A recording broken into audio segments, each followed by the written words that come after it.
It's 8 a.m. Do you know where the Second Crusade is? Okay, good morning, and welcome to Pokemon Black and White 2 Tier List, Part 2, Unova BBQ. If you can see and hear me, please type, "It's getting hot in here." If it's getting hot in here, then I'll know that this is working. Otherwise, I'll assume that there's some sort of technical issue. It's getting hot in here. Are you guys ready for the summer sizzle?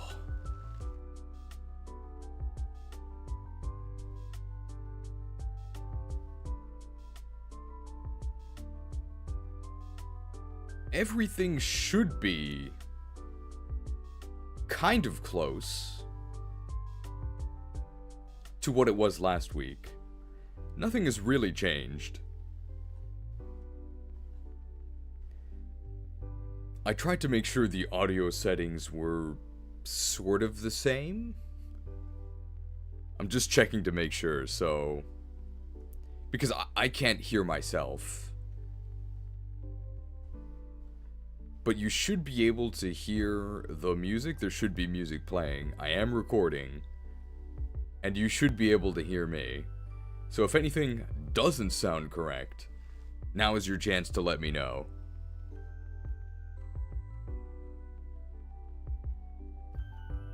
We'll probably wait, I would guess until like 8:15 we'll let some people join. And then we'll go ahead and start. So, we're already a fair ways in. We did all of the explanation, all of the sort of groundwork for our campaign. You know, ground is a good type. No music. That can't possibly be true. Everyone else can hear the music, right? Okay.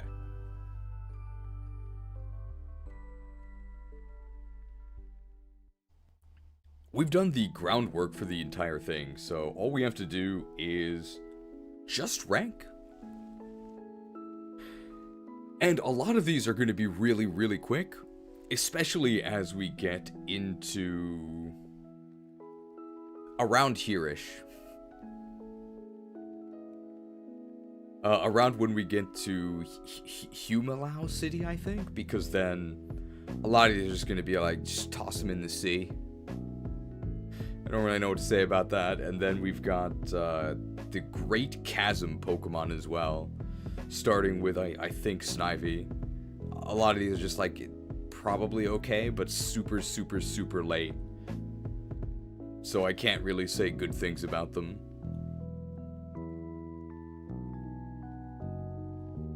Is my mouse getting captured? It should be. You guys can see it, right? Where's my mouse now? I'm gonna stop touching it. Use your emoji powers to indicate where my mouse is, assuming you can see it.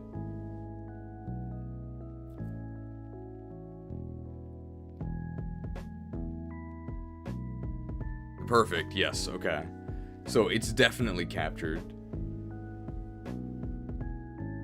Yeah, great. So let's just chill out for a bit. We'll wait for some people to join. And then we'll go ahead and continue. This should be nice and quick today. I'm expecting only like 5 or 6 hours. I can't imagine it taking more than 5 or 6 hours this time. Should be pretty easy. You should unban me from the Discord. Well, how about this? I'll do even better.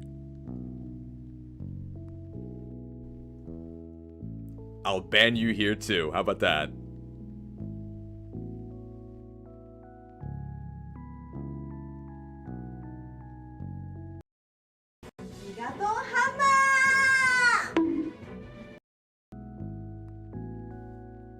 Justice has been served indeed. Hello from Georgia, my favorite state. I've never seen the state flag of Georgia. great peaches. No, I assume you mean the nation of Georgia, right? Thank you for watching. Does Japan celebrate Labor Day as well? No, why would they? It's a different country.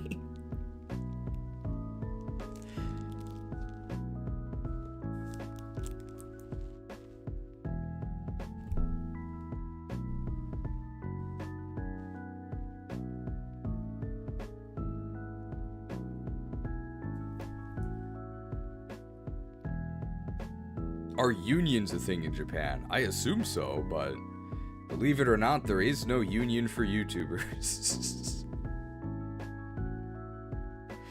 $5 microtransaction from Hail King Rex, who says, love your streams, Crook. Hope you give Scrafty the S tier. Oh, it'd be a real shame if you didn't. Brandishes crowbar Italianly. Hey, it'd be a real shame if you didn't. That's how gangsters talk, right? The mobsters. Thank you for the microtransaction. Well, spoilers for Scrafty's placement. No, well, maybe. I might give it an S. Maybe. I'm considering it. It does have Moxie and a pretty good type. But I can't guarantee it.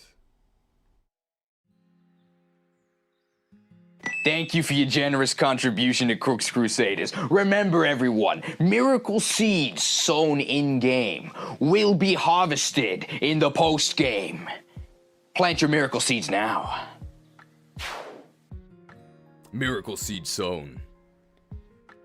$2 microtransaction from a small level 5 Vaporeon who says, want to take this time to check how much Black and White 2 is, like a physical copy? I have to imagine it's gotta be creeping up on 100, right? I have no idea. There's no way it's as expensive as, like, Path of Radiance.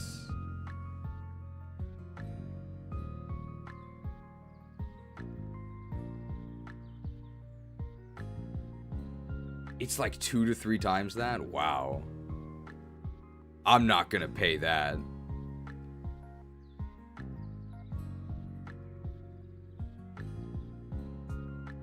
I'm gonna be honest, I don't really see the point in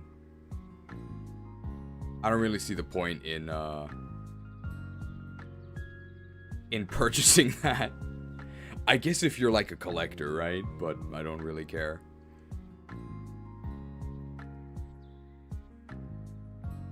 Like, you can obtain the same experience or better on the Nintendo PC, so just do that, right?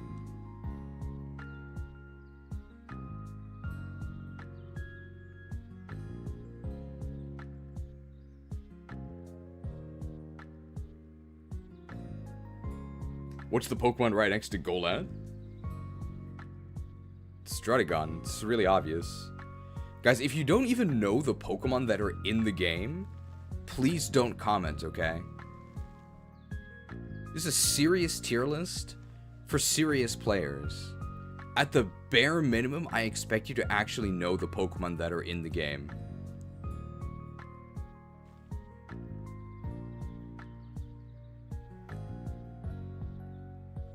Alright, no casuals allowed here.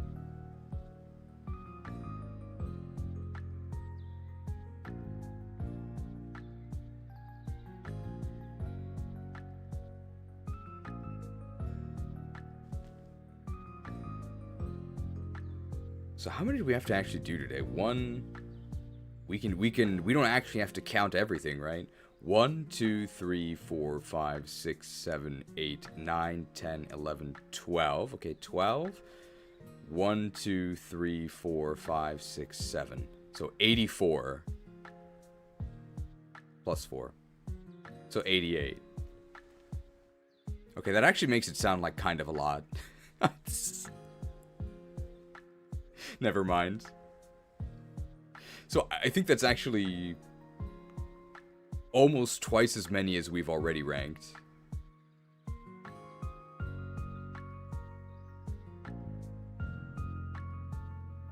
But that's also misleading, because a lot of these are just like, it's bad, next.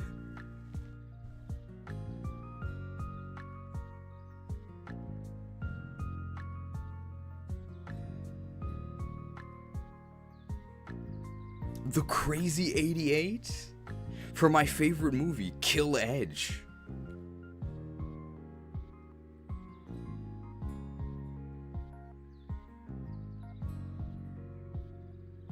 So let me see. Who do I expect people will actually argue about? I don't really think there's really that many controversial Pokemon left.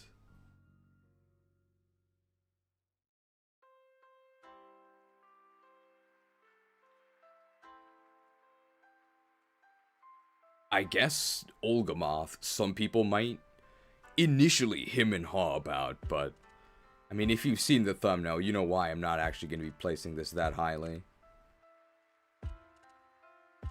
People always think that Trapinch line is good. I disagree. But I still don't think it's that bad. I guess probably pretty much any defensive Pokemon, I'm telling you right now, is getting a very bad rating. And people are going to complain about that, as if I don't have to explain every single time why I don't care about defenses.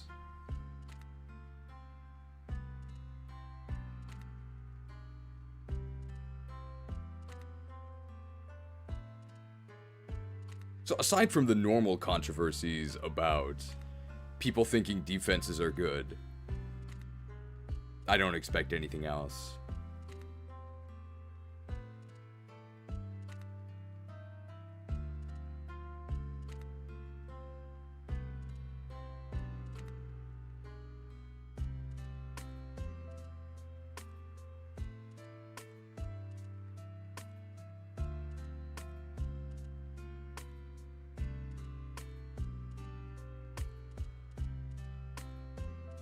$8.12.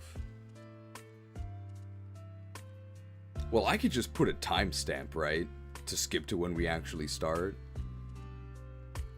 So we could chill for even longer.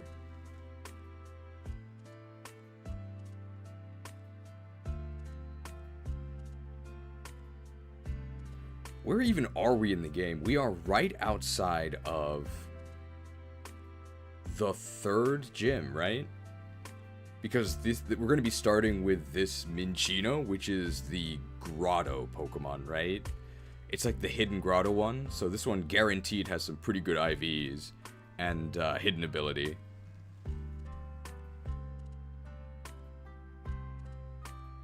So that's where we are in the game. And then this is roughly availability order. So everything should be in that order. This means we're passing through the forest.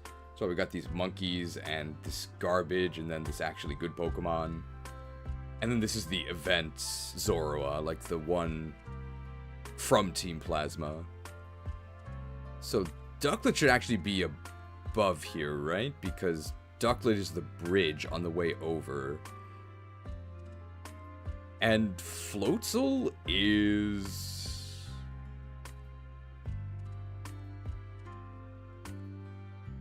Is this Surf? Or he's in the forest as well? Floatzel is like on land in the forest?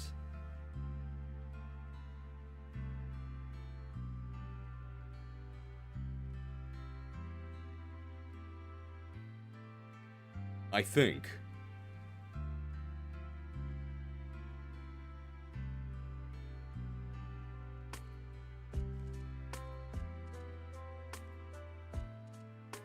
It does require Surf. So then let's just put it in the Surf area. Like, this is going to be pretty easy, these four. Because these are, I think, as we get Surf. You would probably do Surf and Mistralin Cave before Chargestone Cave, right? So let's put Chargestone Cave after them.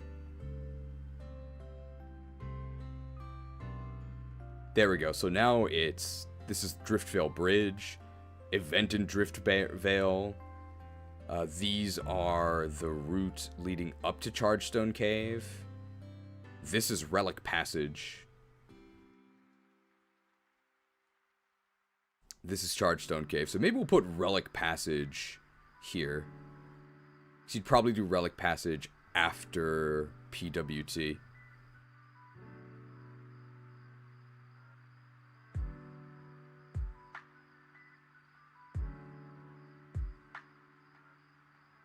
There we go.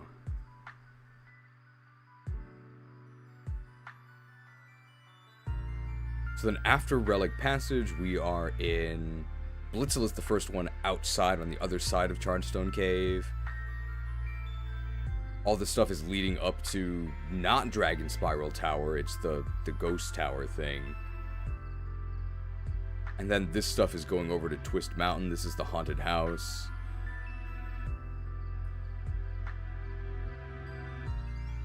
I think this is all fine.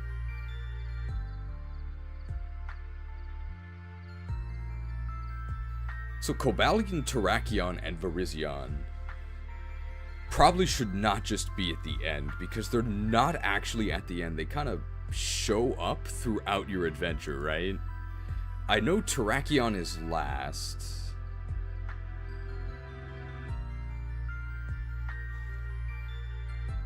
Terrakion you get right before Giant Chasm, right?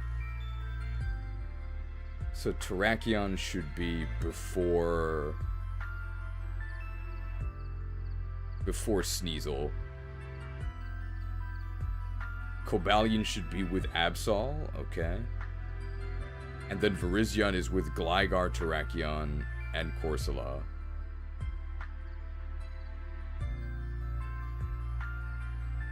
There we go, that should work. Yeah, so Cobalion is the earliest by a lot.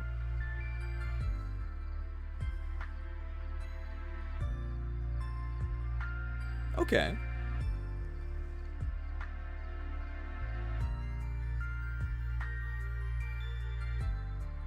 Is Rotom in this game? I checked when making this list, and I don't think it was.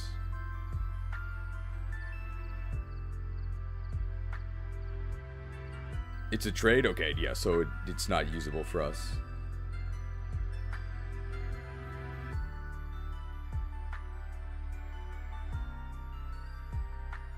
One, two...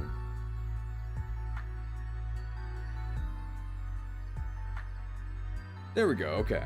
So we've got everything. We'll start in 12 minutes. I think we're all set to go. I think if I can do this... Yeah, and this also lets you see all the stats and everything. Nothing's cut off. Well, this is cut off, but that's fine. We don't need to see this stuff.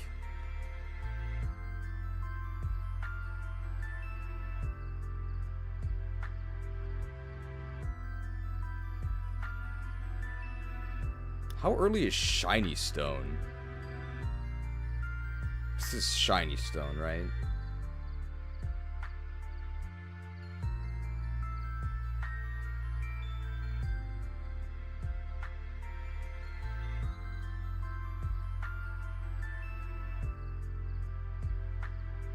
It's post Gym 5. That's not good.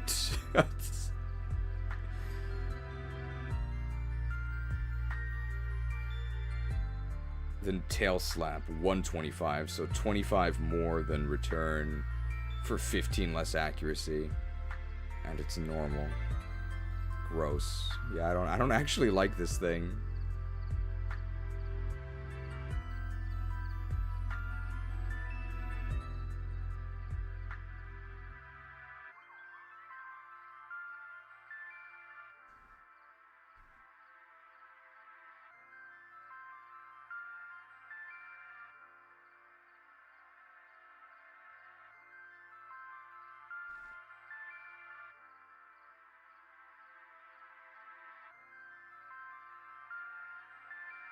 But we'll talk more about that when we formally restart our crusade. I hope you've enjoyed this.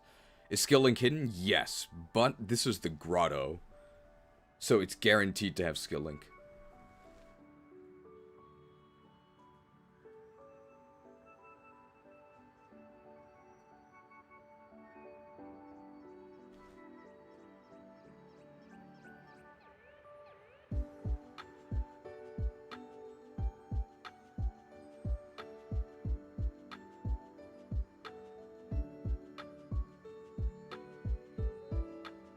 I wouldn't count on getting a skill link Minchino from the Hidden Grotto, even though it's a 30% chance, because making new Pokemon on Grotto is annoying and time confusing. This is the tutorial one. It's special.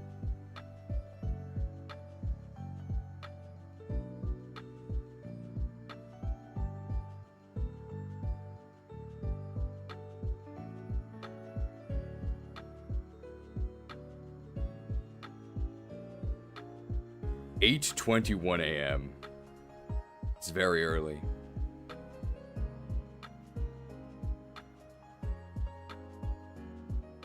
Early in the morning means slow start.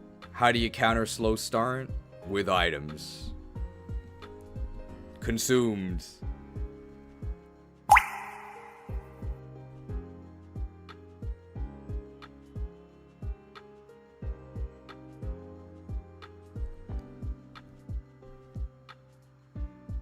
Five-hit Pin Missile from Metagrave. I don't think Chinchino learns Pin Missile, but nice 5-hit Pin Missile.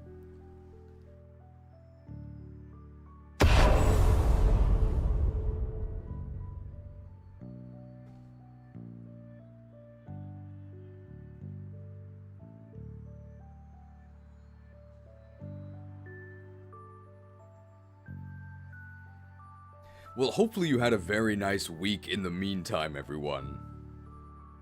I had a very relaxing one. I cleared Blackwing Lair and Temple of Encourage, that's AQ40, and made my first foray into Naxxramas, that's the hardest raid in Classic WoW. I also experienced for the first time real gamer rage in the wild. It's pretty crazy. People get very, very heated over basically nothing. It's kind of surreal.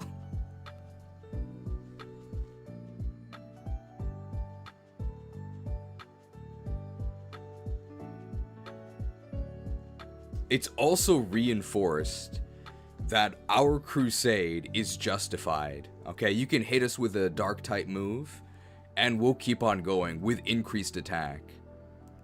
If you think that the environment we've cultivated here, with the playful ribbing that we engage in, is actually mean, you need to go outside, okay?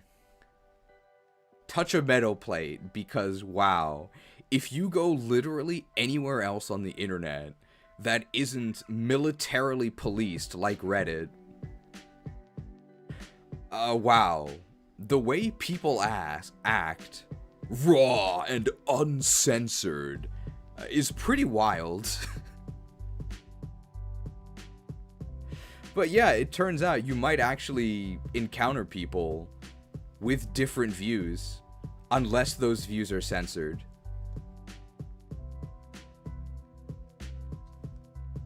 I'll put it this way. My teammates, some of my teammates, they probably don't appreciate my racial bonuses. We can put it that way. I don't think we would be friends in real life. But it's not real life, okay? He's a high elf, I'm a night elf, and he's healing me, so we're just not gonna talk about it and we're gonna kill the boss.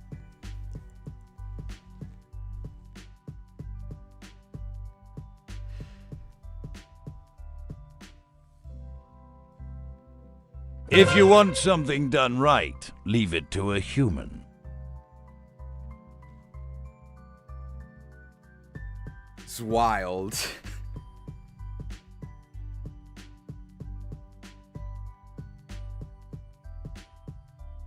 But I've been vindicated. If you think I'm mean, if you think I'm unaccepting of your ridiculous Pokemon opinions, then no, you need to actually experience what it looks like when people don't consciously act in a somewhat civil manner.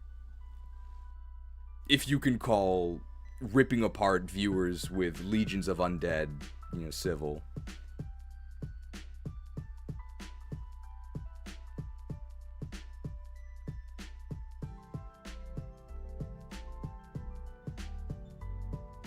Naxxramas is really, really fun, though.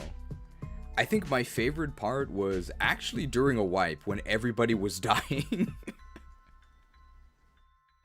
It was pretty intense. So I was already dead. Not my fault, by the way.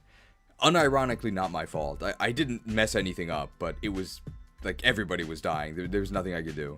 So I was already dead on the floor, and I was sort of looking up as the poison clouds were spreading.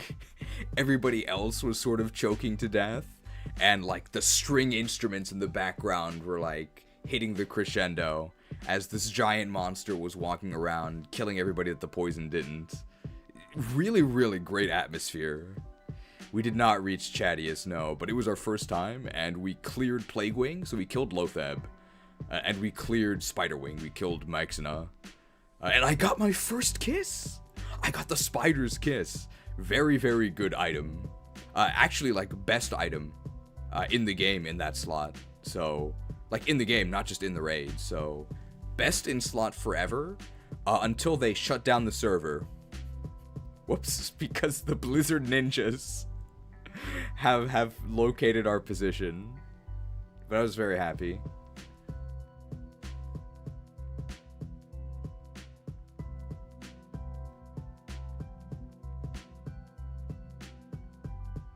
I think we actually are going to talk about Naxxramas in the tier list, at least a little bit.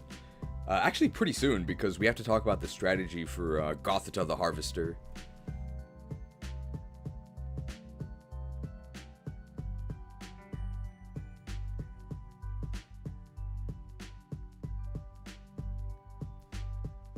But no, we didn't reach Chadius. We did reach Gluth, though. I think Gluth was the last one we attempted. We didn't kill Gluth. Main reason we didn't was the first pull was, like, really scuffed. The tank didn't quite know where to bring Gluth. And you can't map it out beforehand, because you don't actually start in the boss room. You start in front of, like, a little poison pipe, then you run through the pipe straight into the boss. So we could describe what to do, but you can't actually see it. So the tank was a little confused.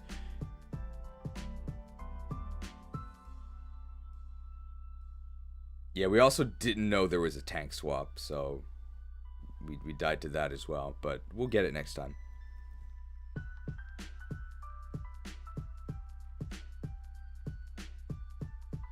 We still didn't rank them on. Would you like us to wait 4 hours this time as well? I was planning to start at 8:30. I was all ready. We did all of the prep work. I don't think I will anymore. Don't like it? Just whip out your mobile device. It's what you do in the rest of your day, right?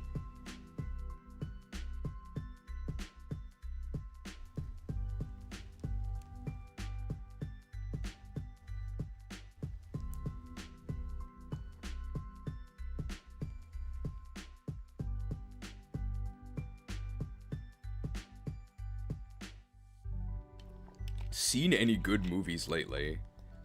The last movie I saw in theaters was Toy Story 4. So that was, I think, it was 2019. It wasn't very good.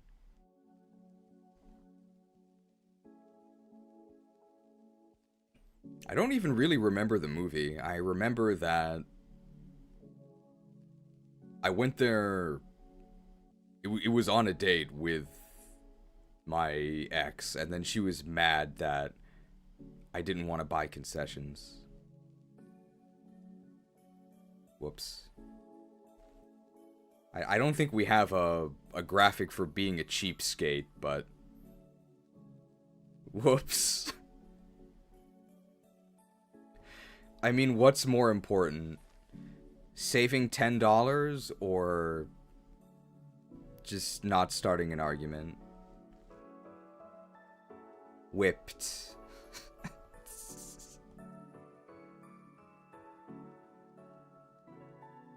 Whipped.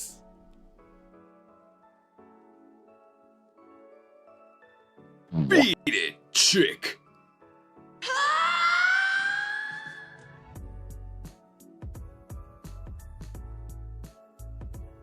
Vine whipped by Mega Victory Bell.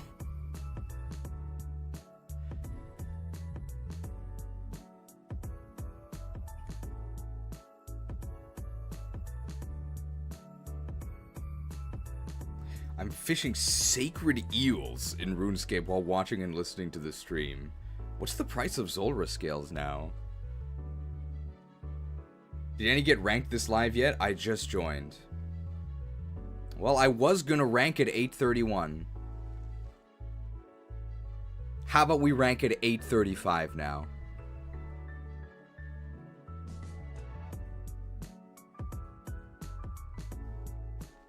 Stalled. Move second.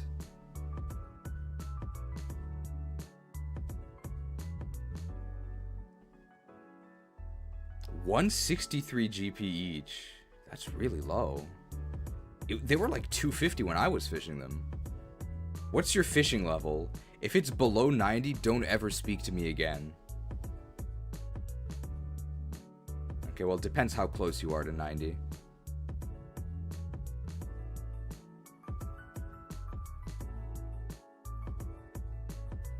By the way, I've been called impatient.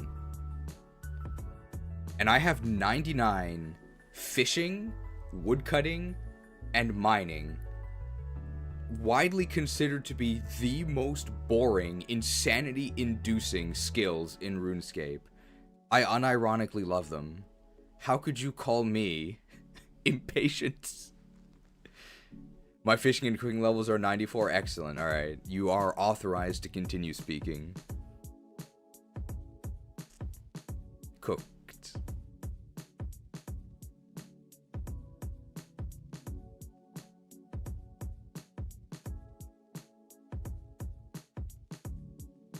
I can't believe you stopped his ex from buying concessions. I didn't stop her. I just didn't buy them myself. And I didn't buy them for her.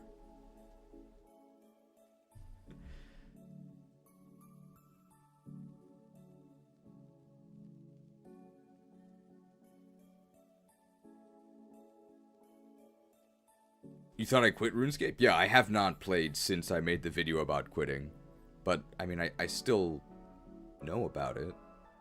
I even got a comment the other day on the RuneScape tier list video complaining about my complaint about buyable gold from Jagex. Actually, it's good that Jagex sells you gold in the form of bonds because it goes right to them instead of to the gold sellers. Well, how about this? How about you ban all of the gold sellers? Why is it okay if you cheat as long as the money that you're cheating with goes to the company? Nobody should buy gold. How about that?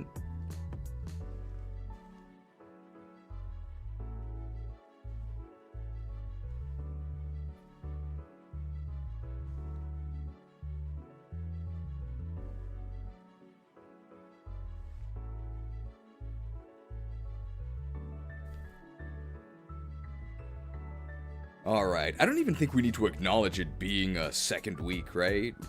In the premium, they won't know there was even a break.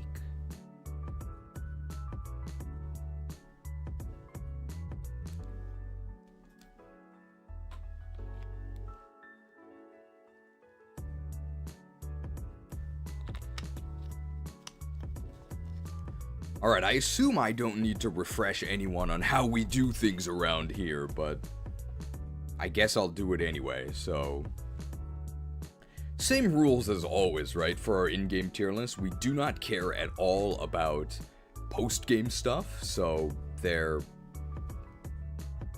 aren't even any Pokemon here that are post-game. We've sort of confined them all to the...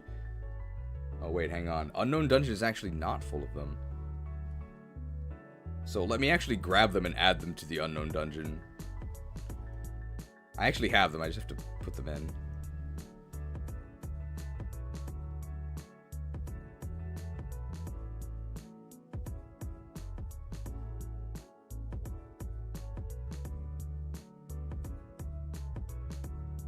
I think I've put them all here, and they should be at the...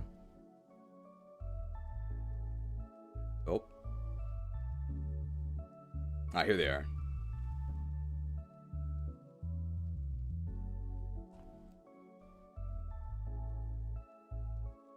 Is it just submit? Do I just hit submit?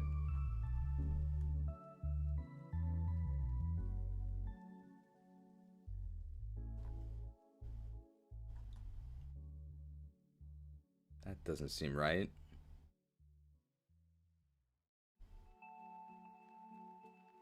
Click here to add images. Choose files.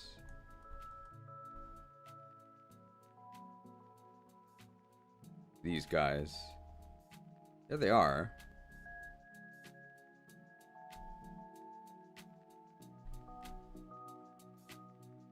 I don't have to redo everything, do I?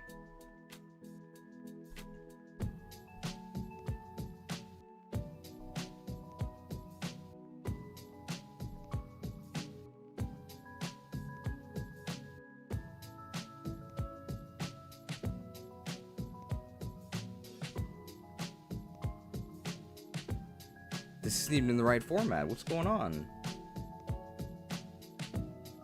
Arrange your images in this container. Edit page? Sort hide. Sort the template images in the top section. Why are these hidden? Now this is getting out of hand. Now there are 2 of them. So I want to drag them out of hiding then. Oh yeah, and Leafeon and Glaceon.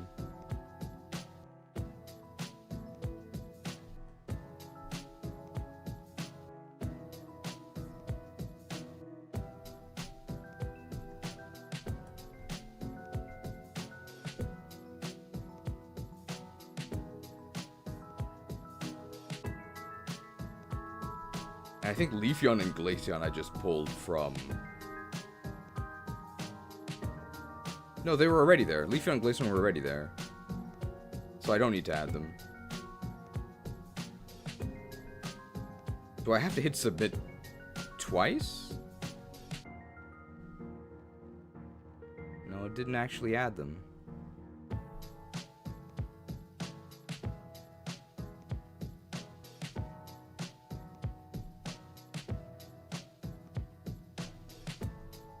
I dragged them up out of hiding into main. Okay. I think I've accidentally added them 3 times. But if I do this, it should work. 3rd time's the charm, right? Why is Onyx hidden? Oh, I know why it is. Man, all of this for Pokemon that we're never actually going to use. And then I hit submit this time, and it should work, right? Submitted! Okay, perfect. Adobe stock. Can I get rid of this ad, please? Hello? Stocked. Stocked.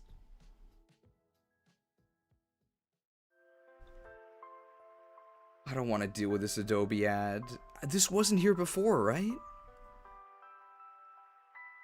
You can try it for 30 days free.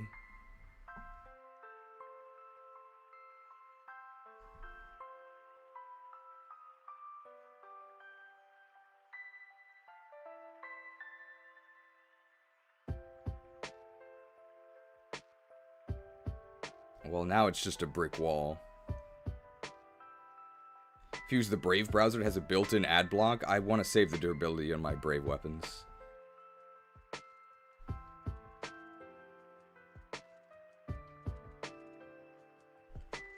Try uBlock Origin web extension. Ah, there we go. We're fine now. It's always wild to me that I see some people either in the chat or in the Discord talking about like how they block ads on my channel and like giving tutorials on it as if I can't see them discussing it. Why don't you just pick my pocket directly, guys?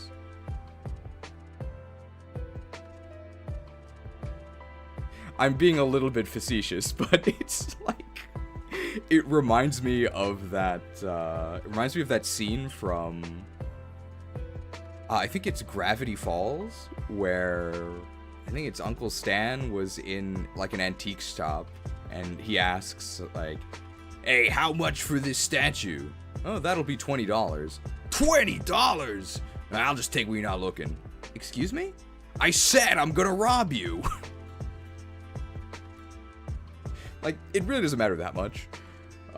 Ad revenue isn't nothing. It is pretty significant, but it's far outstripped by anybody that actually pays for even the 99-cent YouTube membership. That monthly is more than you yourself would possibly generate by watching videos.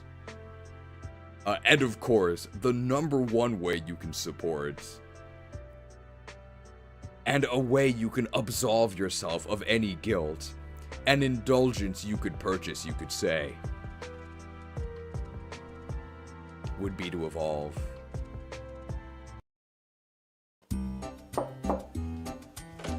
Yeah! Hey! Crocodile here from Crooks Crusaders. Sorry for barging in, but this is important. Have you heard of our Patreon saint? If you'd like to prove your devotion to our Patreon saint, you can do so with the link in the description. Oh, you don't think so? Oh, maybe you just need some convincing. Come here! Into a mighty Patreon. Thank you to the Patreons for funding our crusade.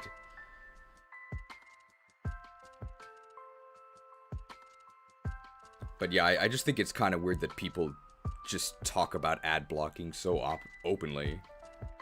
It's very brazen. It doesn't really matter, but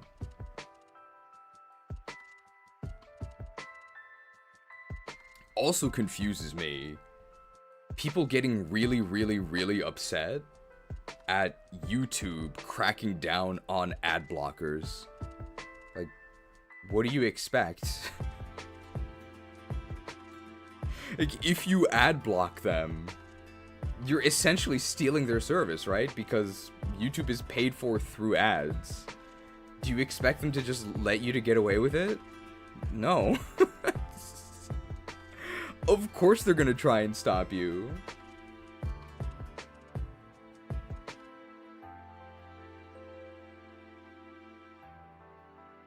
I assume it's mostly kids, right? They just feel like they're super entitled to YouTube. They don't remember the time before. I was there. There was a time when YouTube didn't have ads. It was a time when YouTube videos couldn't be more than 10 minutes long, which obviously would be very bad for us here on the Imported Cheese channel.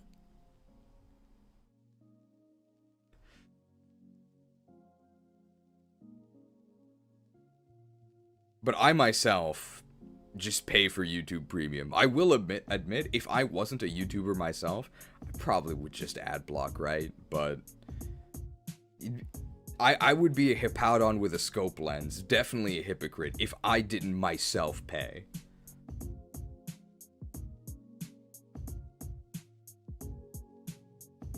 What am I supposed to do here? I was gonna put this with the waters. Spasculin. And then Cobalion is very soon after it's immediately after Surf and Strength.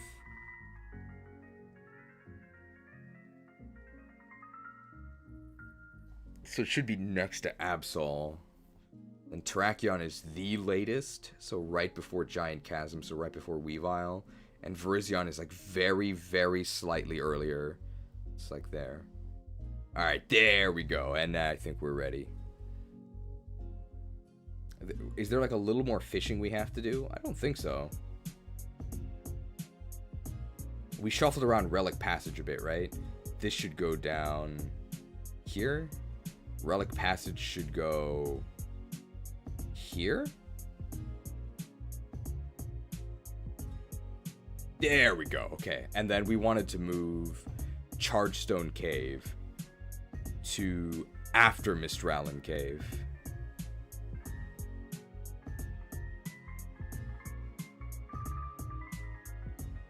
There we go. That looks good.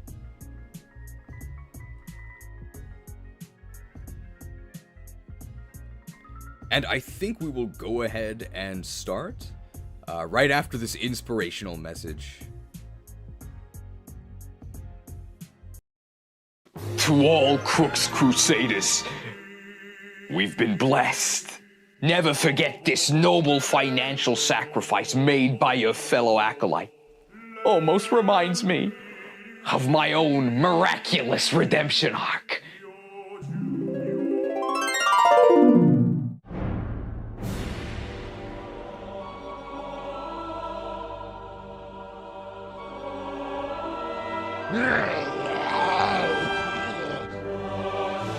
Boss, there's just too many of them.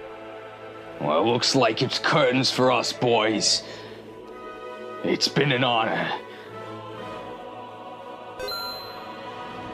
Light, grant me one final blessing. Give me the strength to cash in these bonds. Hey, boss, isn't that golden glow a good guy thing? By the holy light. Burn! It's a miracle! The cash bringer! By the holy light. Earn. Thank you to the Dukester, emissary of the Meowth Mansion, for the 50-hit pin missile. Funded.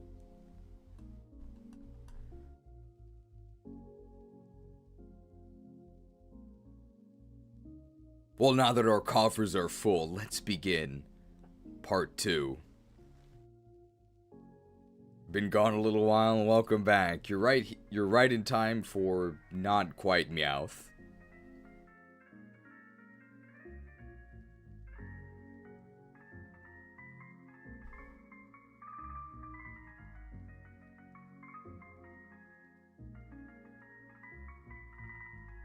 Shall we begin? So I think I was recapping our criteria when I realized that the unknown dungeon was not filled out, but same criteria as always. I'm sure I'm gonna have to repeat this later anyway, but this is an in-game tier list, so all we care about is the actual main story from your house to the Hall of Fame, so that means no post-game Pokemon. So all the Pokemon here in the Unknown Dungeon are Pokemon you might expect to be usable in the game, but they're actually not. They're all post-game. So these Pokemon we're not going to be ranking at all. This is not a Nuzlocke tier list, so I don't care if the Pokemon somehow, in your calculations, allows you to clear your double-blind reverse recruitment lunatic +++ Nuzlocke with a -10 level cap, monotype, purple only challenge run, okay? I don't care, and it's completely irrelevant. I only care if it kills the opponent in one hit, and preferably does it going first. So Pokemon that are slow are going to be pretty heavily penalized. If you're going second, not only does it mean you're taking damage, which is, not good, it means that a whole bevy of other awful things could happen to you. You could get status, you could get growled, which means you can't kill the rest of their team. They might boost their stats. There's a pretty hefty penalty for being slow. That's why, the Timber line here isn't higher, because it's very, very, very slow.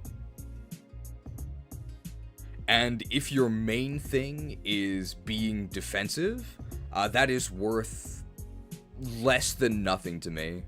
I'm gonna say less than nothing because I'm sick of arguing with people who think that it is worth something. So spoilers, Fungus sucks. if you can win eventually, you're probably going to get, like, a little bit of credit for that, but not much. And I think that's everything I have to cover.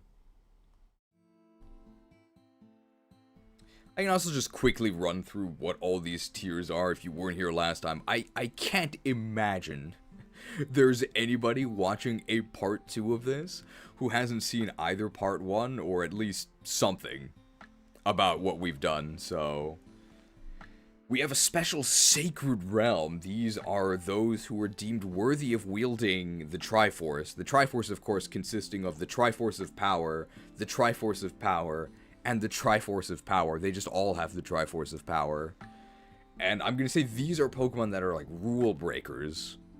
So enemies in Black and White 2 are actually quite strong, which means that you might actually consider setting up for one turn in order to sweep the rest of their team.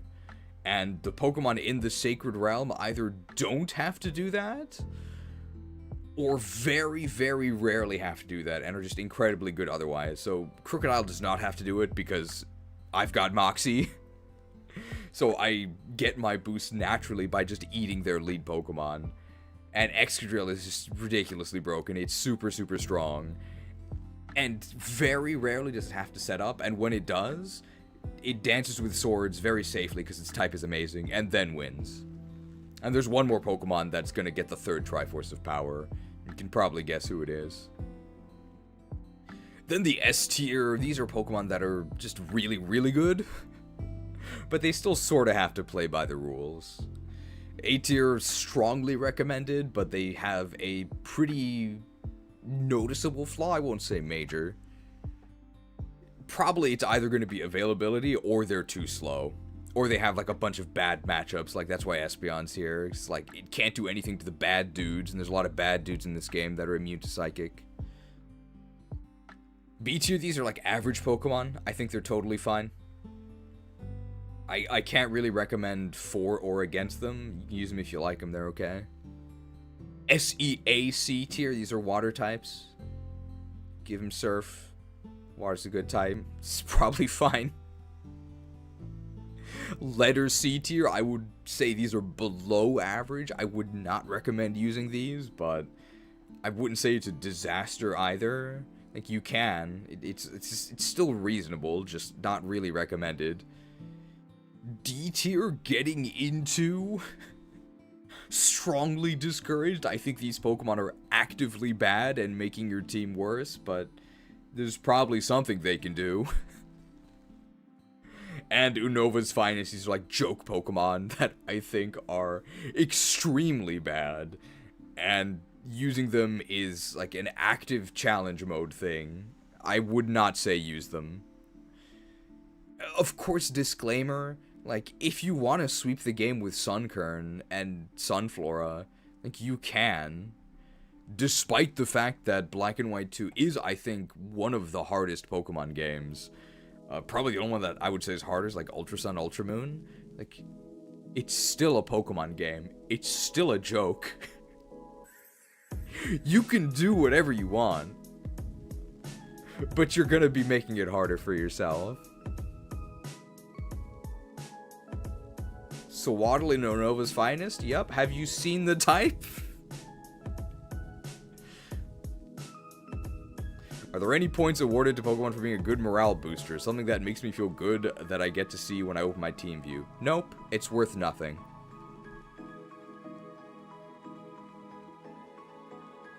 Alright, let's start.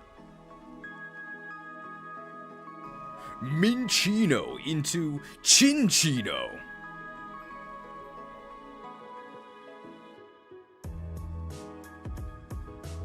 I think we can start, right? Okay. Oh yeah, I should also say that if you've never been here before, because this is eventually going to be made into the premium. In the premium, everything looks perfect, but show business is messy, right? So we often have to do multiple takes, so that's why I'm just gonna repeat things over and over, because I need to actually get good takes. Otherwise, the editing is gonna be a nightmare. So that's why I'll be saying things and then just saying things again. Because it might be a take that I just can't use, or I might have some plan that you guys don't know about that I need to change things around to do. So, please understand.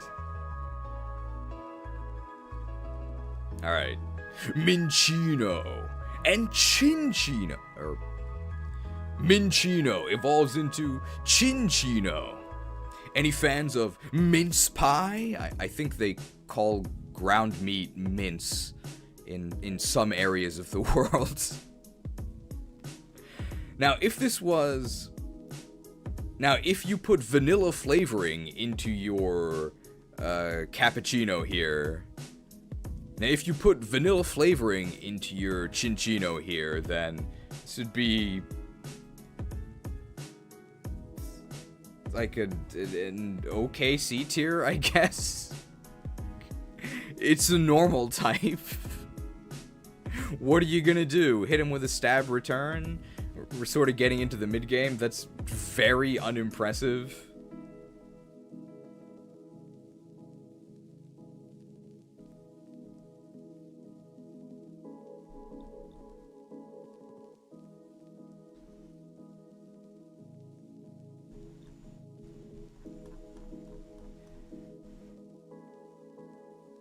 If we look at the stats for...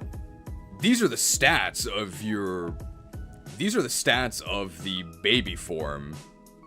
These are the baby form stats, and you're not making mincemeat of anyone with these. These are pretty awful. And this is all you have until you actually get the shiny stone, which is going to take a little bit. These are the stats of the base form, and you're not making mincemeat of anyone with these. These are pretty pathetic.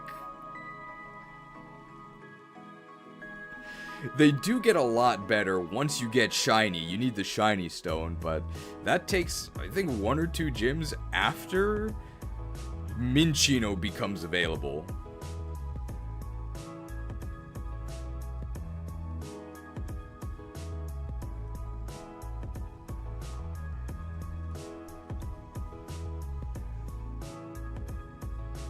Cinccino's stats are actually pretty good.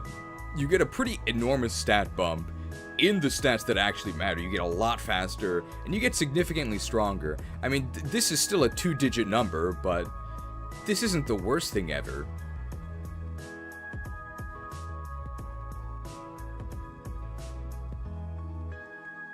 Now, although we aren't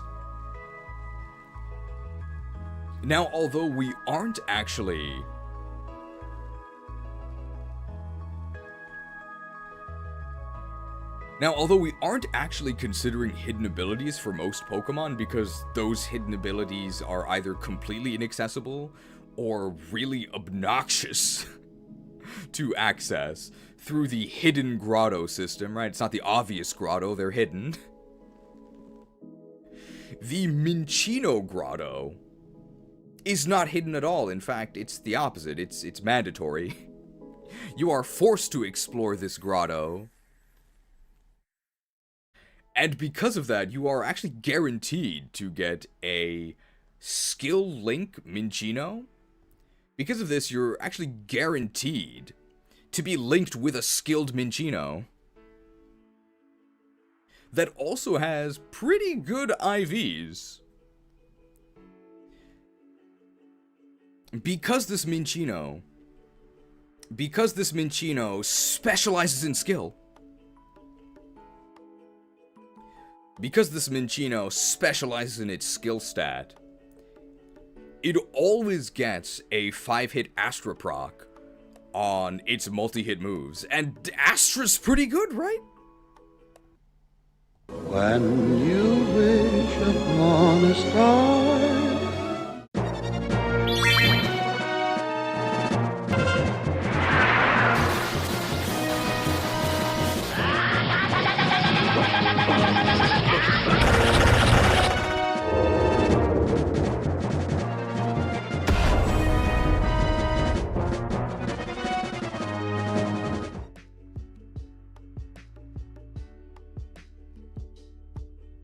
We love Astra. We love Sword Masters. Both of them, extremely overrated. But there's no doubt that with Astra on every Tail Slap, Rock Blast, or Bullet Seed, this is definitely better than vanilla flavor, so we can move it up.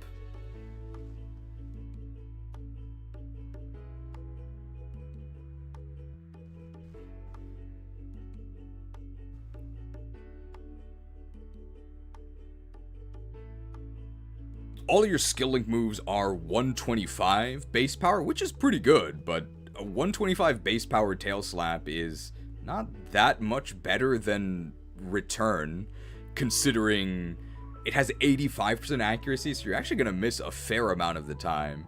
And at the end of the day, it's a pure normal type with 95 base attack. It's probably good enough for Gen 1 Kanto with stat XP. It is not good enough for Black and White 2, where there's a bunch of jocks that are gonna go ahead and bake you into a mince pie. It is not good enough for Black and White 2, where there are a bunch of jocks that are just gonna go ahead and take a cooking class and bake you into a Minchino pie.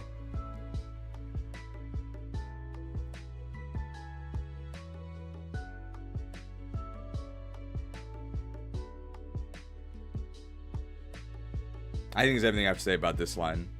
It's fine.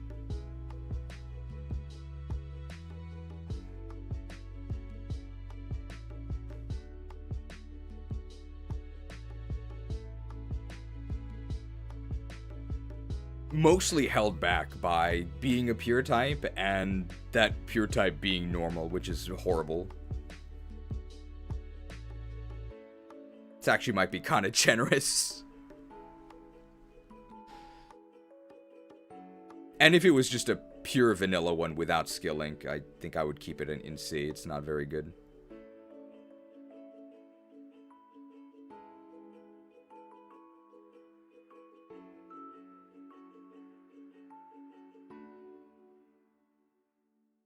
£2 British. Microtransaction from MAX 6348 with, "I have failed you, Chinchino." Hey, £2 British. You probably call it mince pies.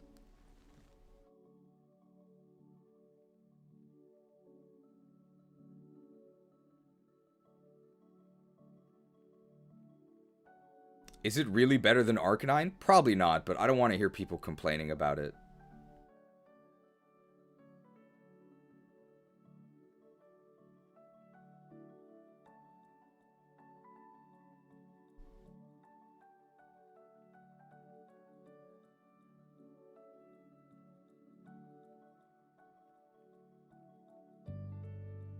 Alright, ready for Braviary?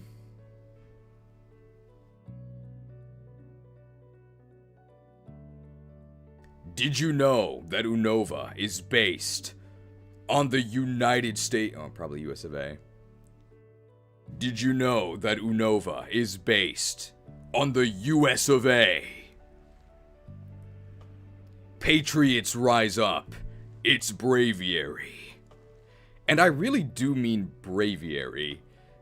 You'll notice that I usually use the base form of each evolution line. And I do this because I want to emphasize that, for the most part, you start with unevolved Pokemon and you have to actually evolve them up. So even if final forms are really good, the Pokemon family overall might not be that good. However, in Black and White 2, for whatever reason, there is a special overworld Braviary just chilling in the desert. It is significantly ahead of the curve when it comes to actually being in its patriotic Braviary form. Normally, Rufflet is like a level 52, 53 evolution, but this Braviary is, I think, in the 30s? It is on the... You find it on the desert route in between Castelia City and Nimbasa City.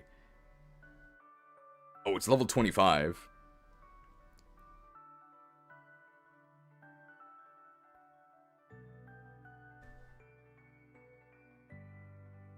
This Braviary is so passionate about the red, white, and blue that it ascended to its evolved form at level 25, so only put in half the grind. For some reason, this Braviary is so passionate about the red, white, and blue that it ascended to its evolved form after only putting in half the grind. It's level 25, yet somehow evolved. It is white 2 exclusive, and you can find it on the desert route. It is white 2 exclusive, and you can find it on the desert route in between Castelia City and Nimbasa City.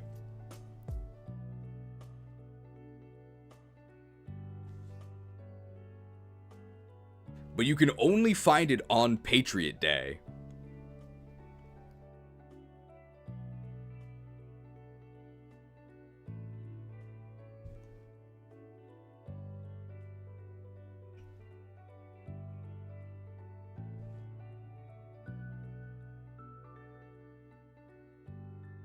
How do I say this?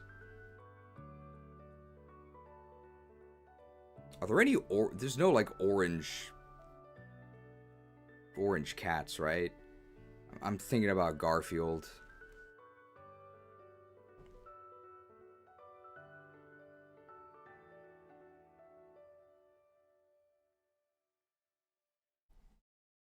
Are there orange cats in Pokemon? No, right?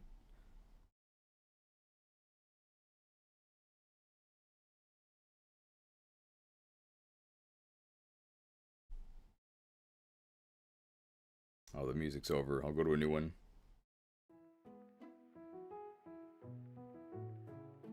Litten's kind of close. Oh, yeah. I guess Litten.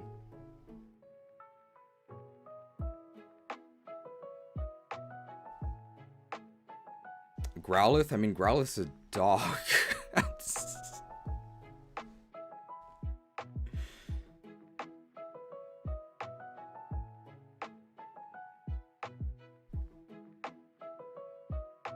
There was a President Garfield? Oh yeah, that works. I like that.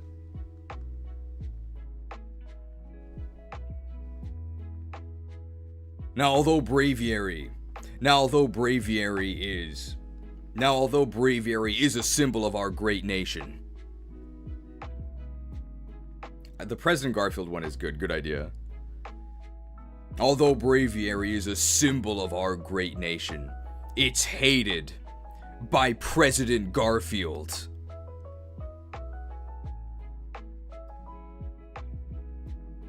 How do we relate it to President Garfield? Oh, I got it. Although Braviary is a symbol of our great nation, you'll never find this on the team of President Garfield. Because it's only available on Mondays. And Garfield hates Mondays. This guy definitely loved lasagna, though. Check out that con stat. He's huge!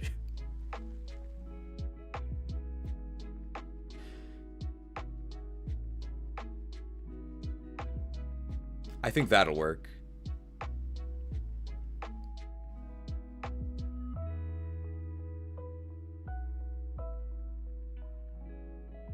Let's just look at Braviary stats.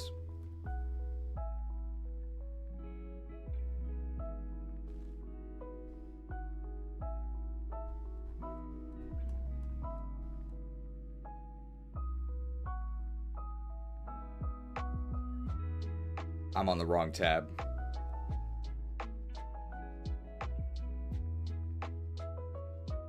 Here we go.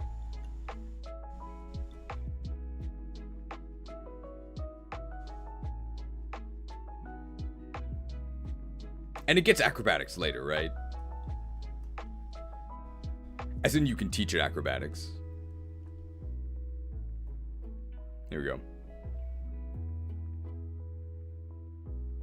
Earlier we described Unfazant as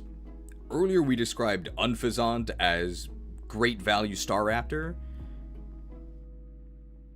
Earlier we described Unfazant as Great Value Staraptor.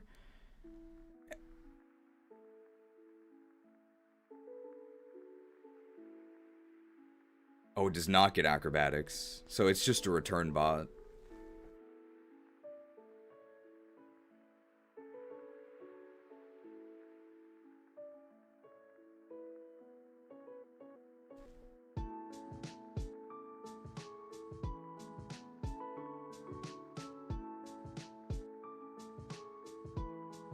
Return Aerial Ace, oh boy.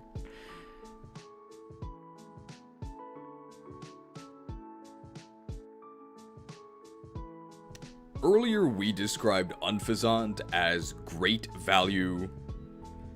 Earlier we described Unfazant as Great Value Earlier we described Unfazant as Great Value Staraptor, and I guess we can describe Braviary as Greater Value Staraptor.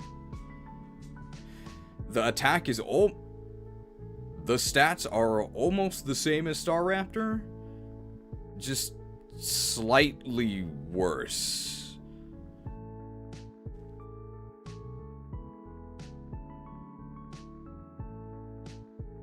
The move pool, however, is a lot worse.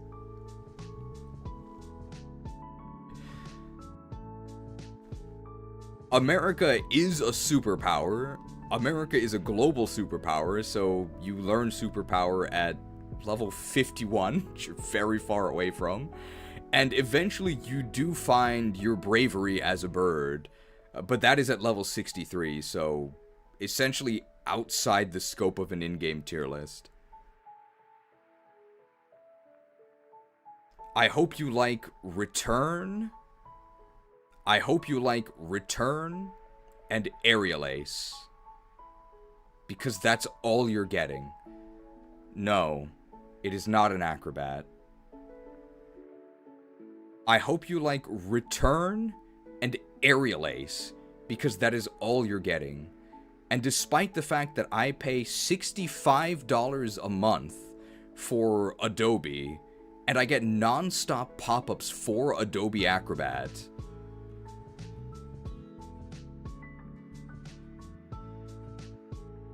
Braviary is not opening PDFs. Braviary is not opening PDFs in Acrobat by default. It doesn't learn acrobatics.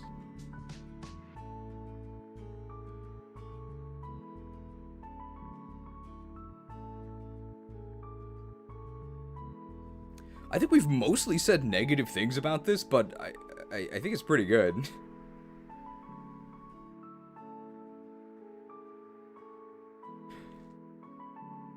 $123 base attack, stab return.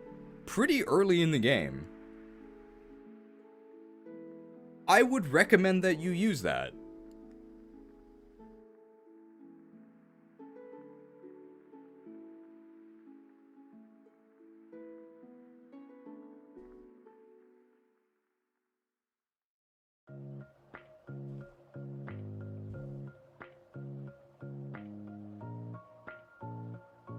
Anything else to say about Braviary?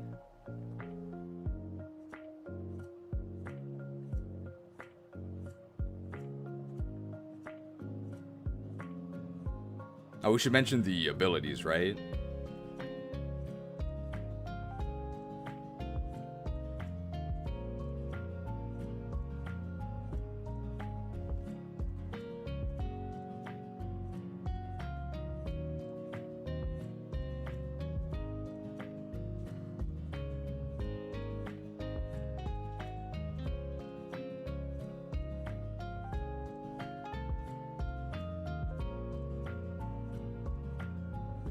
Since this Braviary is a special Pokemon, it does get special privileges. Instead of the normal sheer force ability, it actually has Defiant. Normally, I'd say that sheer force is better, but that's when you can... Normally, I'd say that sheer force is better. You could do things like boost your rock slide damage, because you really don't care about the flinch chance. But in-game, you're going to get intimidated a fair amount, and when you can defy their attempts to spook you, I'd say that's probably overall better.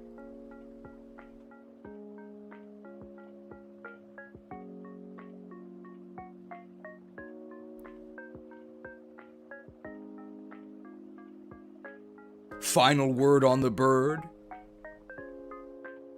Final word on the bird. USA! Tier. Final word on the bird. US! Final word on the bird. USA! Tier.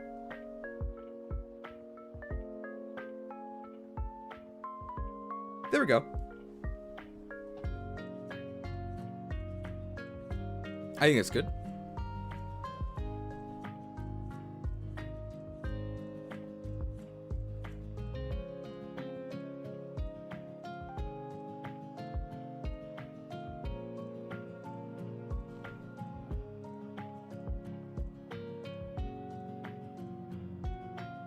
This is Mandibuzz? This is Mandibuzz, right?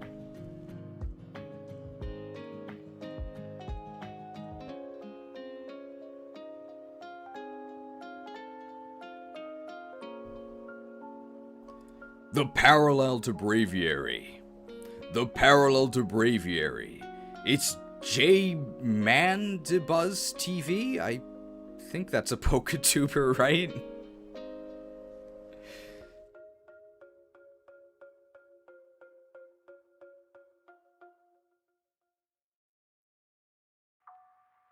Like Braviary, this Mandibuzz is extremely underleveled for its evolutionary stage. You find it in the same place, just in Black 2 instead of White 2. And this thing's work week actually starts on Thursday, not Mondays. They're on a very unorthodox, new age schedule.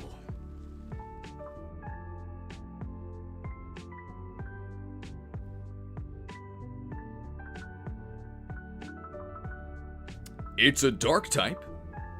It's a dark type with some Paleolithic accessories. It is a flying dark type. It's a flying dark type with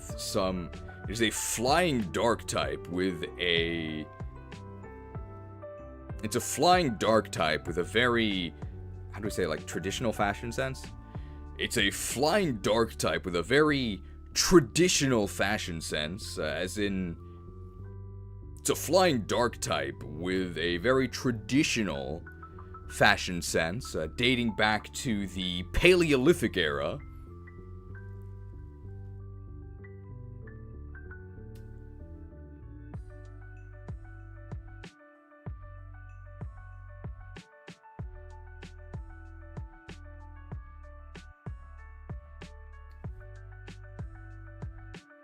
And on the note of its dark typing and fashion accessories.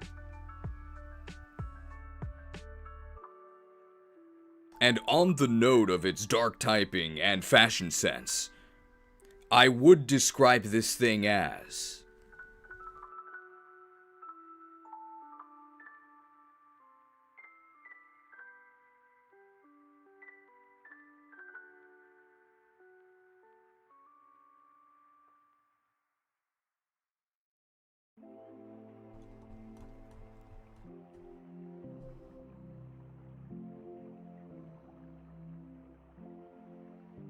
bad to the bone. These stats are horrible.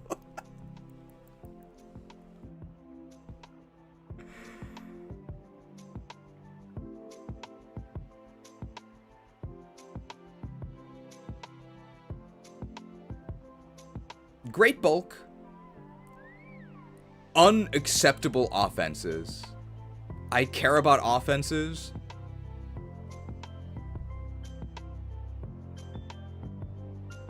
Great bulk. Unacceptable offenses. I care about offenses. I don't care about defenses.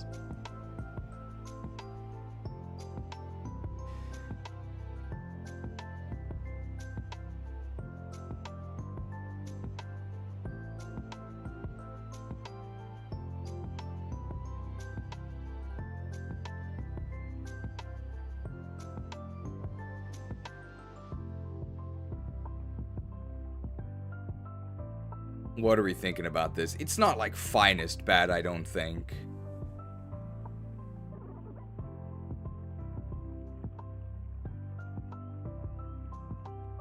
It's a D, maybe. Probably top of D, maybe.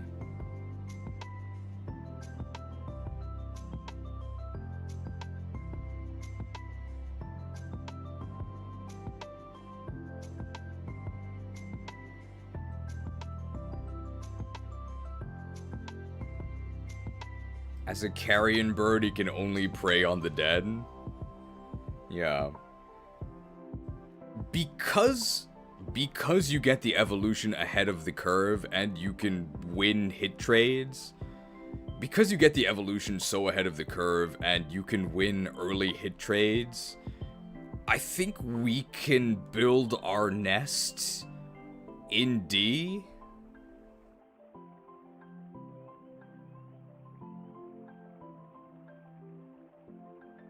But you're really hoping for more out of your special timing-based...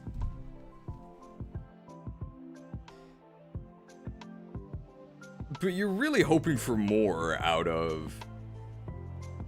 But you're really hoping for more out of your super special version exclusive timing-based overworld encounter, right? That's a lot of stipulations for a not very exciting reward.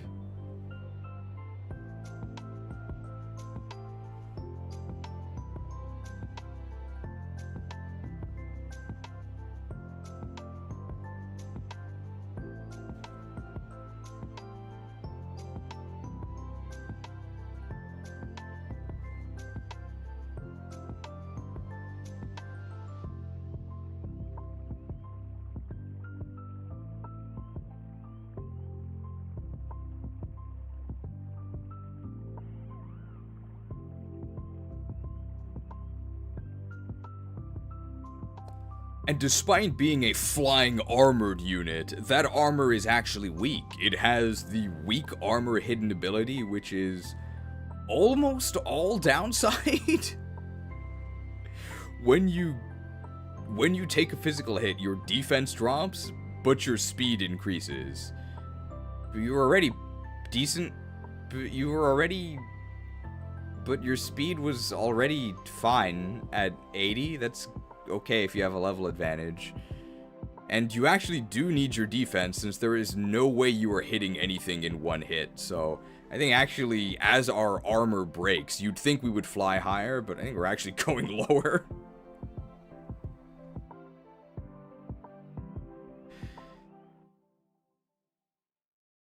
You'd think that as we shed our armor, we would become more aerodynamic and fly higher, but aviation is rarely so simple. I think that actually makes it worse. Frankly, I don't see what all the mandibuzz is about. If you use this thing, you're boned.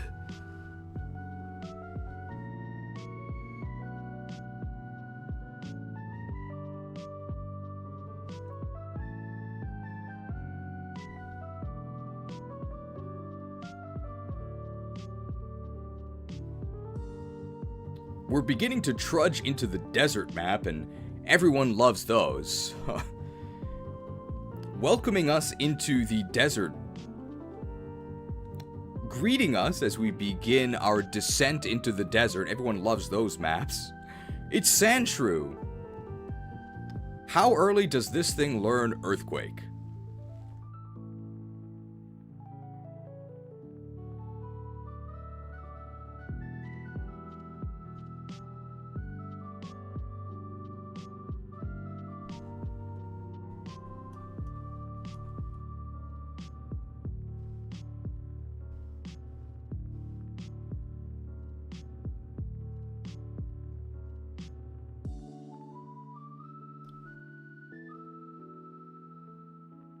Level 46 as a Sand Slash. So eventually, but not early enough.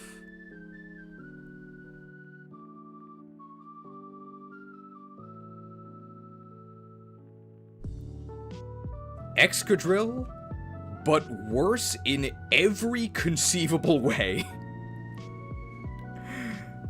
Slower, worse attack, no amazing dual type.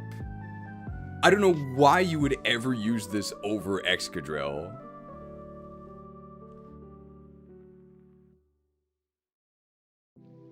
Sandshrew.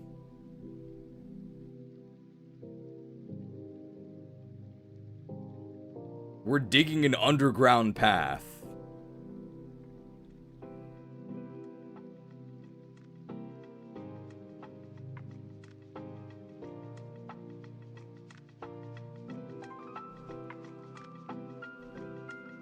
We're digging...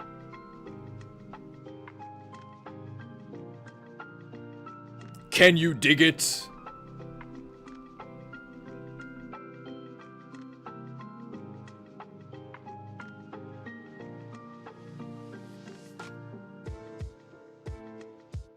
How do we say this?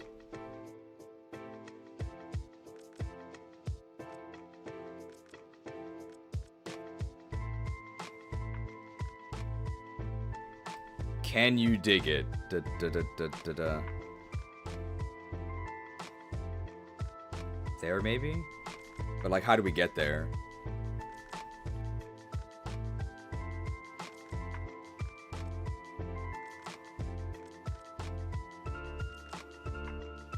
How do we get from there to C? Like...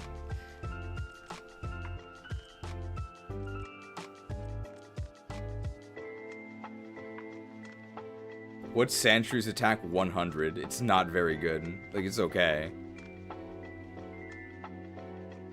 Unovamon's are so weird. What's the blue counterpart to throw called again? Sock on these, pal. You can't get me.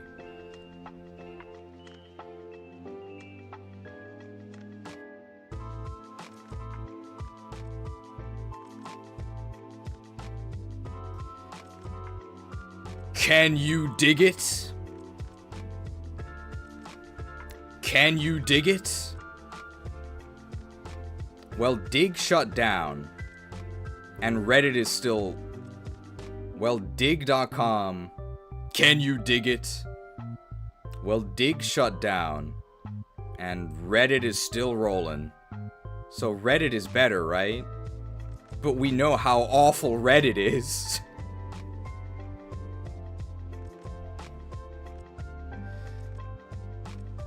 Dig dug. Into C tier. Ground typing's pretty good. That's the nicest thing I can say.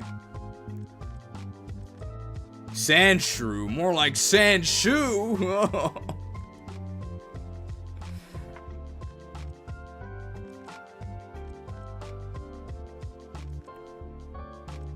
What's dig?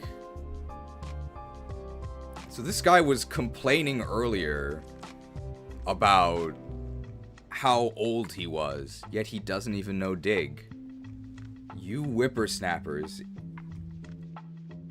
It's dig with 2 G's. How could you be so disrespectful? I've never heard of dig. Well, if you've never heard of dig, go ahead and look it up on your mobile phone.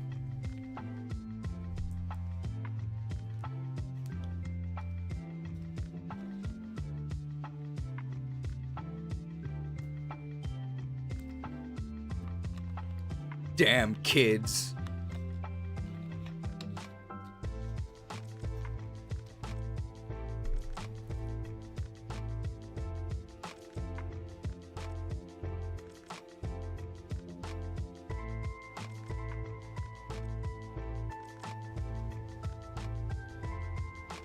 Crustle into... No, Dwebble. Dwebble into Crustle.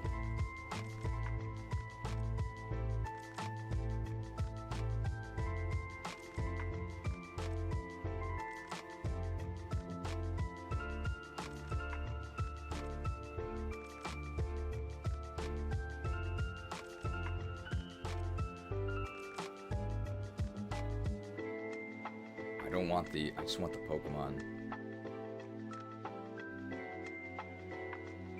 Dwebble. We're looking at Crustle. I think its attack's pretty good. It's like 105 or 110. Nope.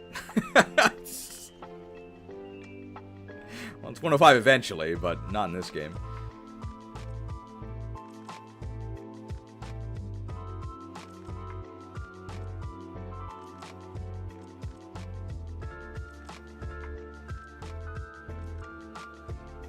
Dwebble. Dwebble. Any Minecraft fans here? Dwebble. Dwebble. Any Minecraft fans here? Who could forget Dwebble? Any other Minecraft fans here? Who could forget Dwebble Cop? Dwebble. Any Minecraft fans here? Leave a comment. Leave a comment if you love Dwebble Cop and his zany Minecraft content.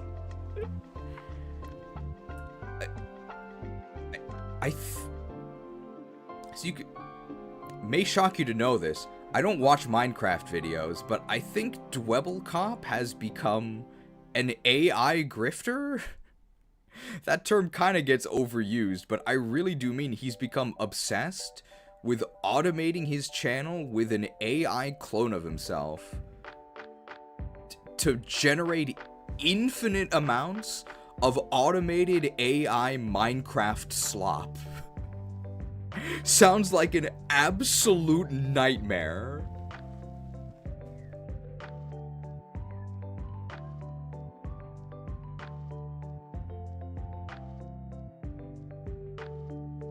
I will say that the laziness is commendable, and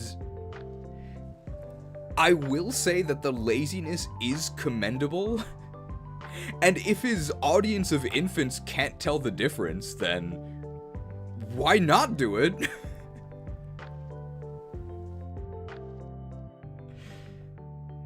As for Dwebble the Pokemon, first we shell, then we smash. We shall smash.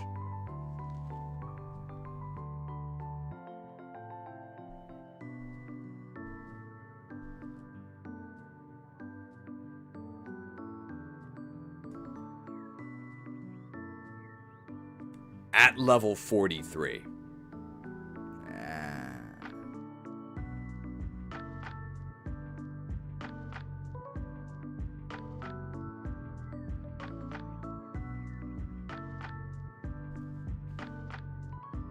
Very mediocre bug rock typing. Very mediocre bug rock typing. And until you get Shell Smash, you're just getting clobbered because your speed is horrendous. Very mediocre bug rock typing.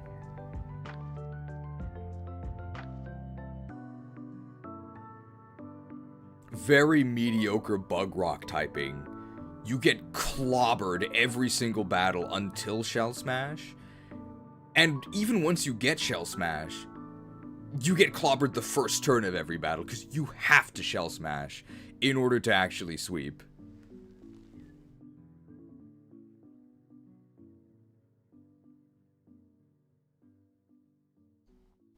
You can do things, but it's very annoying and very inefficient.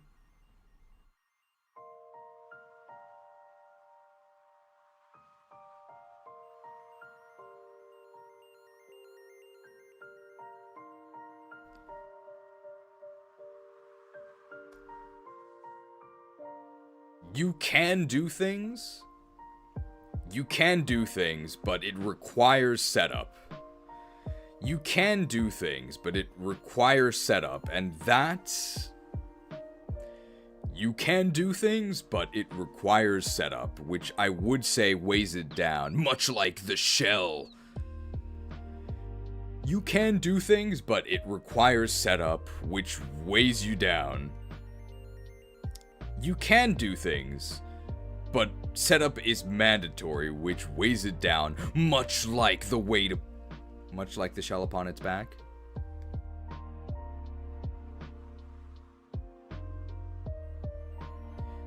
You can do things. You can do things, but it requires setup. Which I would say weighs it down.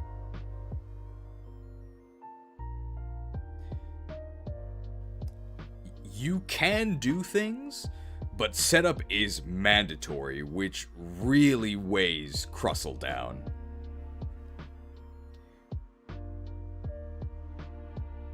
You can win battles, but setup is mandatory, which really weighs Dwebble down. It does not have the con to carry that shell. It does not have the con to carry that shell, let alone the rest of its team. Rating for Dwebble. Overall rating for Dwebble. Not exactly in the upper Crustle.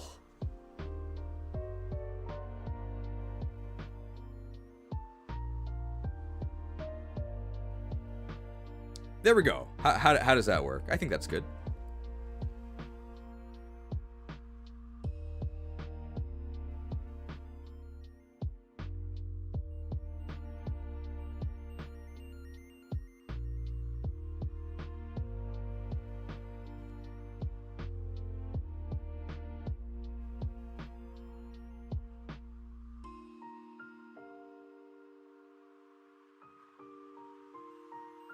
Alright, Scrafty.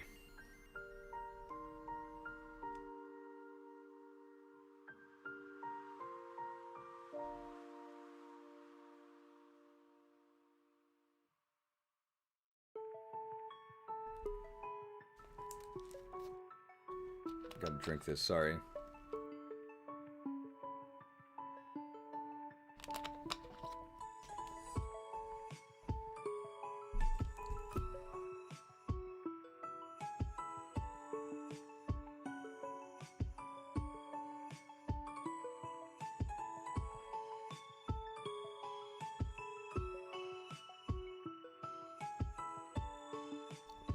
Level 31 high jump kick? What? Oh my god. That's crazy. And Moxie is baseline, yeah.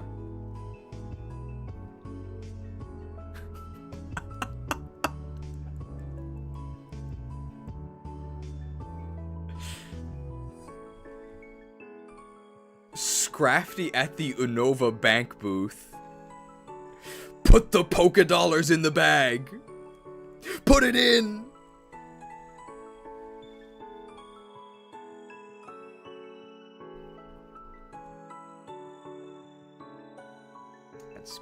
That speed is very unfortunate.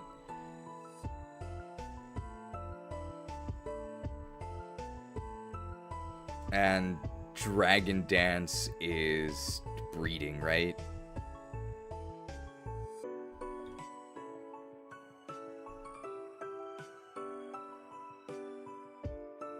Where's Dragon Dance? Yeah. That's unfortunate.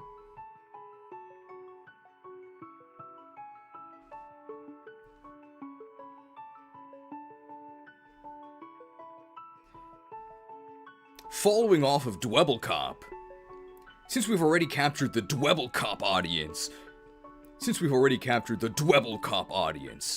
may as well. Since we've already captured the Dwebble Cop audience, may as well continue in the same vein. Like an ore vein. Like an ore vein. I know about Minecraft. First we mine, then we scraft. First we mine, then we scraft. We... Scrafty?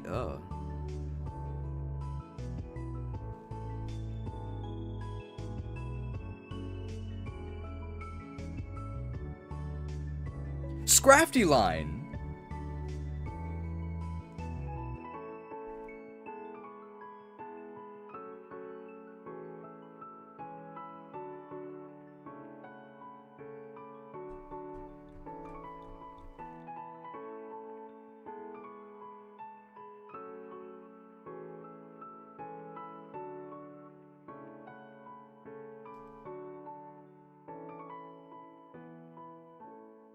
My star pupil. My star pupil. My star pupil.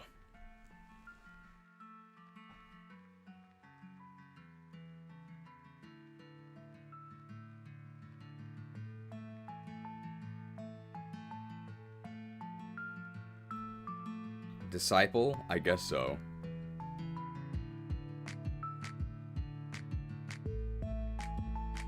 We can put the mask on here.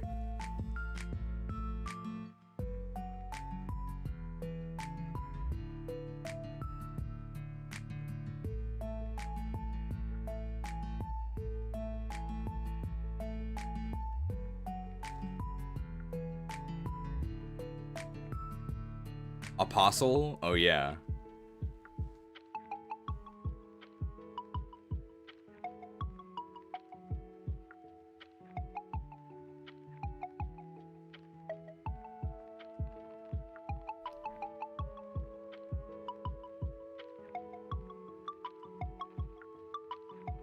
My star. The Acolyte? Oh no.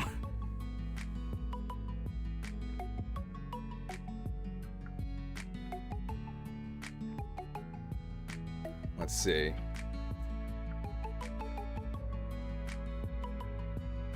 The power of one, the power of two, the power of many Moxie boosts.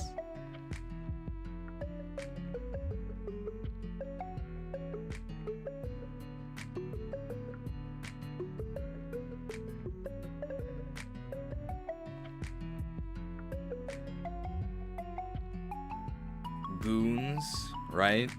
Probably goons. Every guy needs his goons, and this is my...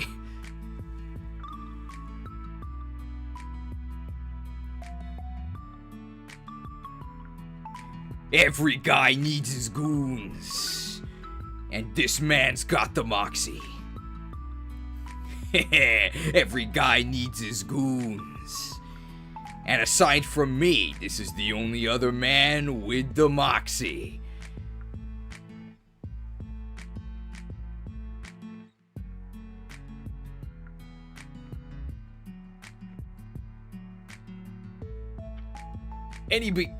Anybody got a reason not to put this guy at the tippy top?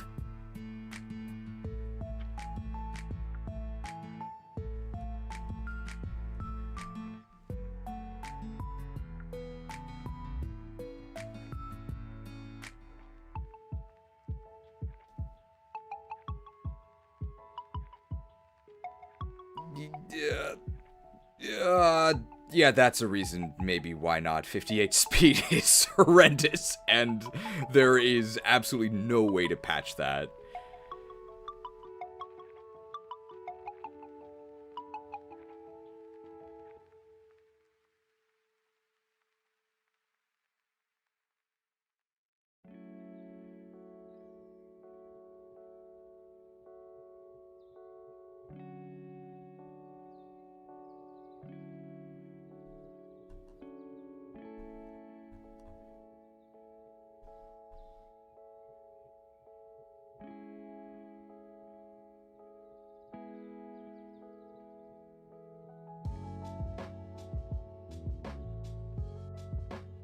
Level 31 high jump kick is insanity.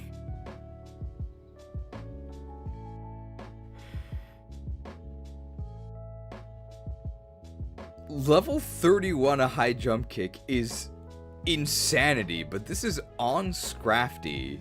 What level does... Level maybe I can do it this way. Level 31 high jump kick is insanity, but this is Scrafty?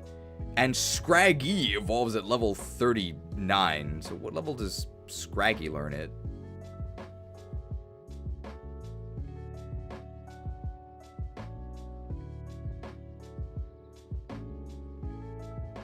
Oh, I could have just done this.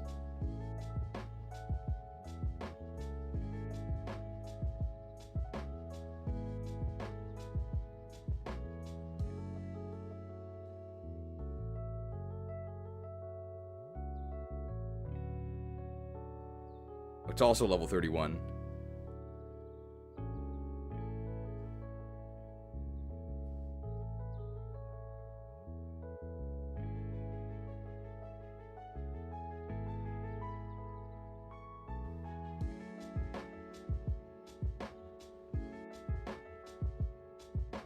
Level 31 high jump kick is insanity. This is also the generation where they buffed high jump kick to 130. So although your starting attack stat is kind of mediocre, you kick them in the face for your first Moxie boost. Level 31 high jump kick is insanity. This is also the generation where they buffed it to 130 base power. So you flying knee them in the face for your first kill, even though your initial attack stat is kind of mediocre, you flying knee them in the face for your first kill, and then Moxie takes the wheel from there.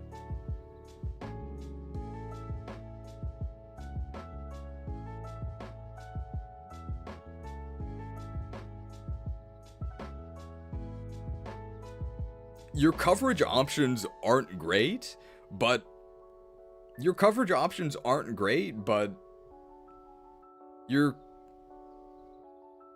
coverage options aren't great, but fairy types are still a myth. So fighting dark is actually really incredible coverage, because if they're too spectral to kick, you can just bite them.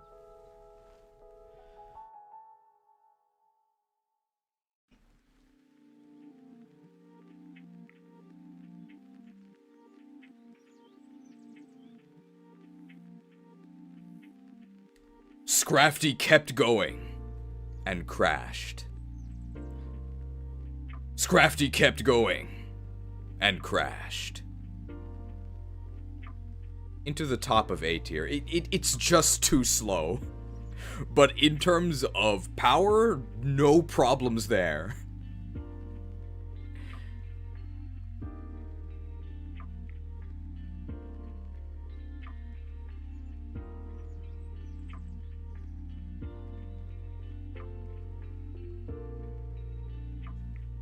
Pull your damn pants up. Pull your damn pants up. And maybe you wouldn't keep... Maybe its speed stat would be better if it just pulled its damn pants up. Instead of waddling around like a hooligan.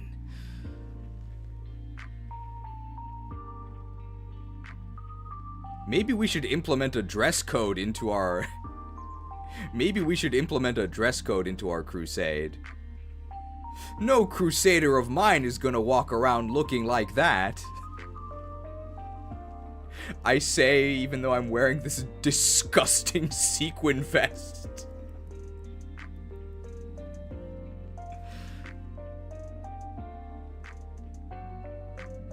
I think that's enough for Scrafty, right? Everybody's okay with, like, top of A. It's just too slow.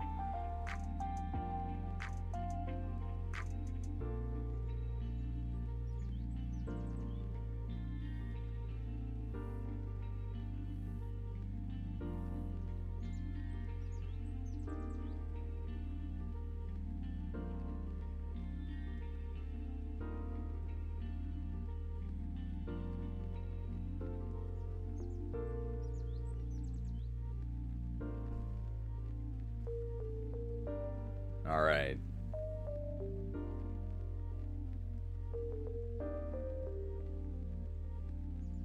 You face Maractus. What is Maractus's title? Obviously, he's not Eridar, Lord of the Burning Legion.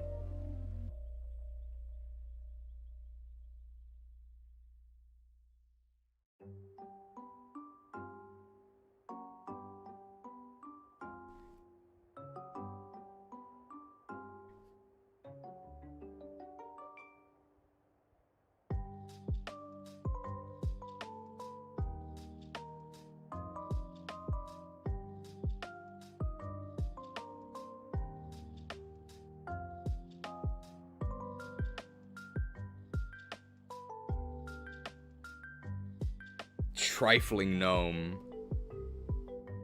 Why did this suddenly get bigger?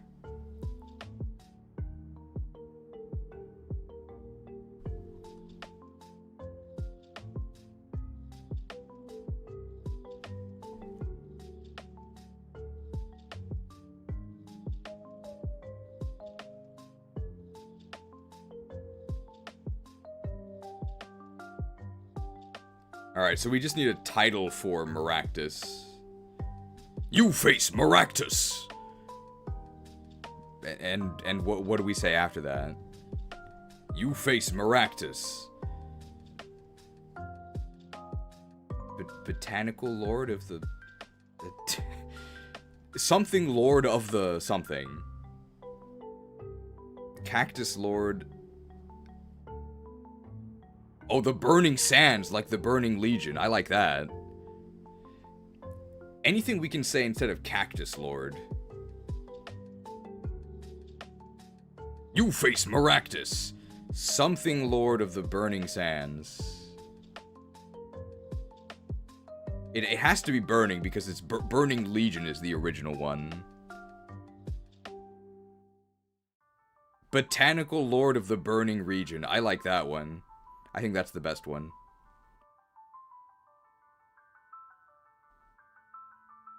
You face Maractus, Botanical Lord of the Burning Region! Yeah, that works. Very nice. I like how that sounds. Good suggestion by Jacob Ferenczi. Very nice. I can see why you're in Nax. Good ideas.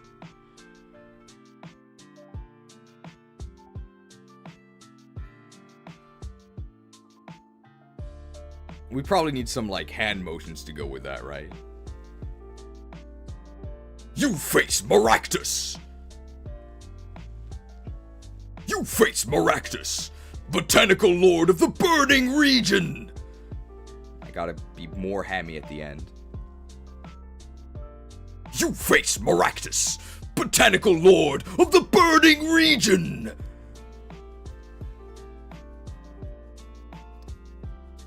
106 special attack, and that's the nicest thing I can say about it.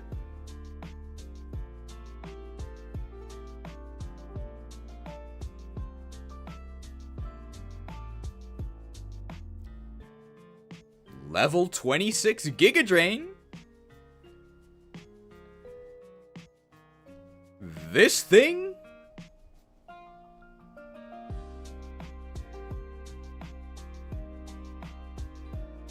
How low in finest are we? Like, it's actually probably better than these guys. Yeah, I'd put it right below Snivy. This thing? Sucks.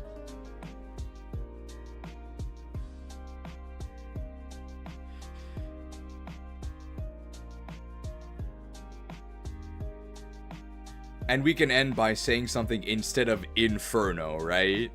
So, what do we say instead of Inferno? That...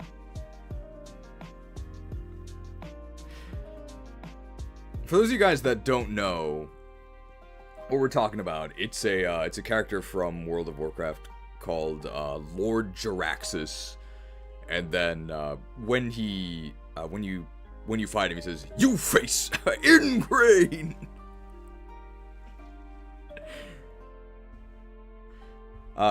When you fight him, he says, "You face Jaraxxus." Eridar, Lord of the Burning Legion! And then he summons infernals from the sky. They're like these big fiery demons. And when he does that, he screams, Inferno!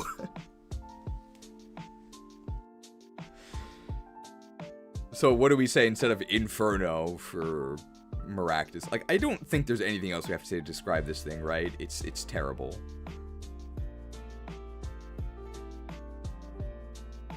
Infernape! If this thing could summon Infernape, it'd be pretty good.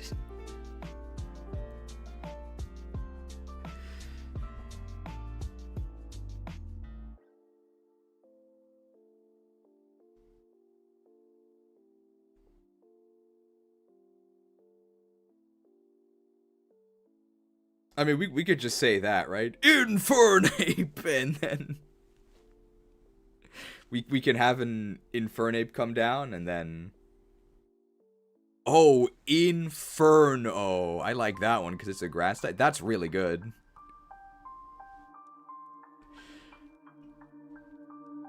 Very nice. I like that one. Inferno! That's hilarious. Great suggestion by Toasty22.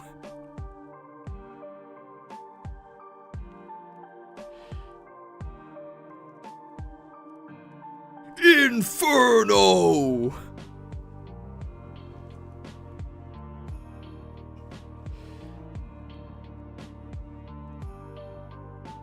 And then I think we can just have like a graphic of just like ferns, right? Sure, and that'll work. Thank you, great suggestion. Inferno!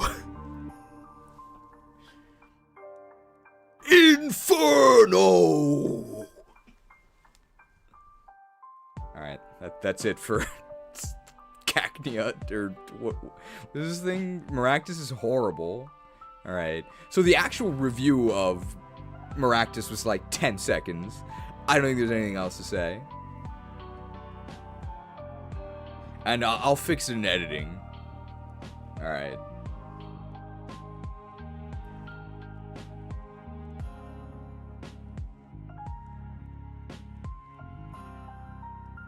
Let me just see if I missed anything. Wasn't Snivy A in the black and white tier list? What game are we talking about now? Is it black and white? Something I won't understand. I guess I should say this now. So, in the interim between part 1 and part 2, there were some proxy wars waged in the Discord, where people were actually saying some very, very unkind things to each other. I think they were being very rude. I don't really appreciate the way that some people were speaking to each other. I understand that people watching these extremely long deep dives into ancient children's games may shock some of you guys to learn this, if you're not ground types. These people don't exactly have the best social skills. So, people were getting into some very, very ugly arguments. And oftentimes, people were trying to support their arguments by citing my placements in tier lists for other games. I don't know why you would talk about my tierings in other games. Pokemon are tiered for the games that they're in, so the fact that Snivy has a better placement in Black and White 1 has no relation to its placement in Black and White 2, because Black and White 1 is not Black and White 2. So, the fact that Snivy was better in Black and White 1 has nothing to do with how bad it is in Black and White 2, because the fights are all different. And the environment is different. How does it feel to have made it as a content creator now that people are using you as a source for their opinions? It feels very strange. It's extremely weird to be talked about in third person, and to have people say like, well, Cheese thinks this. No, I don't. Are you a psychic type? I don't think that. We don't have any prophets in our community, okay? Don't presume to be able to speak for me. I'll say it myself. Or maybe I won't say it. Because you might get cancelled online for it.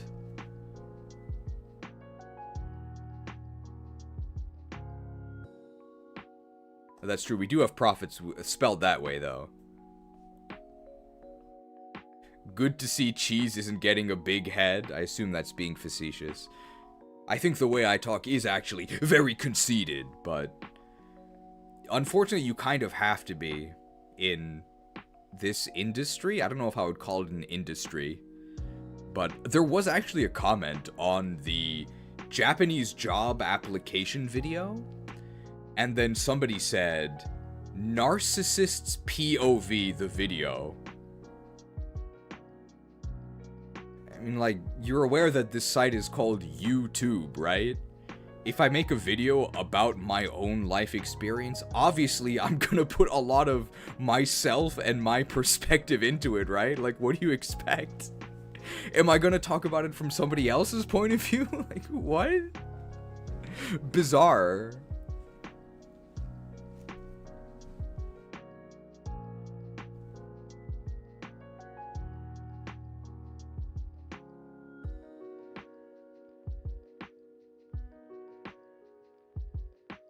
How are we thinking about Sigilif?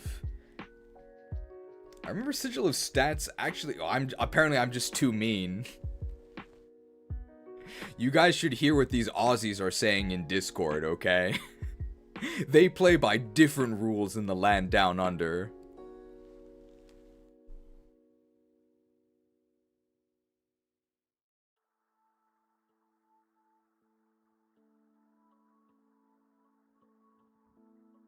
The first YouTube video was someone's day at the zoo, wasn't it?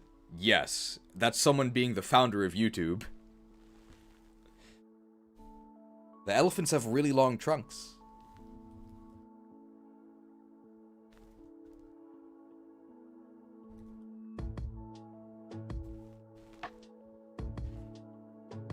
I spelled Sigilif wrong.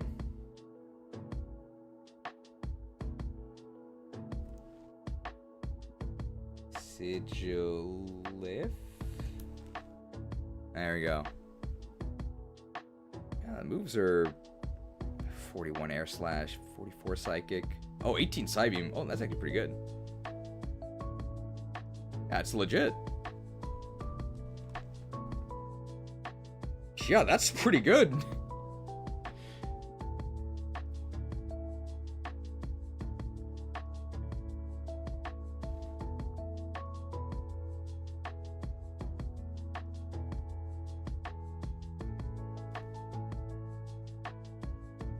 Sigilif.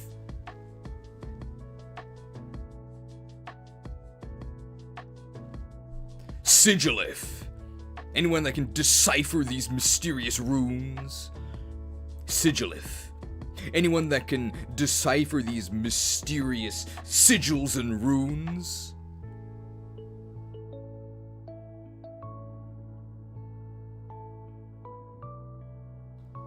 Well, these Arabic numerals are pretty easy to understand. This is good. This is good too. You don't even have to evolve this.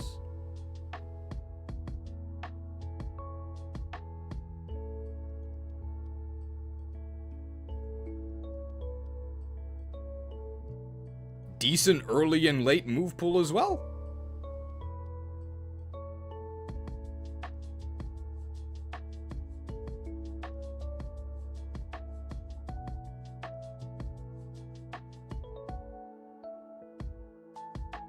I really dislike the design. I have no idea what I'm looking at.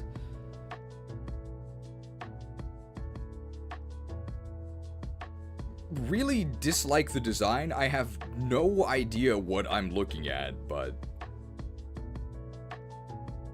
I'm looking at the NASDAQ, and I like what I see.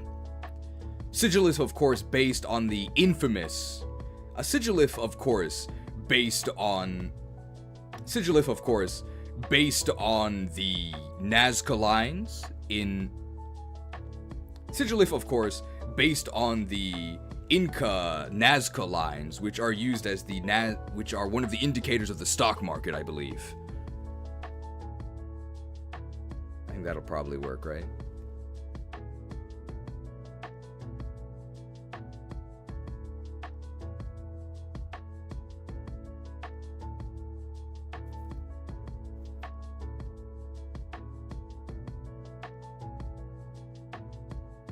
Personally, I really dislike the design. I don't really know what I'm looking at.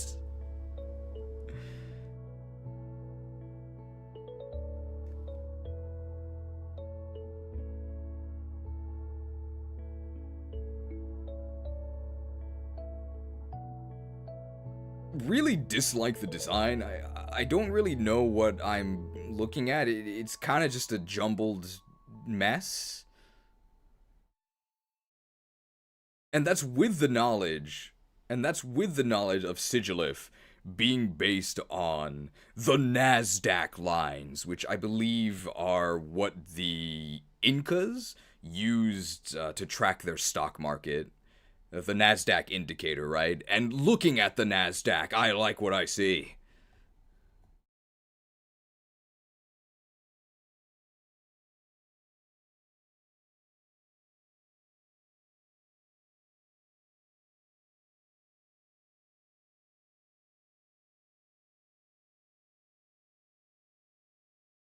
Great stats, good enough moves, okay-ish dual typing.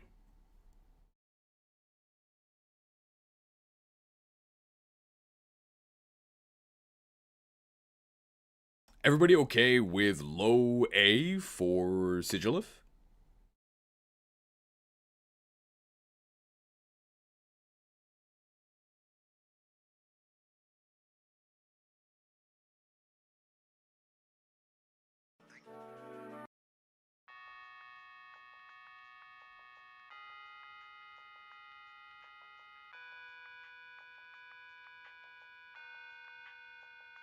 Above Espeon? Espeon does have much better stats. Espeon is like a 30 special attack lead, but it doesn't have the dual type.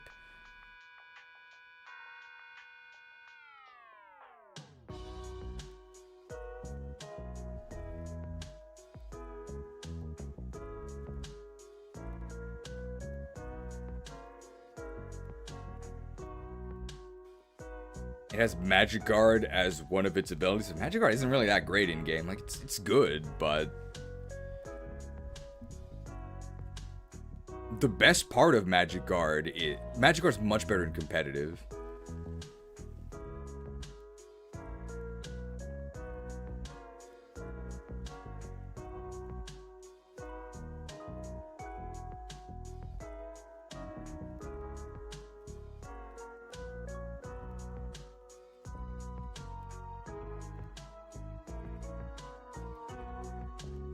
I'd say this thing is worth one of your major Sigilif spots. I'd say Sigilif is worth one of your major glyph spots. There we go, that'll work.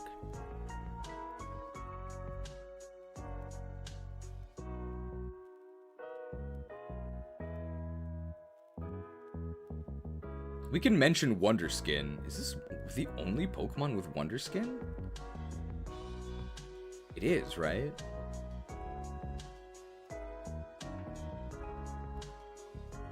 It's one of the only ones. Oh, no, there's a couple others that have it as well, that are wondrous.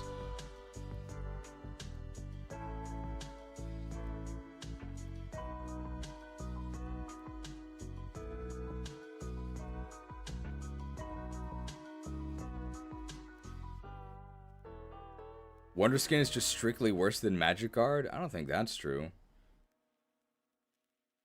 It's certainly overall worse.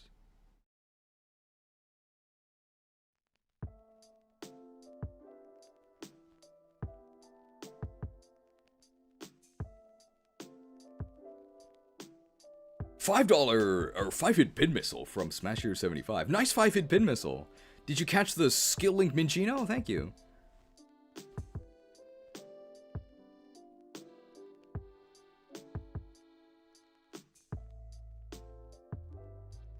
Sigilif's abilities certainly work in mysterious ways because... Sigilif's abilities certainly work in mysterious ways because I bet some of you are wondering how this skin works.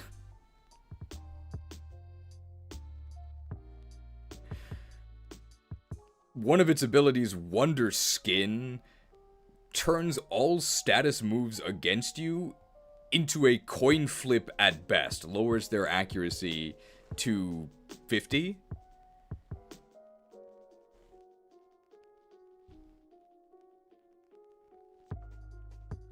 Wonder Skin turns all status moves against you into a coin flip.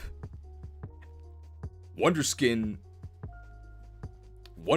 turns all status moves against you into a coin flip. It lowers their accuracy to 50% at best.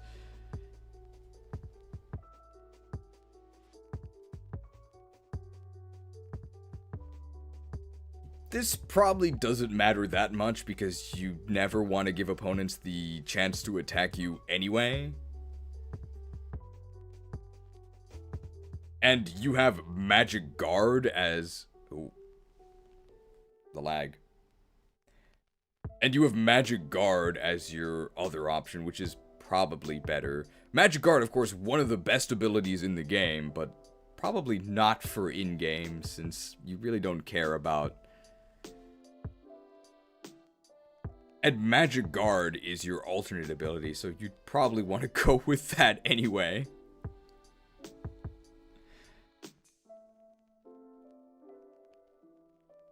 Although whether you're wondrous or magical doesn't really matter that much, since the best way to negate incoming effects is to just kill your opponent.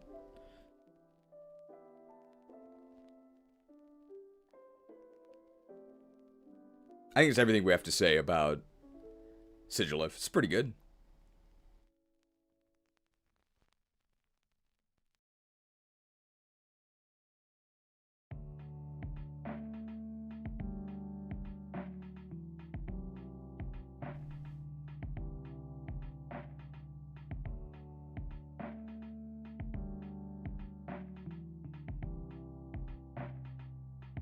Alright, Trapinch.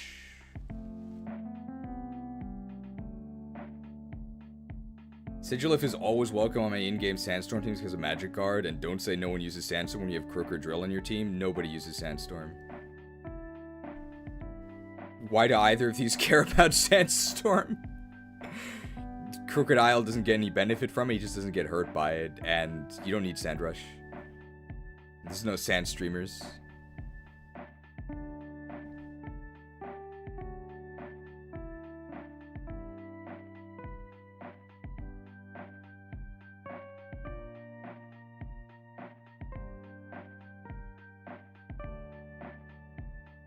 Trapinch!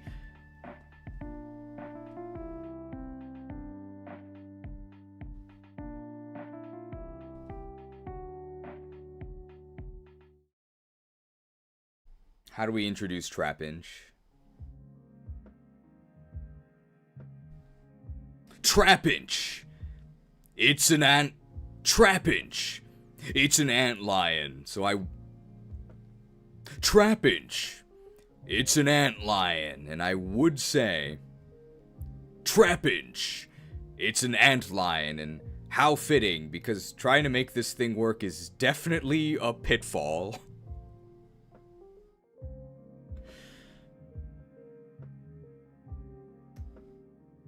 Obligatory reminder that Vibrava's stats super suck. Obligatory reminder that Vibrava's stats super suck. They are comparable or worse than first form starters.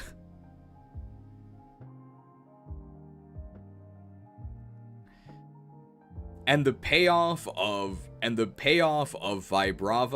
is okay? And the payoff of Vibrava is okay, but it ain't exactly Garchomp.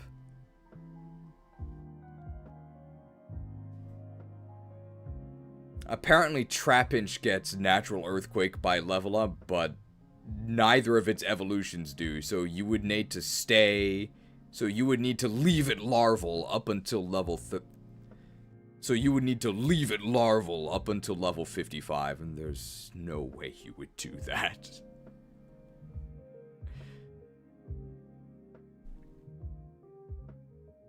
Luckily for Trapinch,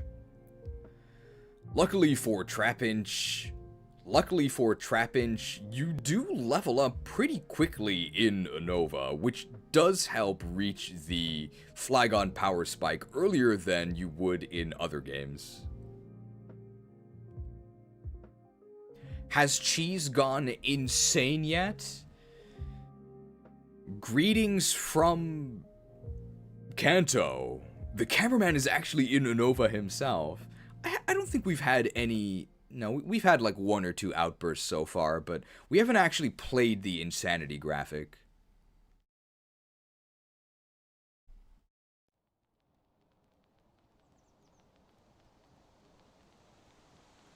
What are we thinking for Trapinch? I'm thinking like high C tier.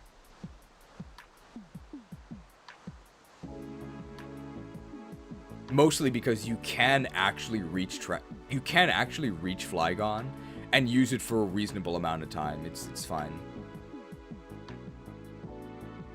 Unova's finest. I mean, you don't stall for Earthquake.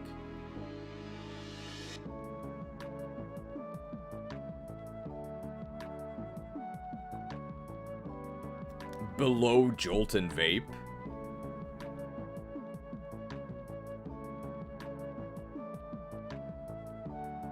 Might actually put it below Scolipede as well. It's probably better than Scolipede.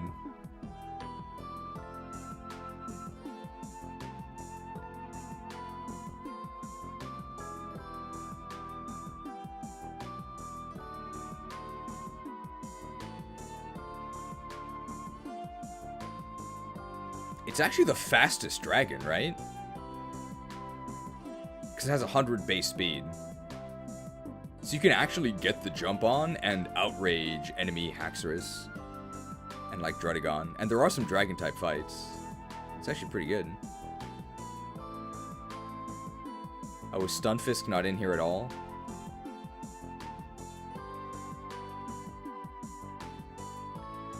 Scolipede gets speed boost though? No, it doesn't. Not in this game. So it doesn't actually get speed boost in Gen 5. We can't access it anyway. And speed boost doesn't matter. So all those things we mentioned last time.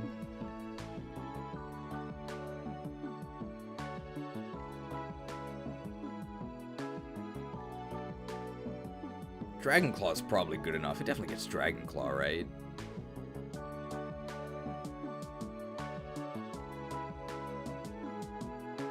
Flygon gets Dragon Dance. Here, would you use Dragon Dance? I mean, Dragon Claw is good enough, if you can get Dragon Claw. They just give you the TM, right?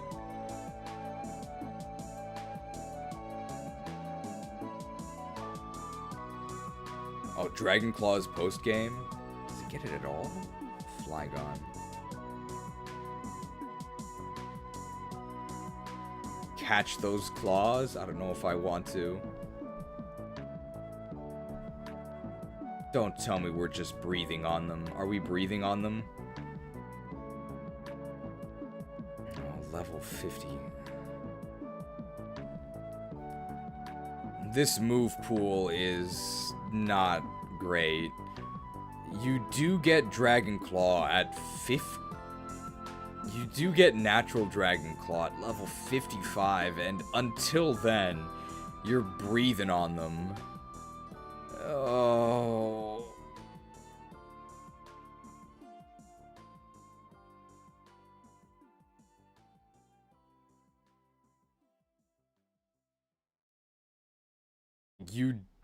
This move pool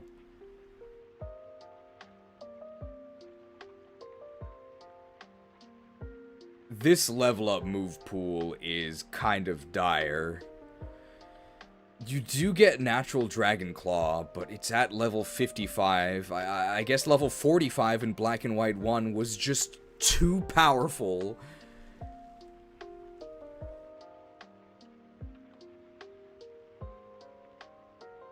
And until then, it's not a flying type, but Flygon uses Levitate to take to the skies, and Dragon Breath your... And it's not a flying type, but until then, and it's not... Now, how do we do this? This level up move pool is pretty dire. You can't actually...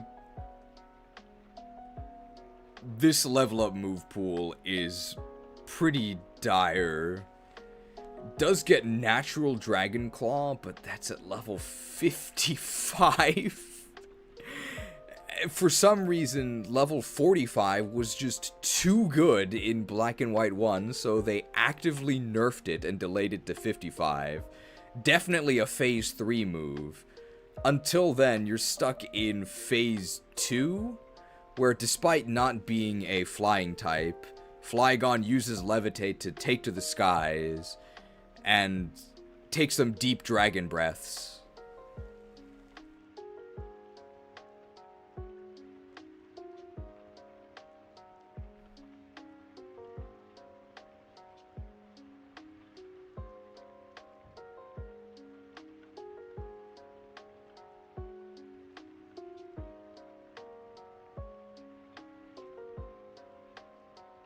Really great ground dragon typing, but quite an investment, and the moves aren't. Really great ground dragon typing. Really great ground dragon typing, and Flygon is the fastest dragon available, so you'll get the drop on other Dracos.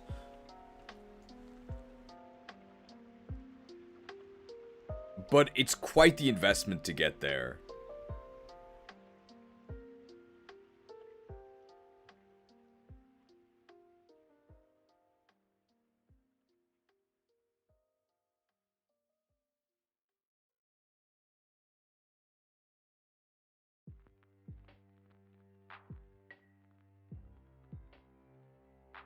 Now, where do we roost? Probably like just above Sandshrew.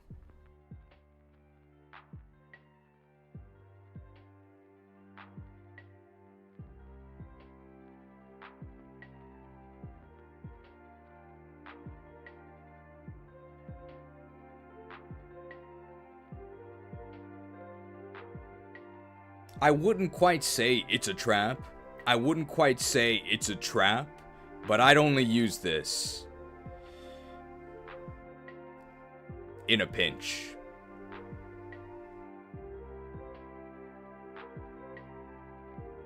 There we go. That's good, I think.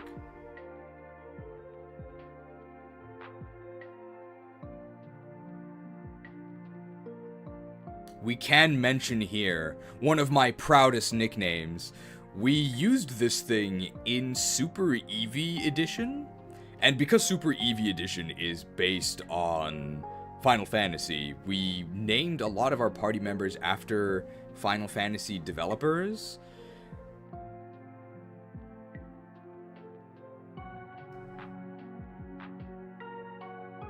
And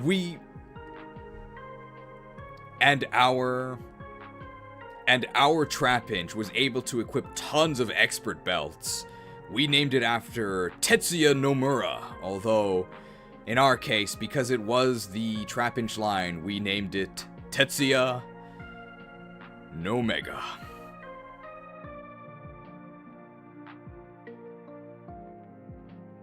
There we go.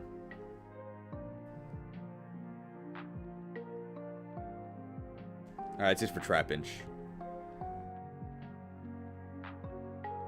I'm actually going to swap these, because I'm going to swap these to make it easier to talk about them.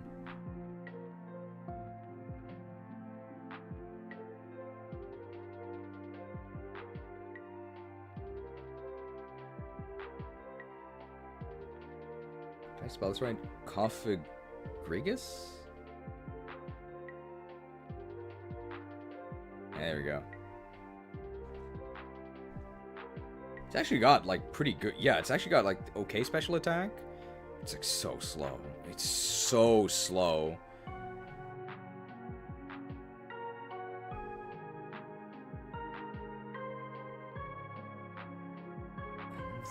Shadow. Oh my god, this sucks. And what's the evil level? 34. That's not that bad.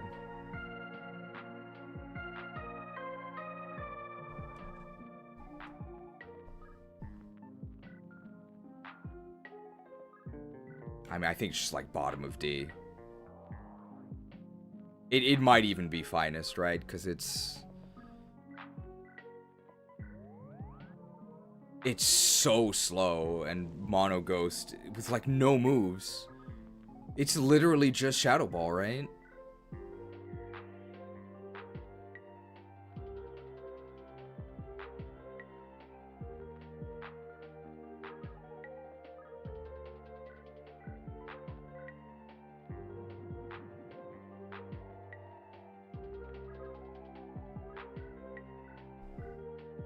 It's either bottom of D or finest. I mean, we put Umbreon here, right? I think this is actually worse than Umbreon. So I think we'd probably put it below Umbreon. Yeah.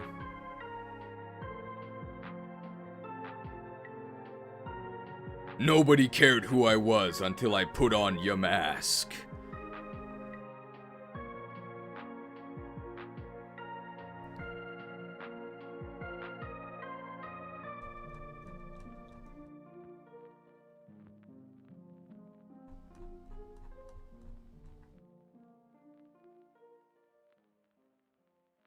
They actually didn't care after I put on your mask either. They actually didn't care after I put on... They actually didn't care after I put on your mask either, because... Yikes! Does it get better when it evolves?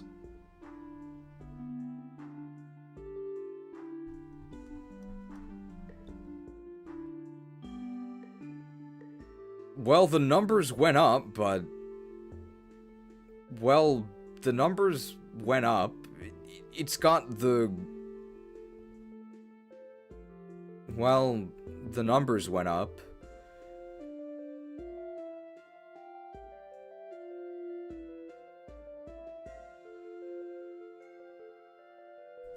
.95 special attack really isn't that bad. Do we get good moves?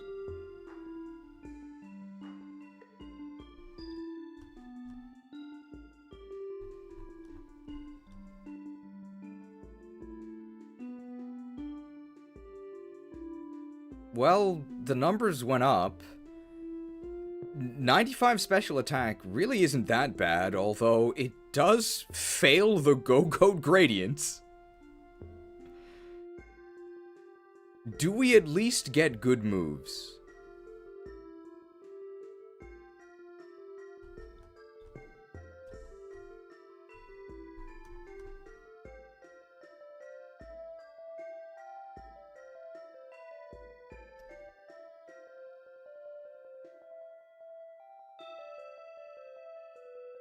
Nope. Be sure to catch Configrigus. Be sure to catch Shadow Ball coverage on ESPN. At least we get stab.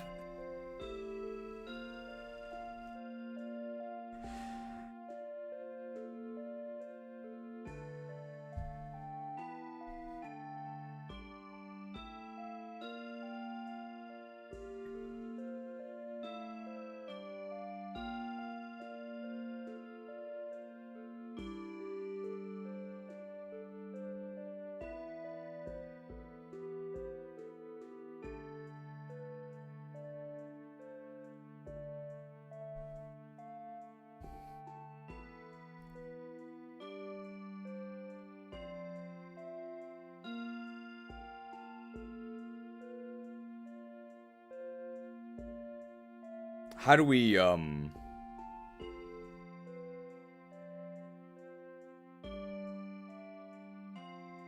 how do we mention the nickname debacle?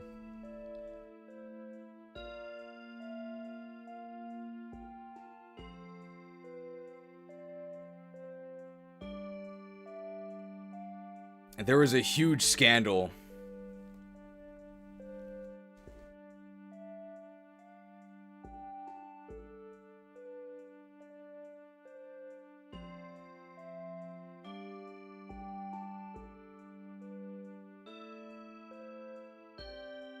There was a huge scandal. There was a huge scandal. There's actually a huge scandal on ESPN. There's a huge scandal on ESPN where Cofagrigus actually couldn't have its real name on the back of its jersey. In order to appear on ESPN,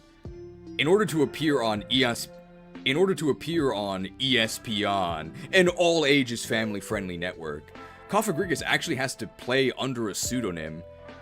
In Gen 5, you can't actually trade Cofagrigus without nicknaming it, because it gets caught in the profanity filter. I'm not gonna go into detail on why, because I don't want to get demonetized, but part of spelling Cofagrigus' name involves a rude word.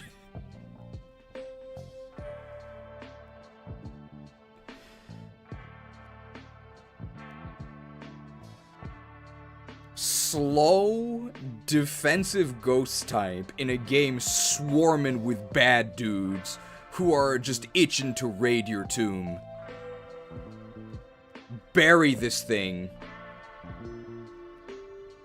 in the depths of the finest.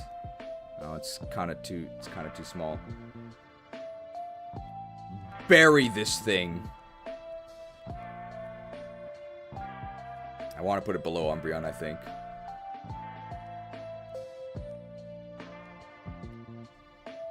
Slow, defensive ghost type in a game oozing with bad dudes just itching to raid your tomb. Bury this thing in the depths of the finest and never unearth it,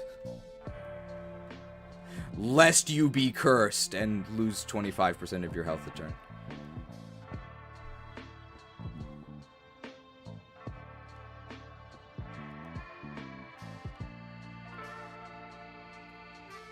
There we go.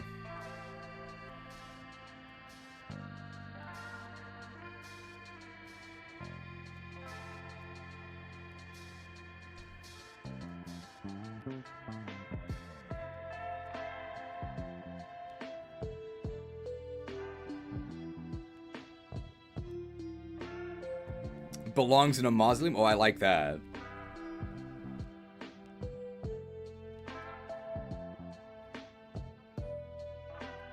You belong in a museum. More like a mausoleum. Nah, maybe not.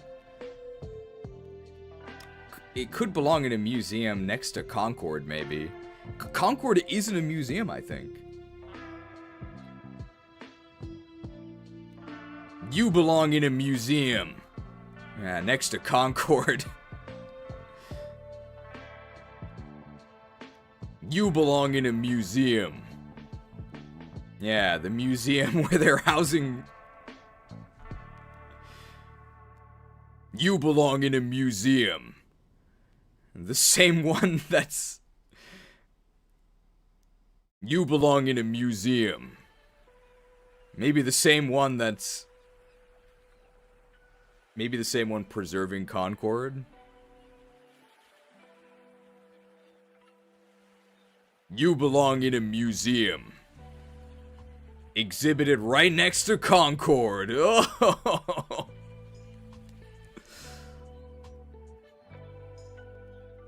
There we go.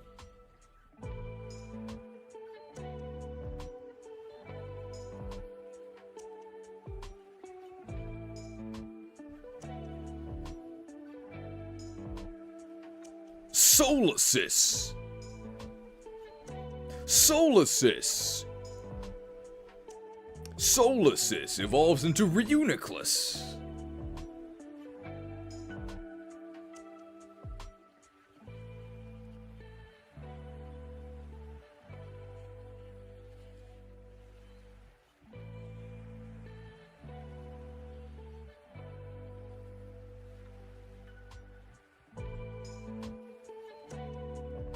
Reuniclus.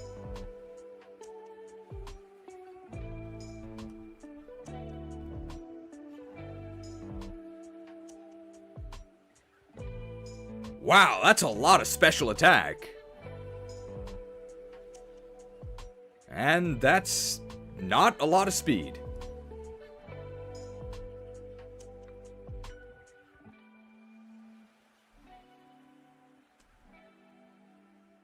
Not a lot of moves either. Hope you like psychic attack. Not a lot of moves either. Not a lot of moves either. I hope you like psychic attacks.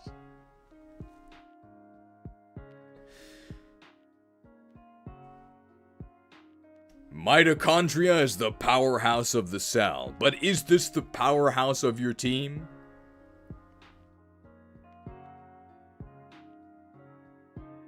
Let me solo-sis him.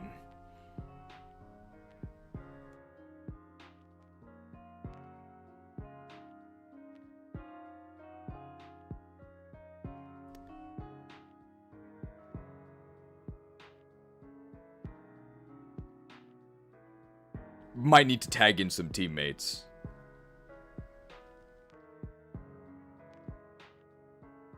Really great special attack. Really great special attack. Does pretty well against the jocks, but the bad dudes are gonna bully you pretty hard.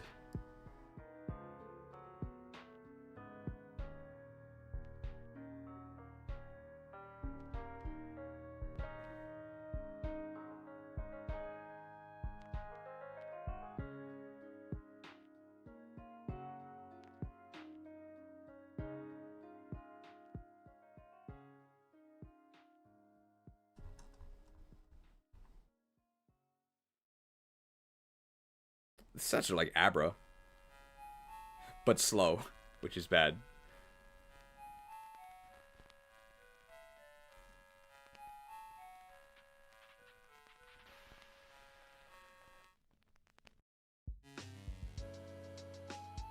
Focus Miss deals with bad dudes like 85% of the time.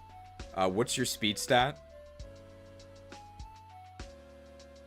The bad dudes already committed their crimes against you. You're just gonna die.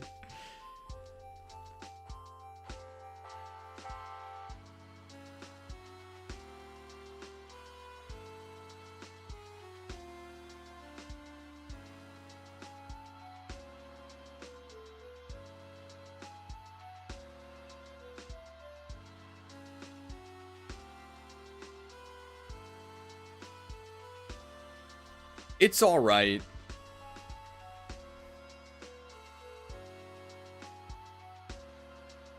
Reuniclus, not bad. Reuniclus, not bad, but I wouldn't exactly call this thing perfect cell.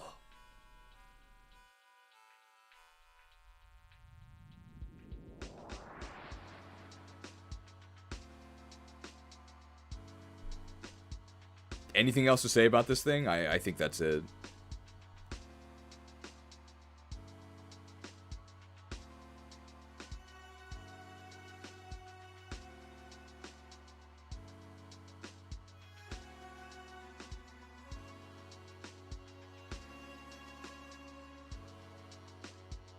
We already talked about Magic Guard, right? Yeah, we talked about Magic Guard for... We talked about Magic Guard for Sigilif.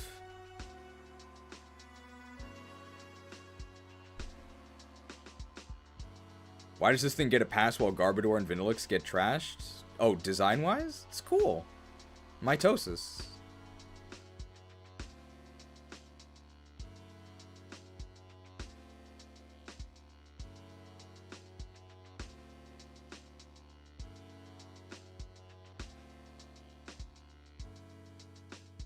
We could mention how Duosion has, we can do it this way. What level do you get Duosion? 32.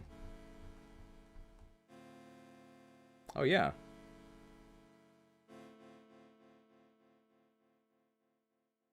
That's a lot of special attack. Not a lot of speed. And these actually aren't even Reuniclus's stats. These are Duosion. When you evolve into Reuniclus.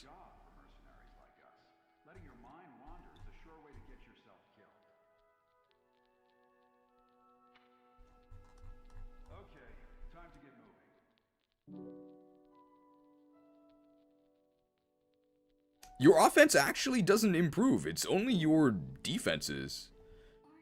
Your offenses don't actually improve. What do you call the, Your offenses don't actually improve. The extra cytoplasm just serves to cushion the blows that are... The extra cytoplasm just serves to cushion incoming punishment.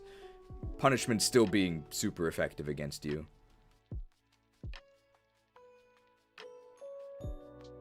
And we can just stitch that in earlier.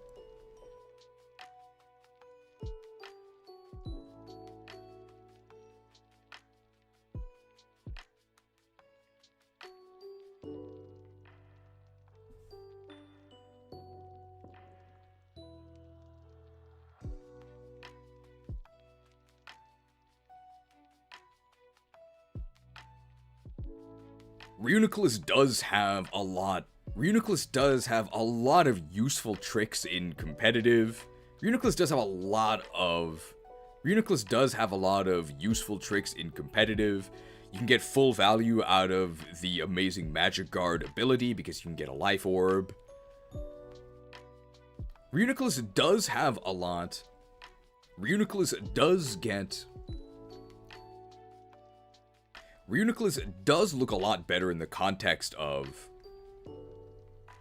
Reuniclus has a lot of tricks that only get to shine in competitive formats. That's where you can take full advantage of its amazing Magic Guard ability because you can slap a life orb on it.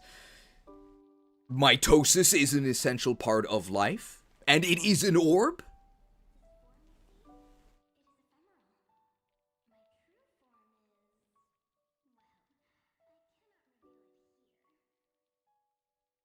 You regenerate every time you switch out, which really helps your longevity.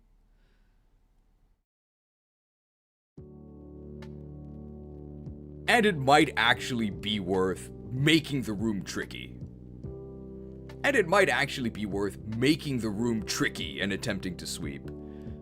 But none of that applies to the in-game context we're talking about. But none of that applies to our current cell research, which is... But none of that applies to... We're trying to talk about in-game, right?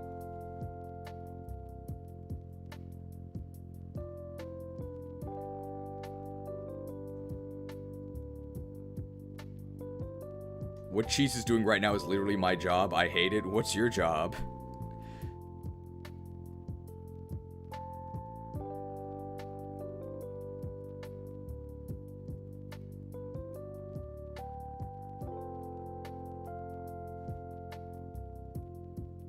But none of that applies to something about like foreign cells or something.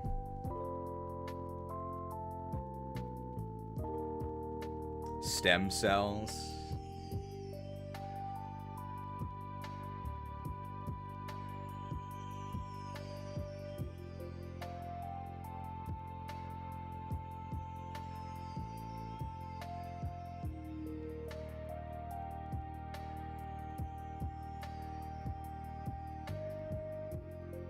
But competitive is an entirely different organism.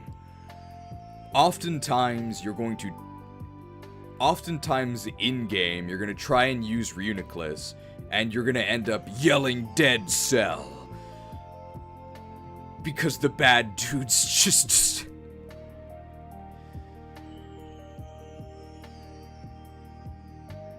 But competitive is an entirely different organism. Oftentimes when you try to use Reuniclus in-game, you're gonna end up yelling dead cell.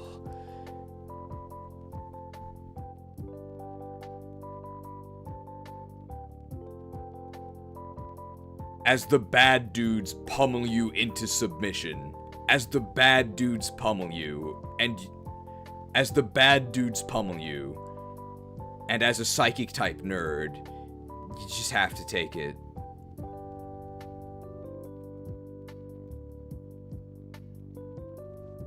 There we go. I think we can stitch together enough to review Reuniclus.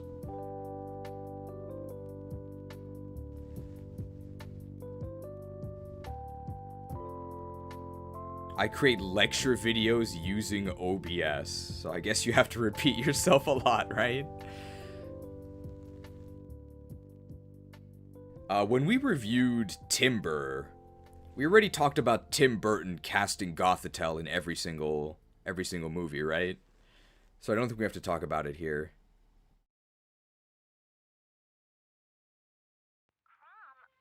Where do we put Gothitelle? I think I'm just gonna put it, like, maybe above... Like here, maybe?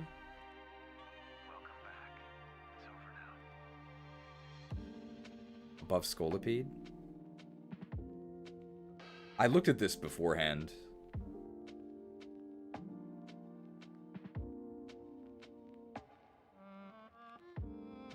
The speed is still really bad, right? Did I not put the E at the end?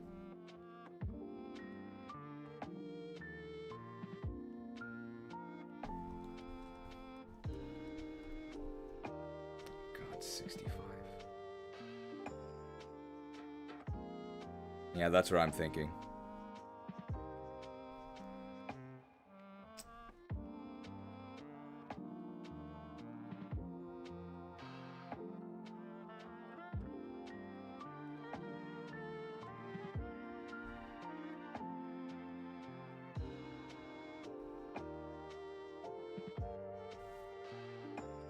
So what do we say here? I know what I'm going to talk about here. What's like the Pokemon word for life? So there's going to be a ghost type side, and there's going to be the opposite side to that. And once they faint, they're going to go over to the ghost type side. So what do we call the live side?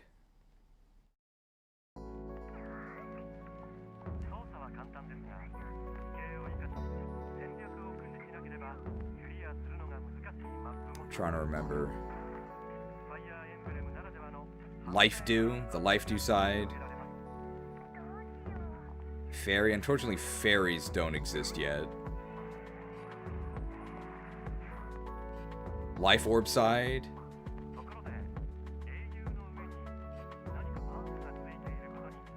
Like, this is not gonna make sense to anybody who hasn't played World of Warcraft, but that's what we're gonna talk about.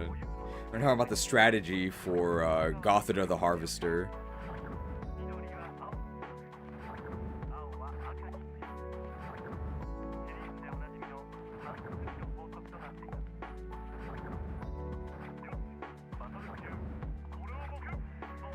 Normal type side. Hang on, this music's a bit intense. Normal side.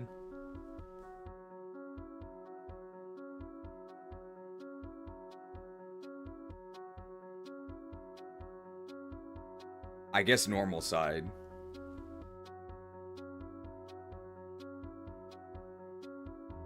Ultra Necrozma. Bright Powder.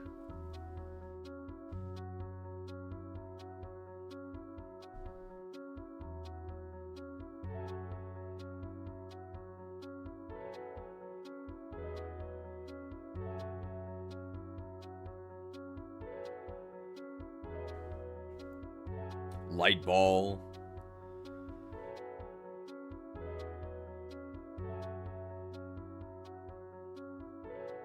I guess we could just call it the normal type side.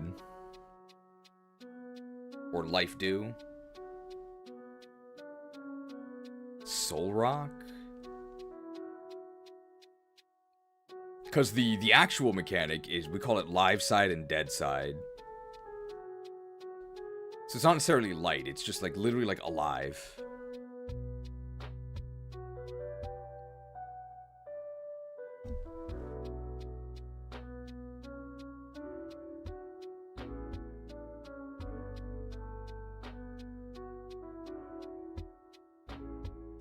The sunny side? But then what's the contrast to the sunny side then?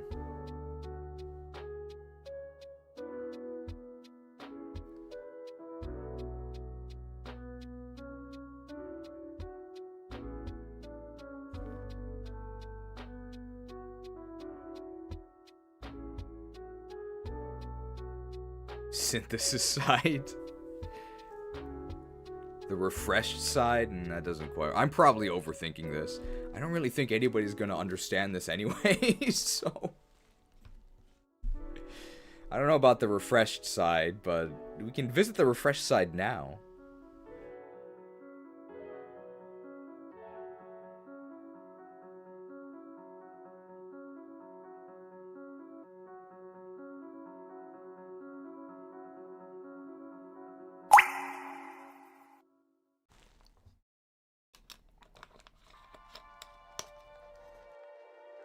Refreshed.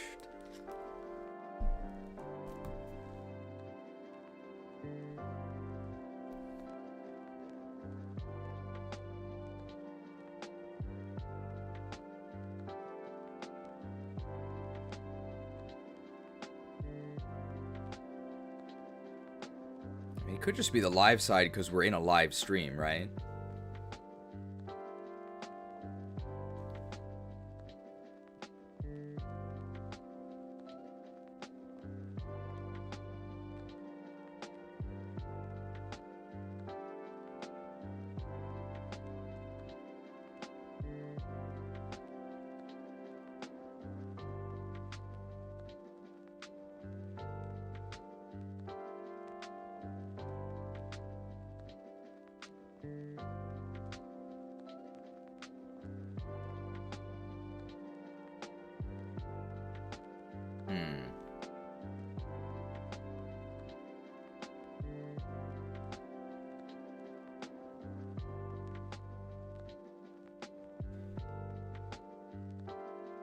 I mean, you'll see when we actually do this, it's actually not going to take that long. It's going to take like 15 seconds, so I'm probably just overthinking this.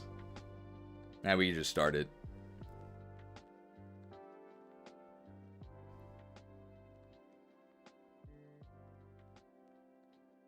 Xerneas and Yveltal?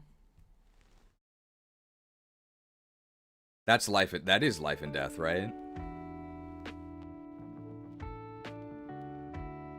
Yveltal is live, and Xerneas is death, right?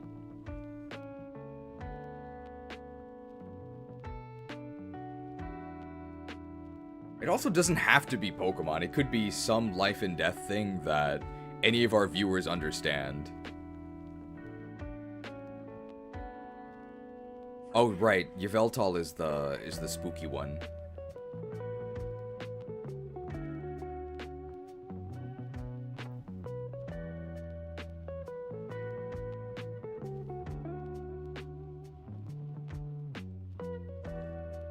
I mean, it's fine if we talk about Pokemon that don't exist yet in Gen 5, because the whole thing I'm talking about is from a completely different game, so that's fine. I like that. Okay. So let's go. Alright.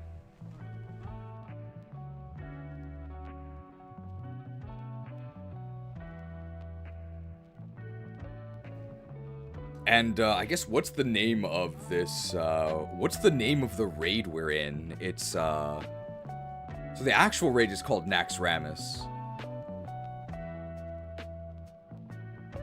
But, we could be, like, in some sort of Pokemon raid, I guess.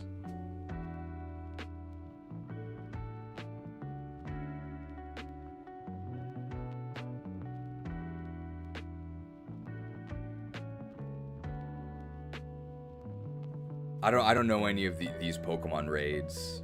I guess it could be in like a grotto or like the Relic Passage. If there's like a post-game area. There's the white tree and then it's like the black tower or something. What's the parallel of the white tree that's in the black version?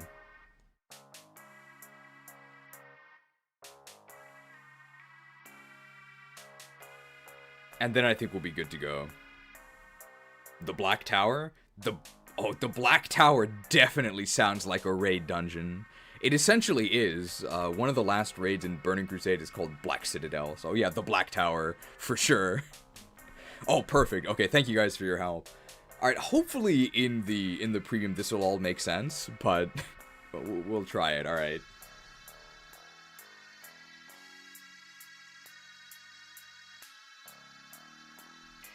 What's up, guys, and welcome to my quick and easy guide to the Gothita the Harvester encounter within the Black Tower raid in the endgame of Pokemon Black 2. The Gothita the Harvester encounter is split into two sides. There is the dead side administered... The Gothita the Harvester encounter is... The Gothita the Harvester encounter is divided... The arena for the Gothita the Harvester encounter is divided into two sides. There is the live side, administered by Xerneas, and the dead side, administered by Yveltal. Once a Pokemon on the live side faints, it will become a ghost type and transfer over to the dead side. You're going to want to split your Pokemon team with all of your special attackers on the live side, and you want to put the physical attackers on the dead side. You want to be careful not to faint Pokemon too quickly, otherwise... I think I'm talking about the wrong game. Gothita line in Pokemon. Remember all of the nice things I struggled to say about Reuniclus?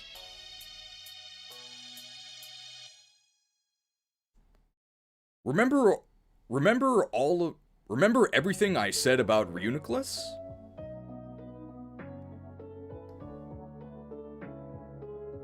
Forget all the nice things I said.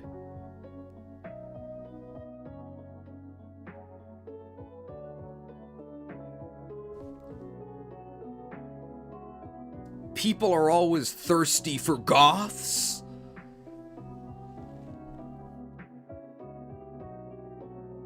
.95 special attack. Fails the Go-Go gradient. But hey, at least it's got more But hey, at least it's got more specialty. But hey, at least it's got more special defense.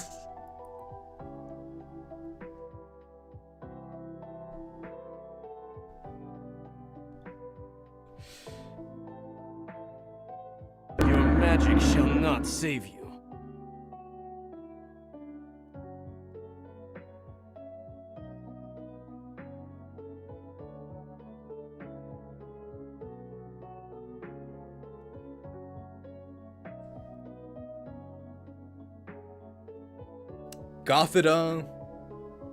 Gothita's got that. People love the bad girl goth aesthetic. Oh.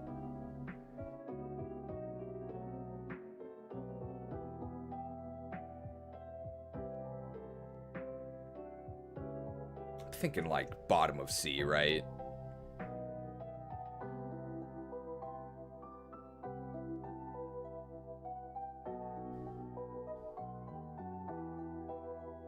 People love the bad girl goth aesthetic, and yeah.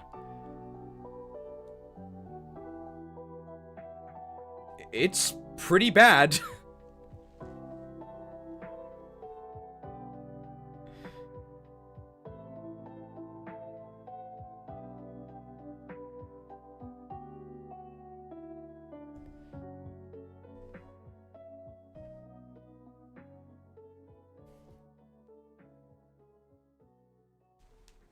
Come on, guys. I mean, everybody okay with, I guess before we conclude Gothita, everybody okay with this thing at the bottom of C? I think that's about where it, I think that's about where it belongs. It's pretty bad. It's like Solis's, but worse in, like, every way.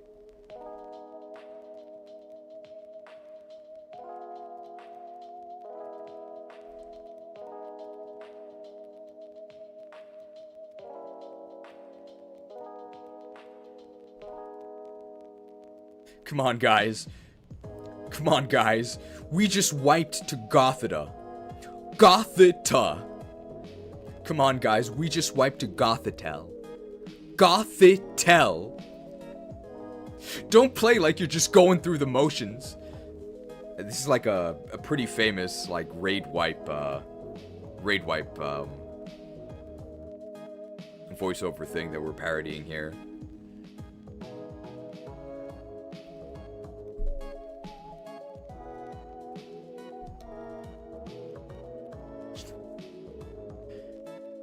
Come on, guys.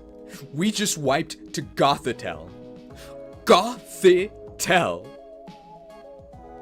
Get it together.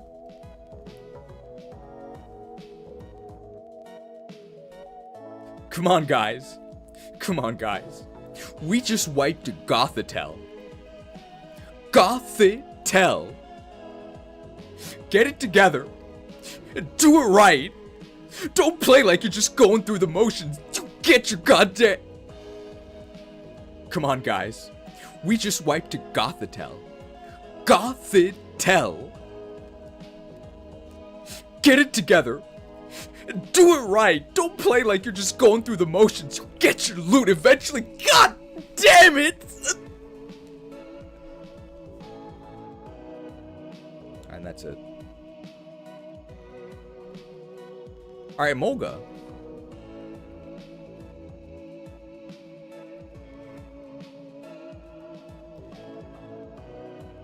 You guys should watch this wipe. I think it's called like Magmadar wipe or something. It's pretty funny. The guy's like a sports coach. Don't play like you're just going through the motions. You'll get your loot eventually. God damn it! It's very funny.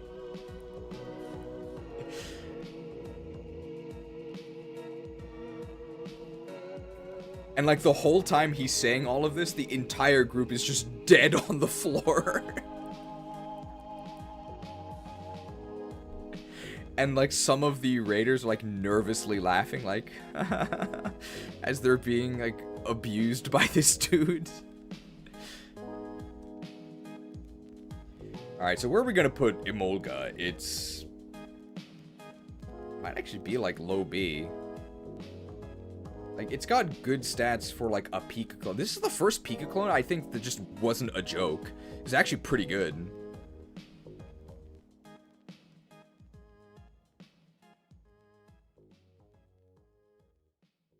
Emolga.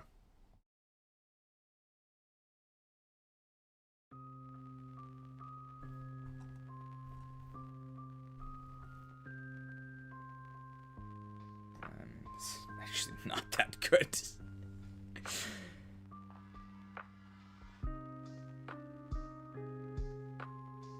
Oh, I mean, move pool's pretty good. I mean, like, this is probably gonna be like, this is looking like a C to me. That's... I mean, it's a pretty good type. And, like, the moves are okay, but the stats are pretty horrible. It's probably like a high C. Like, I would rather use this than Jolteon. I think, like, top of C.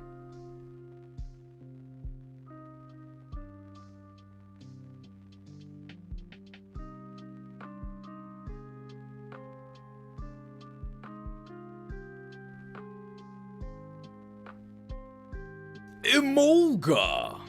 Part of the... Emolga! Part of a... Emolga, the Unovan rep of the Pika clones. This time, foregoing the balloons and instead strapping on a wingsuit to take to the skies.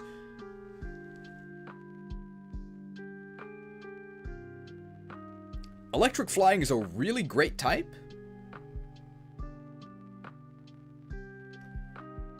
Supported by a pretty good level up move pool. Fairly early Spark, Shockwave, and most supported by a pretty good level up move pool. Very early Spark, Shockwave, and most importantly, Acrobatics with Stab. Very nice.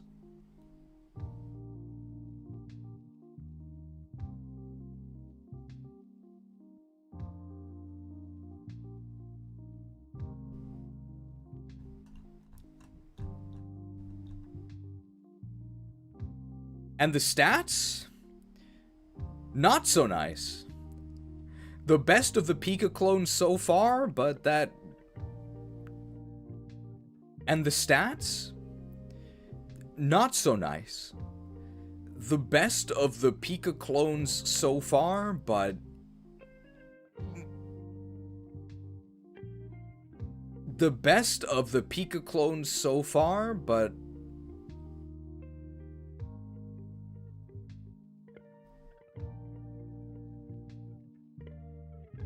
The best of the Pika clones so far, but not much positive charge, I can say.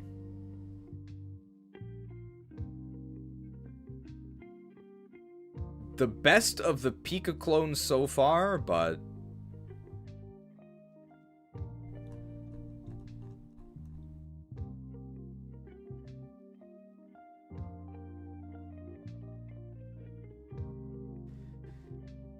the best of the Pika clones so far?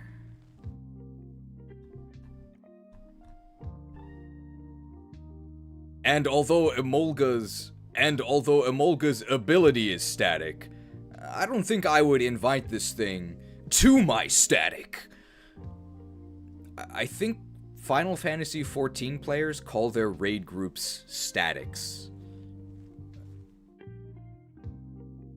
I think Final Fantasy XIV players call their raid groups statics, because it's the same people that show up.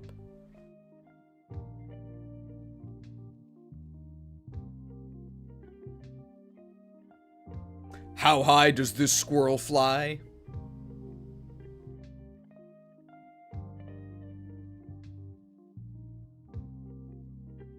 I'd rather use this than Jolteon.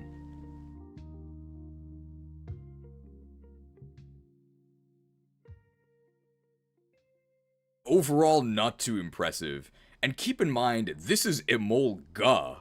So Emolra, and especially And keep in mind, this is Emolga. So Emolra and Emol are even worse.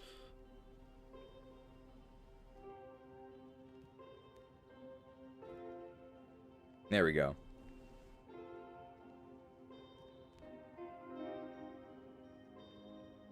Now that one's pretty easy to understand. Anybody who's played a Final Fantasy game will know what I'm talking about there.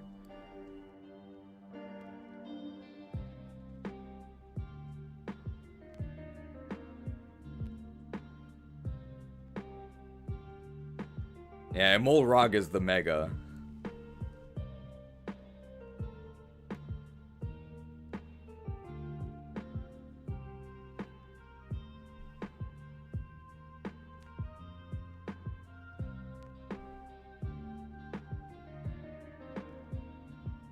Did I forget Stunfisk? Is Stunfisk in this game?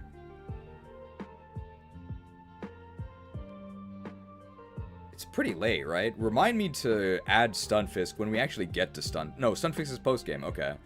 So apparently it should be there. I'll add that in the premium, I guess.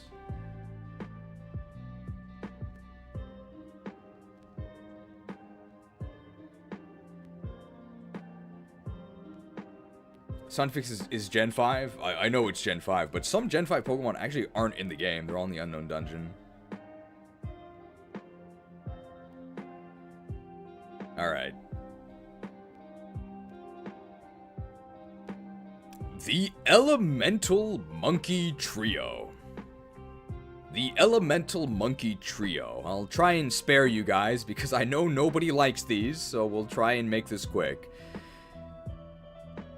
They're all meant as great value options to fill out your team with their respective typings, and they're all about as good as their type.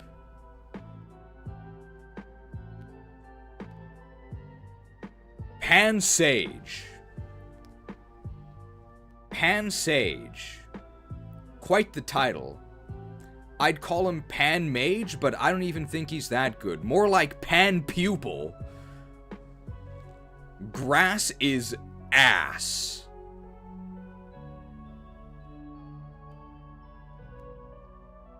It's better than Sunkern.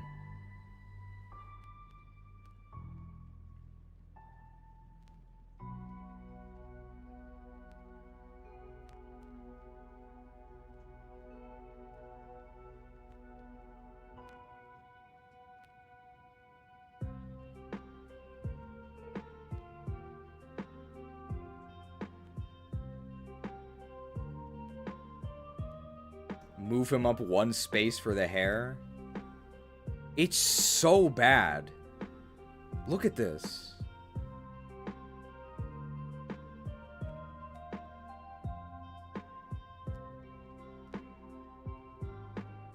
Did I forget an S?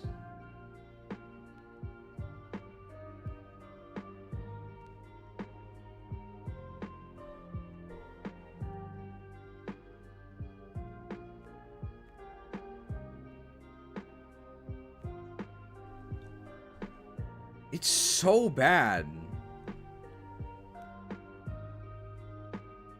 Like, the stats are fine.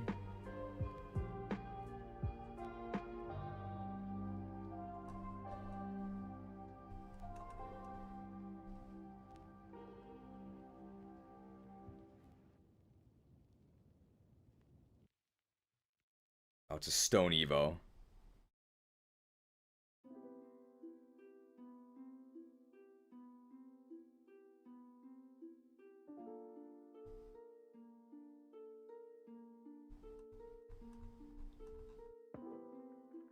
Oh. Oh. Oh.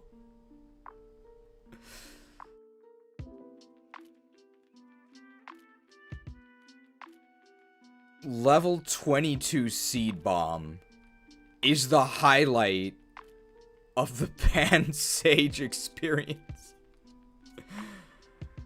Level 22 Seed Bomb is the highlight of the Pan Sage experience.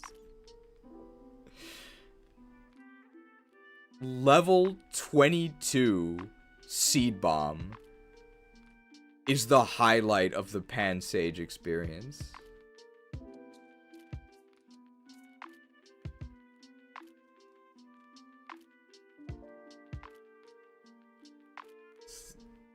Gen 7. No, it's the same in Gen 5. But I guess you may as well say it with Gen 5. Level 22 Seed Bomb. Level 22 Seed Bomb is the highlight of the Pan Sage experience.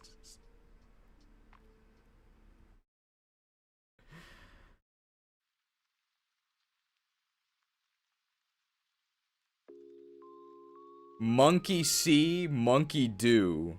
More like monkey doo-doo. It's probably better than Maractus, because the TMs are okay, and like the speed and stats are fine, but pure grass typing is unacceptable.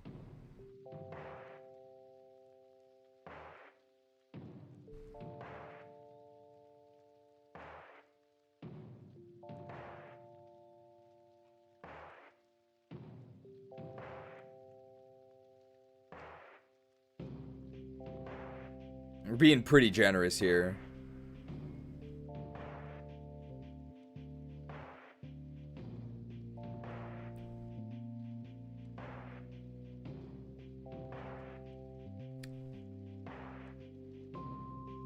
Sima pour one out for the elemental monkeys.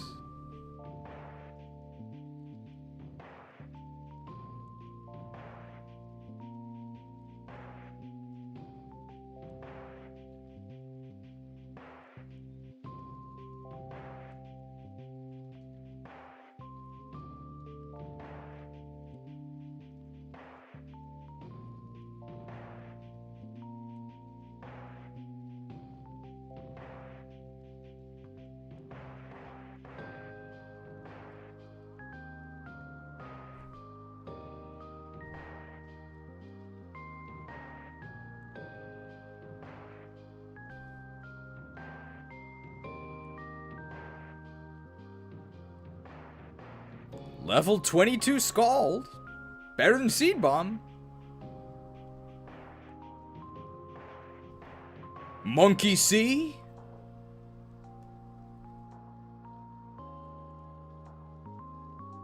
Yeah, Monkey C. Or just Monkey C. Monkey C.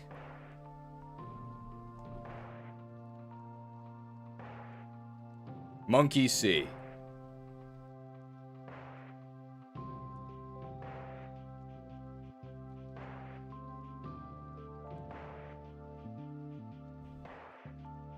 What is this thing? Panseer?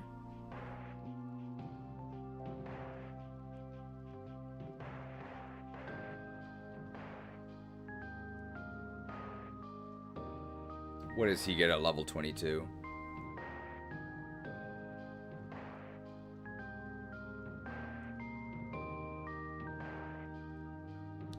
Panseer. Apparently this is the least popular Pokemon in Japan. Like, out of all of them. And there's over 1,000. I don't think it's that bad.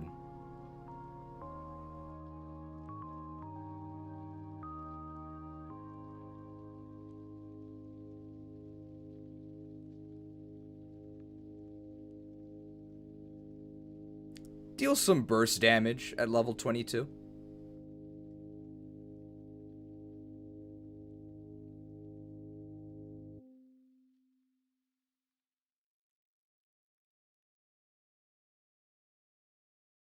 I'd say this thing is unfairly panned.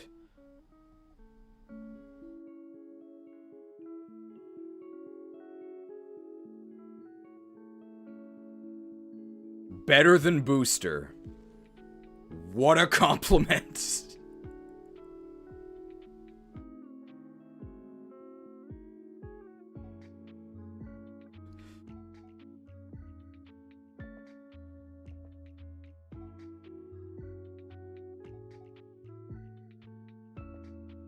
Is it even better than Booster?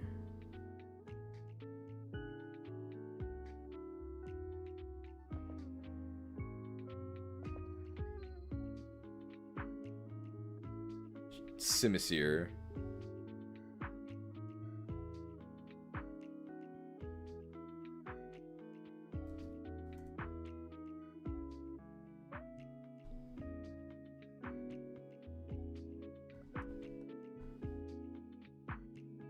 Yeah, it's better than Booster.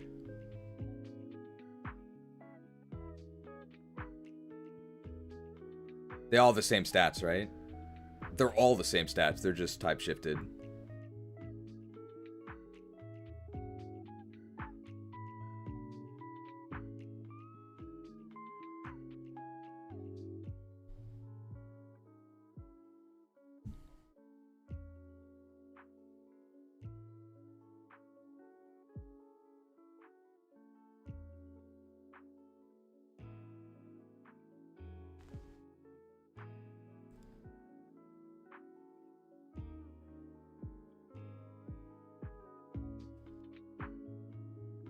If you really don't like these guys,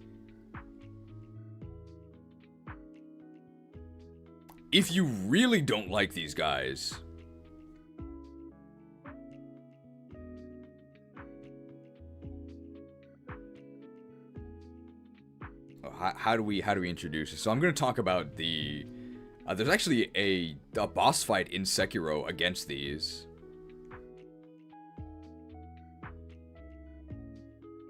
Although Pokemon is a baby game, in the adult game Sekiro, the wise monkeys are actually a boss battle. And just like in Pokemon, I would say that this monkey... And just like in Pokemon, I would say that the monkey... And just like in Pokemon, I would say that these monkeys are the most hated part of the game. Nobody likes this encounter, but hey, if you don't like the monkeys, you can horribly mangle them. Sekiro's a pretty good game.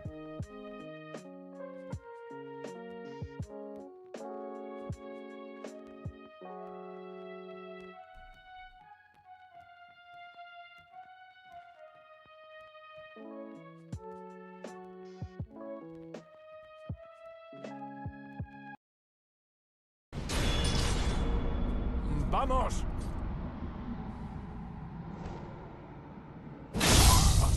Bien hecho.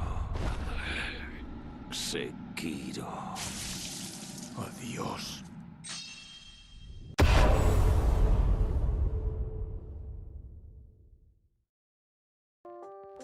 Adios.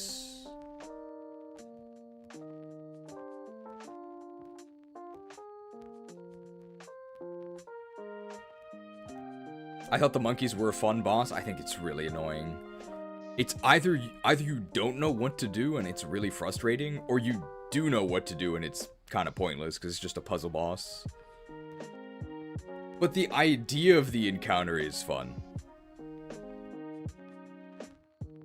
So the monkeys are, you know, based on see no evil, hear no evil, speak no evil.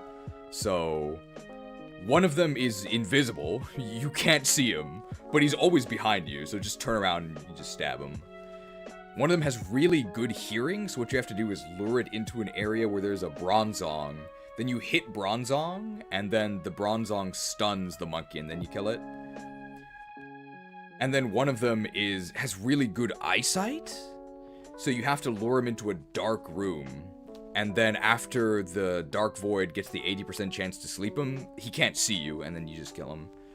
So once you know how to do all of that, it's pretty easy, but it's just kind of annoying. And there's not really any gameplay.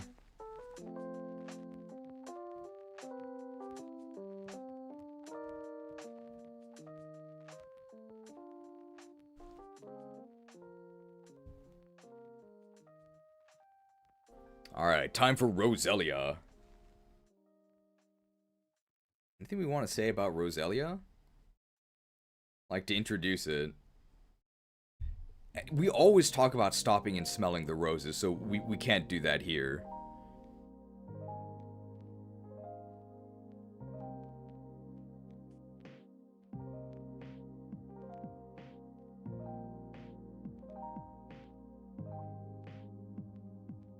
Every rose has its thorns. I mean, surely we have to talk about Ferrothorn.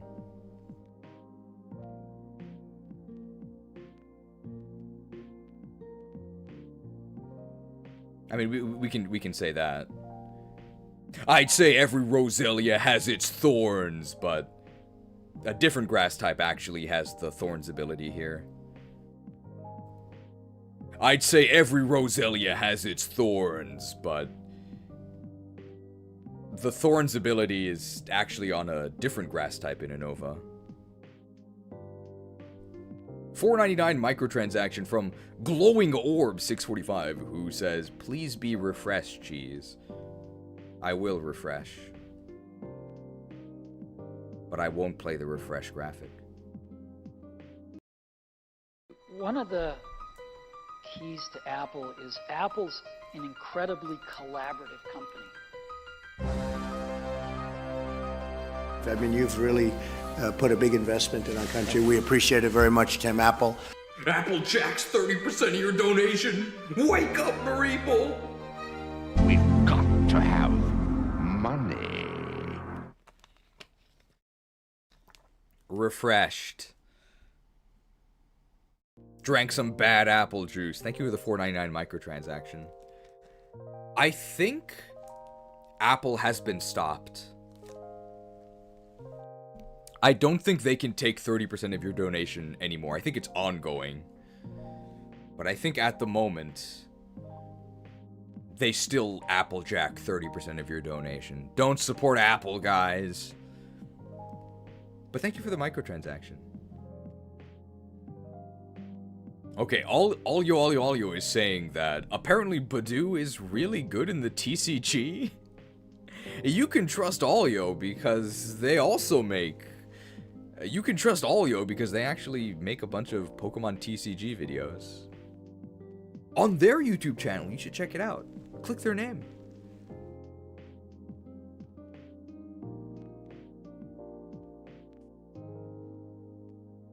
I will never understand...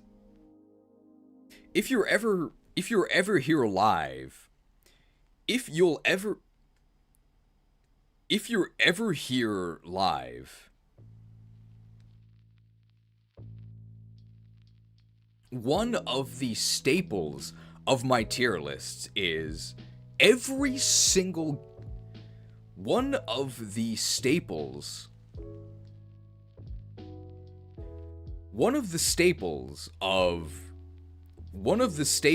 of my tier list, an endless crusade, if you will.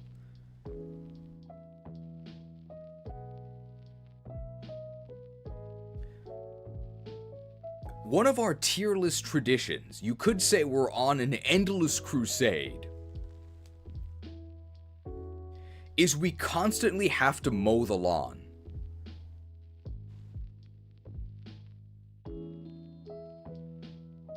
We have probably collectively spent at least a dozen hours repeatedly explaining why grass is horrendous for your in-game playthroughs.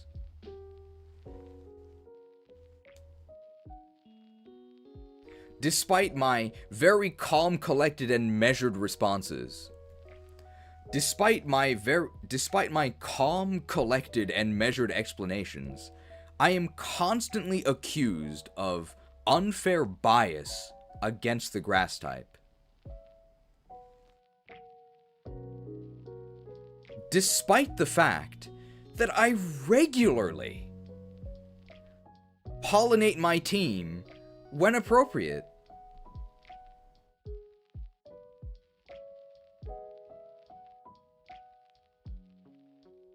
I think this thing's pretty good.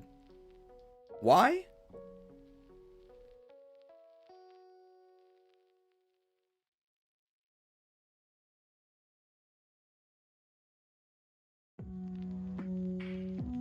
Remoraid.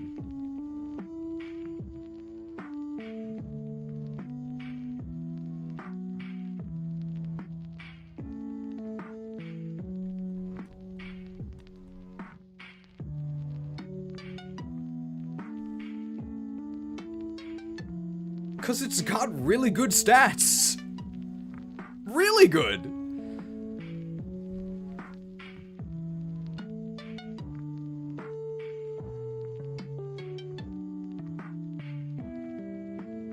Too bad it's a grass poison type.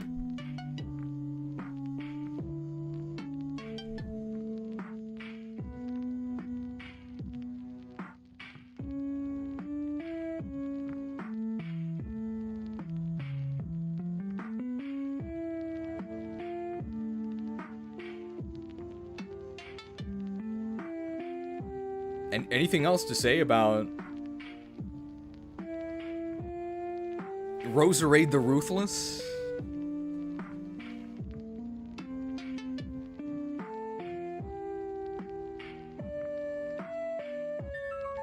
Wait, Allyo, do you actually have a video about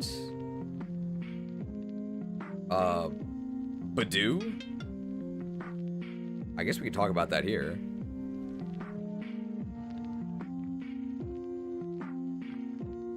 There is a Badoo video, okay. I guess we can mention that.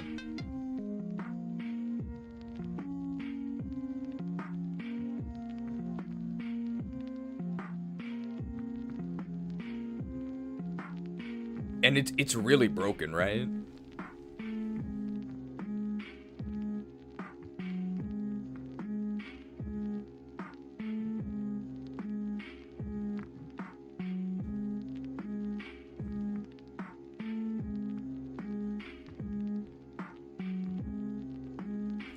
see the move pool. I think the move pool is just grass moves, right? It's just grass and poison.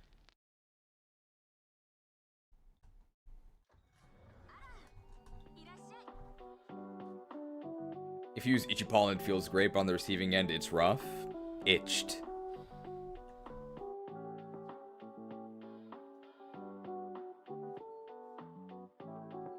Alright, to Stone Evo.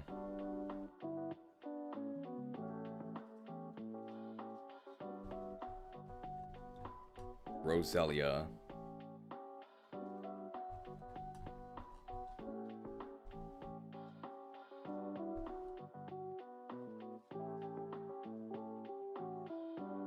Level 30, level 25 Giga Drain? Level 37 Petal Dance. Yeah. It's grass move. It's grass Pokemon.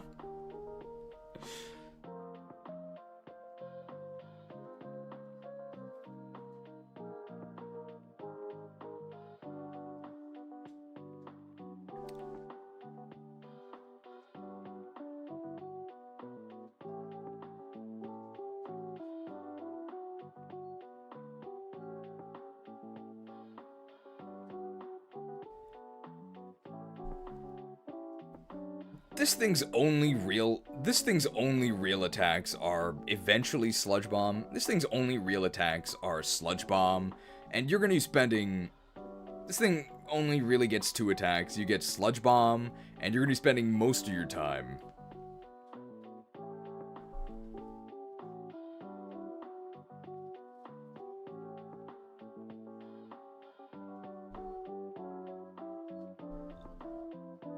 This thing's only real attacks are Sludge Bomb, and you're... This thing's only real attacks are Sludge Bomb and the Giga Suck. So you're invited to... So you're all invited to Vampire, the Roserade.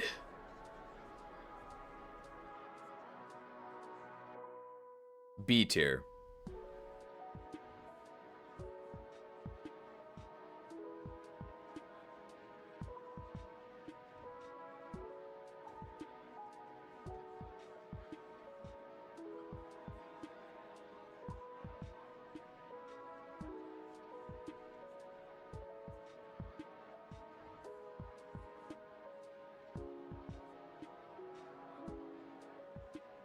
Now, I may have 99 farming in RuneScape, but believe it or not, that doesn't actually...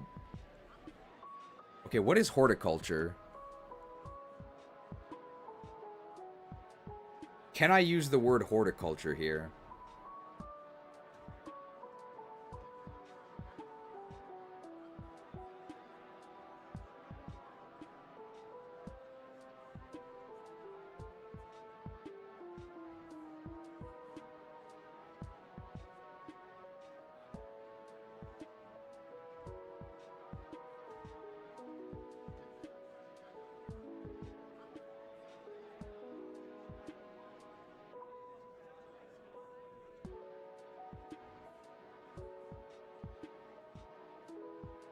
Poison doesn't add much, if anything. I guess it makes you resist poison. Yeah, it's probably worse than Lilligant.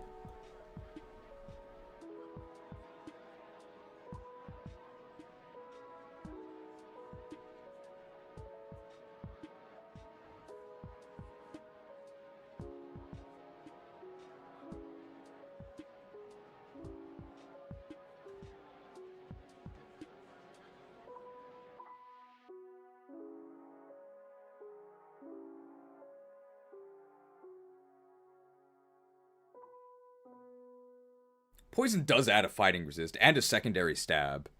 Actually, no, I think I would rather actually use this than Lilligant. I'm actually fine with this. Like, Mono Grass is so bad. It's so bad. To the point where I would even accept a poison stab. Now, I'm not very horticultured, so...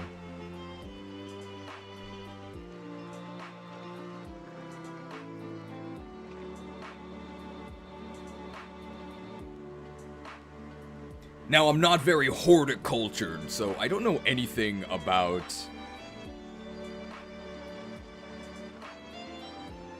Now, I don't keep up with pop horticulture, so I don't actually know anything about the Pokemon TCG, which is really hot right now, but apparently Badoo is really powerful in the Pokemon TCG. If you'd like to learn about how exactly this... If you'd like to learn about why exactly this is the case, check out this in-depth analysis by Allyo. Allyo has done a lot of really cool art for the channel. They made the Evolution tier list. They made the Evolution tier list thumbnail, as well as quite a few of the other thumbnails, and they themselves make Pokemon TCG videos, so consider subscribing.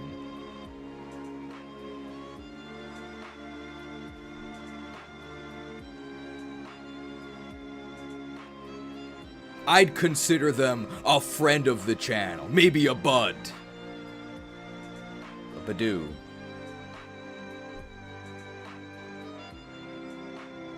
I'd consider them a friend of the channel, or maybe I'd call them a bud.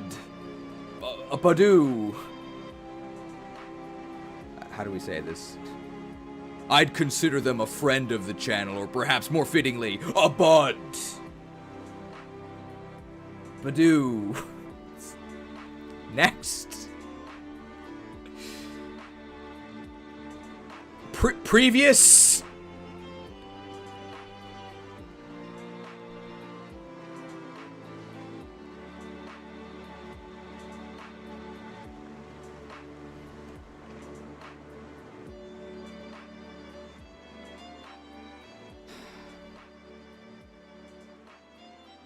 Combee. What do you want me to say about this? Not the bees.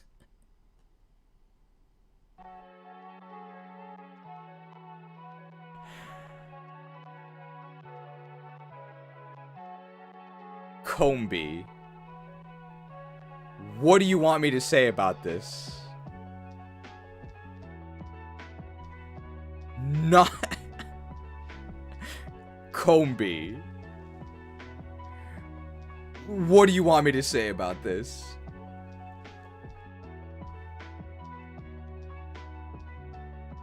Not the bees. Not the bees. So what are they all over? Obviously, it's all over my eyes. My eyes. It might actually be worse than Sunflora, yeah.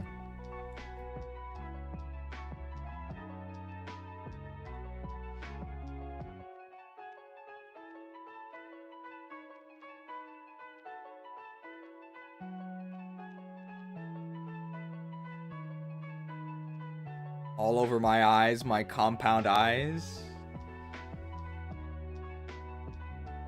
Is Vespiquen really that bad? Yes. Like, Sunflora has 120 special attack or something. Like, it really is that bad. It's really, really bad.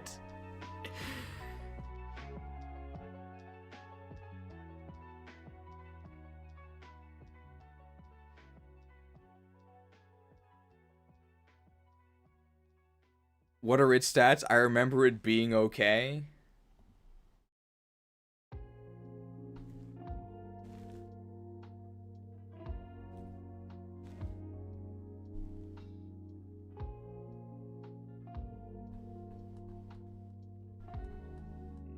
You remember wrong.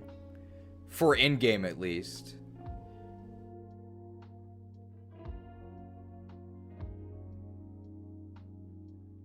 .40 speed. Defensive bug flying type.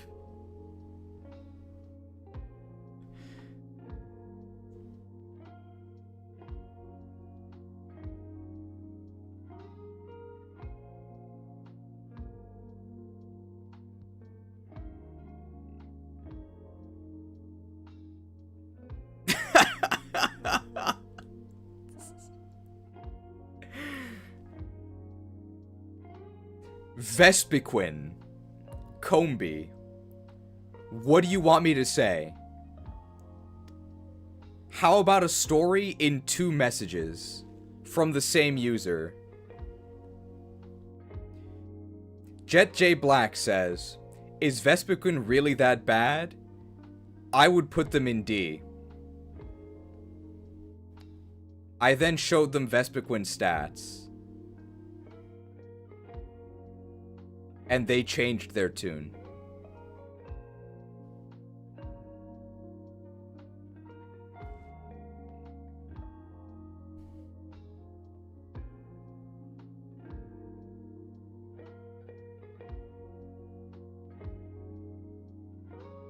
Oh yeah. I then showed them Vespiquen stats. Slow, defensive, bug flying type. And they changed their cricket tune.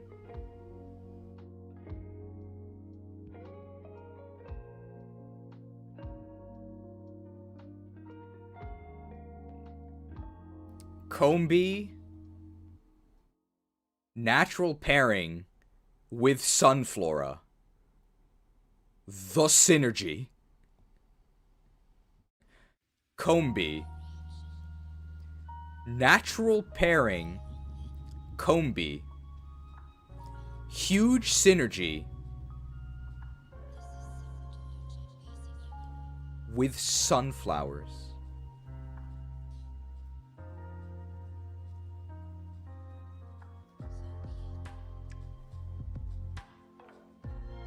No. Not the Combees!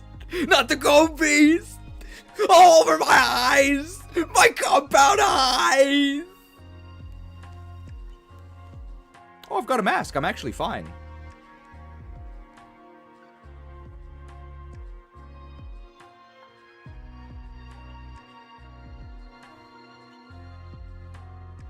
Oh, I have to do the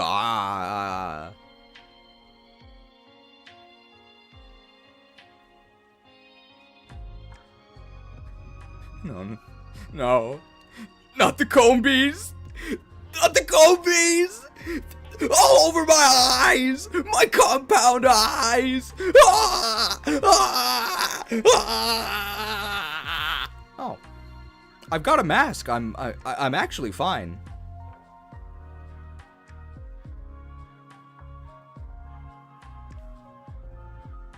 It's probably good enough.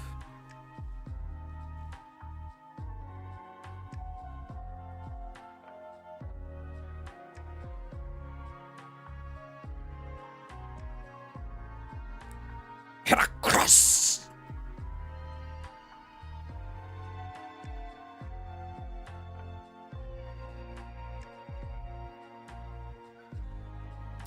Apparently you can skip the Combee. Apparently you can skip the Combee hunt and just grab a Vespiquen in the rustling grass. Issue with that is Vespiquen sucks too.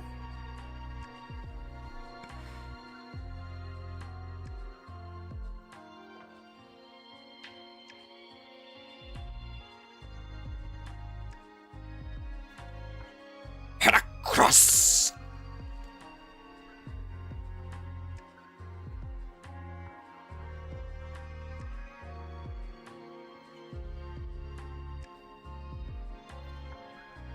Maybe a bit of a spoiler?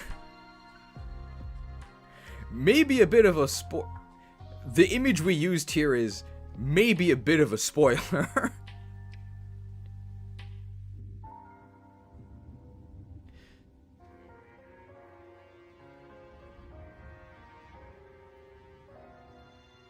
Wouldn't want to hair across this guy.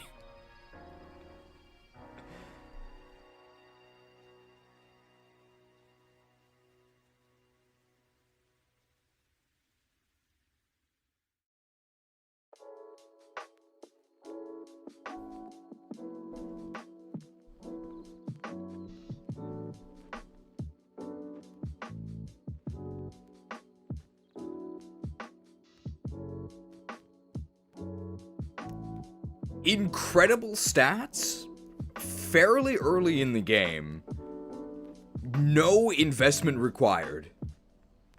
Awesome.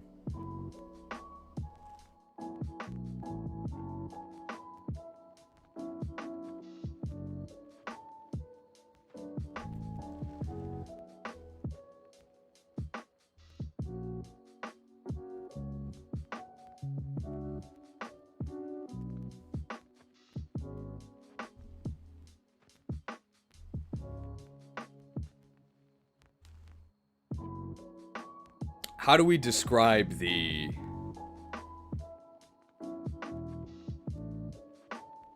Because the bug type is mostly useless, but it's not entirely useless. So it's a fighting type with what? With just like a carapace? Like, what's like an insectile trait?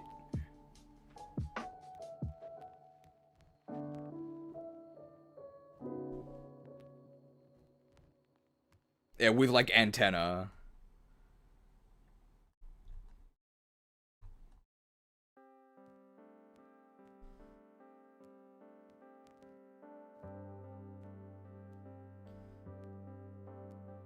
Level 25 brick break. Level 34 close combat. And at level 46, it's the mega horniest Pokemon in the game. Wow. And at level 46, it's the mega horniest Pokemon in the game.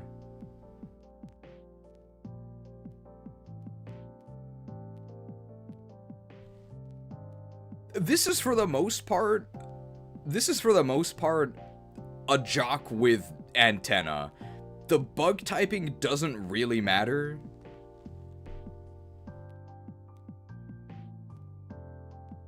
This is for the most part a jock with antenna. Bug typing... The bug typing is the far less important one, but there are a fair amount of nerds at the endgame.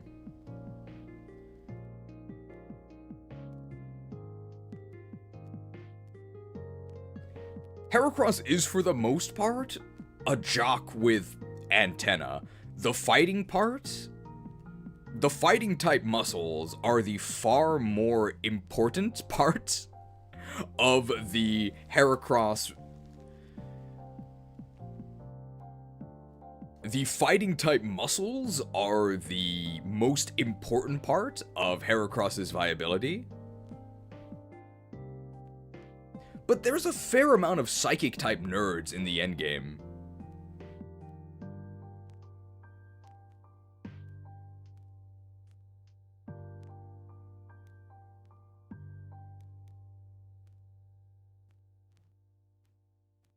Apparently, there is a 0.25% chance in Black 2 and a 0.75% chance in White 2 to get one with Moxie from a hidden grotto.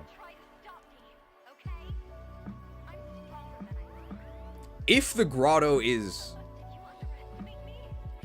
If you've got lottery luck, and I don't say this lightly, I think he's even better than me. But that's not gonna happen.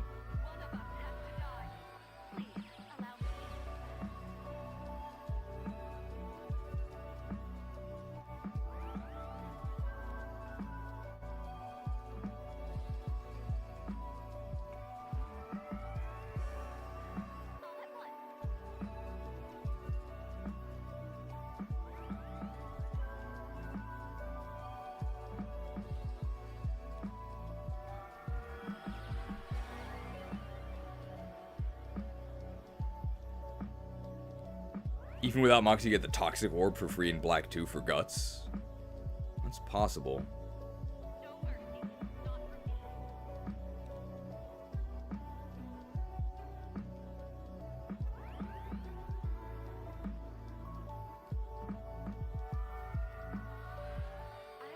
But in order to access the sacred realm, you gotta get past the gatekeeper. But in order to get past the sacred realm, in order to access the sacred realm, You've got to sneak past the gatekeeper Darmanitan. Apparently,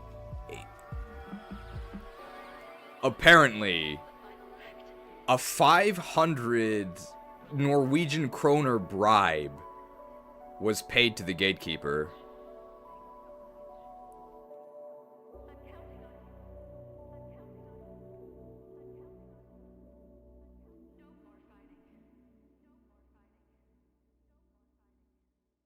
I will not allow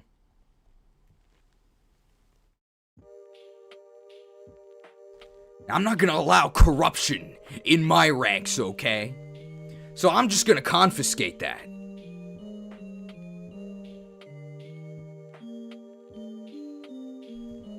I'm not gonna allow corruption in my crusade, okay? So I'm gonna go ahead and do the righteous thing and confiscate that bribe, okay? Gates kept. So virtuous.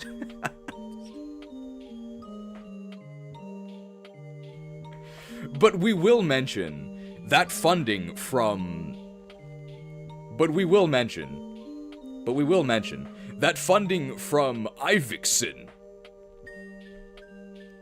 But we will mention that funding, and a lot more from Ivikson, was used to equip our Holy Crusader Heracross that we used in our playthrough.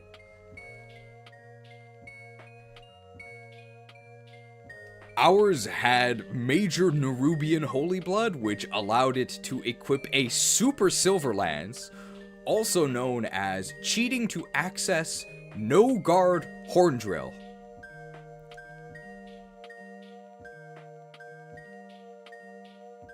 I think it's a real testament to Heracross's strength that although we had an auto-hit insta-kill option, we actually never used it because it felt like cheating, and Heracross's normal moves insta-kill the opponent anyway. So we really didn't even need to cheat.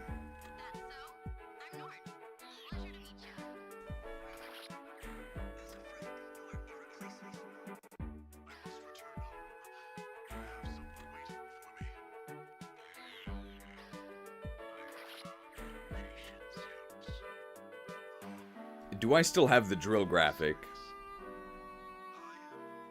I definitely still have it. I want to see if I still have it here.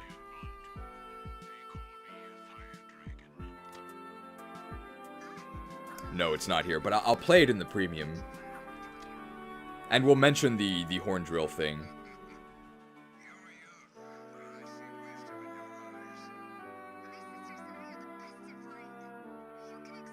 Now, we did equip a power...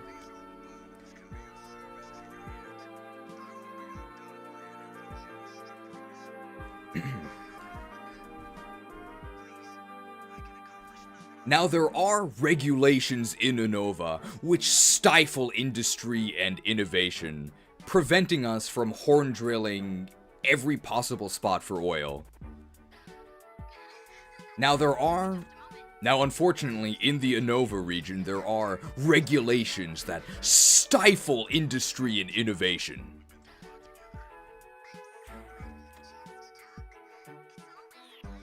We would have drilled everywhere.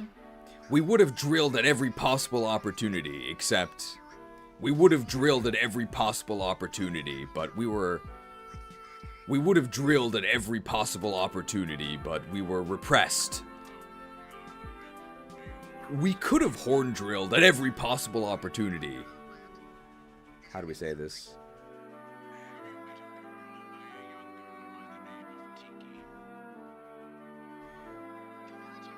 We could have horn drilled. Now, we could have horn drilled at every opportunity were it not for being stifled. Now, we would have horn drilled at every opportunity were it not for stifling regulations. Now, we would have horn drilled at... What are we drilling is the thing. Because we have to, like, mention the oil if we're talking about it. Oh, how about this? Now there's nothing more American than drilling at every opportunity. But unfortunately, we were stifled. Now there's nothing more Unovan than drilling...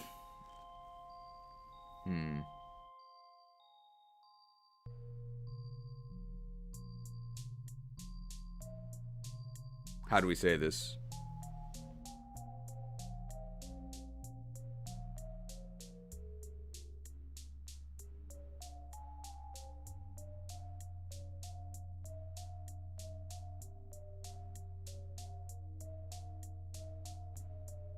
Drilling everywhere.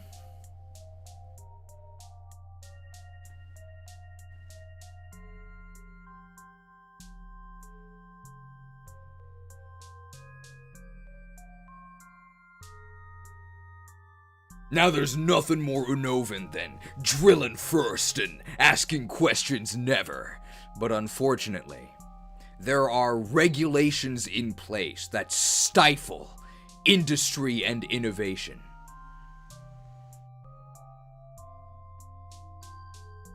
We were shackled by a restriction. We were shackled by the durability of our horn drill. No Hamern staff, but we only got 5 auto-hit, auto-kill horn drills the entire game. The thing is, we didn't really need these because Heracross is so strong. It just kills everything anyway with its normal moves. That's a real testament to its... The thing is... Now, the thing is...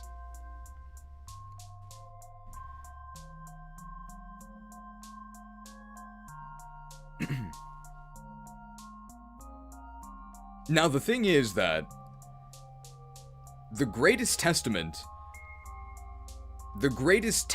to the power of Heracross is the fact that we didn't even need our Super Silver Lance, because Heracross's normal moves insta-kill every opponent anyway. So the Horn Drill was mostly for show.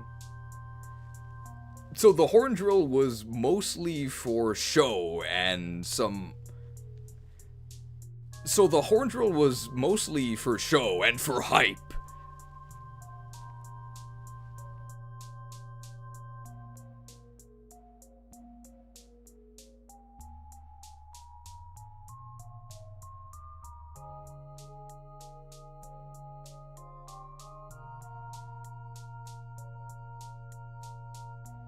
I did actually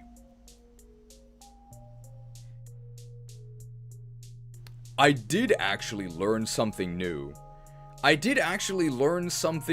Thanks to our very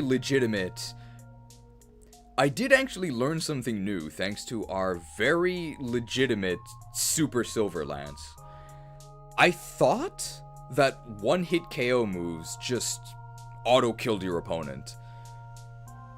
But no, I thought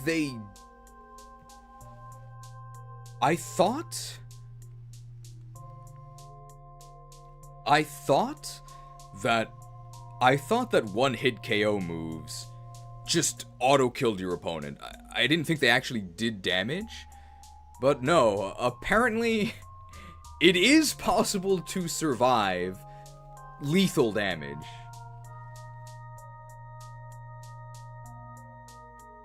How do we say this? We were talking about the time we horn drilled Haxorus and it didn't die because of Focus Sash.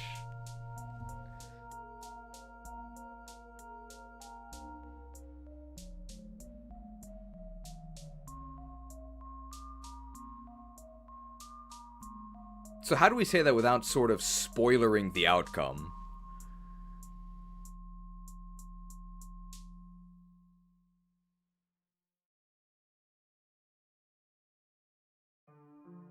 And then that'll be the last thing we say for Haxorus, and we can put in the clip of...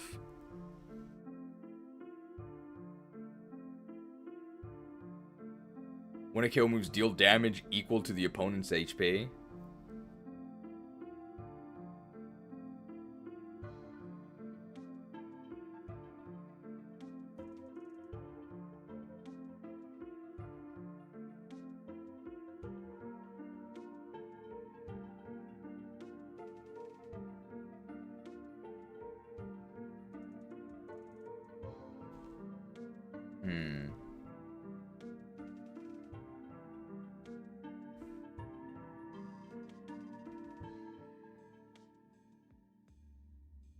Pokemon that are particularly focused can survive.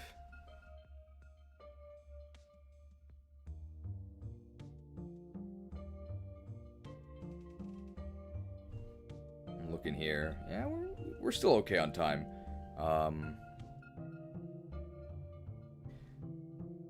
I did actually learn something new, courtesy of our Super Silverlance. I thought that one-hit KO moves were their own special class of move that just killed the opponent if they connected. But no, apparently they deal damage equal to the opponent's remaining HP.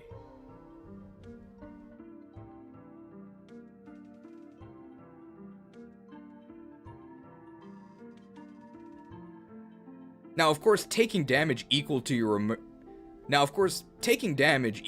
remaining HP means that you'll die. Now, of course, taking damage equal to your remaining HP means that you die. Unless you're using hacks.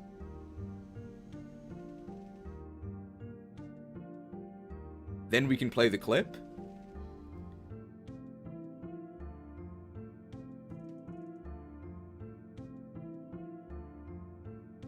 With hindsight, I can say that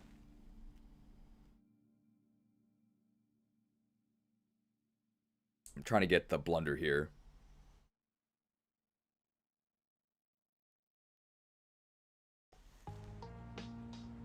With hindsight, we can call that a tactical error. Whoops.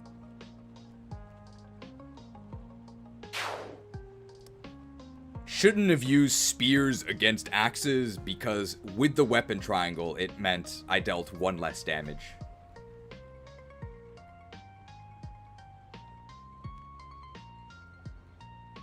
There you go. That's a pretty high level Fire Emblem joke, I think. He survived on one because of the weapon triangle. I think that's pretty good.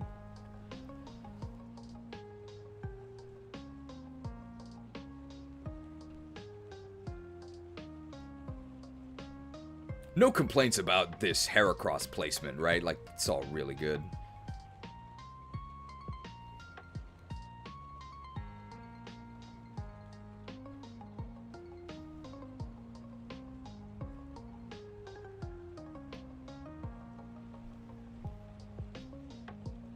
Where are we gonna put Pinsir?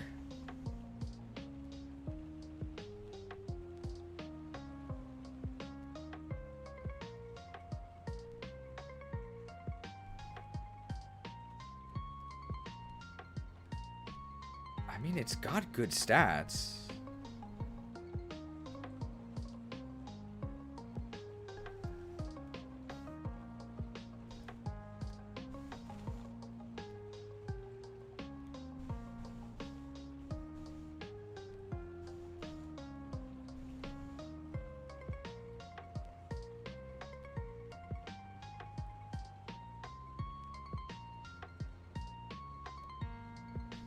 Pinsir.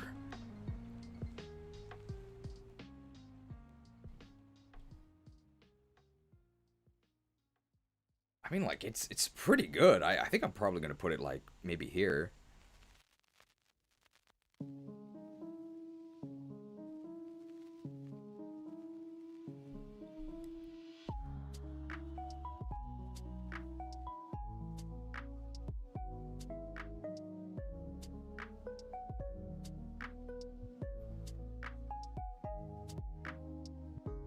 Pinsir. Pinsir. Remember how we said Heracross was a jock with antenna?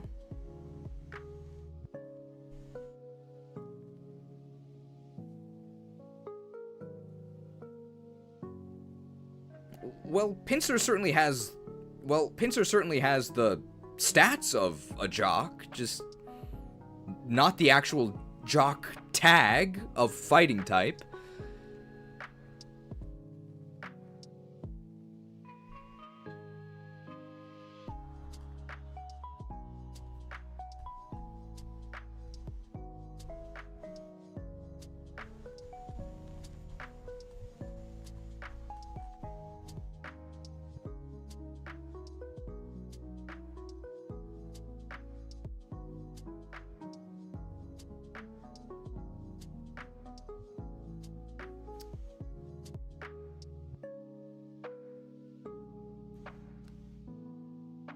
This move pool is so cruel.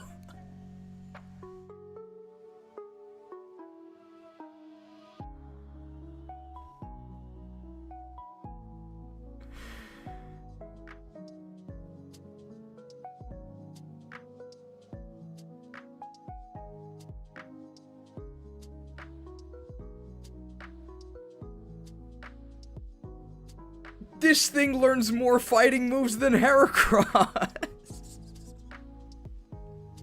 And they all do 50% less damage. And this thing's on...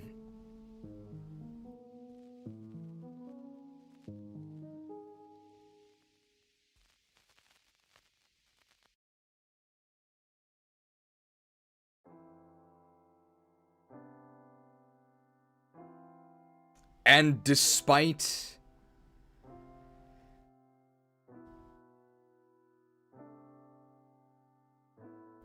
And it's got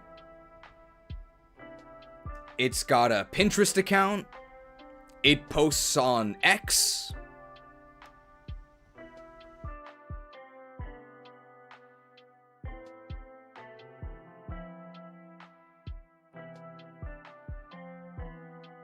You can follow Pinsir on Pinterest. You can follow it on Xscissor.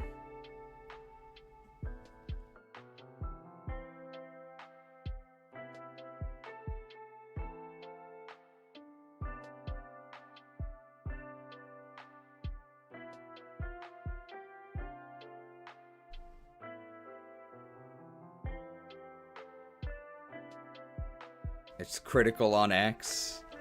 What do we say here? Like, we're trying to say there's no Mega Horn. It's got 2 horns, but neither of them are Mega. I guess we can say that.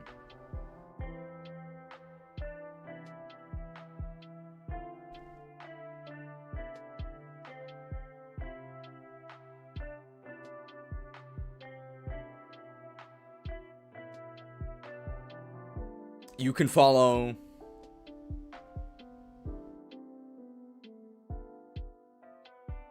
You can follow Pinsir on Pinterest.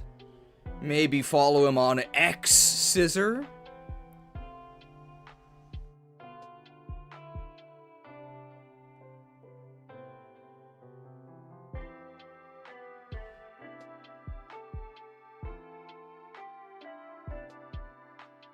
I guess so. So Pinsir, former reporter for Vice Grip. Be sure to follow it on Pinterest. It's like it's a lot of stuff. I have to actually make all of these graphics later, so I don't want to do too much. This is already going to be long enough. I guess they are on Vice. Pinsir, former correspondent on Vice Grip. Now trying to make a living with social media posts on Pinterest. And frequent doom scroller on Xscissor.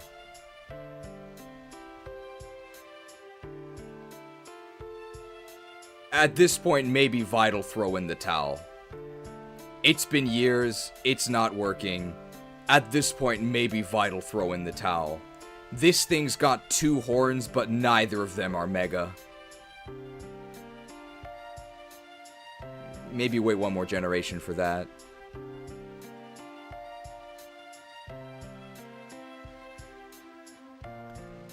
$125 base attack. There's only so bad that can be.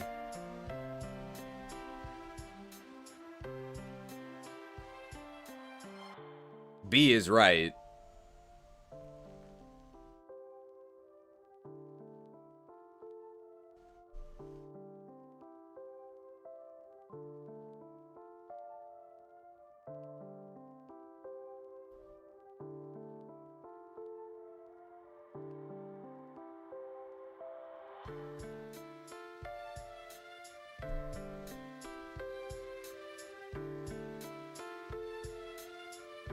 He's the Fear to Heracross's Rutger. Fear is much better than Pinsir.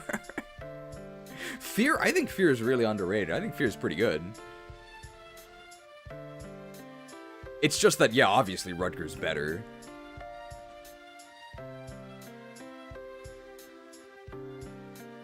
The problem is that, does Bug Stab that isn't Megahorn even do anything in Unova? Well, I guess not if it's not Megahorn, no. Alright, we just need some final curses that Pinsir can lob at Heracross.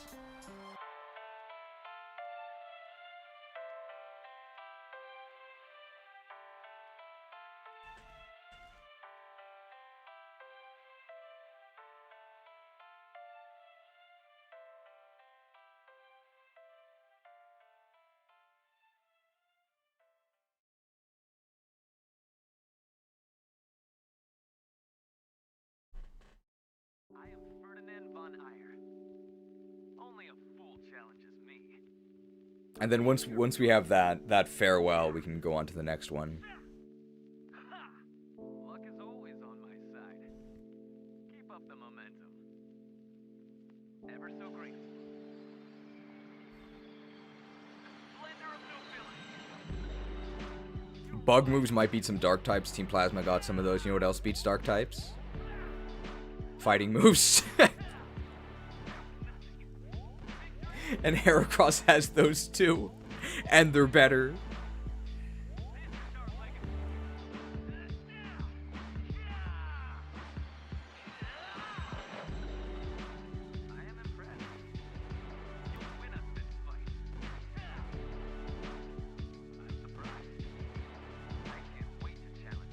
Good Pinsir. Good night, sweet prince. Good night, sweet Pinsir. How about that? Maybe. Default Moxie would have helped a lot as well.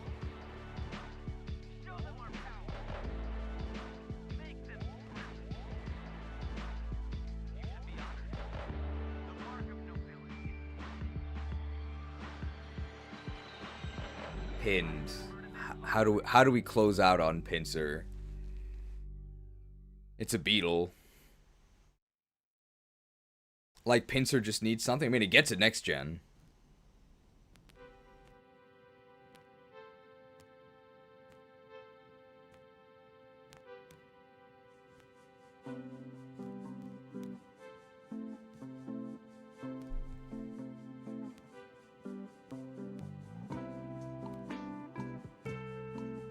Put a pin in it for now, and then we can even... Oh, I got it. Yeah, that'll work.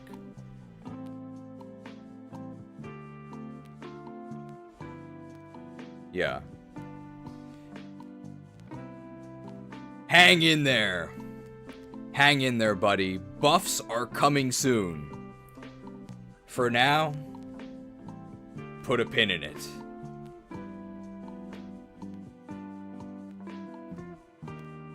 And then we can use an image of, like, the... You know how they have those exhibits where all the bugs are just kind of pinned to a board? We'll put a beetle there. Pinned.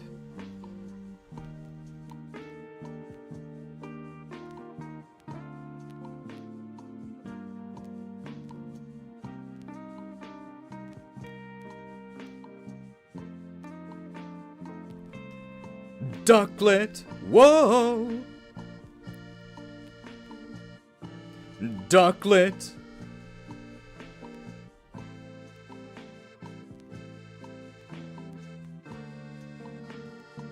Ducklet. Oh no.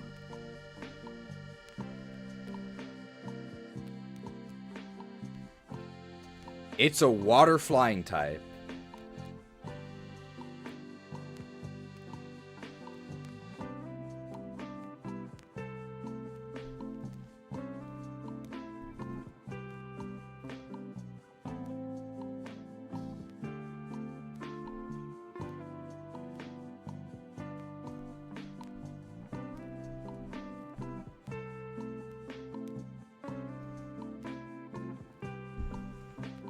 With these stats, not a single one in the triple digits.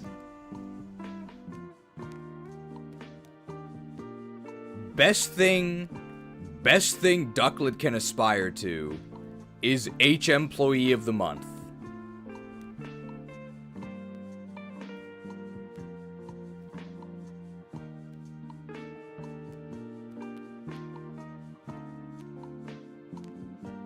And I think it can eventually get ice moves, right? With TMs.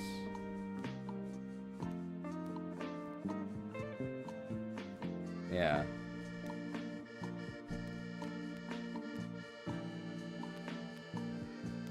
And eventually you can TM it some ice moves. So maybe you can turn that Swanna into a Swanson frozen dinner.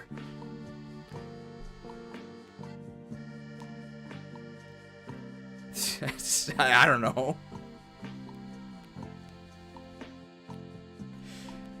Is Swanson the company that, like, Tucker Carlson inherits money from? Or, like, his wife or something? Isn't Tucker Carlson's wife, like, the Swanson frozen dinner heiress? I think?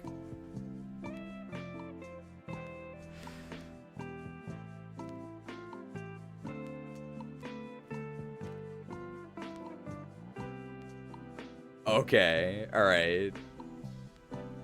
We don't need to delve too deep into that lore, but...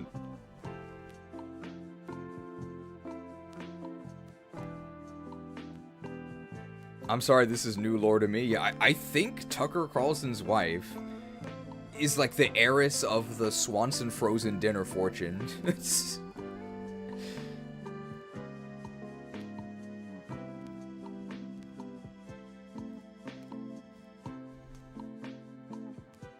That's enough of that.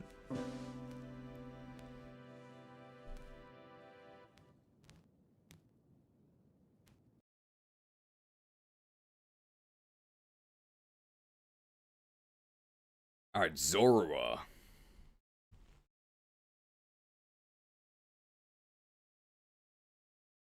I think I want this one. Okay.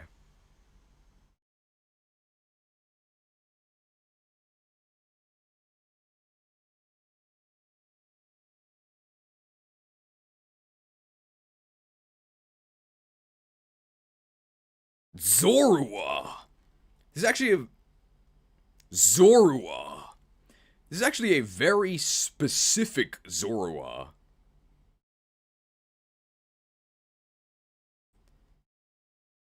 Zorua!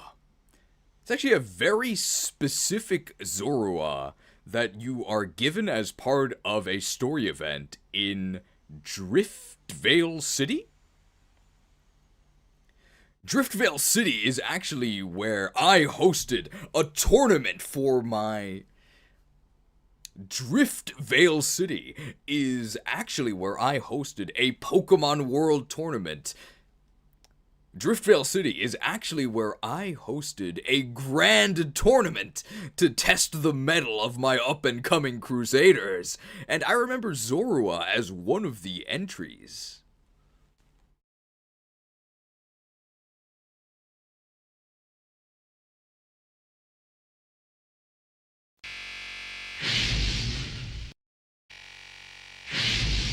Not that one, but we'll fix it in editing. job, lads. Driftveil City is ours. And now for the fun part. Show me the loot. Finally! That's a huge upgrade for me. I've been using this iron sword forever. Mind if I nab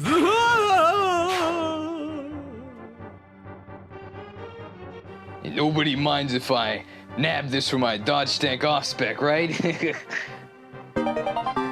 Oh, Father Crook, forgive me for this pun, but I think I'm looking sharp. Let's take this blade out for a spell. Wielder not worthy? What the hell does that mean? Do they not know how much I'm worth? What am I supposed to do with this piece of crap now?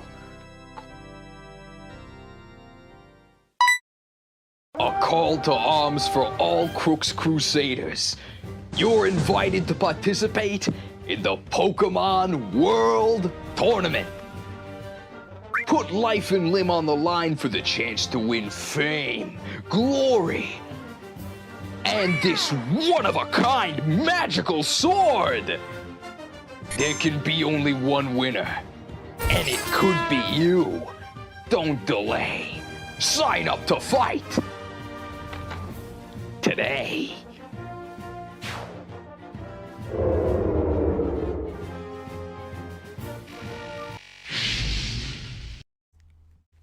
I mean, with a prize like that on offer, who wouldn't rush to register?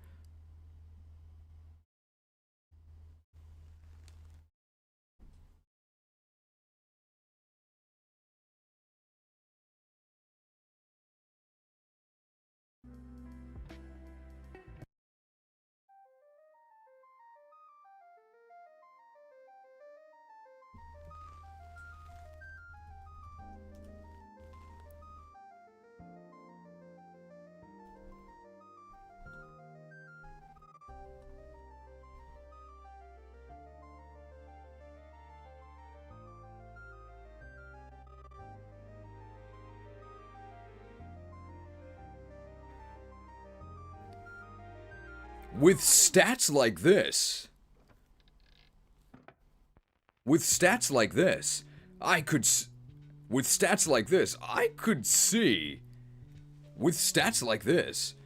could see Zoroark being... Oh. And these ads.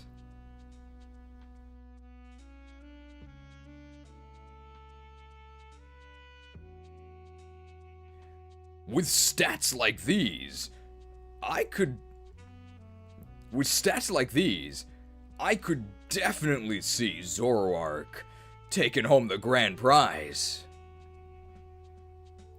With stats like these, I could definitely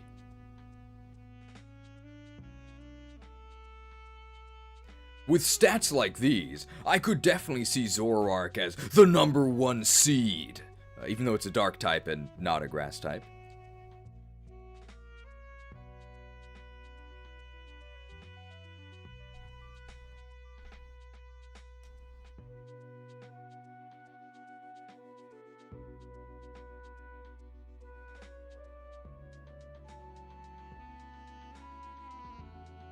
Ooh. Oh, that viability might... Ooh. That viability might be an Ooh.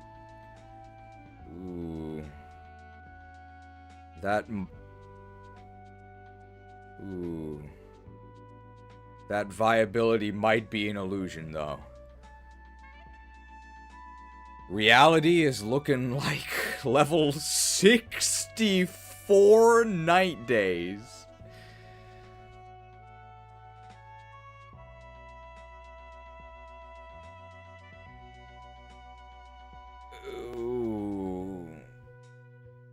That viability might be an illusion, though.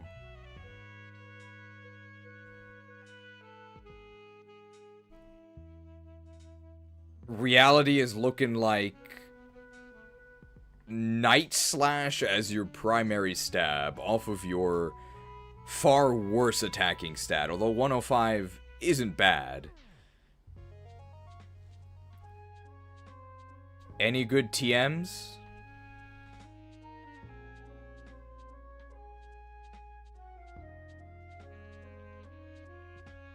Not really, no.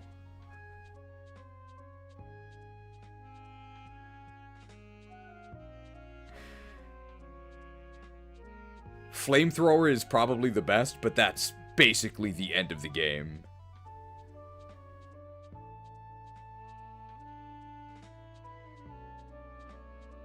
You can Shadow Ball on ESPN, but that's just a rerun. Dark and Ghost have almost the exact same coverage.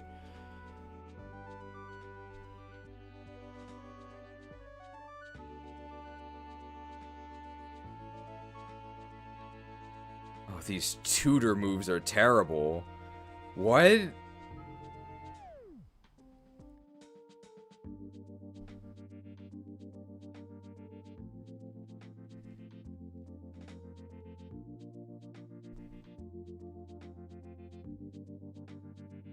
You can eventually tutor it Dark Pulse in Lentimus Town, but you gotta wait a while for that, and you also have to farm shards for that, which is really annoying. You can tutor it Dark Pulse in Lentimus Town. You can tutor it Dark Pulse in Lentimus Town, but it's quite the journey to get there, and you have to farm shards. All for a move that you really should just learn naturally.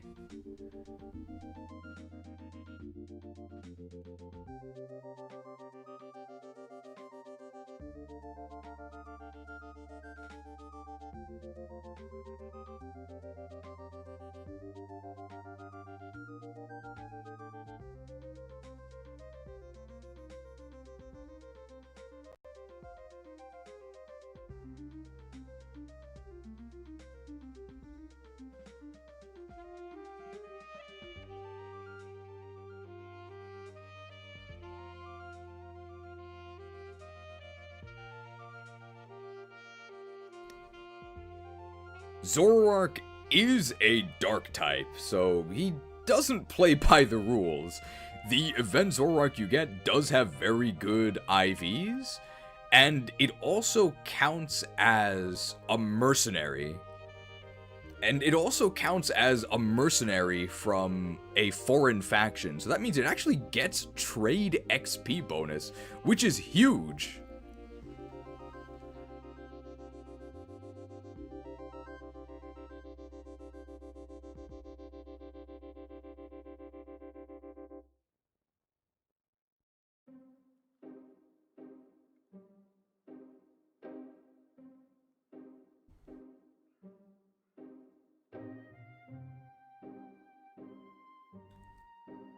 The enemy AI, enemy trainers are also morons, so they cannot see past the illusion, which allows you to do some pretty cheesy stuff.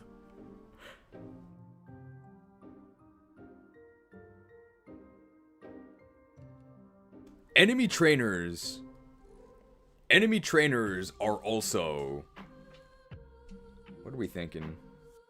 Probably low A is what I'm thinking. Enemy trainers are also morons, so...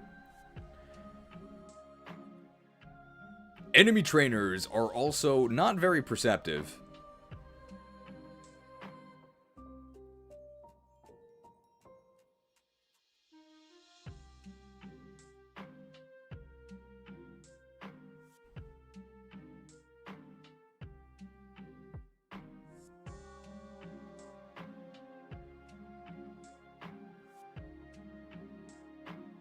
Enemy trainers also always fail their perception checks. They're morons, so they will never see past your illusion. This allows you to do some pretty cheesy stuff with the right setup, since you 100% trick your enemies.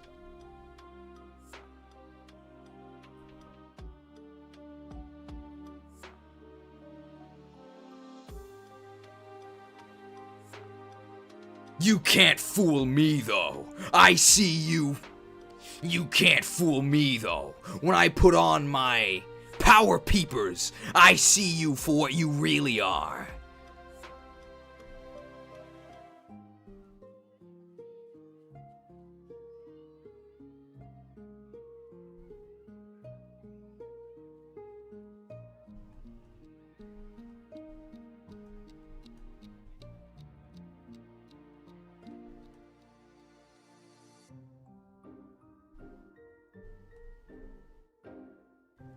The champion of the grand tournament. Hey, you won fair and square. Be sure to pick up your prize.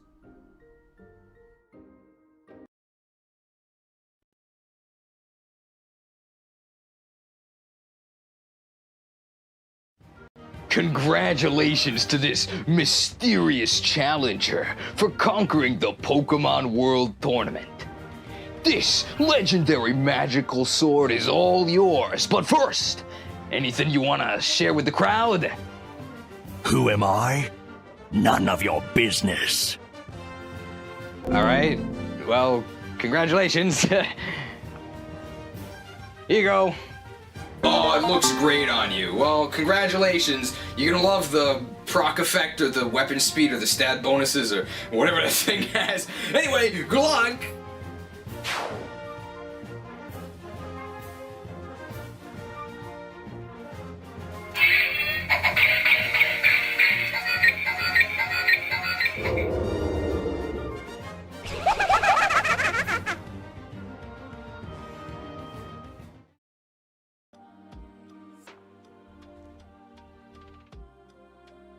You know, I think that guy might have been hiding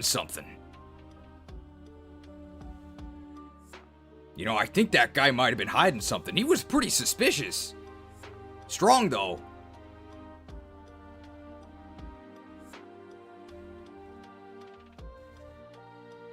I've said mysterious before, right? There we go.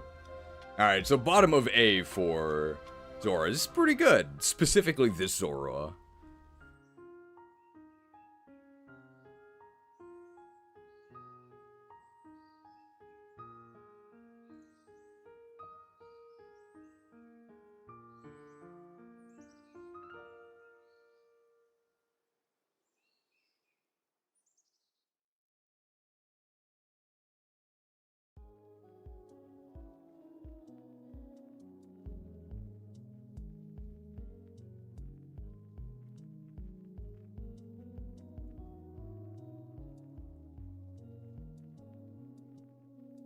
Delving into the relic passage, you might uncover a ball toy.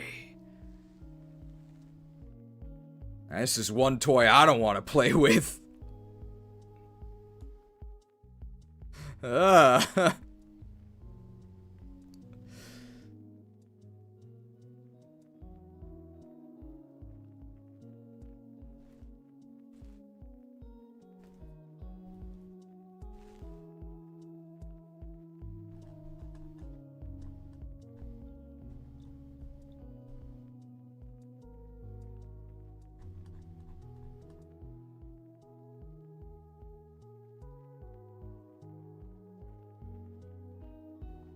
Claydol's stats are okay. You do get stab, earthquake, 75 speed.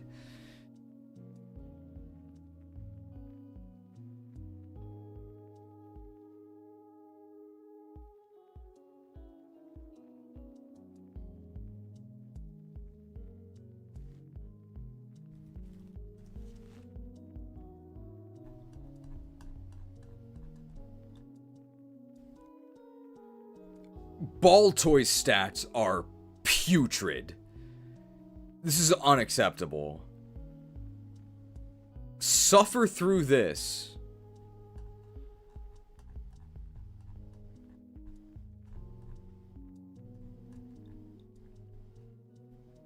For until level 36. And what do you get?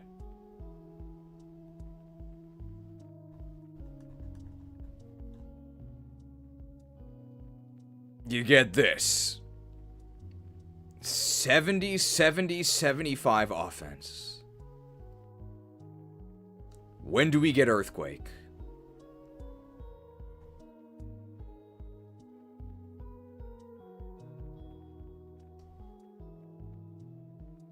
We don't.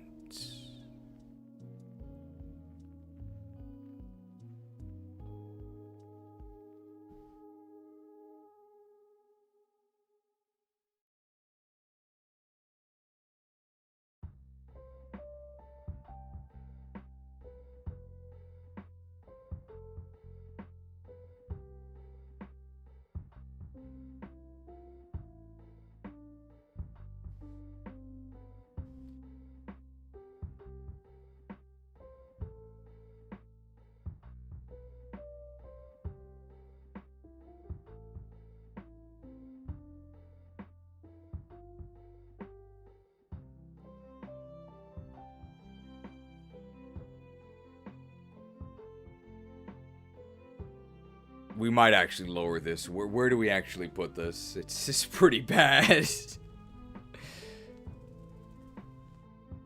I mean, actually compared to these... No, actually I think this is actually fine. It eventually gets stab earth power.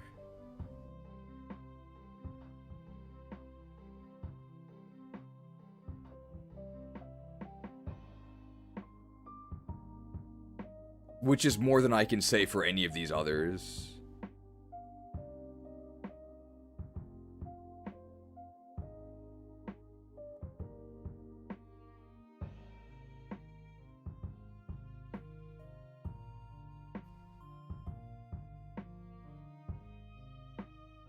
Feel the power. Earth power. Earth power.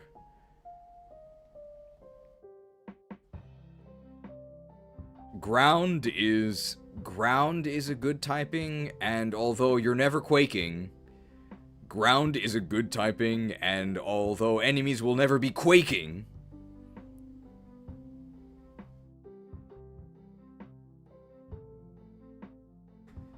ground typing is pretty good. Ground typing is good, and although ground typing is good, and although enemies will never be quaking,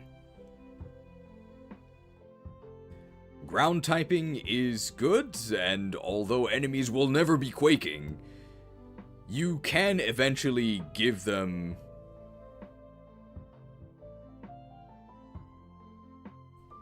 How about that? Ground typing is good, and although you'll never... I guess enemies will never be quaking in fear. Eventually, they will feel the power of the earth, but me? I'm not really feeling it. There we go. Yeah, okay. Ground typing is good, and although neither you nor enemies will ever be quaking,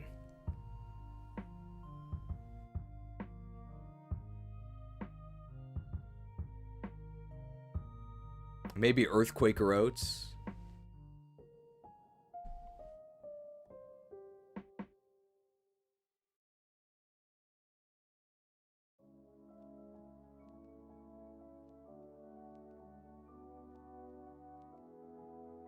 I'm thinking of stuff.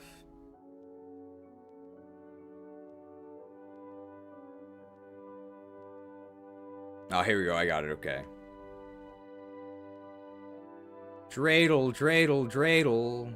I made it out of clay doll. That's like a Jewish thing, right? So I guess that's why you're not an earthquaker. That's a Christian thing. Your best attacking option, eventually, you can make enemies.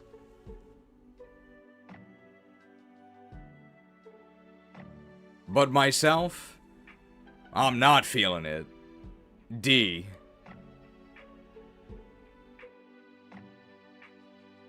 There we go. And then the part that was silent, we'll add in, I think it's Osrook, who says, "Feel the power of the earth." You don't know who Osrook is? You actually do, because you've heard him here before. Break yourselves upon my body!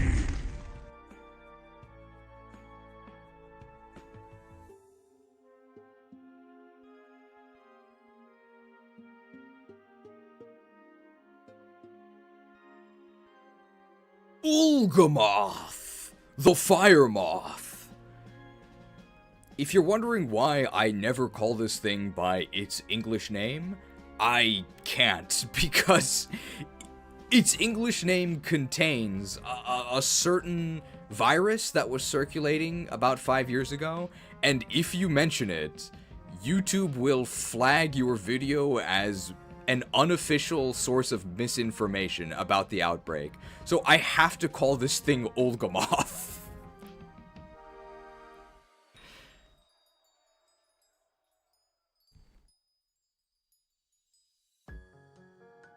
Now we do want to make sure we don't spread any misinformation.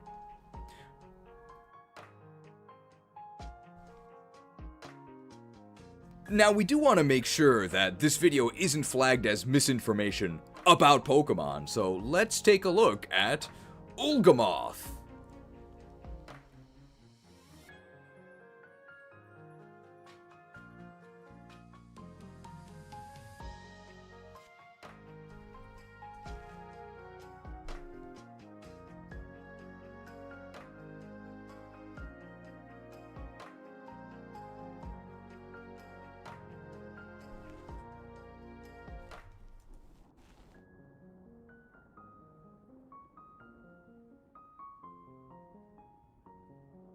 Larvesta was given the dishonor of the worst Pokemon in Black and White 1. You get it extremely late game. Not even at level 1. It's at level negative. You got it extremely late game. Not even at level 1. It was level 0 because it was an egg. So you had to hatch it before you could even begin to train it, and you had no hope of actually metamorphosizing into ULGAMOTH within any reasonable time frame. You did get a big payoff for your investments. I would indeed describe this Evo line as an est. It's literally in the name.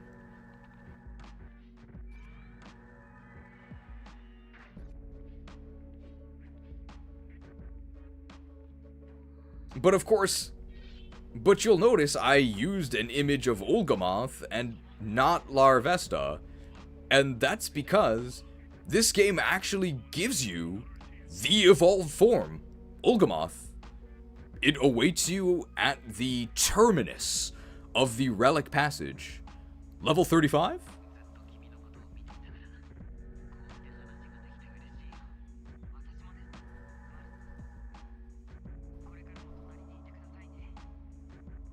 Also with a 35 in its stats. A 135. Wow! Incredible stats.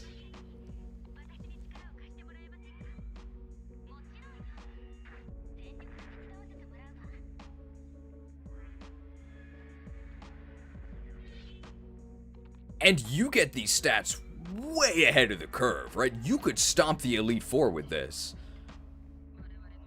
And you get these amazing numbers way ahead of the curve. This is right after the 4th gym. This thing's ready to go stomp the Elite. This thing's ready to buzz all over the Elite Four, right? And you get these incredible numbers way ahead of the curve. This is... You get this thing right after Gym 4?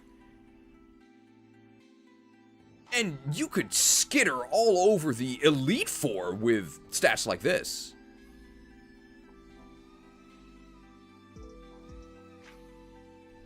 ULGAMOTH, easy.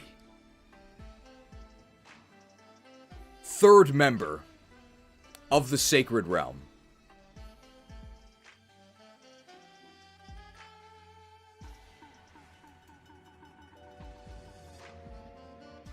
Tagged for misinformation? What? I didn't miss something, right? Well, okay, fine. Look, just to prove... Tagged for misinformation? Automatically, right? You can't trust these automated systems. There's no way I made a mistake. Look, I'll manually prove... I will manually prove the validity of my placement here. Let's take a look at the moves.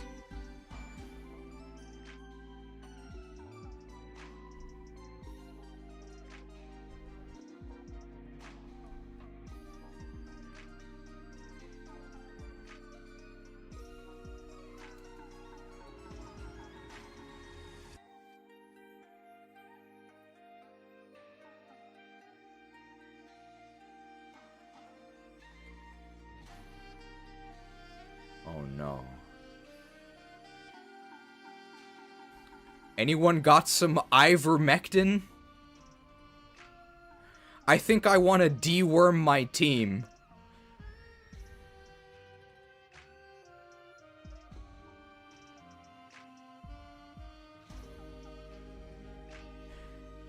If you check ULGAMOTH's recipe, if you check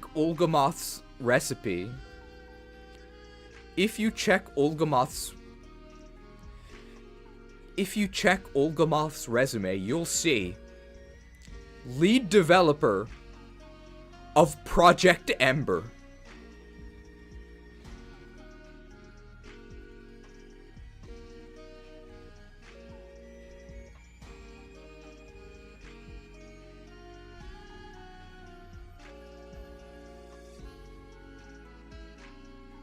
The best thing you can do is take this to the move tutor. The best thing you can do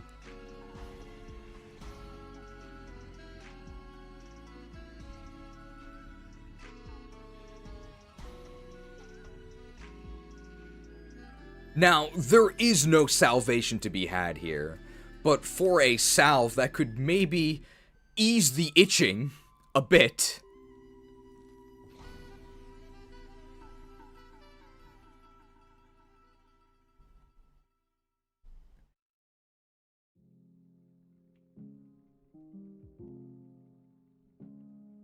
Earliest possible move tutor.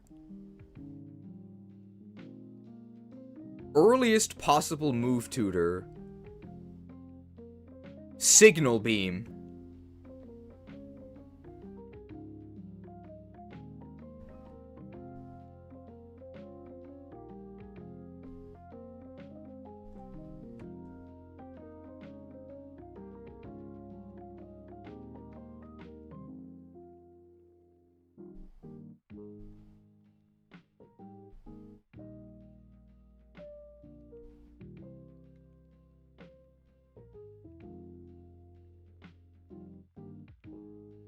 Which you can immediately access in Driftvale City for 4 red shards, but you are given 10 for free.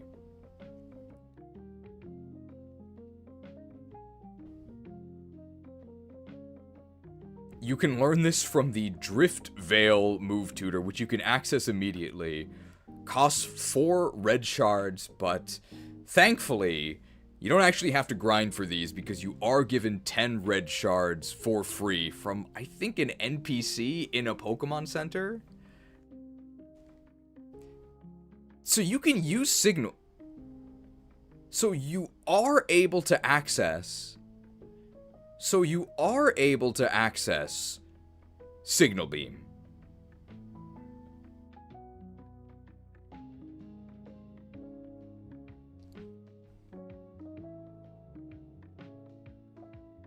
I'm picking up the signal right now, and it's an SOS. It's a distress call. Please send usable moves immediately. Over.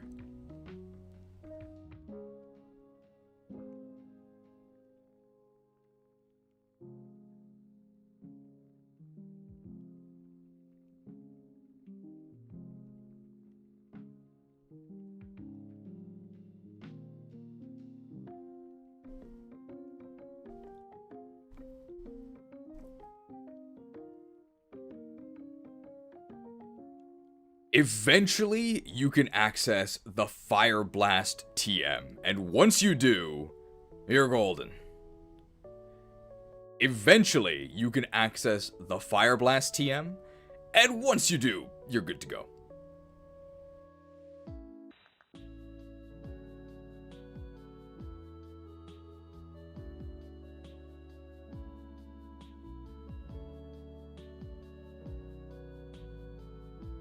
Eventually, you can access Fire Blast. Eventually, you can access the Fire Blast TM, but that's... Eventually, you can access the Fire Blast TM, and once you do, your enemies are cooked. But that is still several gyms away.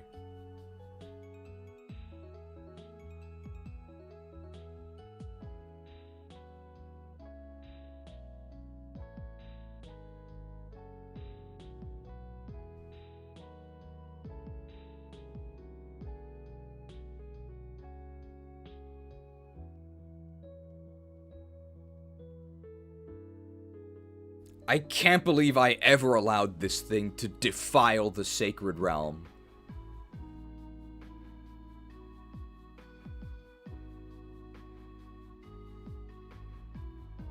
Amazing stats, one good typing, and unacceptable moves for a significant portion of the game. When you hear that you get an ULGAMOTH super early and underleveled, that sounds really amazing, but it's definitely a Mankey's Paw bargain. It would almost be better if you got this thing later at a higher level. Because remember, this thing is in the slow EXP group, so it has gotta suck oodles of XP in order to keep up with the rest of your party.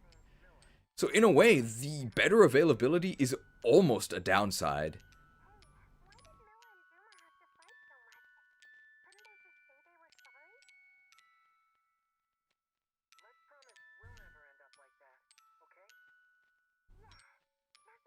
In the end, though, your investment does pay off. It does have incredibly good stats in a game where stats do matter, and it has pretty good matchups into the Elite Four.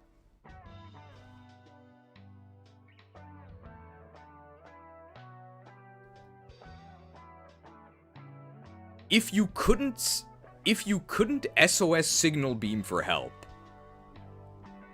I think this would be a C.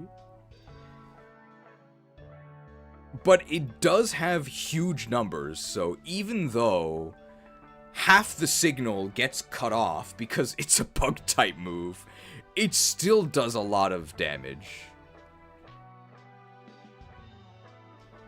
We can start swarming.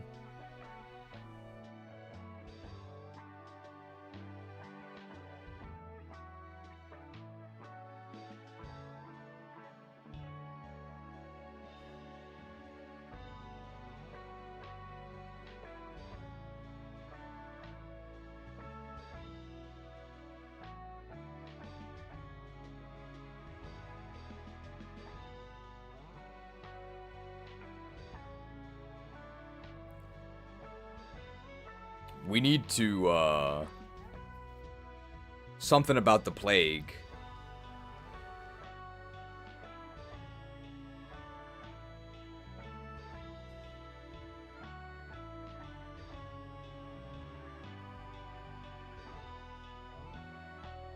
I think we can say vaccine. I think that's fine, but I just can't say the actual... I just can't say the actual term.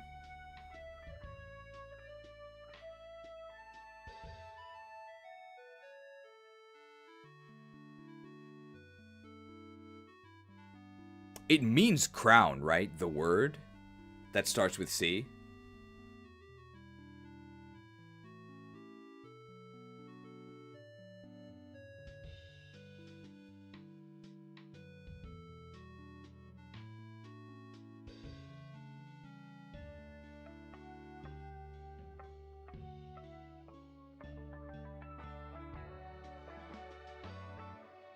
So I'm just thinking of what to say. I think I'm going to probably put it next to Pinsir in the end. I just need to know what to say as I move it up to Pinsir. I'm going mask off.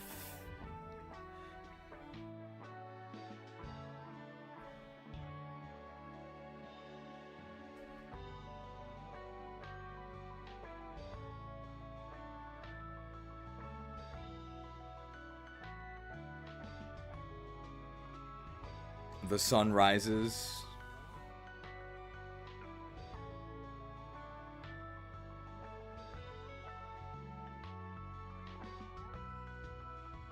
Quiver dance.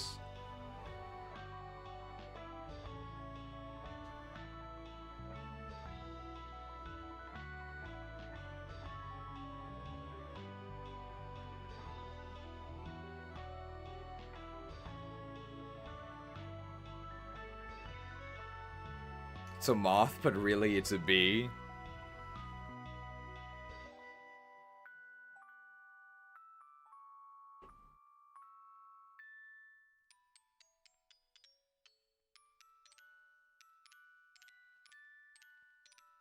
Could maybe give it a Burger King crown.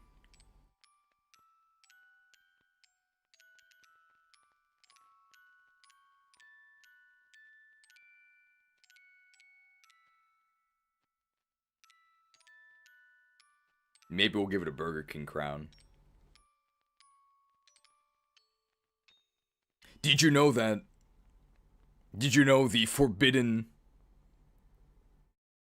Did you know the forbidden word? Did you know the forbidden part of ULGAMOTH's English name means crown?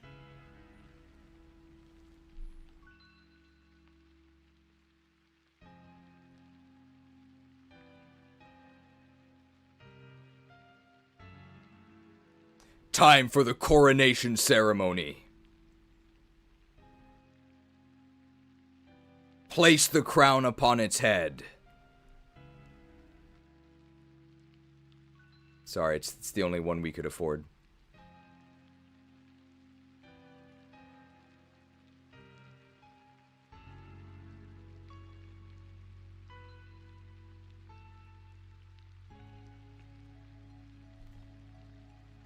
And then we'll just add the Burger King crown to it. I would also move Pidove down. It's also pretty bad. It's a return bot. And you get return after the first gym.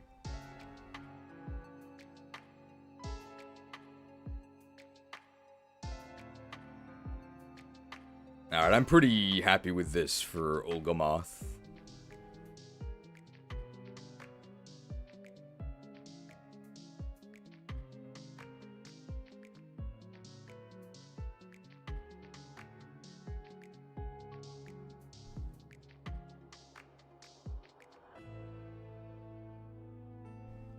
The Pidove hate is insane. Have you guys seen Pidove's stats? They're fine. And you get stab return immediately. This isn't even a good rating. I'm saying it's okay.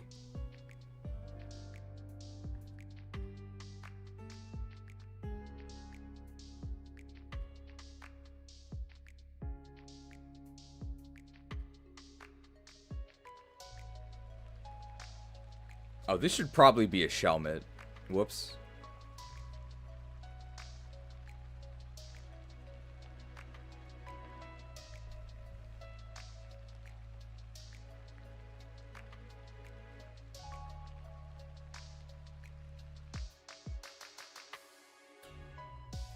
Karrablast.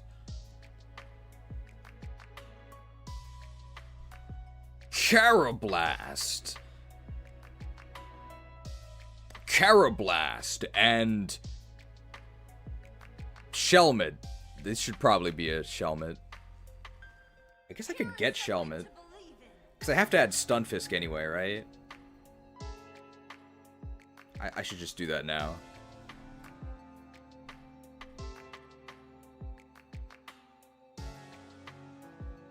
Let me get that. So I want Shelmet, and I totally forgot Stunfisk.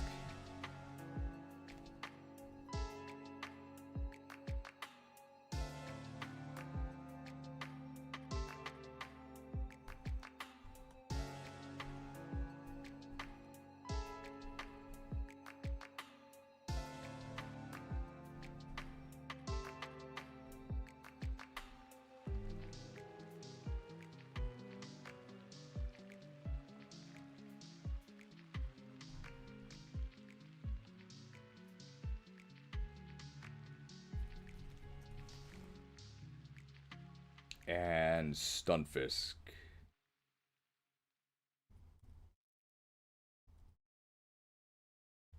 Stunned.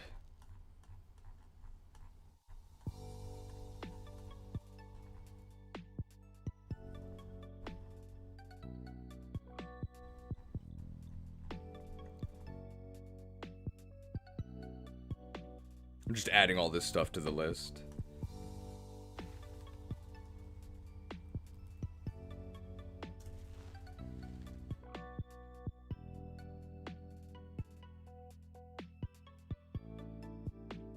That's not right. Okay, and then I want to do this. Choose files, right? And then I add these in.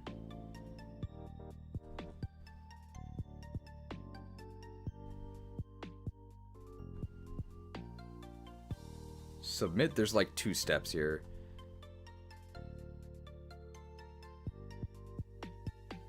So I bring these in, and I actually remove Excelgor. There we go. And now, yeah, I just have to drag these guys back down.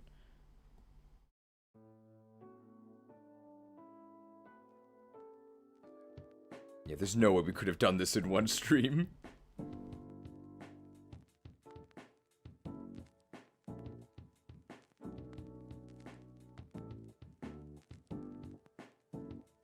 There we go, fixed.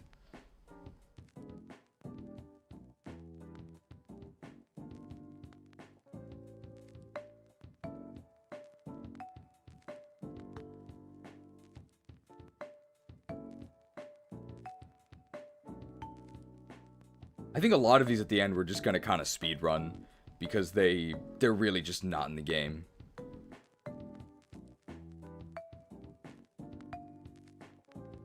Cobalion goes next to Absol.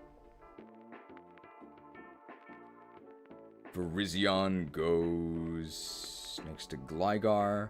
And Terrakion goes there. There we go. And then these should be in Surf. We're getting Surf pretty soon.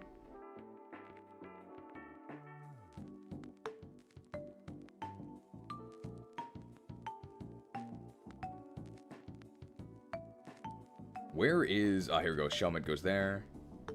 And then Stunfisk, I guess we'll address later.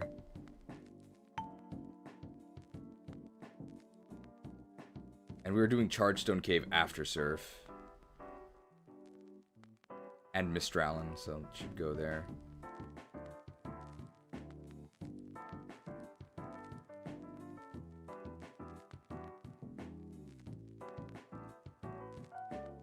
Okay, there we go. I think we're back in order.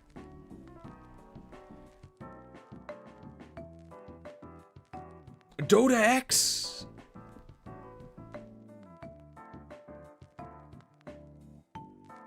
Alright.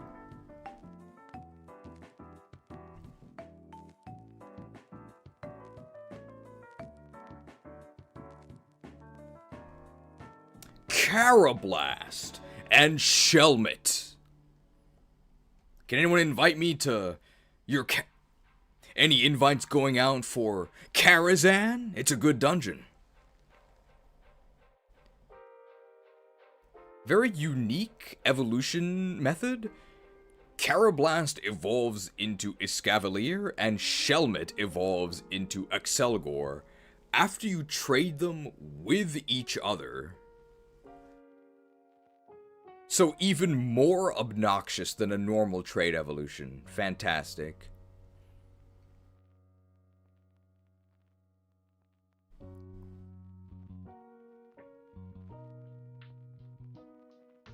Both of these are absolute ass if you can't actually get the trait Evo.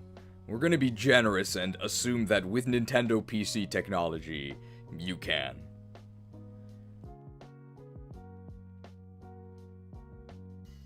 Once you set up a shell company for Karrablast and equip its armor as a Scavalier.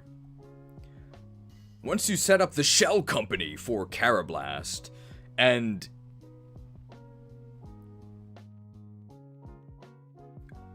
once you set up a shell company for Karrablast and equip your armor as Escavalier, how good is it?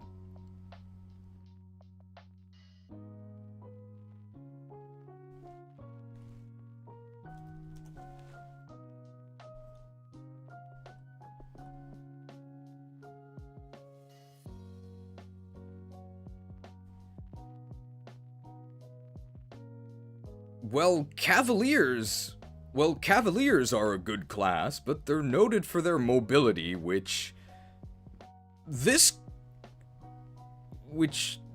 S-Cavalier certainly does not have.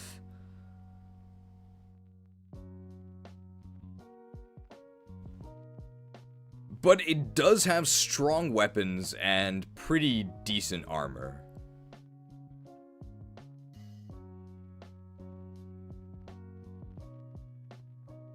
When do you learn Megahorn?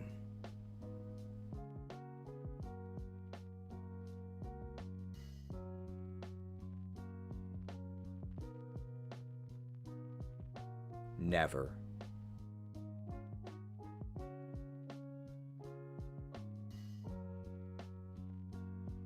You can learn what all the bug buzz is about on level... You can learn what all the bug buzz is about starting as early as level 28.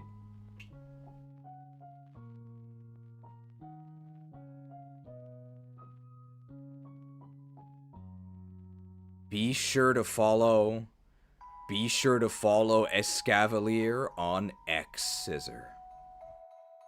Be sure to follow Escavalier on X Scissor. I wish I was using Scissor.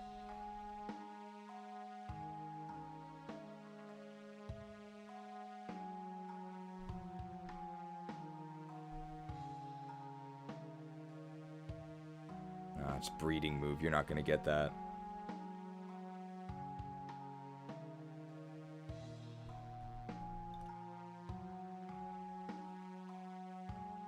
Really wishes the armory was packing a Megahorn. Without that...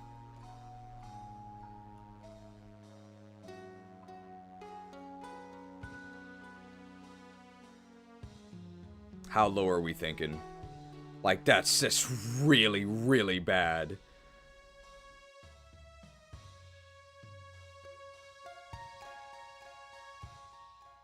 Like, top of D, maybe, yeah.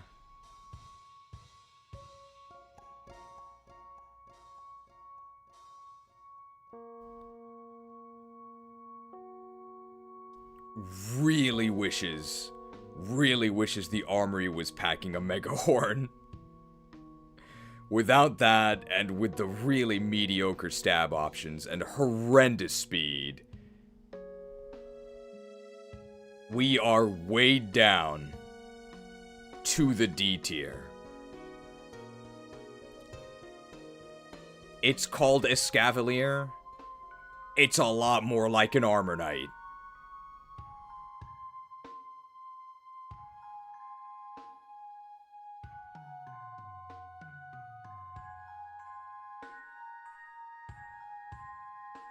In stark contrast to Escavalier's 20 speed, Excelgor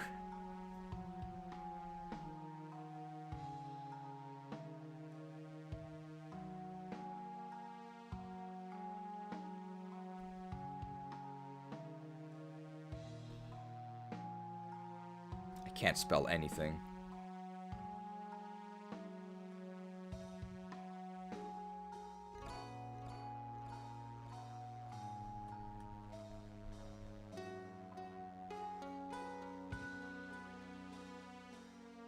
Has 145 speed. Wow. And 100 special attack really isn't that bad. So, here's the accel. So, here's the acceleration.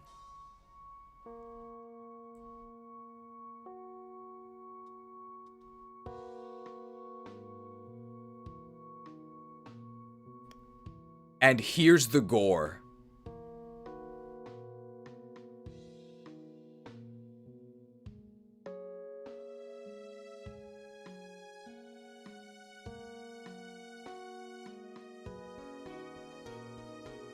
Ah, that's Accel gore of my comfort character. It's really fast. It's really fast. So it goes first.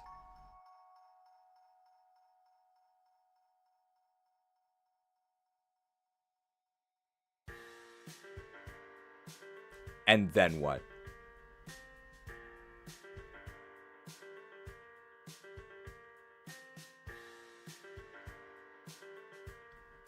United in the Pokedex, united in the tiering.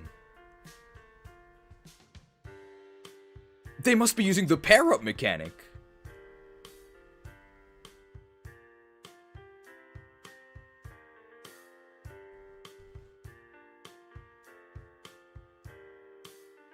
Everyone okay with them back-to-back in top of D? Like, they're both pretty bad.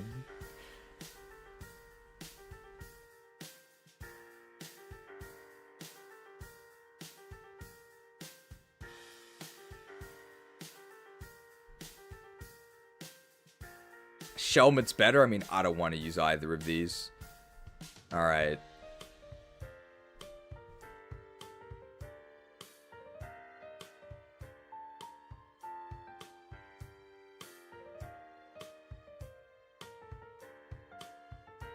You think Excelgor is slightly better because it's elite fast? The thing is that it doesn't do anything.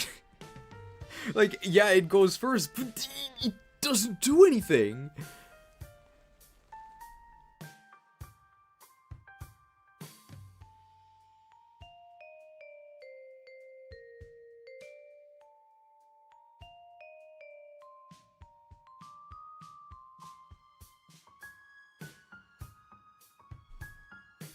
Alright.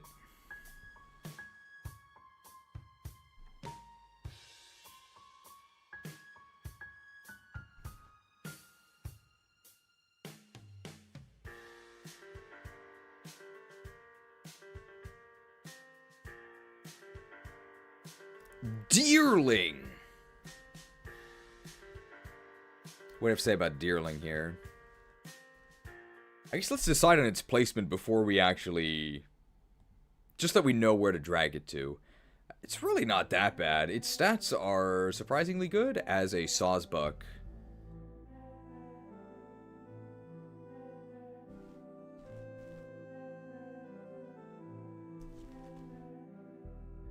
And then you can suck him with Horn Leech. It's like, okay, I think it depends how hard it kicks.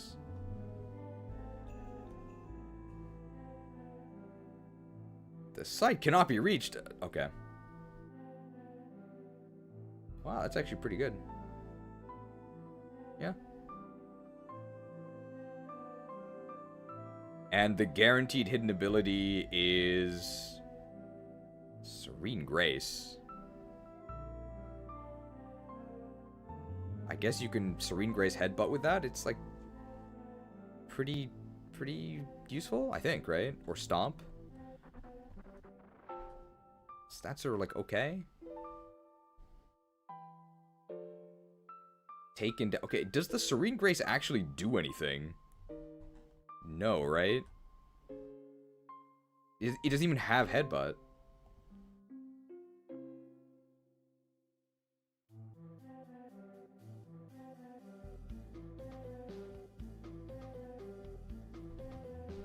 Yeah, you get a better Zen Headbutt.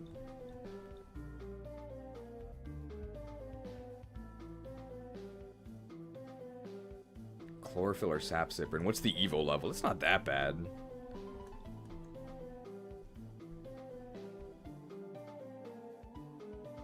$34. And it is an Unova, so you do level up pretty quickly.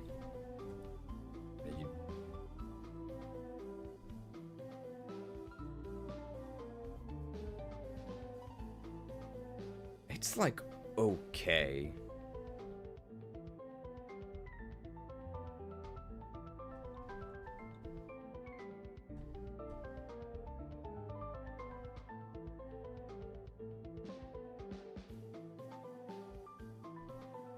So what are we thinking? I'm thinking like...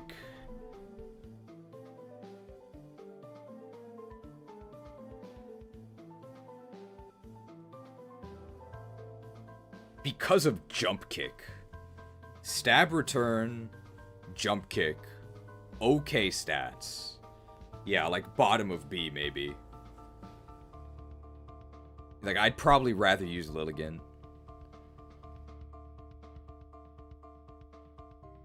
I think I'd rather use Roserade as well. So yeah, I think like bottom of B.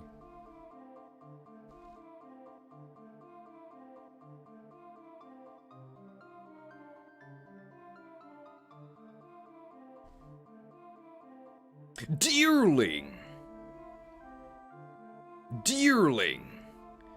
Now you might hear normal grass type and be thinking, oh dear.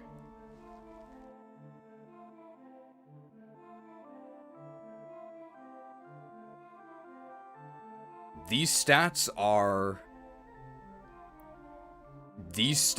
are extremely unimpressive, but I wouldn't say I'm repulsed either. They're okay. And the secret spice for this venison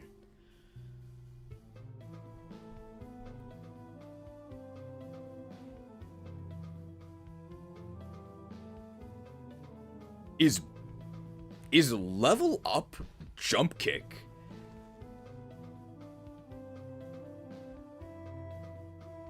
Now, you're not registered for the high jump. You're not competing in the high jump, but 100 base power... Now, you're not competing in the high jump, but 100 base power, even without stab, that's pretty good.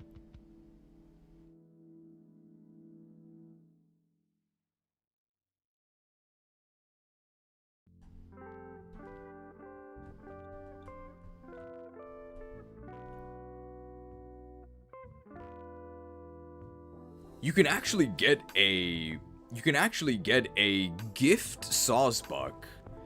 You can actually get a special gift Sawsbuck that is Serene Graced with its hidden ability, but it doesn't actually have anything that benefits from the increased secondary chance. Nothing relevant anyway. So you might actually be better off with Sap Sipper, even though all it does is negate an extremely mediocre type that you already resist. But I do believe that most raids mandate you bring Sapper charges, so you should probably get this, right?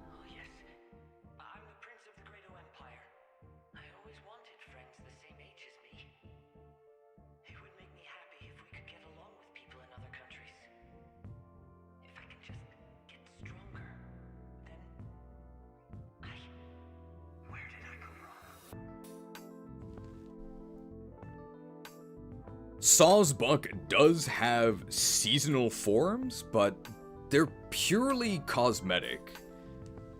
Sawsbuck does have seasonal forms, but these... Sawsbuck does have seasonal forms, but they are purely cosmetic. Sawsbuck does have seasonal forms. Sawsbuck does have seasonal forms, but these are purely cosmetic skins. And hey, back in the day when this game released, they actually sold all of the skins and cosmetics with the game. No extra charge.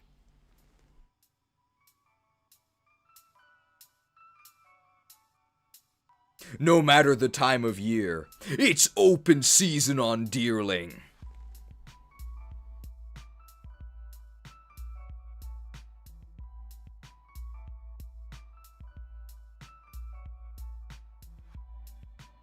How far does our not very high jump kick take us? I'd say the Saw's buck stops here.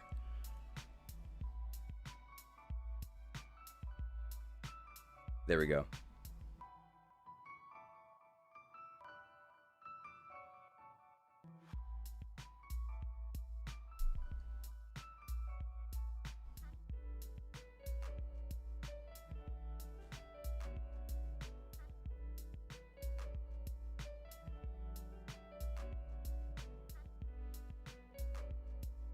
Fungus and Amoongus.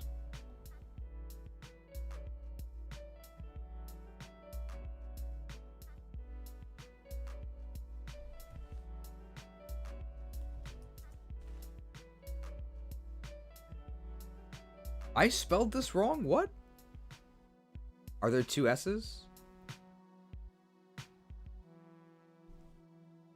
Yeah, there are, okay. Oh my god. Oh, it's bad.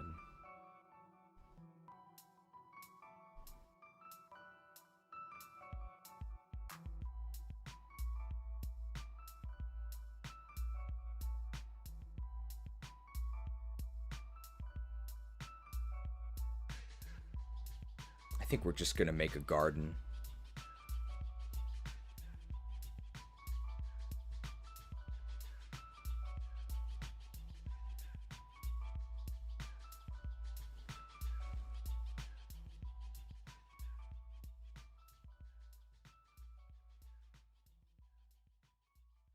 Alright. D tier, at least it gets Spore? No, it doesn't. Not a relevant time.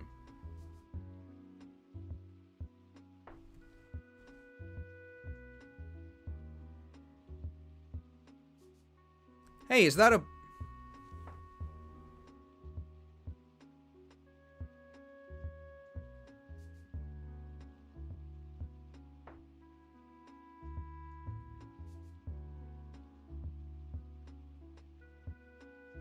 Hey, is that a Pokeball? Oh, whoops. Actually, it's an imposter. I think there's a fungus among us.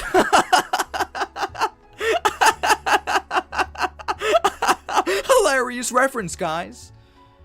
Fungus and Amoongus.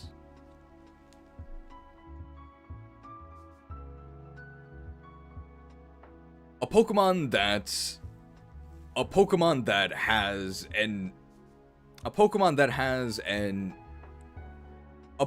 has an infamous reputation for its admittedly very good VGC performance. This thing just sticks on the field. This thing sticks on the field, infuriates you with Rage Powder, puts you to sleep because it's really boring to watch as this thing switches in and out, regenerating its lost body parts. I hate this thing.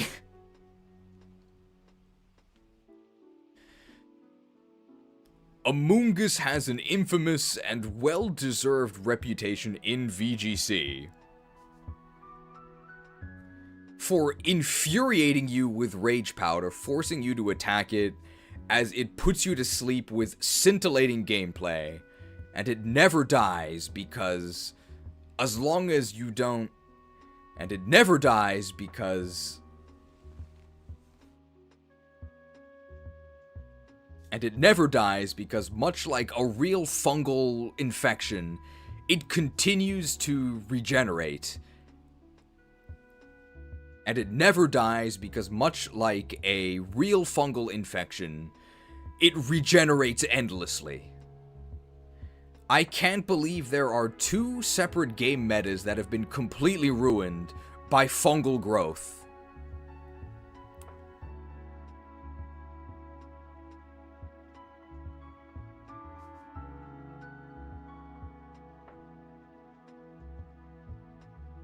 Everything good about Amoonguss does not apply to the context we're talking about. Super slow, mediocre offenses, horrendous offensive typing, and the best part about any mushroom, and the best part about any mycelium Pokemon, the spore access. For you, in-game,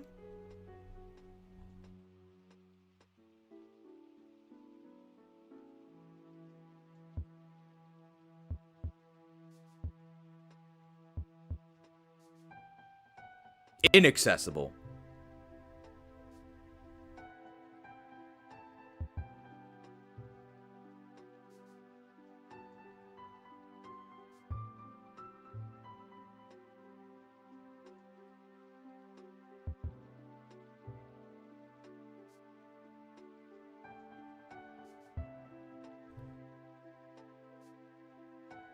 The only thing this thing could possibly do is tank for your team. And yeah, I would say that it tanks. The only thing this thing could possibly do is tank for your team. And yeah, this thing definitely tanks.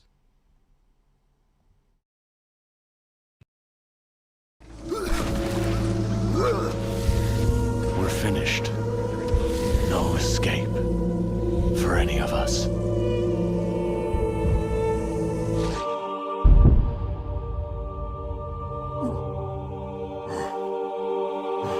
Dank noob!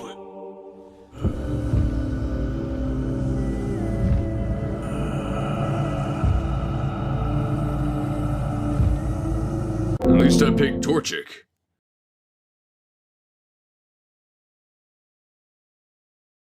Tank noob. Apply ointment immediately. It appears that our finest garden plot has been infested. Tank noob. Apply ointment immediately. There's been a fungal outbreak in our finest garden plot.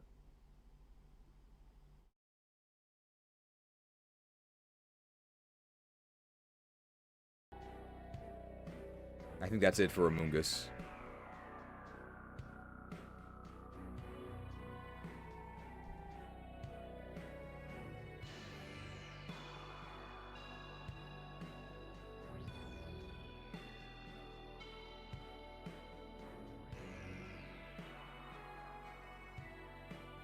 I mean, I think this is worse than Combi, right? Like, I think this is the new worst Pokemon.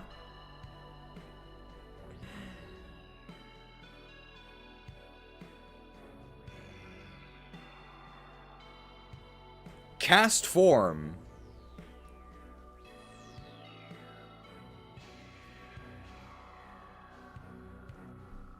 Cast form. Well, let's consult the weather app. Today's forecast, cloudy. No chance of viability.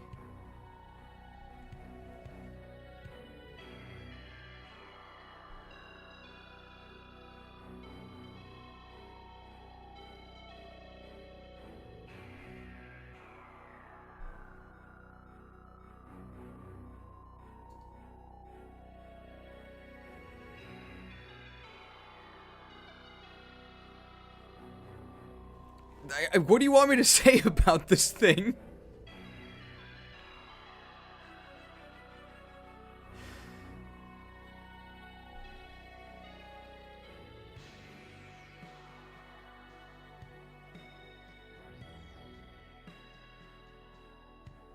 Most memorable thing I can say about cast form, I think it was featured in that movie Cast Away, under an alias, Wilson. Tom Hanks really liked this thing, for some reason.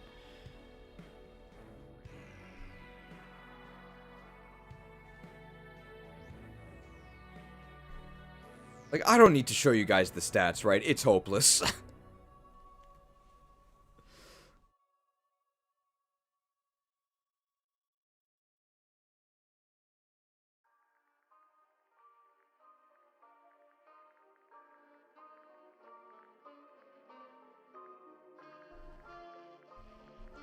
We're making pretty good time here. How long's it been? 5 hours. How long did I say this would take? 6 or 7? Yeah, not quite. Alright, we can finish the next 3 hours, maybe.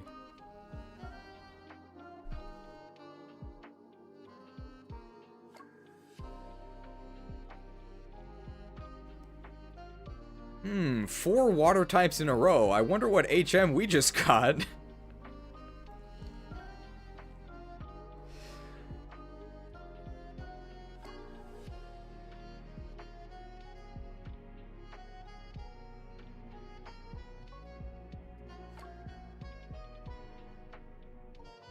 Weasel into Floatzel.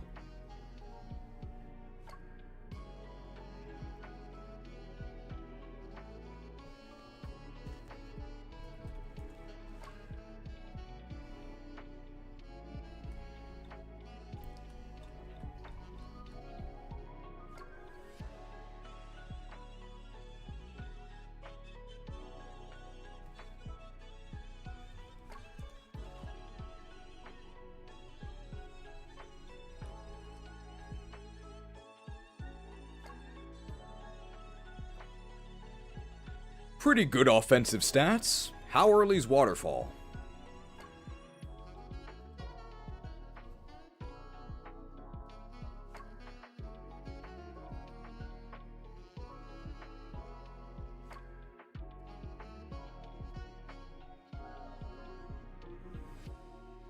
Two tails.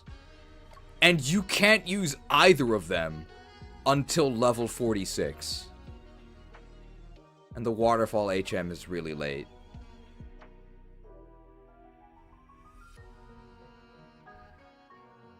You can do it this way.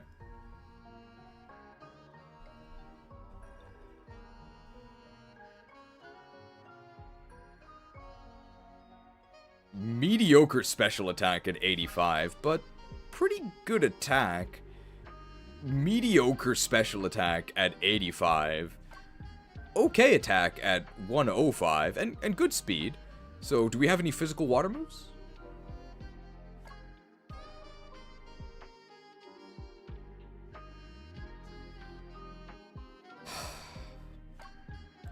Two tails, and you can't use either of them until level 46. And Waterfall HM is extremely late. Victory Road.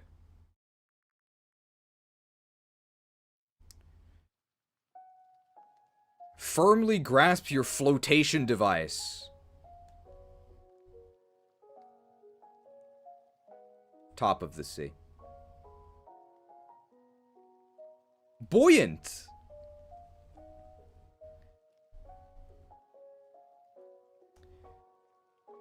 Basculin. 4-word review.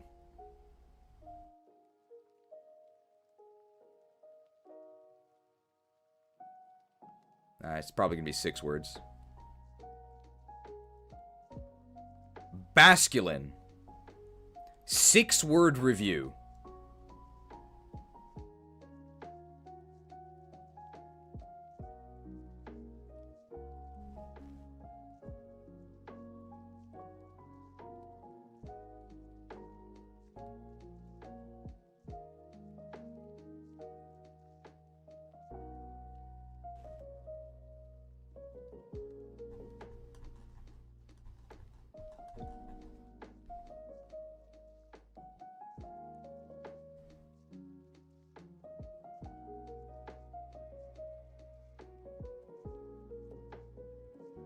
I should probably mention adaptability, because that's actually pretty good.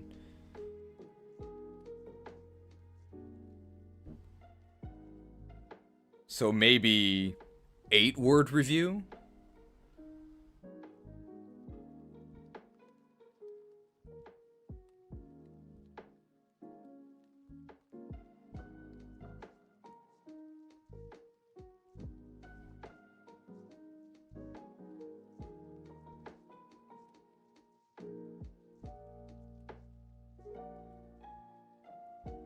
Seven-word review. 7 words until the end.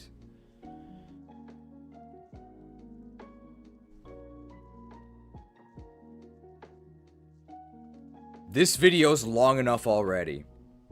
Basculin. This video's long enough already. 7 words until the end.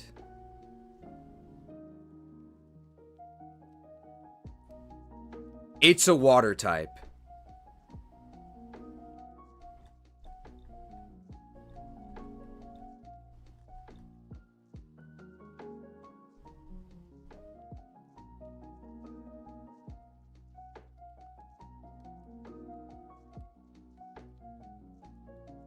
Adaptability.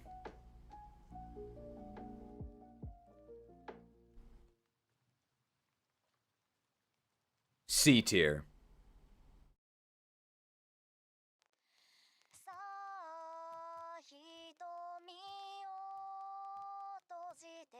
We're done. That's it.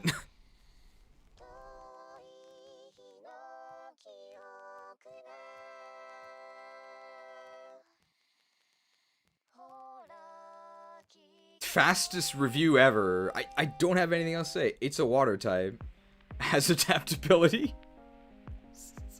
This is pretty good.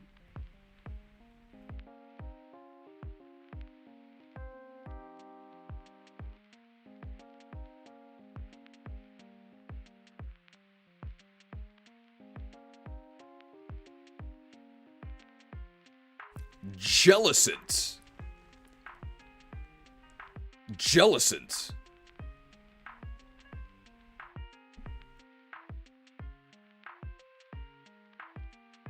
Frillish into Jellicent. Looks pretty regal. Did it earn that crown legitimately?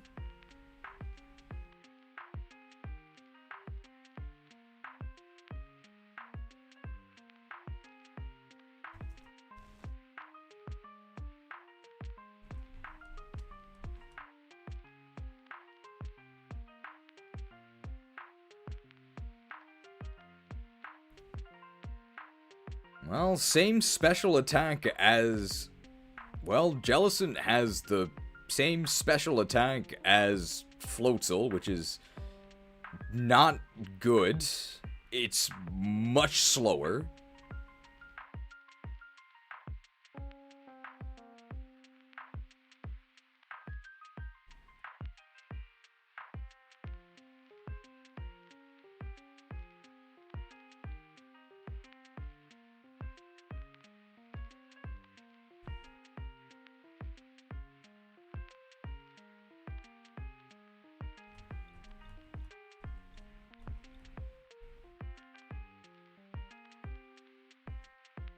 Does have a really good secondary type in the form of... Does have a secondary type in the form of Ghost, which is good and bad. It means that the jocks can't harass you, but it also means that the bad dudes can really hit you where it hurts.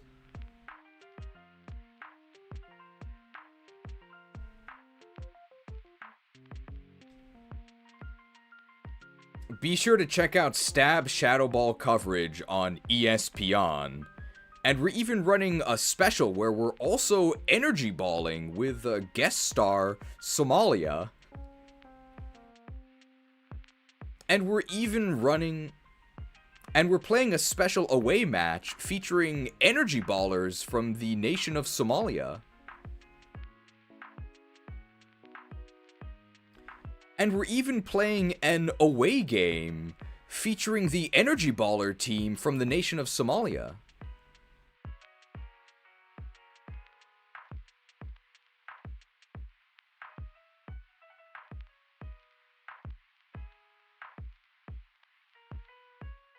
It's a water type.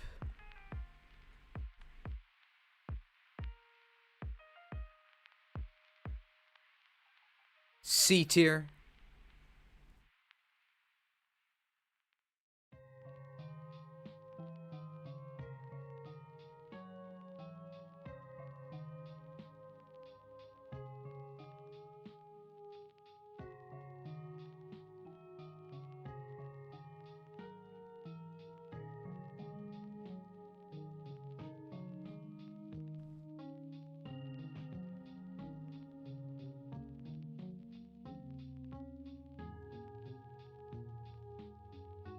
Used to be able to...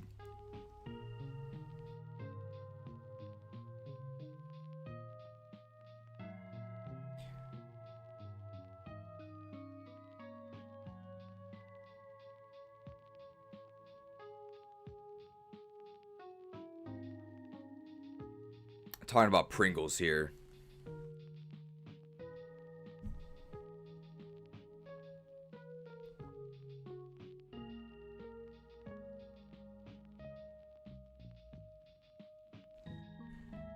This thing used to collab with the Pringles Corporation as their mascot, but it's since been struck by the Simple Beam. Now, Simple's a good ability, but there's a time and a place. Why do they keep doing this?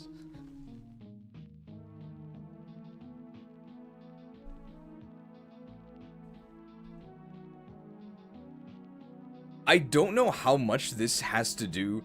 I don't know how true this is, but it's what I feel in my heart. So I am also going to blame simplified logos on mobile gaming. I think that actually is part of it, right? Because you need all of these logos to show up at tiny sizes on your freaking mobile apps, right? So you can't actually have the mustache be too well groomed. If you need a hideous mustache to put on your logos, why don't you just put me on your logos?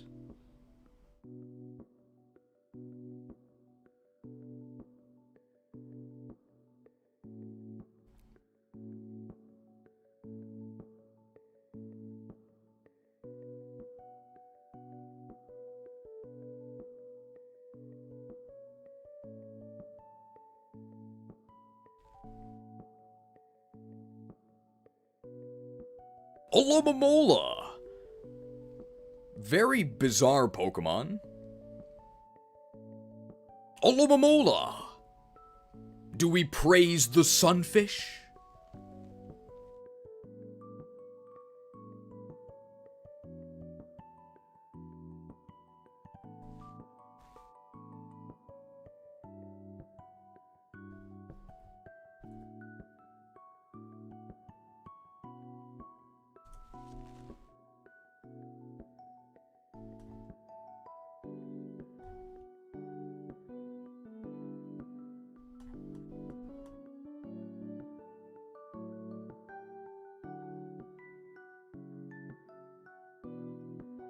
$75 attack.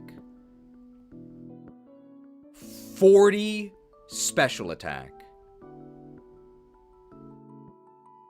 65 speed.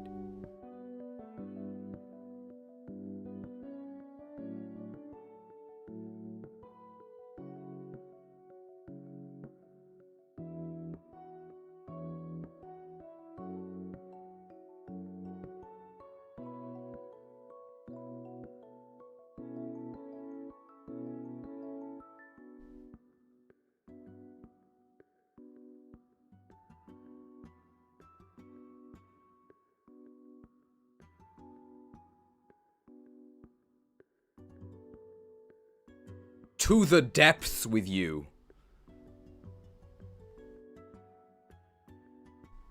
Can't do anything to anyone.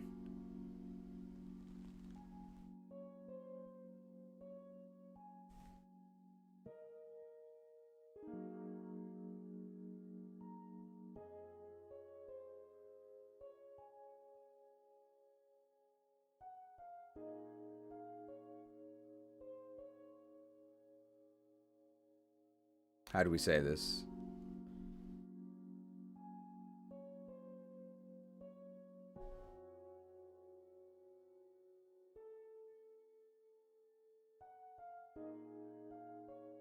To the depths with you.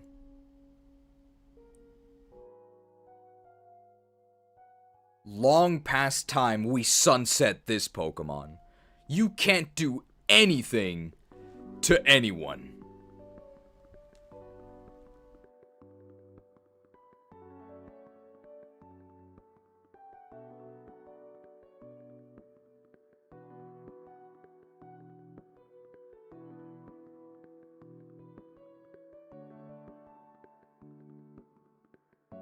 Aaron! I do believe you can find employees of Liron Studios hanging out in Mistralin Cave.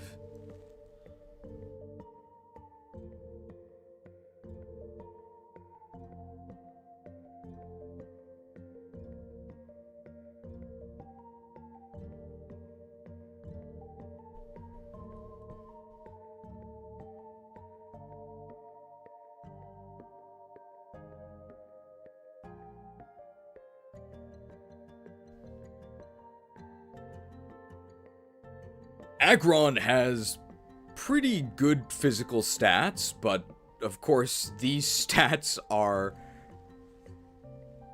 Aggron has good physical stats, but it's really slow, and...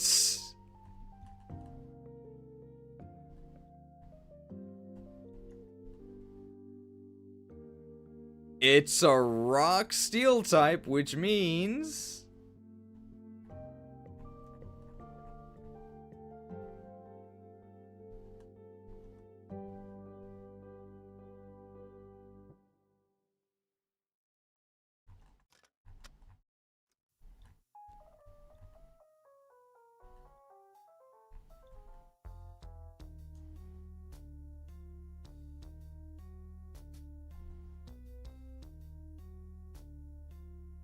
Oh boy.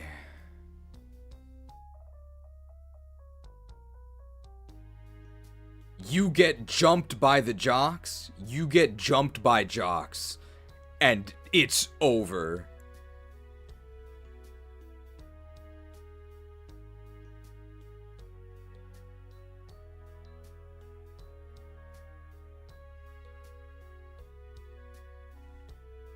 Lots of card games are... I can cite plenty of card games dominated by aggro decks. This game definitely ain't dominated by Aggron.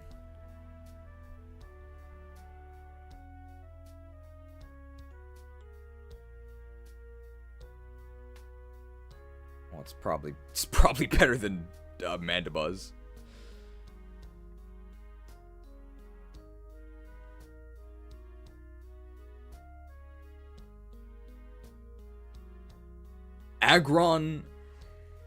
Aggron gets really overrated. Aggron gets really overrated because it looks awesome.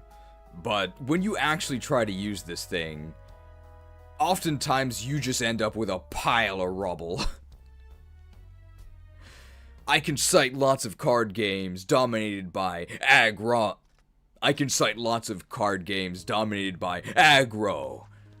But I wouldn't say this game is dominated by Aggron.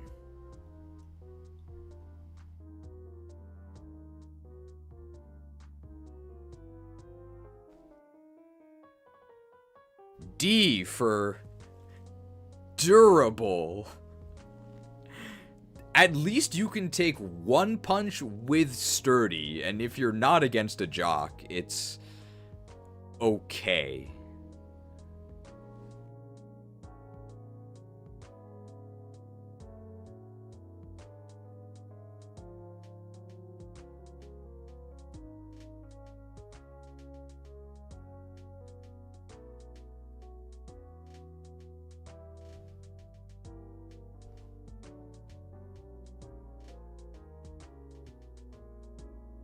Everybody okay with Aggron in low D.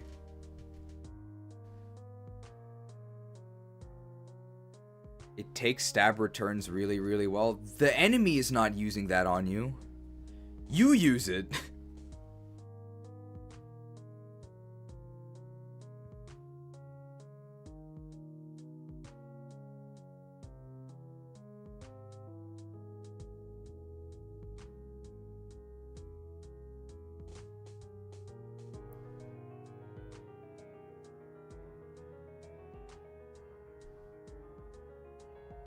All right.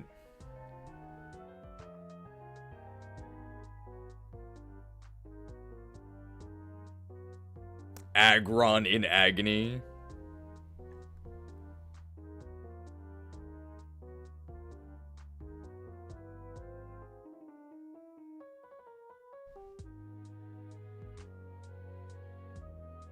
How do we do this?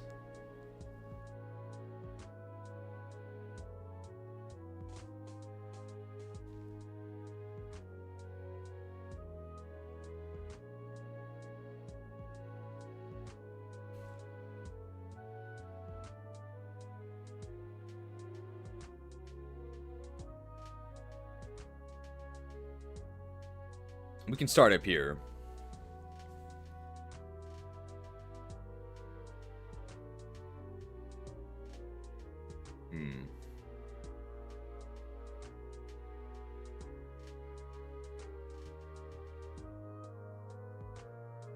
How do we say this? So I have somewhat of an idea of what to do. How long have we been going? 6 hours.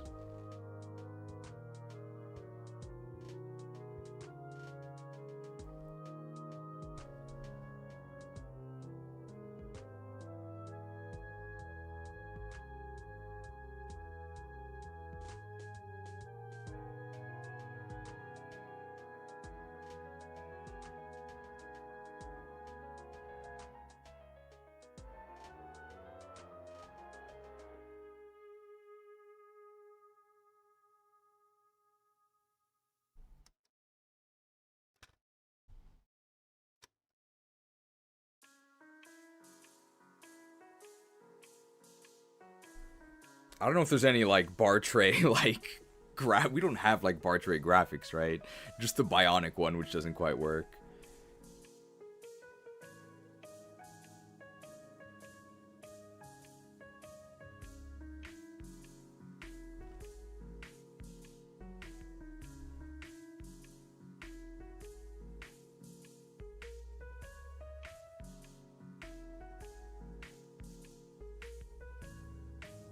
Oh, the bandit one?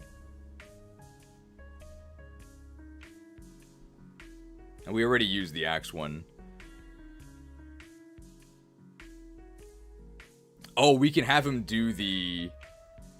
We can do the warrior crit animation, and then he starts, like, flying, right? That could work.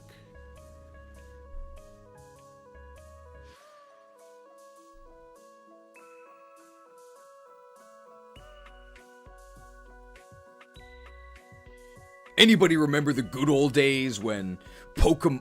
Anybody remember the good old days when Anybody remember the good old days when Pokemon Pocket Monsters actually looked like monsters? Well, starting in Gen 5, designs really started to go downhill. This is just a dude with mutton chops.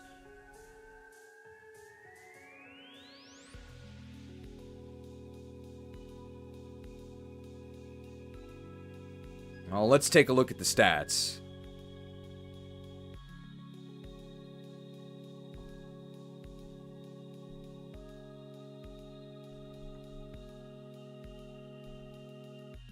I guess I should say this is Haxorus. Anybody remember the good old days when... Anybody remember the good old days when Pokemon Pocket Monsters actually looked like monsters? And then they add new Pokemon. Then starting in Gen 5, they added so-called... Then starting in Gen 5, designs went downhill. with Pokemon like Haxorus. This is just a human man with mutton chops slapped on.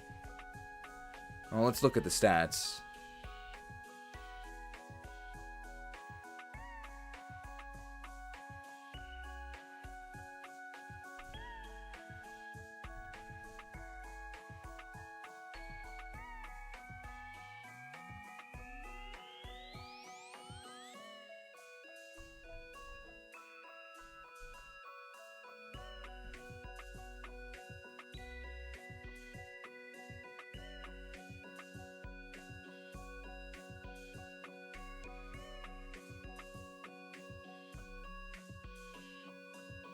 Ugh. 22 attack? That's literally less than Sunkern, right? What?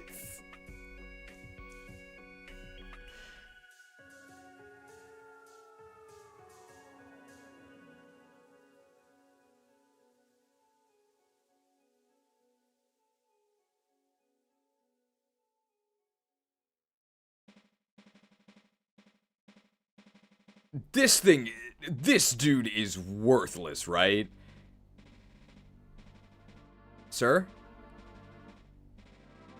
Sir, hello? Darmanitan, do your job. Stop him! Stop him! Don't let him breach the sacred realm!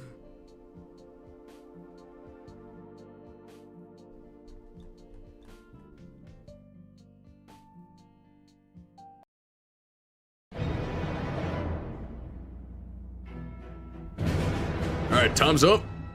Let's do this.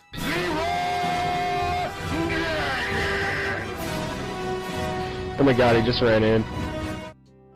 Oh my god, he just ran in. Oh geez, stick to the plan.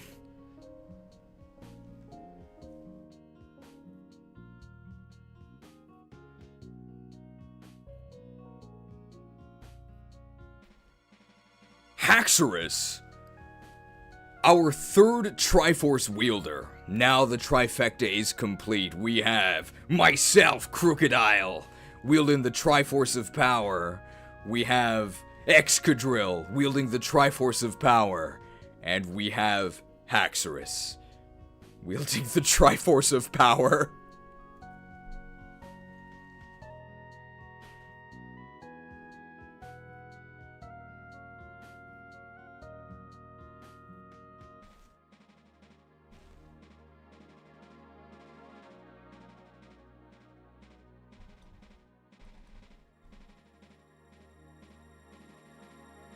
A 117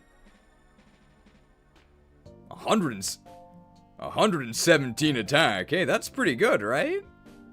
You fool! This isn't even his final form!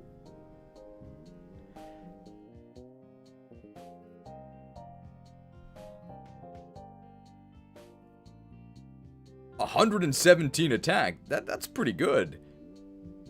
You fool. This isn't even his final form! This is the mid-stage fracture!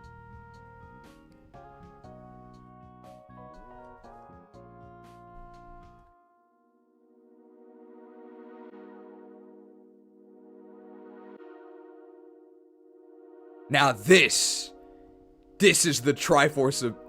This is the power of the Triforce of Power. 147 attack. Disgusting. 97 speed, good enough. And respectable bulk as well.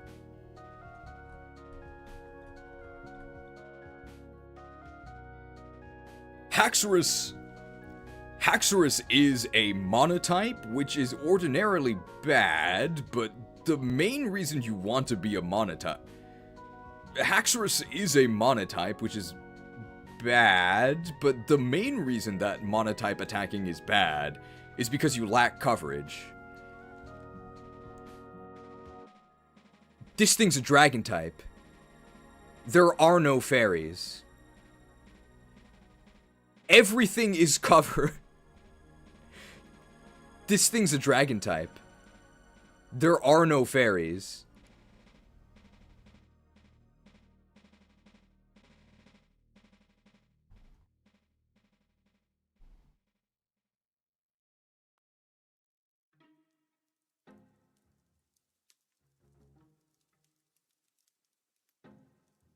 You've got Dragon Claw. Everything is covered. You've got Dragon Claw. Everything is covered. They resist it?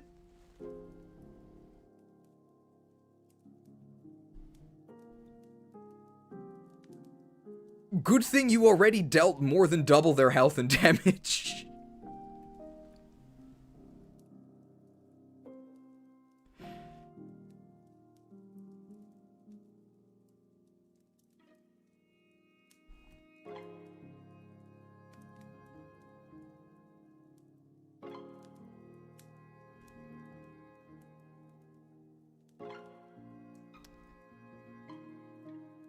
However, beef alone isn't enough to breach the Sacred Realm.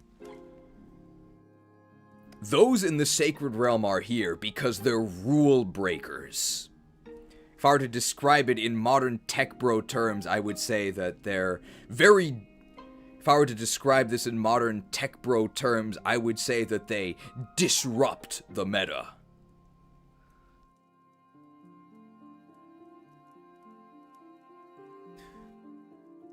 I get away with my crimes because of my Moxie, so I don't have to boost. Excadrill just has incredible offense, and the easiest time... Excadrill just has incredible offense, and in the rare occasion it needs to boost, its amazing typing lets it do so safely. Haxorus claims its spot in the triumvirate because it breaks the mold. Which tells you everything you need to know, right?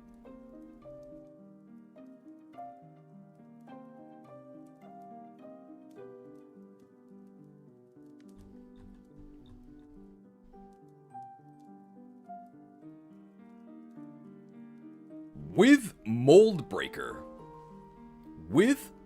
Breaker, the only thing that can prevent one-hit KOs, which would be, with Mold Breaker, one of the most annoying parts of in-game sweeping, which is getting, thanks to Mold Breaker, one of the most annoying parts of mowing through trash trainers, which would be getting stymied by Sturdy.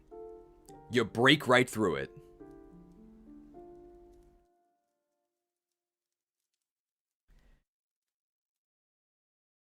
So Haxorus, this gives Haxorus the distinguished honor. This gives Haxorus the distinguished honor of being the only Pokemon that can one-hit KO every single opponent that it faces. I would add an asterisk here, because I would add an asterisk to that, because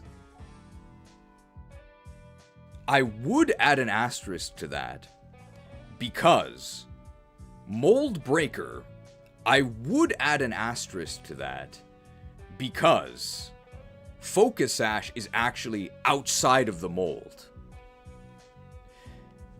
In the final battle of the game, you do have to conquer yourself. Champion Iris's Haxorus is the most dangerous Pokemon in the entire game. And it's very focused. Because it has a Focus Sash, you cannot one-hit KO it. What's it going to do with its guaranteed turn? It's gonna start Dragon Dancing. It's hard enough to stop a Haxorus with vanilla stats. after it puts on the dance moves, after it hits the dance floor, it's basically unstoppable. However, Haxorus has the rank. However, Haxorus has the axe rank.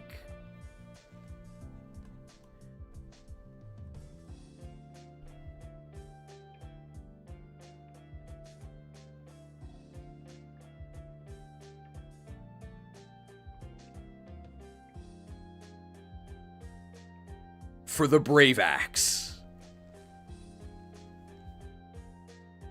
You just give him the dual chop.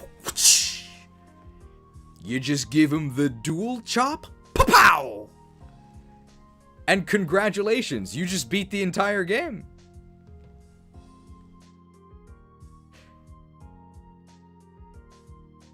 Now, the Brave Axe is not a PRF. There are other Pokemon that also have the Axe rank to wield the... Now, Dual Chop... Now, the Brave Axe is not a PRF.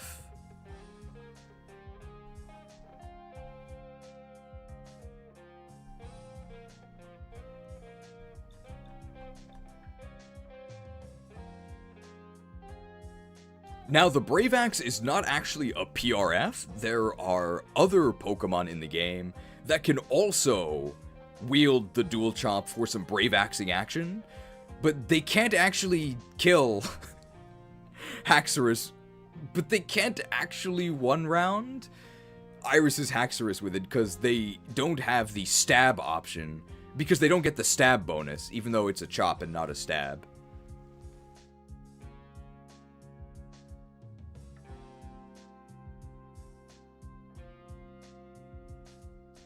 Downside of Dual Chop, it is 90 accuracy, 1 RN, so you actually will miss this a fair amount.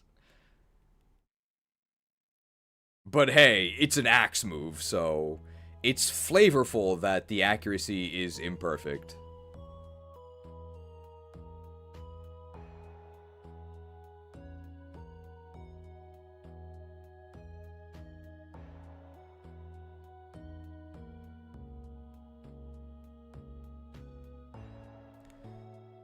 Does take a little bit of EXP investment in order to actually reach Haxorus, but even Fracture is super strong, and soon after entering Mr. Allen Cave, you're actually going to be getting the Lucky Egg.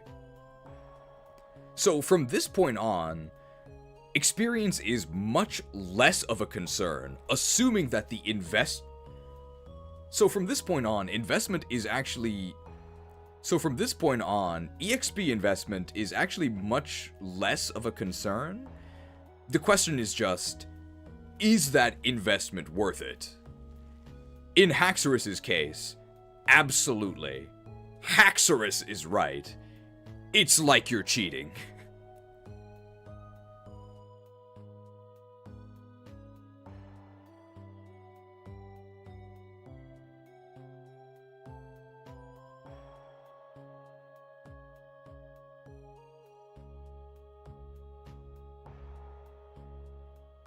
Anything else we have to say about the final member of the Sacred Realm? I think these are the 3 big cheaters.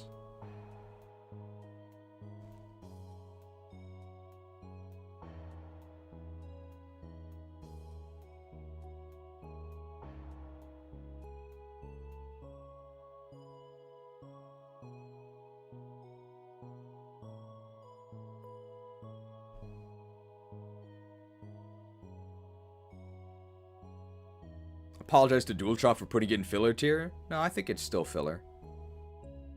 Stab Outrage? Outrage is really late. You're not getting it, and you don't need it.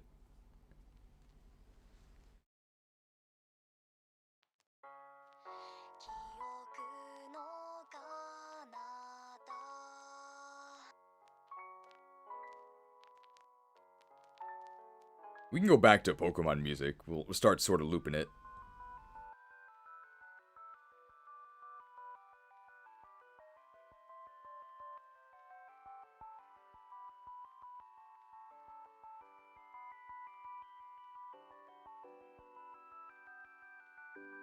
We can end it with this.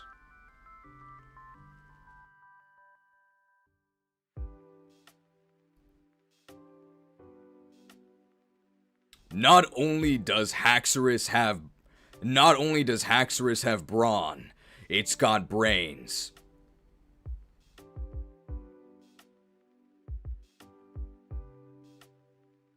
How do we say this?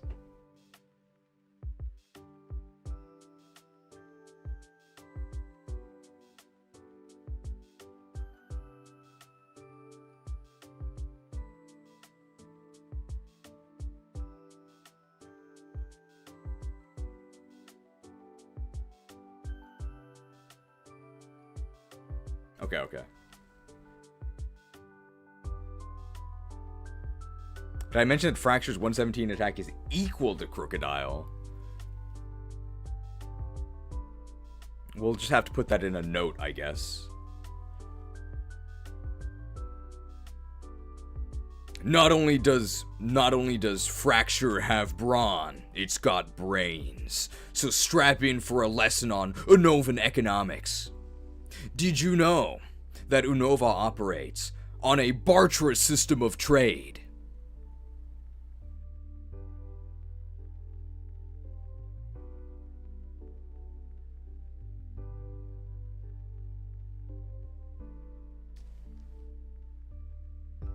They get death, you get XP. Pretty good deal.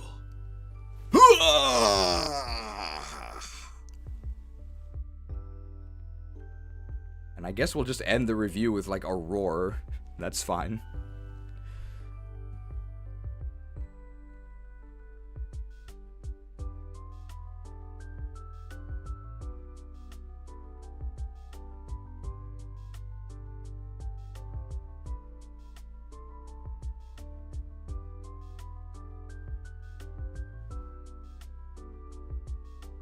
Oh, and we can do the victory screech, yeah.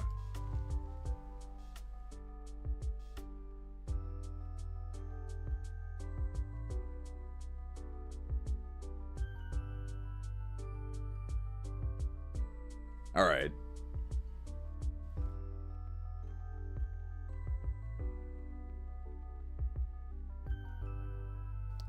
Clink! Clink!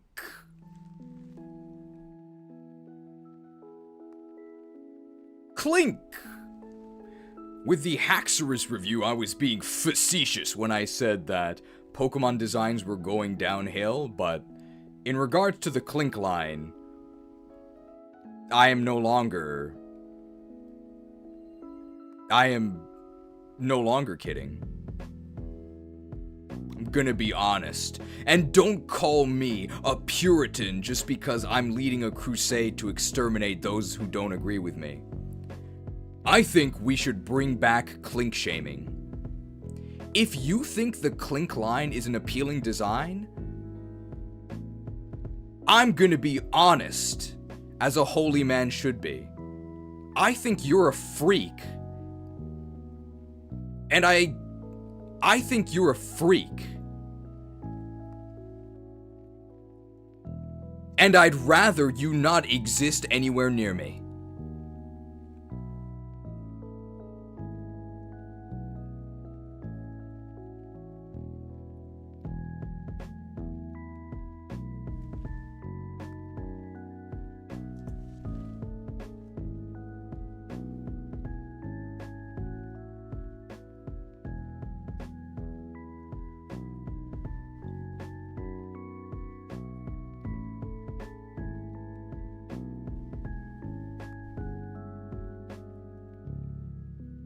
Pure Steel type, stats or whatever.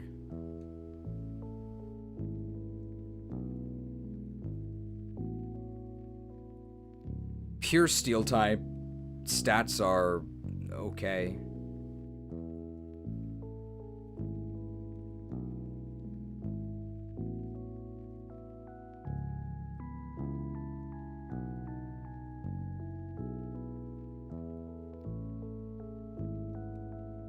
Design and moveset both grind my gears. 100 base power stab move is really good. 85 accuracy will bite you in the butt sometimes. Shift gear is a really good setup move, but the issue is that it's level 54, which is really late.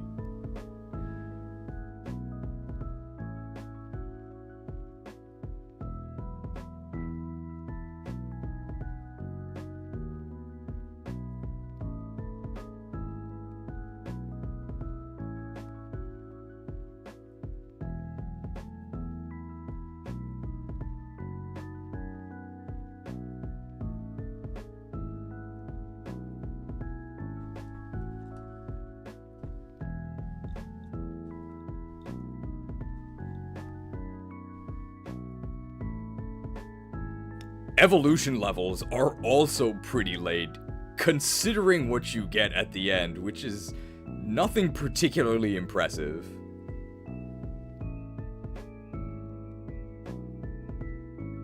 If it wasn't for Gear Grind being such a solid signature move, I think this thing would be really bad.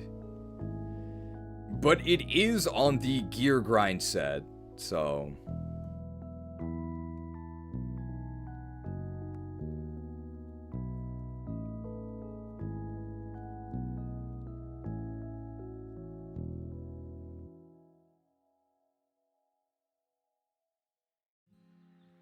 There-ish, maybe?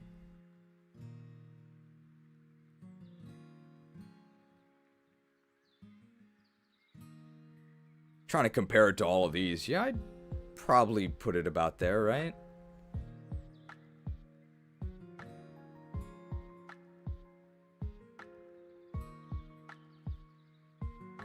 Yeah.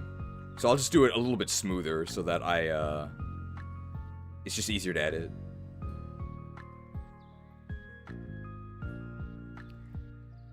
But it is on the gear grind. But it is on the gear grind set. But it is on the gear grind set. So...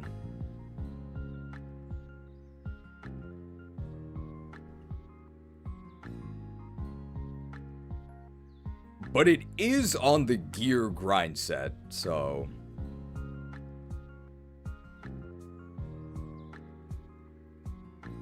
Top of C.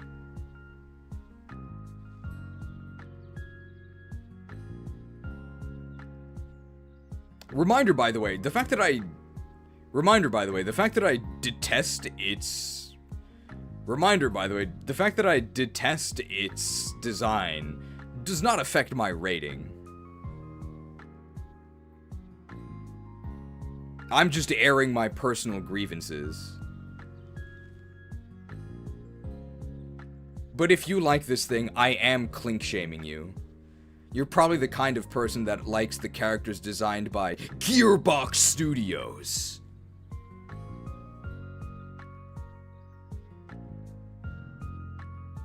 Now that's an insult.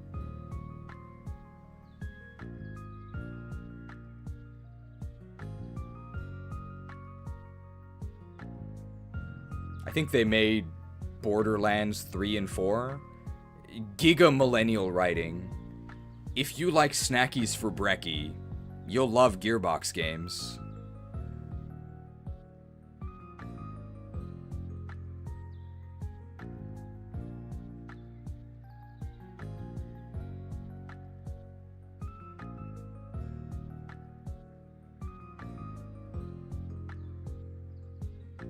Ferroseed and Ferrothorn. You don't have to convince me that Ferrothorn is good and competitive.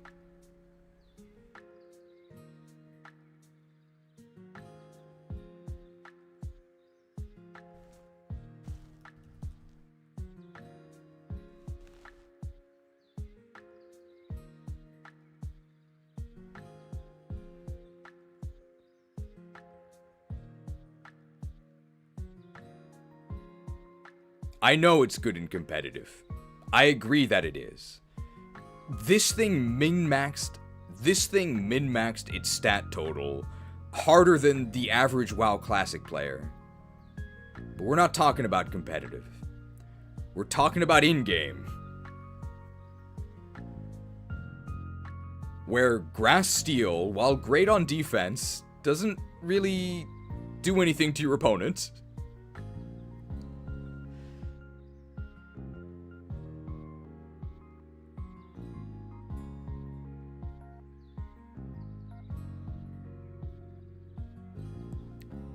Even with some pretty reasonable moves. Even with some pretty reasonable moves, where you serve them a gyro ball.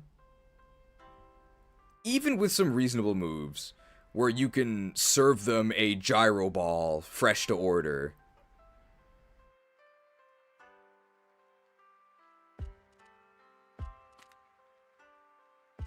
Or maybe power whip them with a 120 base power stab move that's actually 60 because it was resisted. And also it missed 15% of the time.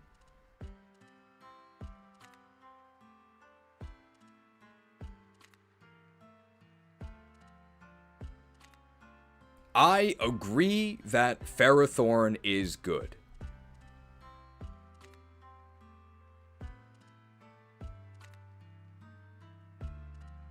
I agree that Ferrothorn is good. I agree that Ferrothorn is a competitive superstar. But in-game, much like the durian it's designed after. But in-game, much like the durian it's designed after.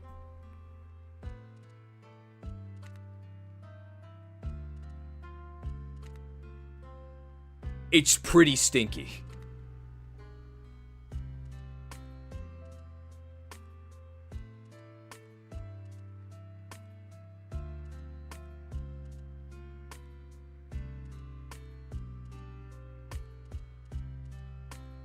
And don't call me a cuisine casual, because And don't call me a cuisine casual, because I have eaten durian before.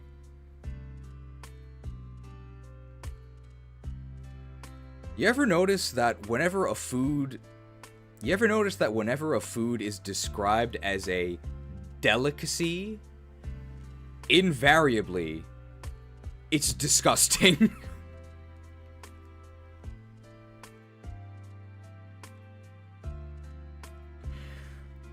What does it taste like? It tastes kind of like a sweet, super stinky onion that you put in desserts and not savory dishes. I really don't like it. But it's far from the worst thing I've eaten in my life. It's just not great. Sounds unique. I mean, if you get the chance and you don't have anything else to do for the rest of the day, you're able to maybe lie down afterwards, maybe give it a try.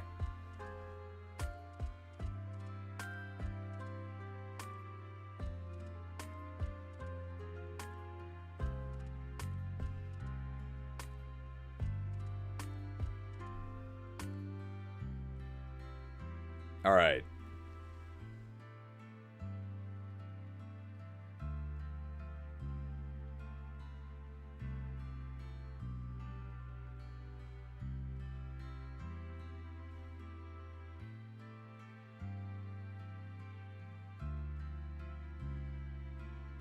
My spider senses are tingling.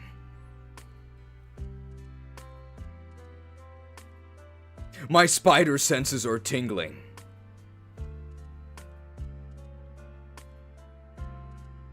My spider senses are tingling. It's time to galvanize our forces. I don't know if that makes sense. My spider senses are tingling. It's Galvantula time.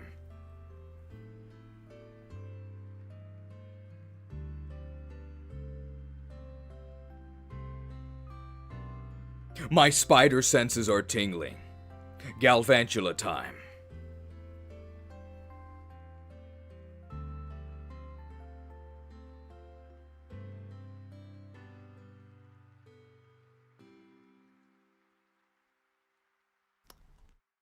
Joltik, of course.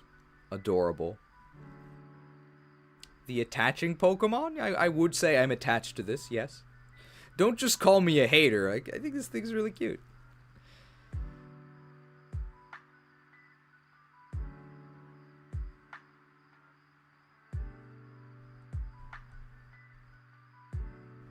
Galvantula itself has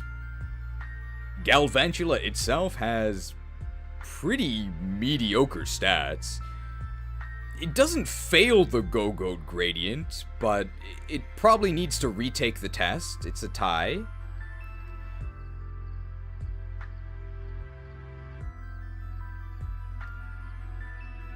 It doesn't fail the Go-Goat gradient, but I wouldn't exactly call matching 97 a passing grade. Might need to retake the test.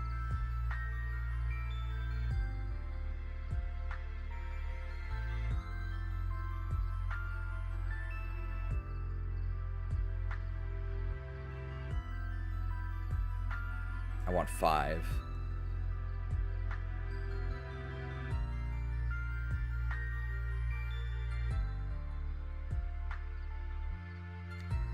Level 34 Signal Beam. Level 34 Signal Beam. Reasonable, and you'll never... Level 34 Signal Beam, which is... Level 34 Signal Beam, which isn't amazing. We were lamenting... Level 34 Signal Beam isn't amazing. We were lamenting how bad Signal Beam was earlier when it was on ULGAMOTH, who does almost 50% more damage with it earlier in the game, and without having to evolve. And you'll never find out what the bug buzz is about, because 60 is way too late.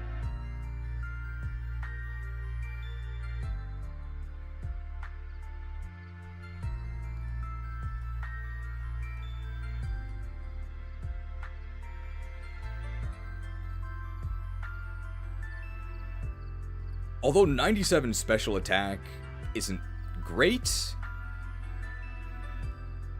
everyone gets hyped for Galvantula because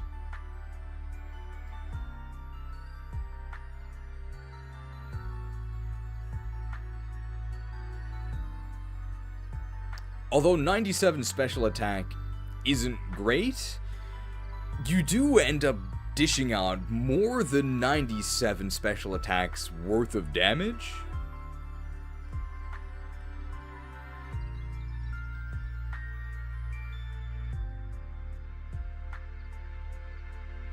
Because those creepy compound eyes that Galvantula and many other insectoids wield do allow you to strike with compound eyes thunders.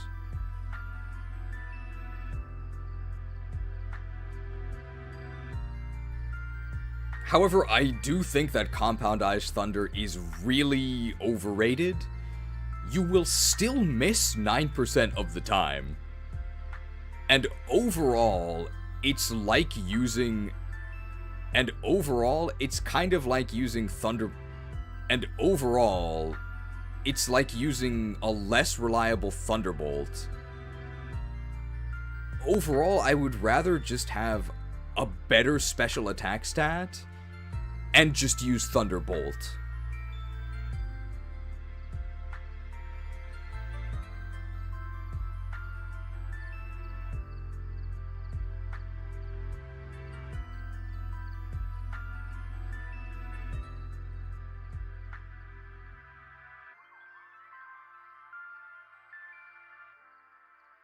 You get the Thunder... Actually, let's see, what other electric moves do we have?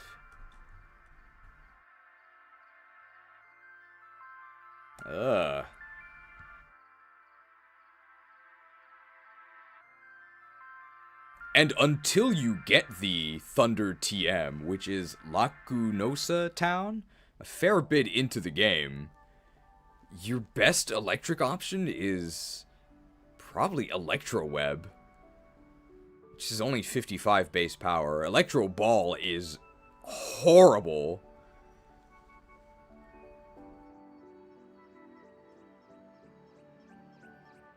That's a sport that they're not even airing on ESPN. The ratings are too low.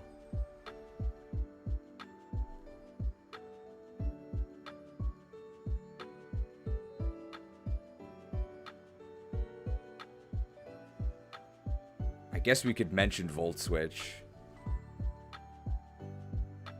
Until you get Thunder at Lacunosa Town, which is a fair bit away, even though it's... Until you get the Thunder TM from Lacunosa Town, which is a fair bit away from Chargestone Cave, at least 2 gyms, and all of the gameplay in between. Your best electric options are Electro Web, which is only 55 base power. Speed debuffs your enemy, but that doesn't really matter because you're probably already faster. But you're not so much faster that it's actually worth playing Electro Ball. This is a sport they don't even air on ESPN. The ratings are too low. Electro Ball is horrible. You could run Volt Switch from Elisa, which you could run Volt Switch from Elisa, which you have... You could run Volt Switch from Elisa, which you're guaranteed to have by the time you actually access Joltik, but it's only 70 base power, and it's really annoying being forced to switch when you don't want to.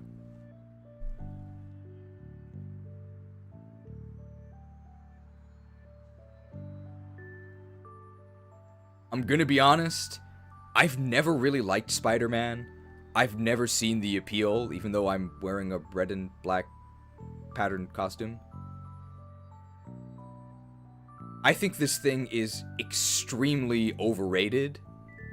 People just want to love this thing because it's cute and Compound-Eyes Thunder is cool. It's very hype. Even though in practice it's not really that amazing.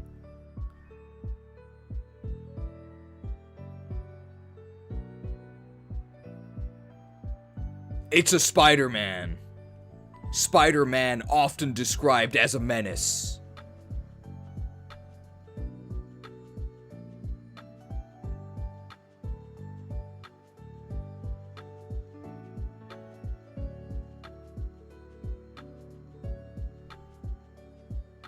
I'm not too scared of it.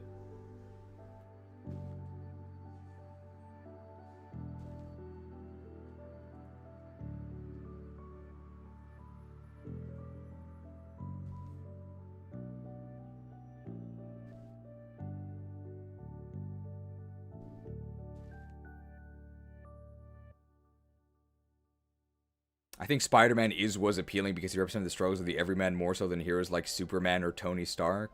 I think I just don't like superheroes.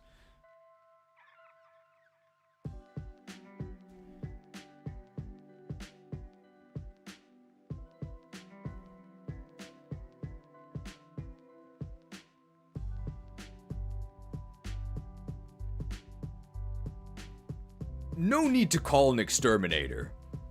You find a spider chilling in the corner of your team? Maybe leave it be.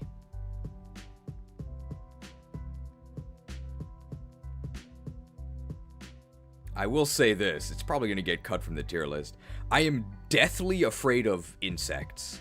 I'm actually very scared of them. I went shopping the other day, and at the checkout, there was actually a Butterfree, like, near the counter. It flew in through the doors, and I felt like I was in a WoW Classic raid, because it cast an AoE fear. Everybody was running from it, like, including me. I'm actually very, very scared of bugs. But I'm not scared of spiders. I think it's normally the opposite, right? There are people who are not scared of bugs, but they are scared of spiders. I think spiders are kind of cool. If they're small enough.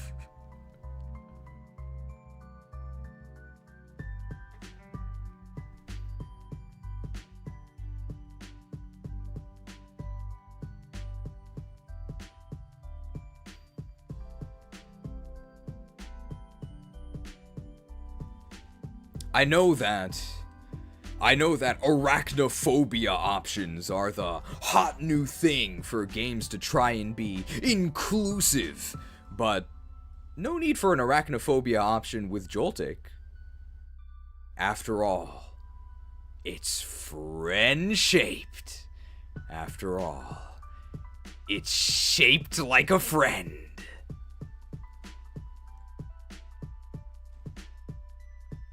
$2 microtransaction from DW7 Freak, who says, well, good for you. Joltik is very tiny. Nobody's scared of Joltik, right? It's so cute. But you were a bug catcher and everything? Oh, here's the secret for you guys. I was acting. I'm really scared of bugs.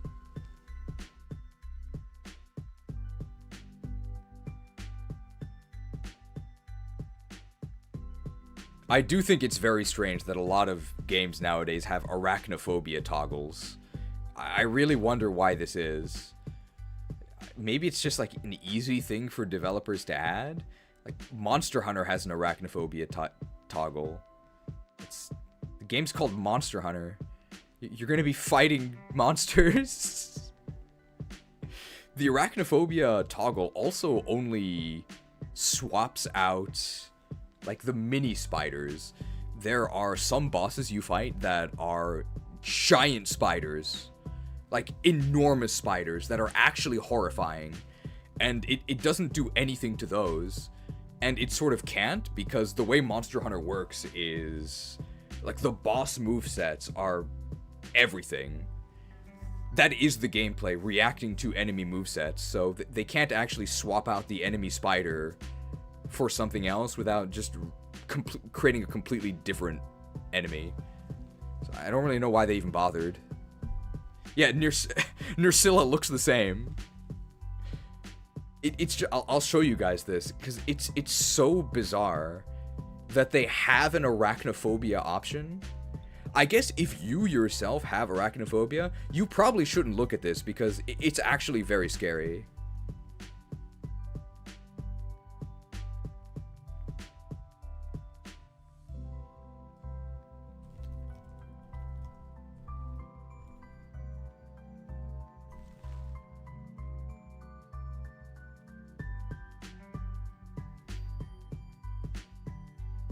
So they have this monster, the Nursilla,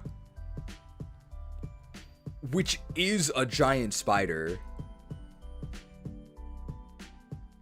that sort of swings around on a web. It wraps you up in a cocoon. It's got these giant fangs that it can extend and strike at you with.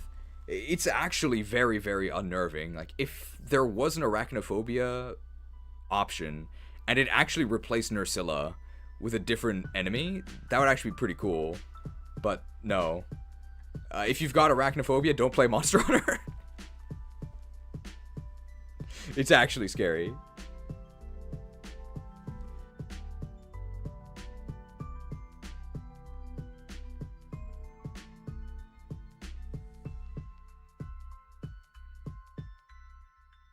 Tynamo!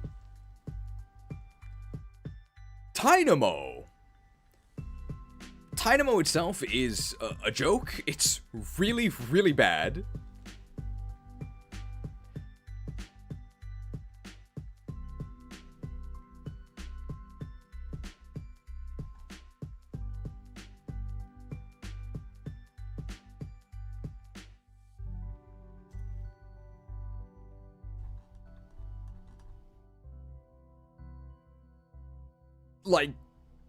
Like, really bad. Really bad.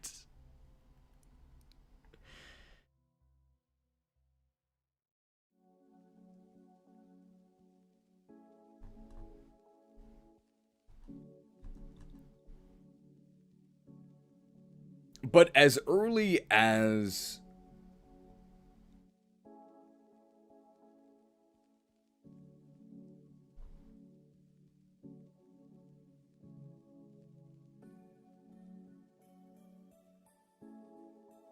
And it's not as if any moves could have saved those stats, but yeah, it doesn't get any moves.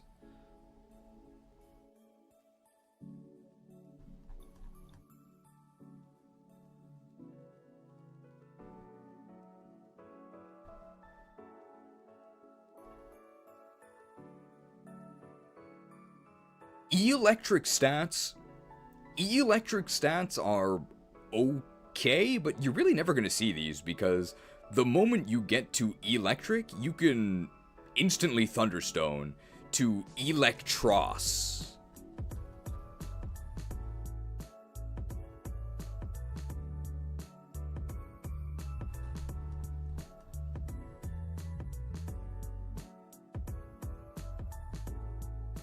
Electros's stats are, yeah, Electros's offenses are pretty good. The speed is horrible, but even though the enemy often strikes you first, you don't actually take any damage.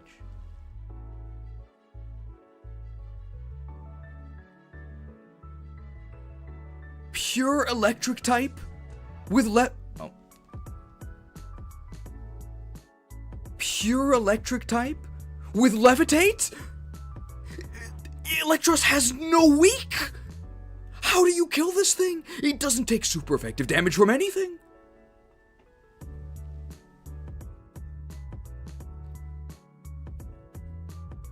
So if you reach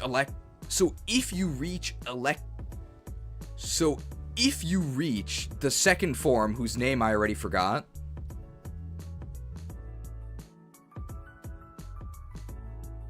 electric. So if you reach electric, you basically win the game, right? So if you reach electric, you're set, right? So if you reach electric, you're set.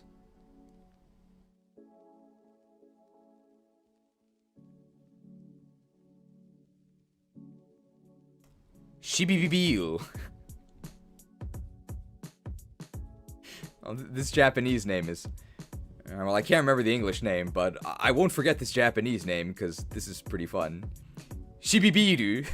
Shibibiru. Shibibiru. Oh, there's only 2 B's. Shibibiru. Well, I can't remember the English name, but this Japanese name is pretty fun. Shibibiru. Shibibiru. I put in too many B's, but I think it's Shibiru, as in, like, to be numb, and then eel. Not merely a shibboleth. Not merely a shibboleth. I remember that line from a Dan Olsen video. I like his videos overall, but man, they get pretty pretentious. And especially the one on James Rolfe, I didn't agree with a lot of the things he said. Like the fact that Angry Video Game is the same as it's always been and hasn't actually gotten any worse. Really? I bet you think video games haven't gotten worse either, right?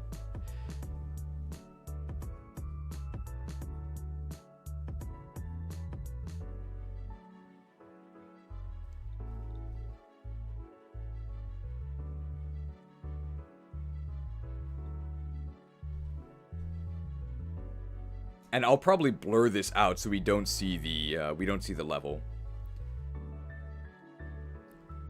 So the question is, what level does Dynamo become?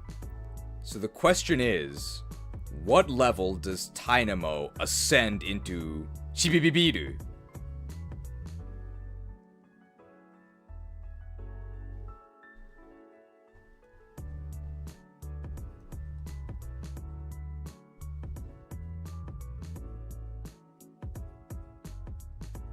Level 39. Level 39.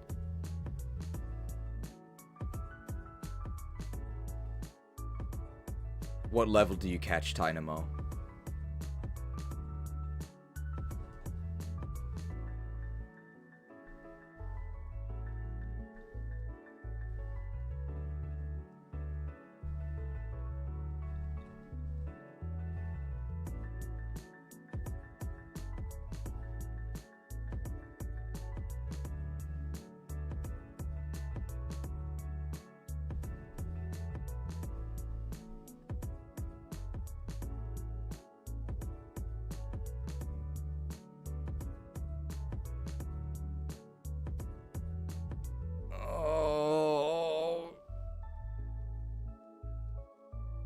Dynamo, no.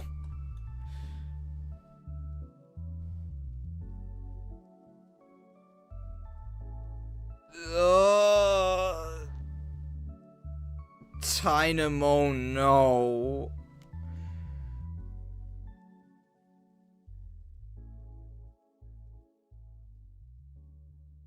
So it's a bench sitter sucking your XP, and it can't use the lucky egg because it can't fight itself. All for a reward that is, overall,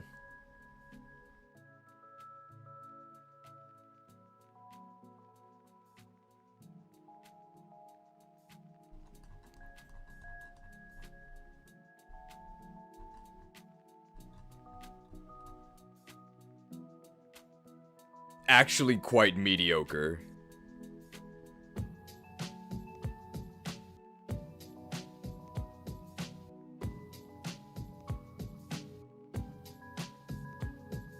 Well, can't call it a flavor fail because it is a lamprey. Well, can't call it a flavor fail because it is a lamprey. Lamprey or lamprey? Lamprey. Oh, natural T-Bolt? Don't lie to me.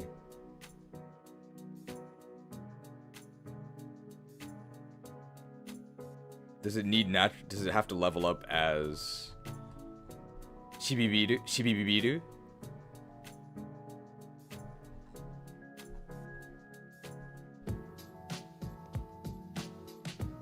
Oh.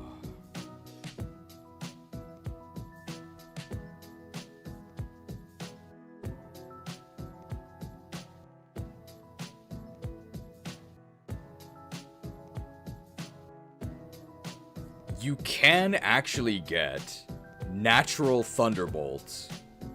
You can actually get natural thunderbolts.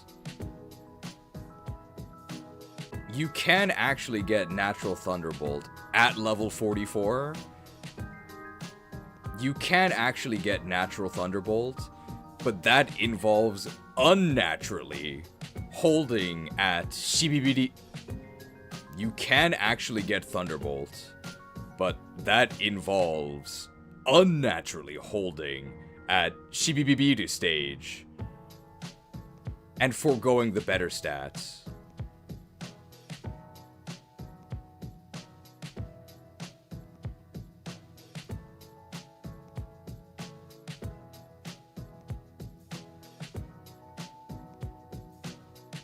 The other option is to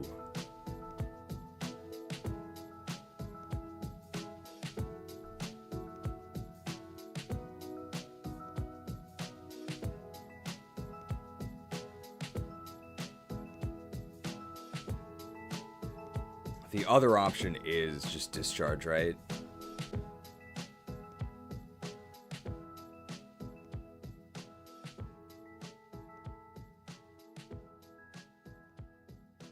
And this is not an honorable discharge. This is not an honorable discharge because this level 29.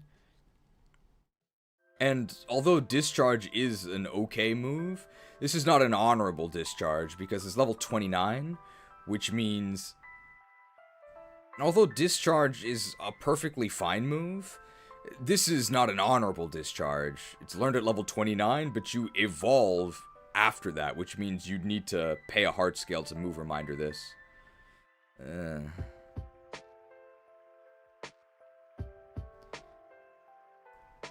mean, we can't really call it a flavor fail because it is. We can't really call this a flavor fail because this is a lamprey, and yeah.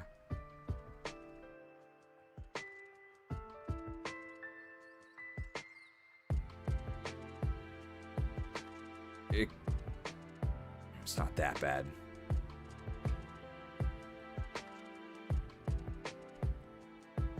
Well, at least we can't call it a flavor fail because it is a lamprey, and there's a lot of aspects of this Evo line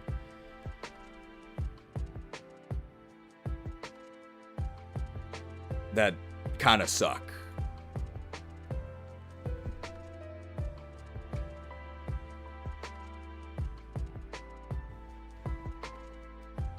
What do we think of that? It does get a lot of really nice coverage through TMs. Those TMs are all really late.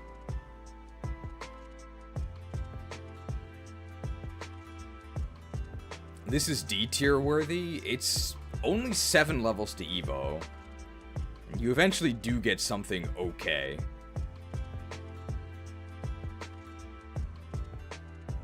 D. It's not... Oh, it's 50 speed at the final form as well. And you have to suck XP.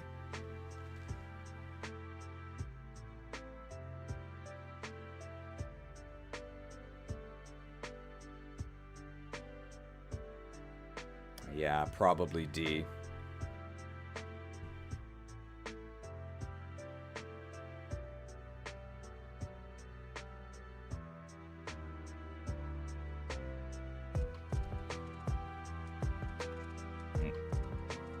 Well, we can't call it a flavor fail because... Well, we can't call it a flavor fail because this Evo line is based on lampreys and there's a lot of aspects... Well, we can't call it a flavor fail because this Evo line is based on lampreys and there's a lot of aspects of the Electros line.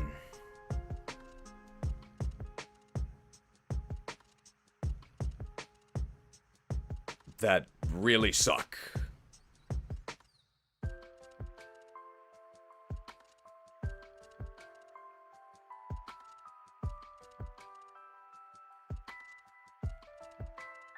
I think that's it for Electros. We actually spent a lot of time on that. It is currently... Ooh, it's almost 3. Can we finish within 3 more hours? It's possible. Thanks to the C tier that's coming up.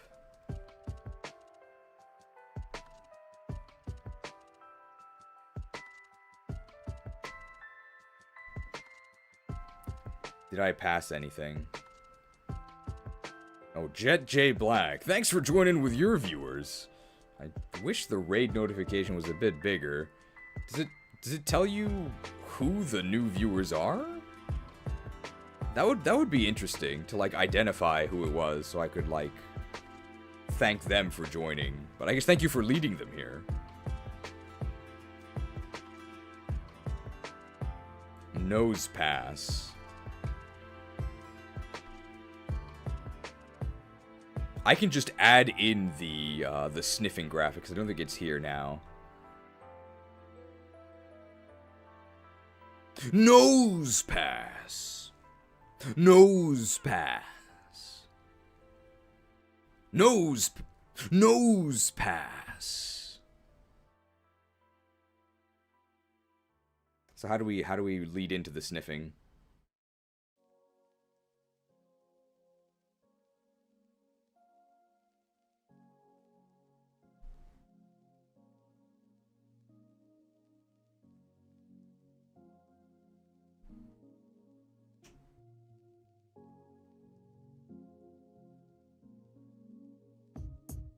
Nose pass.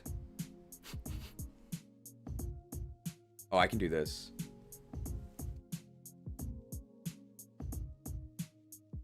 Nose pass. Nose pass. Video games are a visual medium. Perhaps it's time we trusted. Nose pass.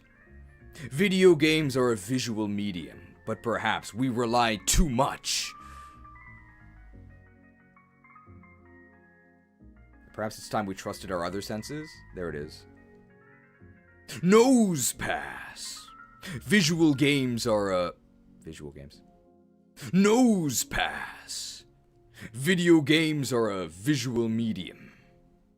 But perhaps it's time we trusted our other senses.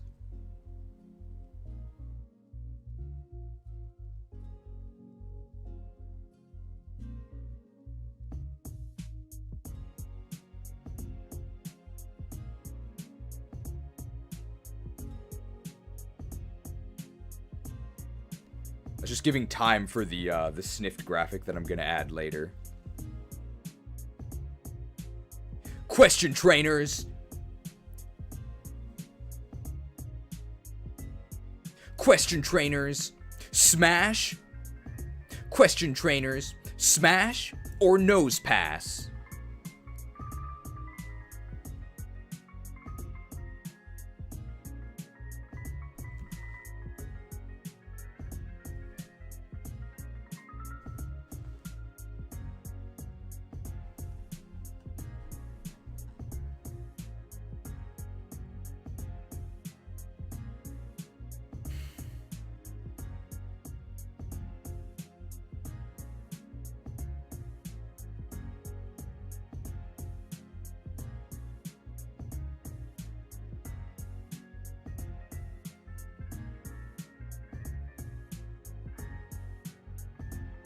Pass.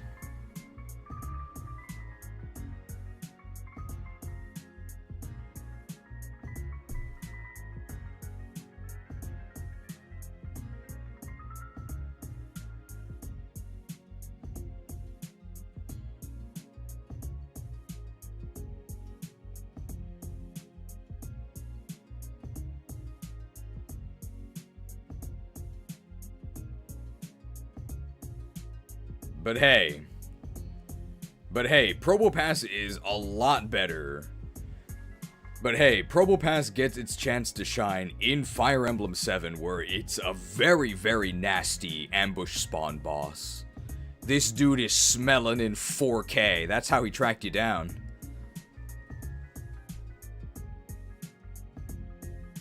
And then we can add the dude from FE7, Damien, I think. He's the guy that ambushes you on the pirate chapter. He's a huge nose.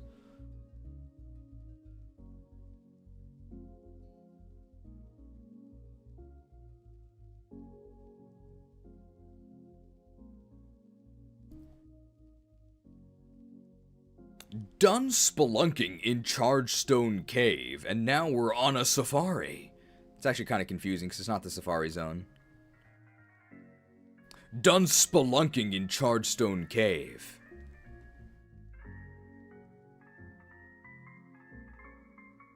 In the fields we come across. Prancing in the fields we come across. Blitzel.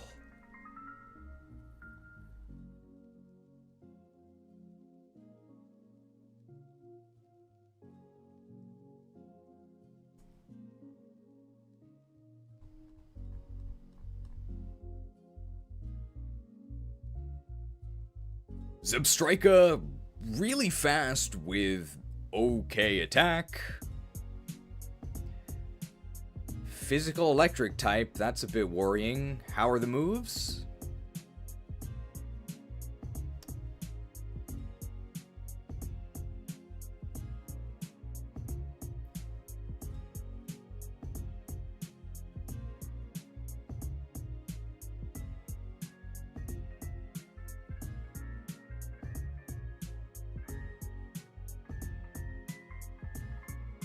I would say low on charge, but the word charge appears 1, 2, 3, 4, 5 times.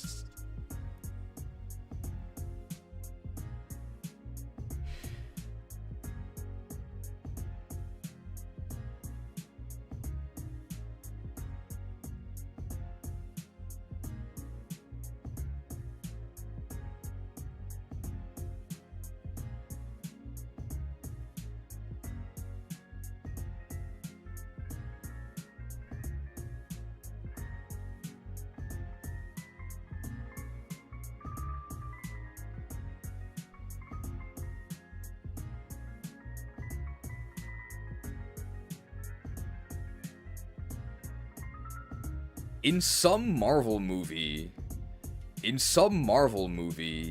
weren't they chasing the Allspark? Were they talking about Zebstrika? Spark is all you're going to be doing.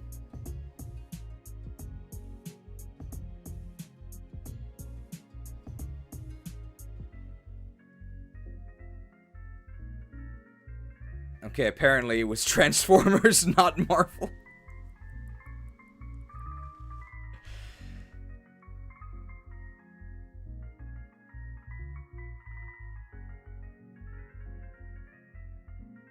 Hey, you can use transformers.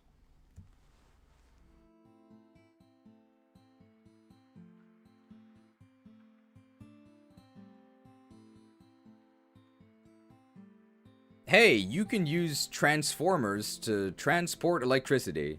But hey, transformers are an electrical thing, right? But hey, transformers are an electrical term, right? Where are we actually putting this thing?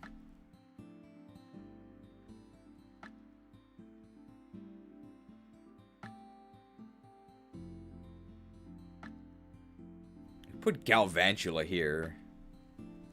I don't really think it's significantly different than Galvantula.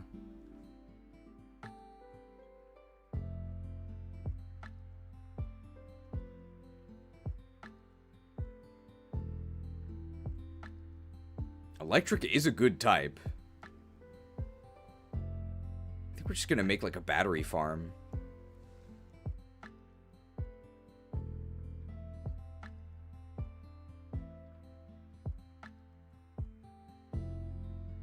It's significantly worse than Galvantula? Not really.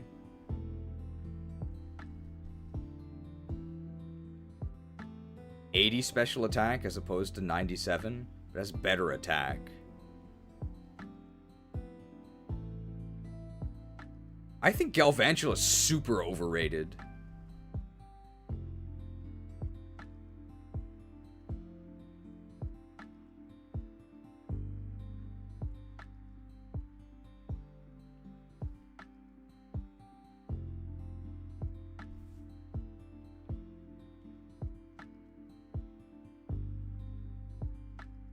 I guess Galv can Energy Ball, yeah. Maybe we'll put it like Jolteon. We can make like a mini power plant over here.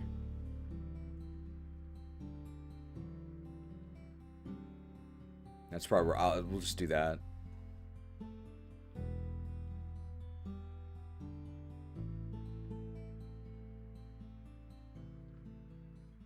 Is there a phrase about a zebra being unable to change its stripes?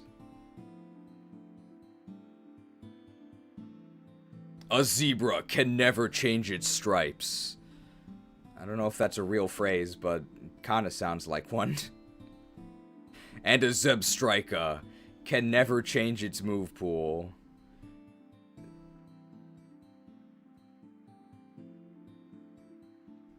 At least... yeah, we'll just say that. A zebra can never change its stripes. I feel like that's a real phrase. If it is, I'll put an image here. And a Zebstrika can never change its moves. Because it has, like, 2.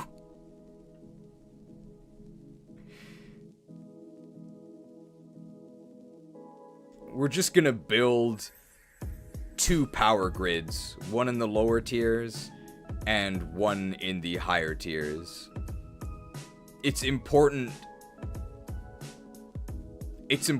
not to have everything on the same power grid in case of a failure in the circuit.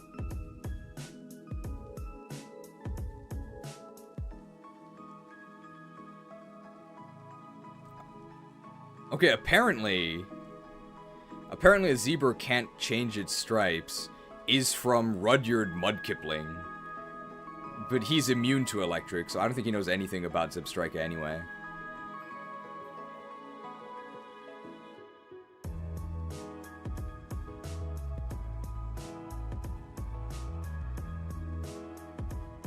A leopard won't change its spots. It's gonna need to change more than its spots to escape the finest. Zangoose.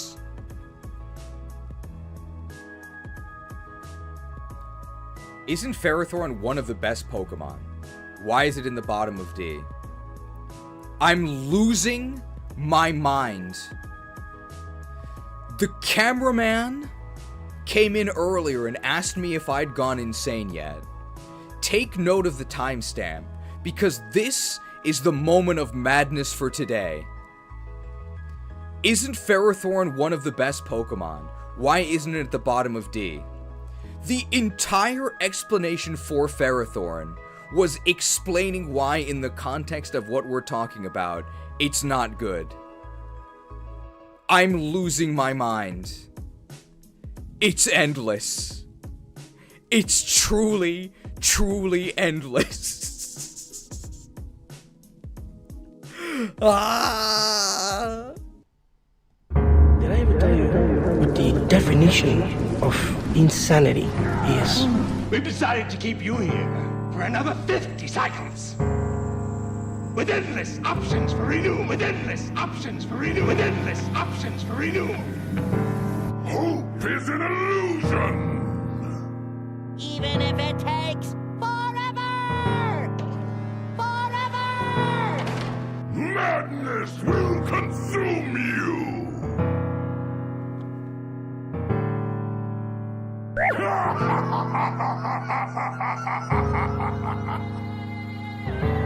Oh my goodness, this is awful!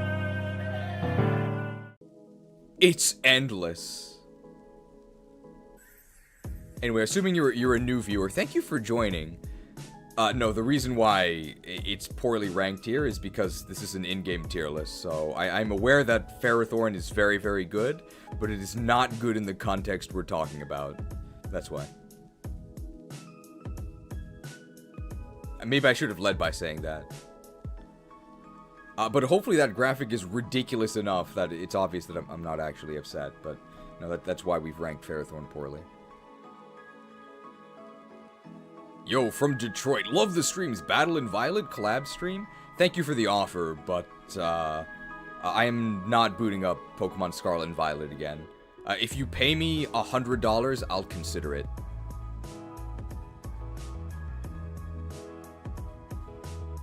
Zangoose!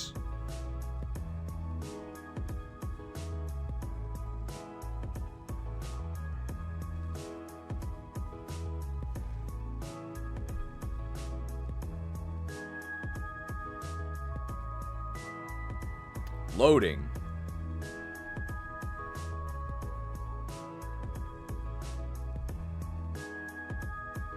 $115 attack, 90 speed. That's pretty good.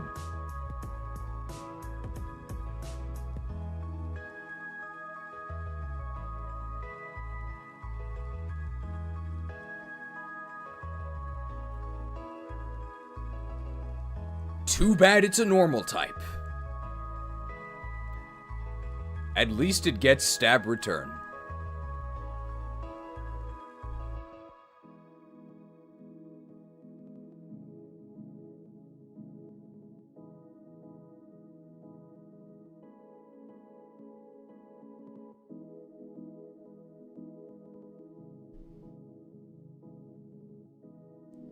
Please use Battle Shout again in 87 seconds I needed for my pet.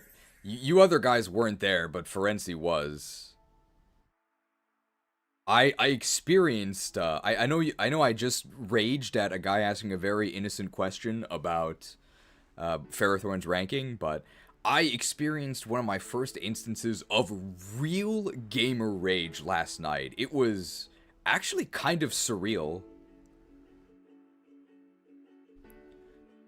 But a very angry Australian man with a very poor quality mic was very upset at our raid performance. It's kind of wild to actually hear people get that upset over a video game. In a context, by the way, where like things weren't even going that badly. We're fighting a new boss in one of the most difficult raids in the game, and we wiped like 3 or 4 times. Like that's really not that bad. And people were getting really, really infuriated. Or really, it was only 1 or 2 people. Was my DPS okay? Top 5.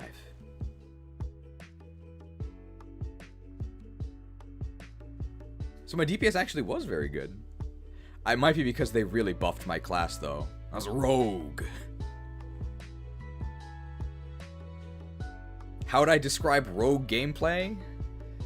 You attack a lot, really fast. When you wish upon a star.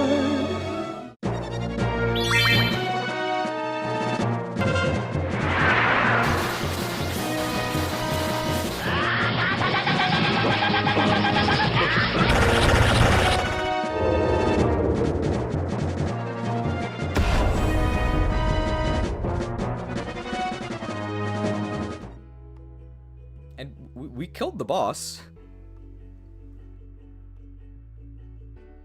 It was Hygen the Unclean in Naxxramas, by the way.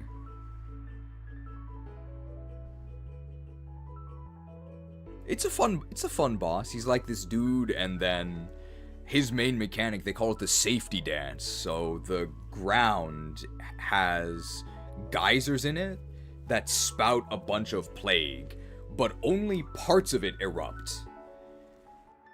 So the main mechanic is called the safety dance, which makes it sound really complicated, right? You'd think you need to do some sort of routine. You know the dance step? 1, 2, 3, 4, 3, 2, 1.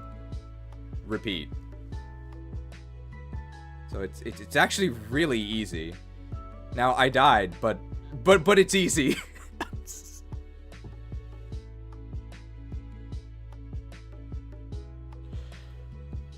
I swear it was lag, okay? Seriously.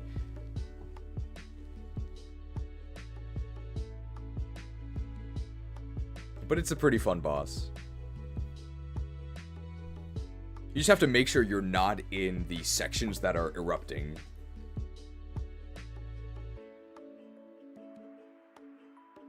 And by the way, this incredibly complex pattern of 1, 2, 3, 4, 3, 2, 1... this is the hardest raid in the game, by the way. Did we clear all the wings? No, it was our first time, so we cleared Plague and we cleared Spider. And we killed Patchwork. Which I think is generally considered to be the hardest boss in Construct.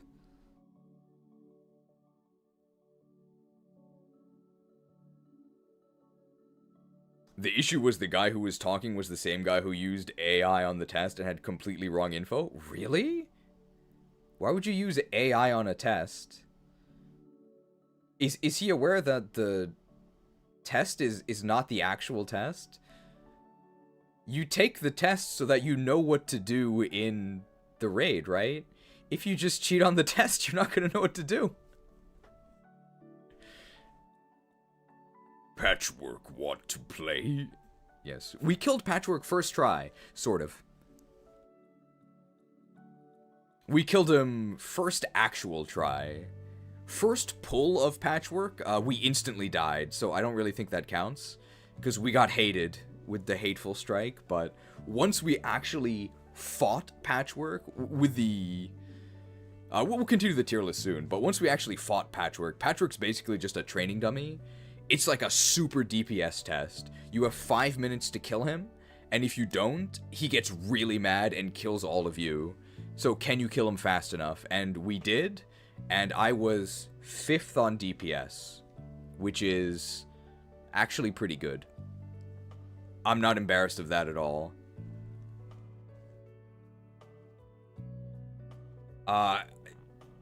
Speaking of 5th on DPS, that's not going to be Seviper's placement. Zangoose, maybe, was 5th on DPS.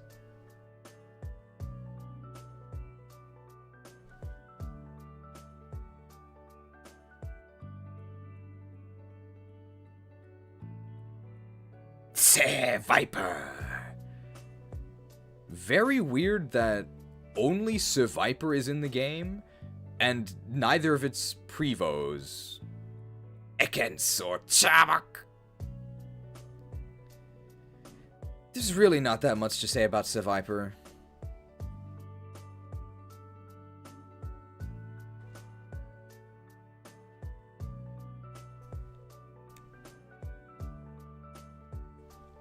To give you an idea, I'm trying to type Seviper into Bulbapedia, and I accidentally started typing Hoenn.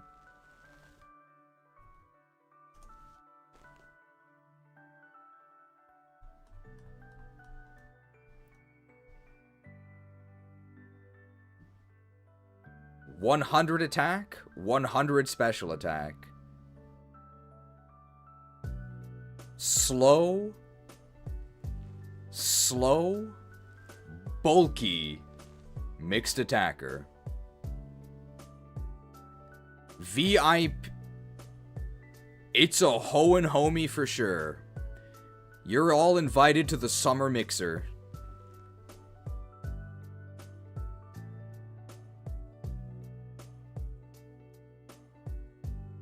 Slow, bulky, mixed attacker. Pure poison. It's a hoe and homie for sure. You're all invited to the summer mixer.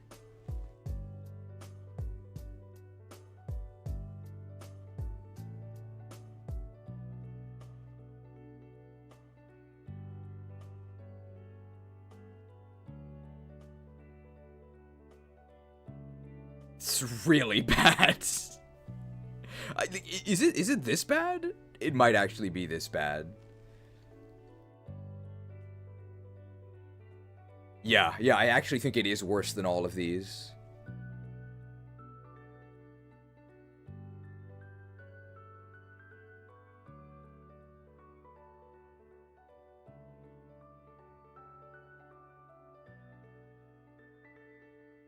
It does get more coverage than Grimer. Doesn't Muck get Fire Blast? Maybe that's Wheezing. Oh, this thing's really bad. Like, it's really bad. Like, I'd rather have the grass typing. Like, Amoonguss is just better than this, right?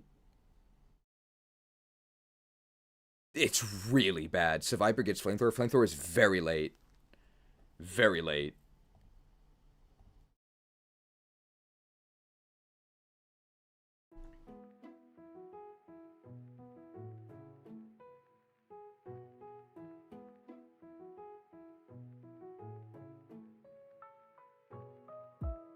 I remember seeing a sign here in Japan that said, "Beware of Mamushi." Mamushi meaning viper. No need to tread lightly around this thing.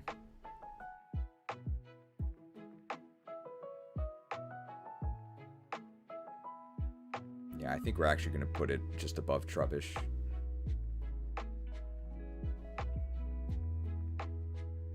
No need to tread lightly around this thing.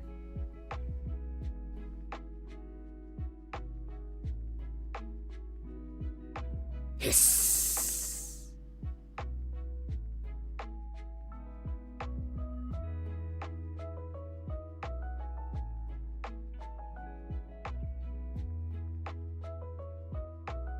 My favorite GPT answer for the question, which molten core boss does Gluth share 2 mechanics with? The answer was, shared mechanics.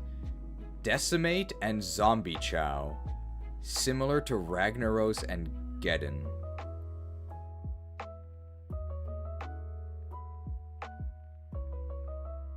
What?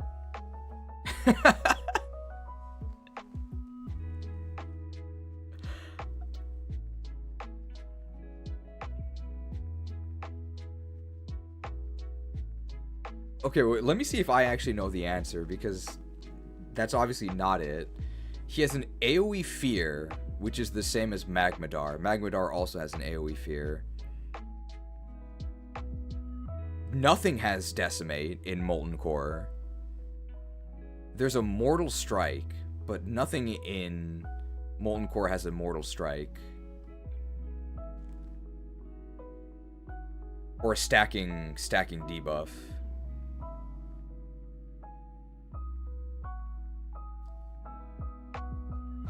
I'm trying to think of the other one, because one of them is AoE Fear. He frenzies. He frenzies and has to be tranquilized. So both of those are from Magmadar. The Frenzy and the AoE Fear. That's my final answer. Grade my quiz.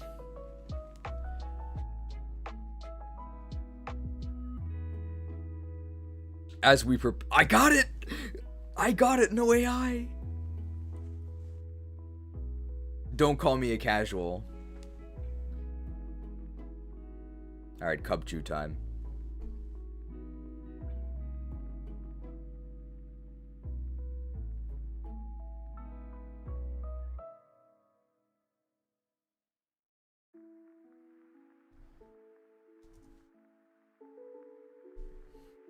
Oh, bear tick.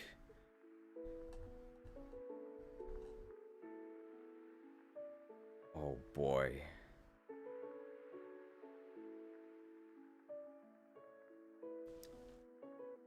Cubchew. Very cute.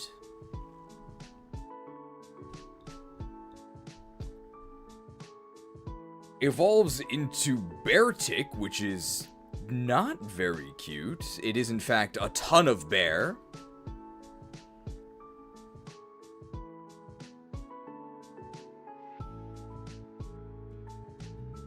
Although this is misleading. This is kind of misleading. It's actually Sunbear. It's a tsundere.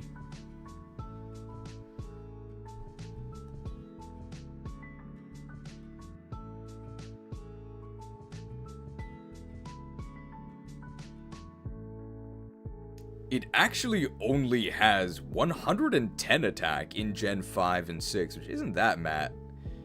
It actually only has 110 attack in Gens 5 and 6. That ends up getting buffed to 130 in Gen 7, but what doesn't get buffed is what actually matters, which is this abominable 50 speed.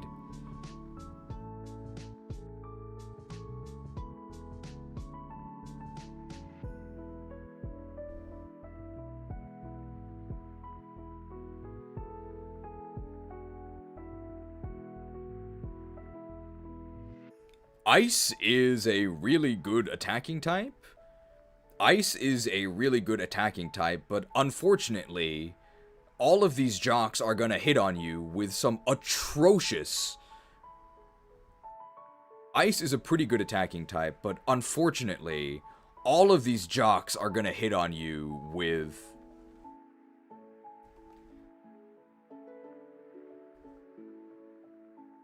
Ice is a pretty good attacking type, but... Ice is a pretty good attacking type, but unfortunately, all of these jocks are gonna hit on you with some atrocious Ice is a pretty good attacking type, but unfortunately, all of these jocks are gonna hit on you with some atrocious icebreakers. And you're a tsundere, you're not interested. Ice not broken.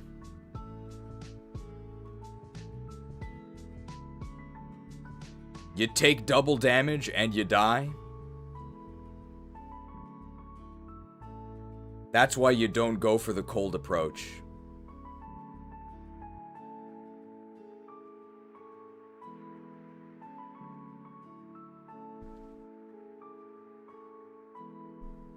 I was gonna say endangered, yeah.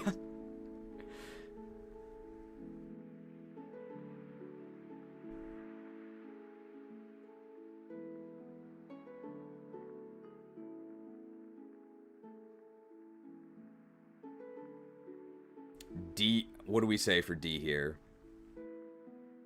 On the endangered list.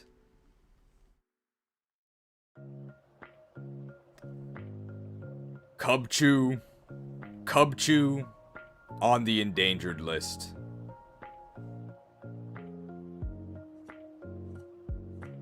Cubchew. On the endangered list.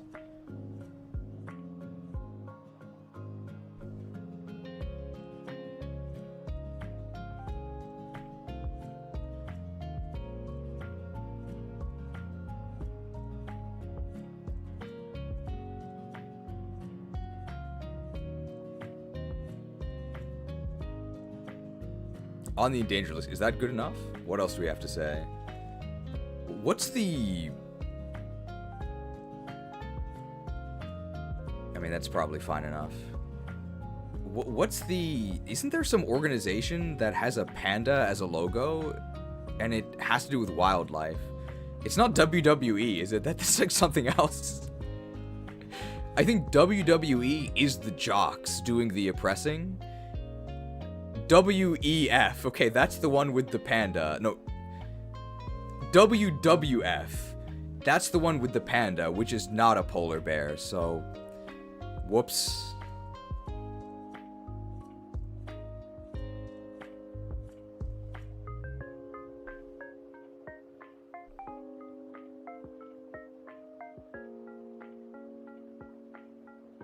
If you want something done right, leave it to a human.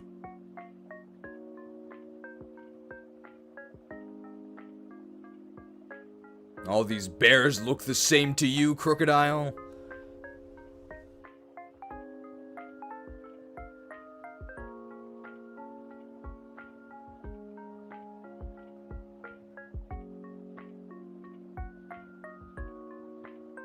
Elgium evolves into Behem. Psychics are about seeing the future, right?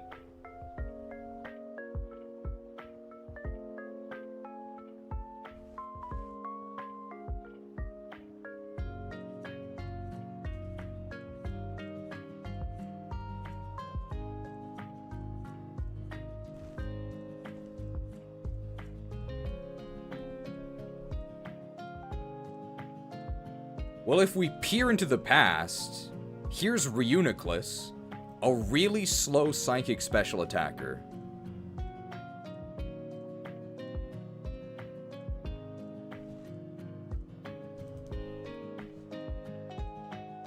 I did not spell Behem right.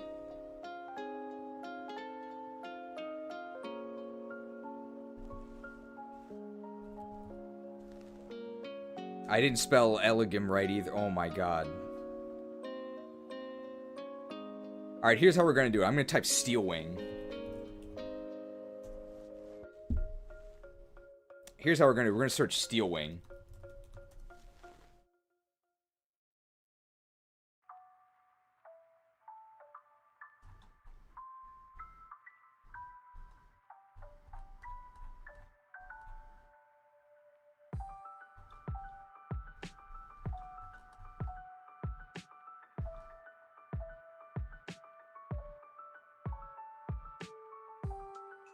Trivia! Behem can learn this move despite not having any visible wings. Perfect.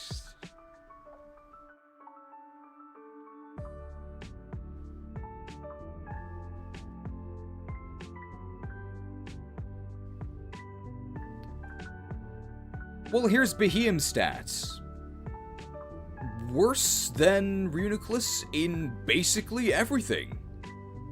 Later than Reuniclus.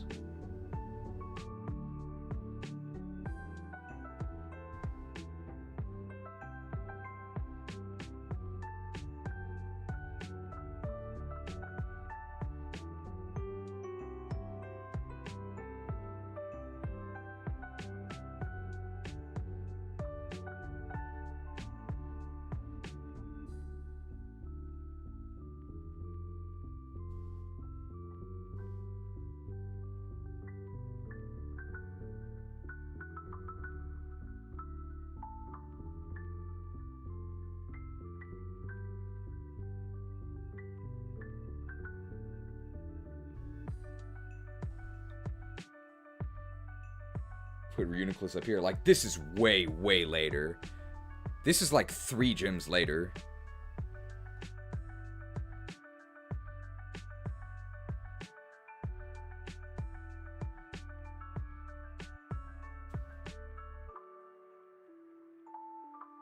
I'm speaking into like a voice communicator here.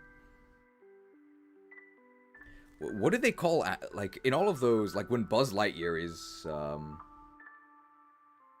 he's like a Space Ranger, right? This is Space Ranger, Buzz Lightyear, but I guess Pokemon Ranger would make sense, right? This is Pokemon Ranger. This is Pokemon Ranger Crocodile. I've assessed the alien life form.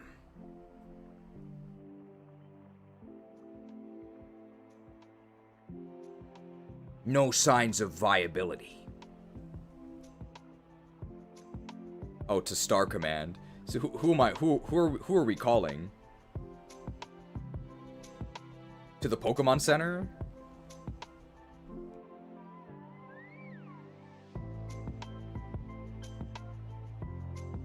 Pokemon Center. Come in, Pokemon Center.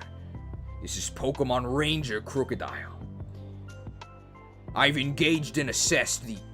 I've scouted and assessed the alien life form.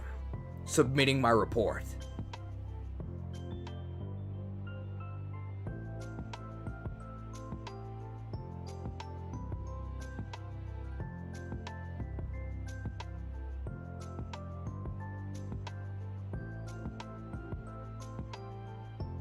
No signs of viability. Oh, Moss Deep Space Center. Oh, yeah. That's a good suggestion. Moss Deep Space Center. Come in, Moss Deep Space Center. This is Pokemon Ranger Crocodile. I've scouted the alien life form. Submitting my report now.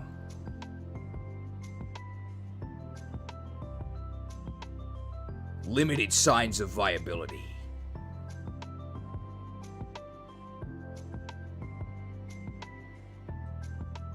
There don't appear to be many signs of viable life.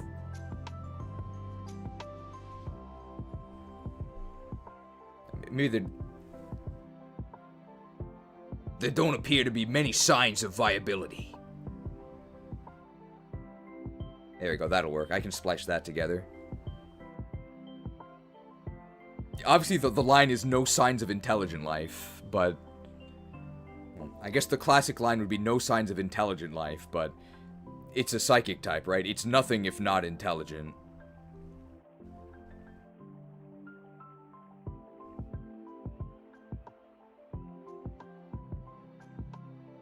Alright, we're getting near the end. A lot of these are just going to be water types.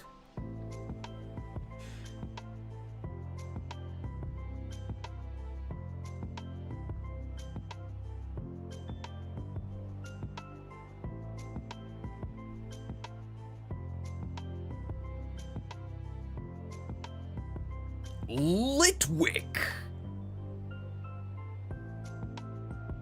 Litwick. I'm gonna be honest.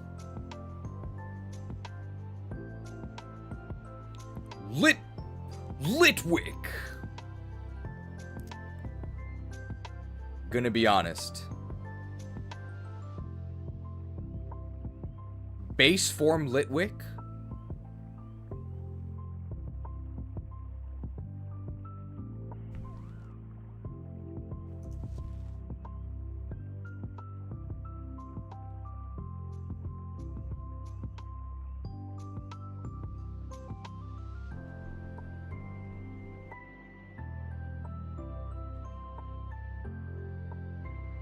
Pretty dim.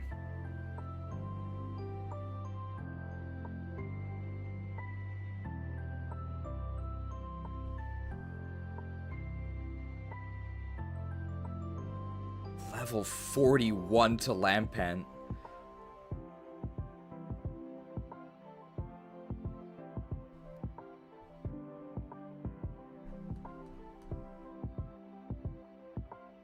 Lampent stats aren't that much better, but you can immediately Duskstone to your final evolution. What level do you evolve to Lampent?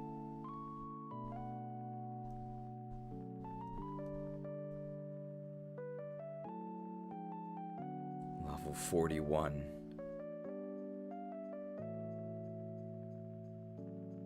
What level do you encounter Litwick?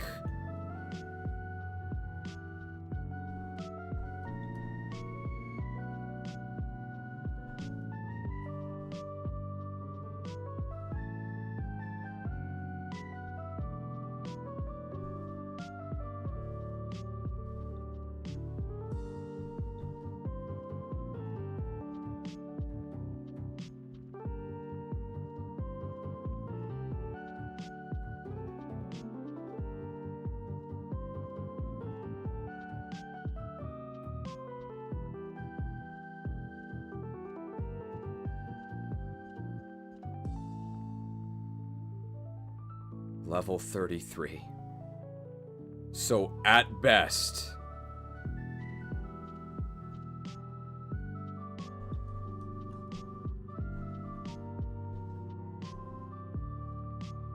Seven levels. 7 levels.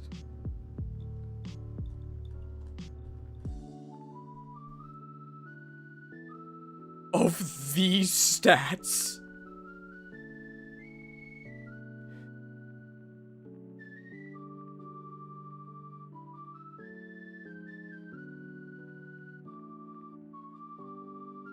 Is Chandelure worth it?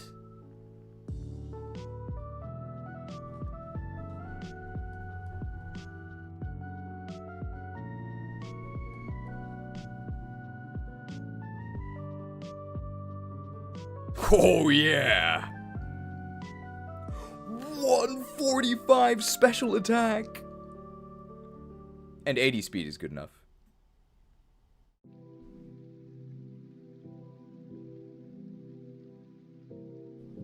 .145 special attack.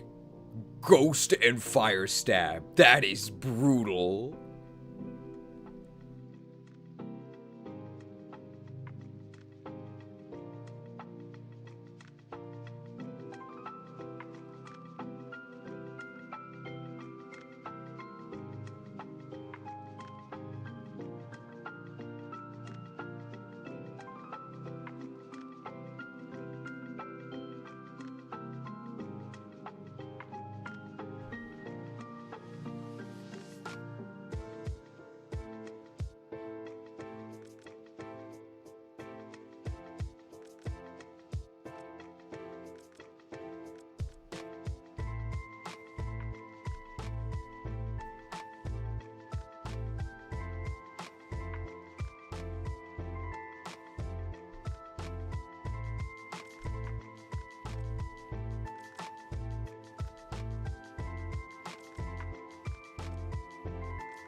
We'll do it from here.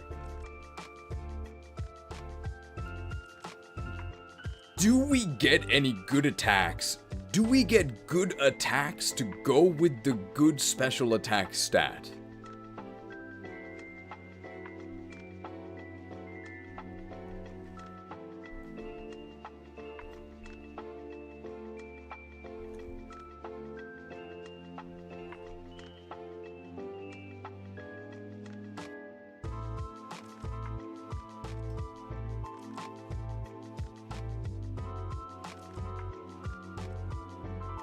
We're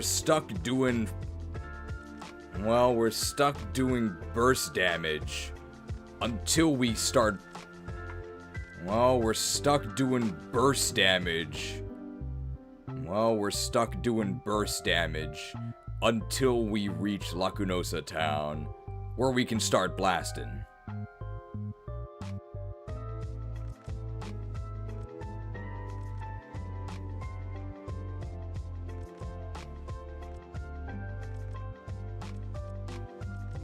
But we can plunder some ruins. But we can plunder some nearby ruins. And then we'll be signed on to... But we can plunder some nearby ruins for a TM, at which point we are going to be signed on to ESPN as a star Shadow Baller. I'd watch any game that Chandelure plays in.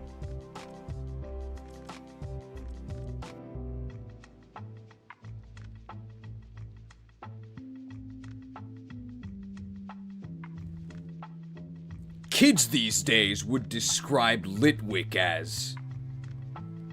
Kids these days would describe this thing as lit!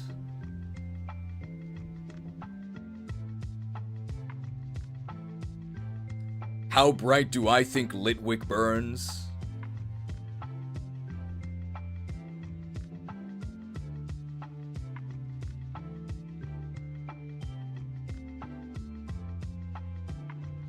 That's hot.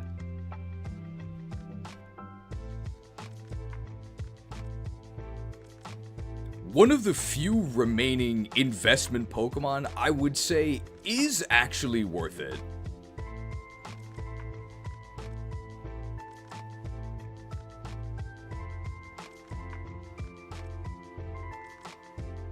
Does take some work to actually get it into a usable state, but you don't exactly have to burn the candle at both ends.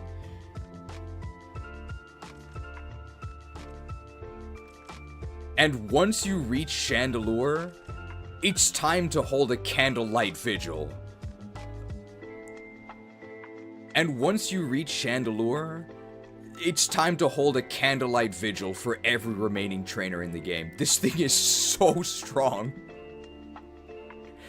Just held back by, at this point, mediocre at best availability, and it does take some kindling to get started.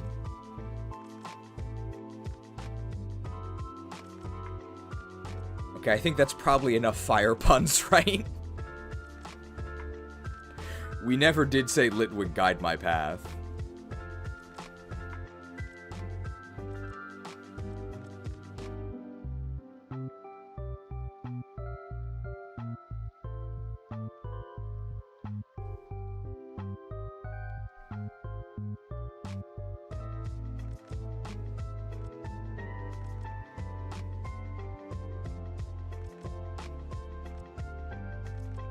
Alright, we're doing pretty well. If we can finish within 2 hours, I can make it to an Onyxia raid. That might be tough, though. Might need to speed up some of the gameplay.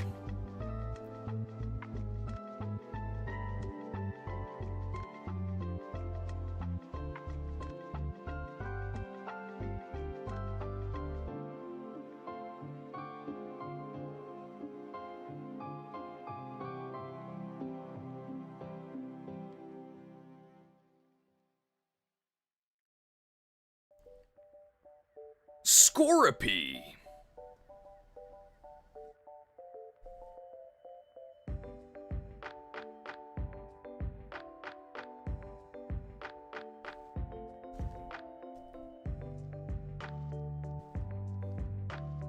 I can't. Is it a K?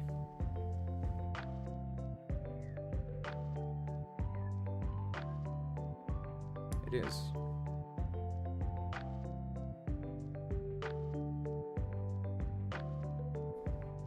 Evolves into Drapion at level 40, which normally I'd say is too late, but this is Unova, so we are caught at a very... Evolves into Drapion at level 40, which normally I would say is too late, but this is Unova, so we actually do catch our wild Scorpy at a decent level.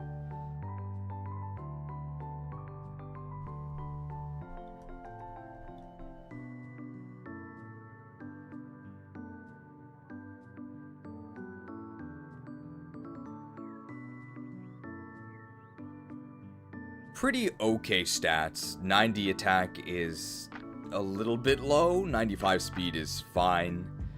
110 defense is really good, but I don't really care about defense.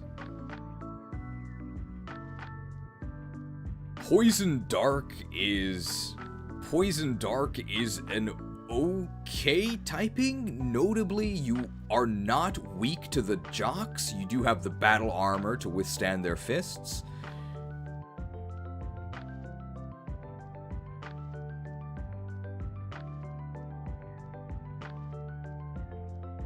Poison Dark is an okay typing. Notably, you are a dark type that can prey upon the late game psychic type nerds without yourself being vulnerable to the bullying of the jocks, because they're just punching you, but you have battle armor. So you're actually not weak to them.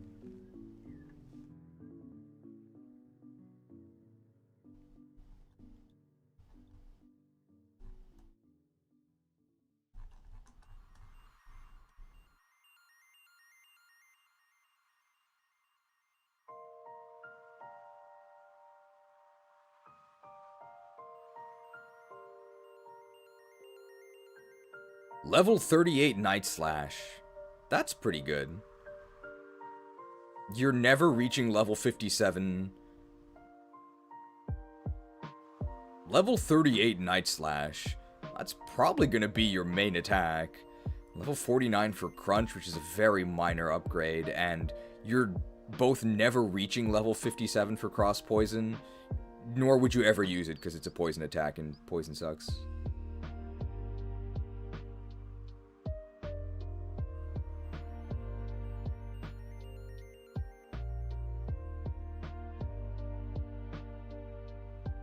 I think we can award this a score. I think we can award Scorpy.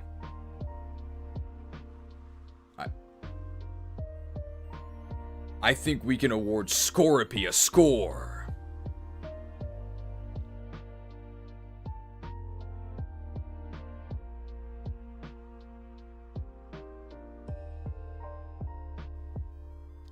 I think we're gonna give Scorpy a score of B.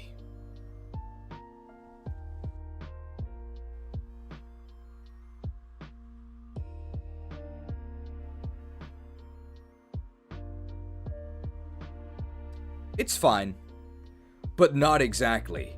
Don Drapion. Is there a character named Don Draper? I think according to official pronunciation, it's not even Drapion. I think it's Drapion. But these people also think that this character, spelled this way, and always pictured in aquatic settings, is pronounced Titus. So when it comes to English pronunciations, you can't trust Japanese developers.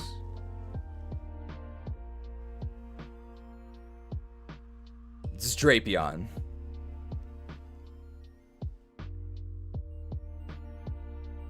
Don Draper is in Mad Men. Is that like Mad Max? Guys, I haven't seen any of these things, so I've just heard Don Draper somewhere.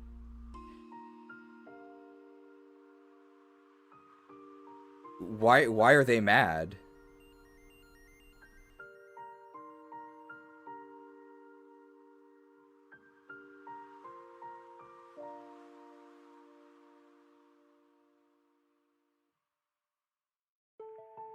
I should probably clarify this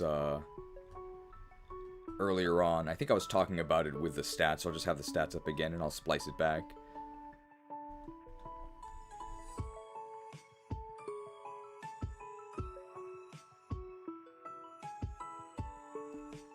I think my phrasing is a bit confusing.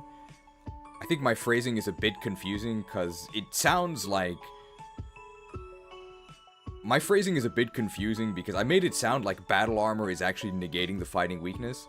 That's not true. I'm just trying to make a joke about it equipping battle armor and that being good against fists, but no, battle armor doesn't interact with the type chart at all. It just prevents you from being crit. Which is really good if you're doing a Nuzlocke, right? In a Nuzlocke, I'll tell you this thing is S tier, but we're not talking about a Nuzlocke, so I don't value armored units.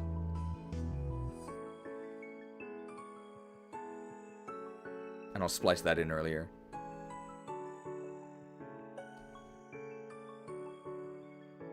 Skarmory. Jocks hate this thing.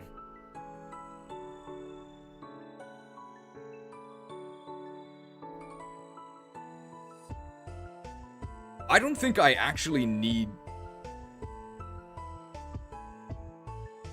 I think I can just review Skarmory with a pre-recorded graphic.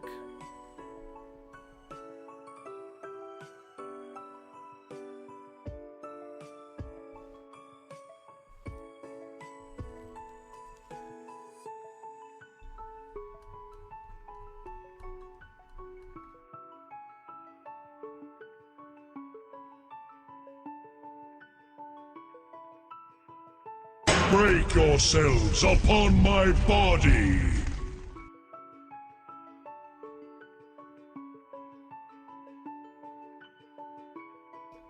If you're going to be defensive, you may as well be invincible.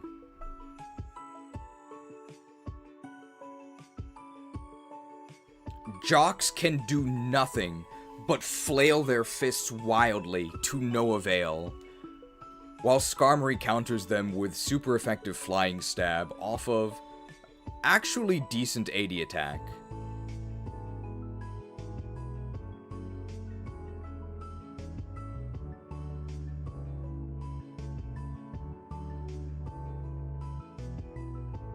certainly the better of the birds.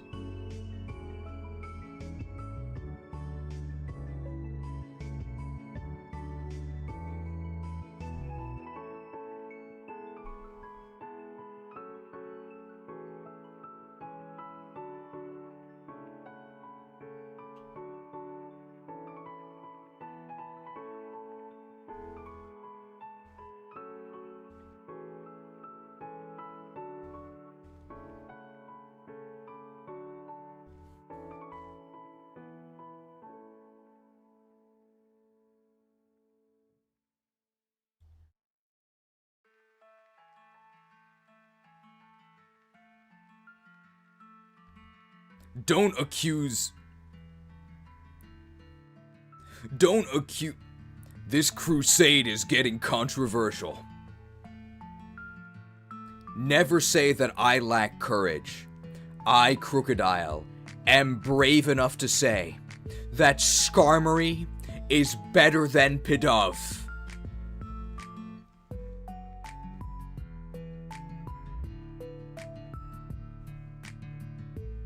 Very brave.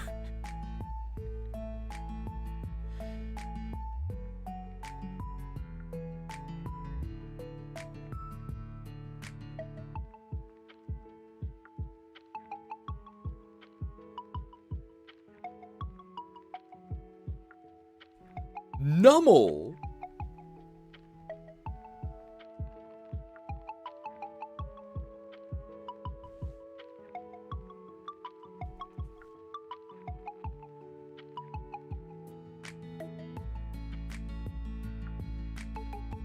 Adorable.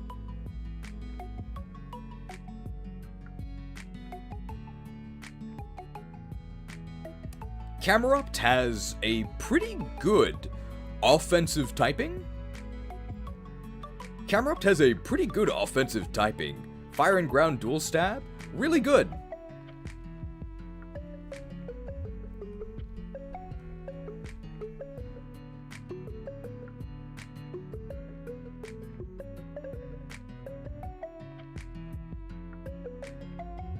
What region is this Pokemon from? It's a Hoenn homie. Slow, bulky, mixed attacker. With worse bulk than Infernape.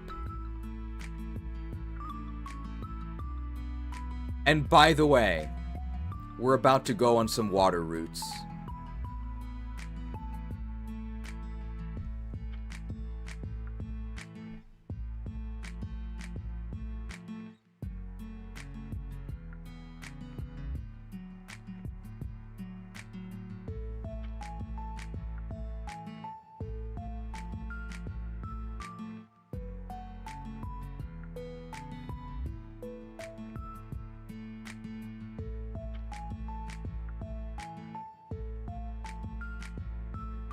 Nummel, I love you. Nummel, cute as can be, unfortunately. Nummel, cute as can be. Nummel, although you're really cute. I'd say this camel.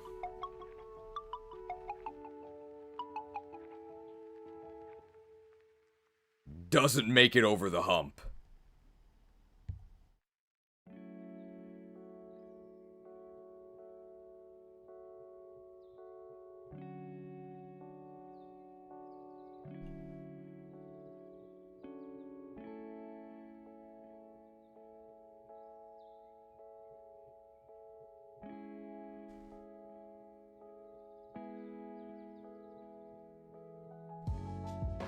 Everyone okay with Unova's finest for Nummel? It's really bad.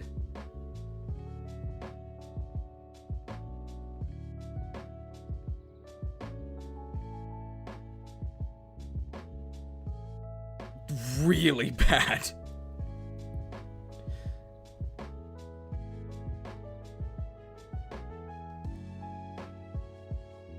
Spoink!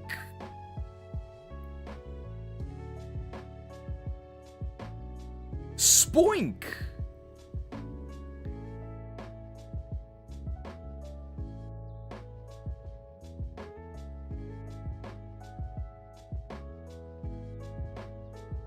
Spoink!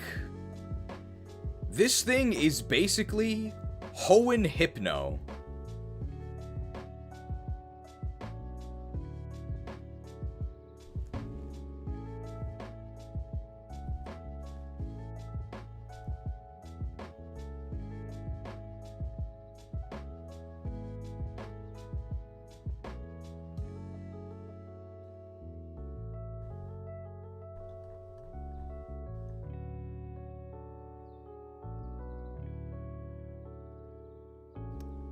Highest stat? Special defense! Your magic shall not save you.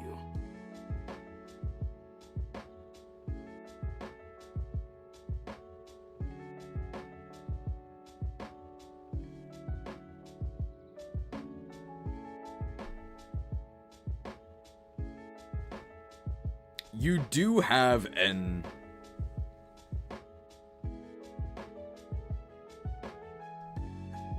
okay speed, okay special, monopsychic.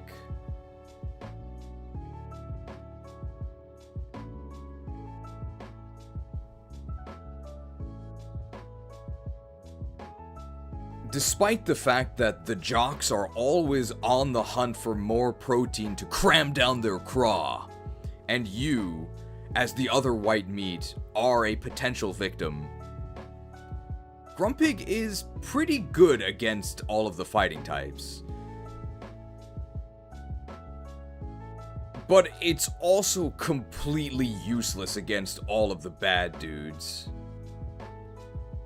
And very mediocre against everything neutrally. And very mediocre in its neutral matchups. Spoink is spring-loaded. Boing!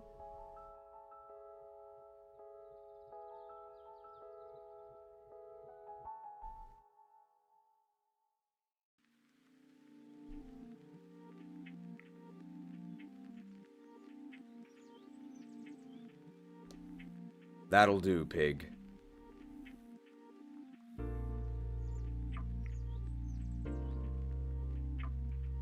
Everybody okay with C for Spoink?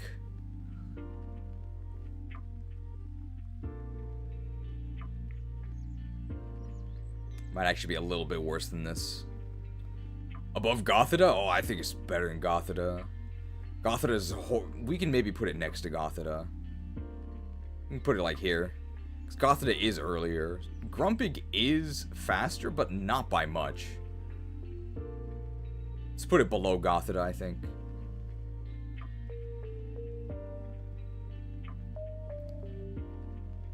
This thing is spring-loaded. Boing!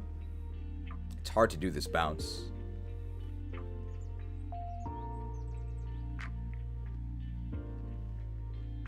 This thing is spring-loaded.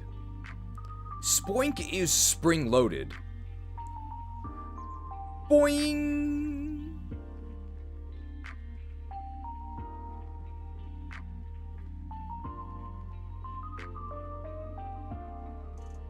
That'll do, pig.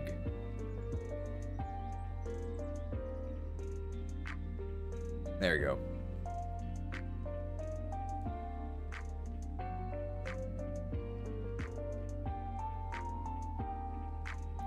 Drifloon.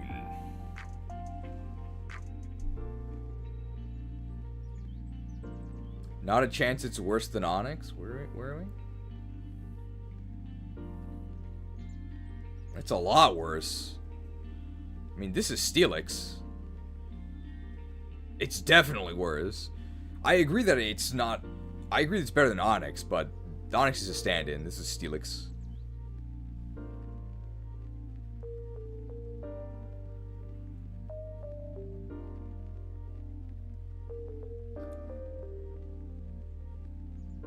Drifloon.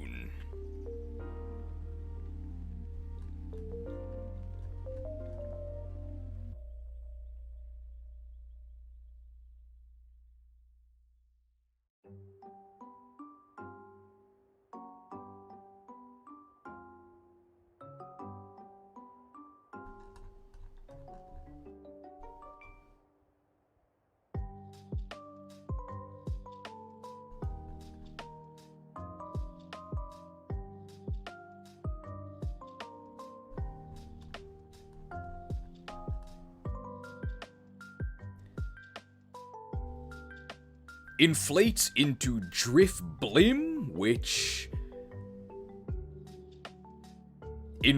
into Drifblim, which is fake bulk incarnate. Is full of hot air and not much else.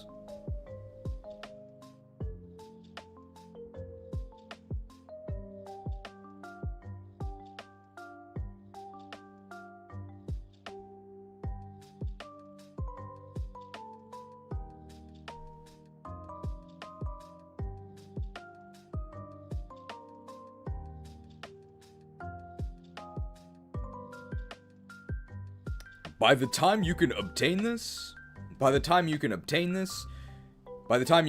this, you do have the TM.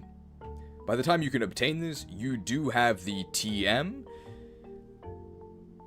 to Shadow Ball on ESPN.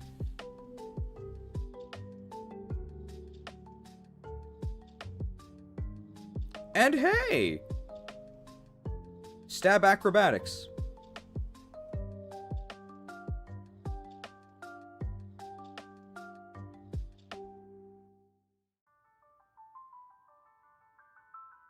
As with other ghost types, you can spook the jocks, but bad dudes will pop.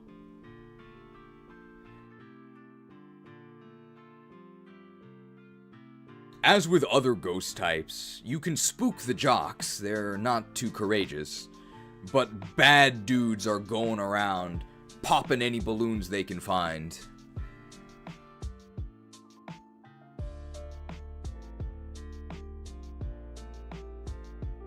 Okay offensive stats, and Stab Acrobatics is very powerful.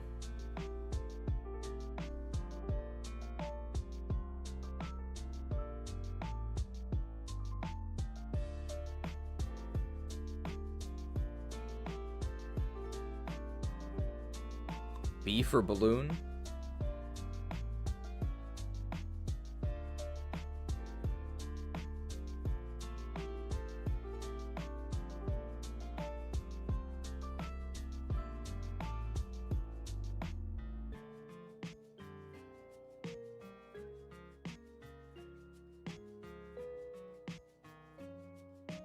Probably.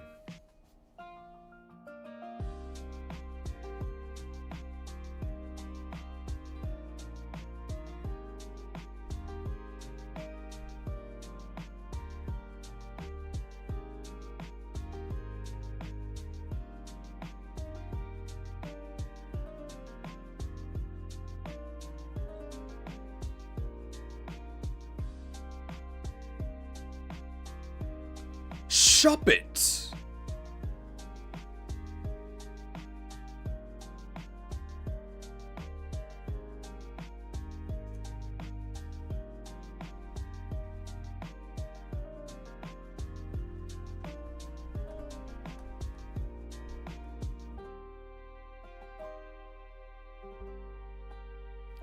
Ironic that a ghost is the one that is haunted eternally by the region of its birth. It's a Hoenn homie. Slow, bulky, mixed attacker.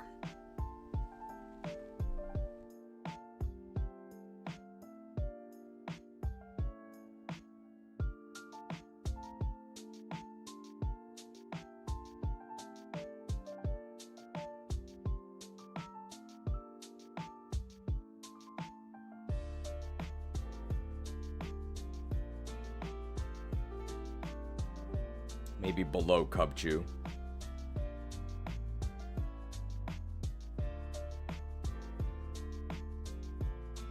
Put Seviper here. I mean, Ghost is better than Poison for sure. Like, Poison's really, really bad, so yeah, I'd probably put it maybe like... It's probably worse than Ferrothorn. What's its stats when fully evolved? Those are the fully evolved stats.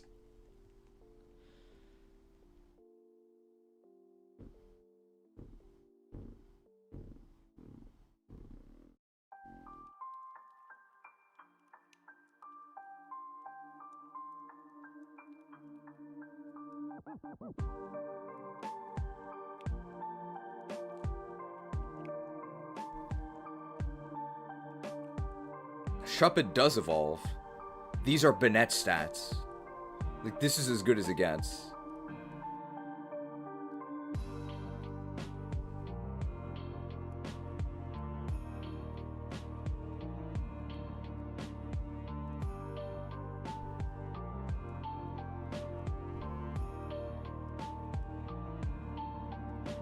Something about it being spooky.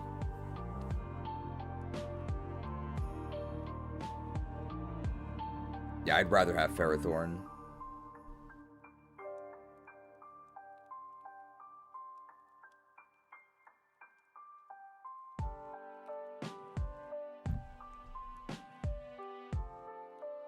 No Shuppet. No Shuppet. You're the Shuppet.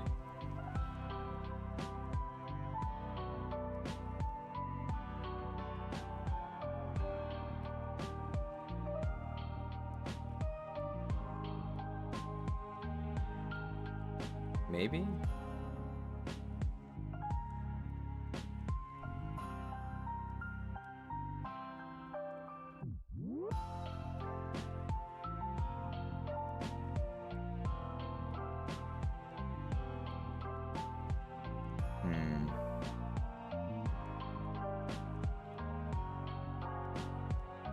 It's not fine. I think like top of D.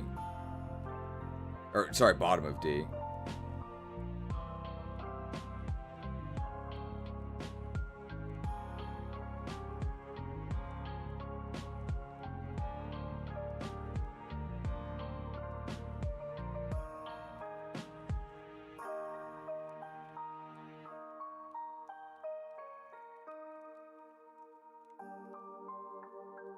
Oh, there was something I wanted to do for...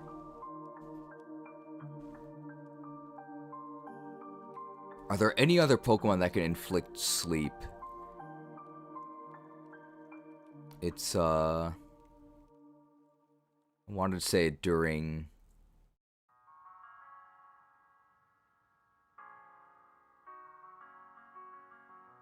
Amoonguss.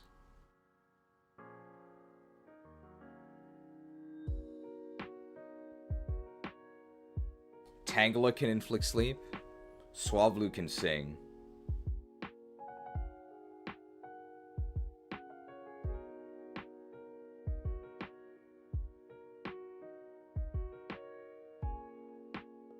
We could change what we did for Amoonguss. We could say that Amoonguss is the one that inflicts the sleep, and then the noob tank can be Octillery.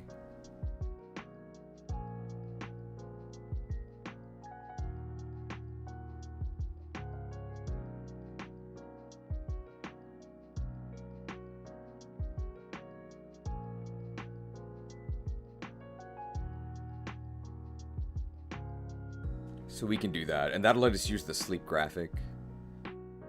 So how do I change that? I can then use...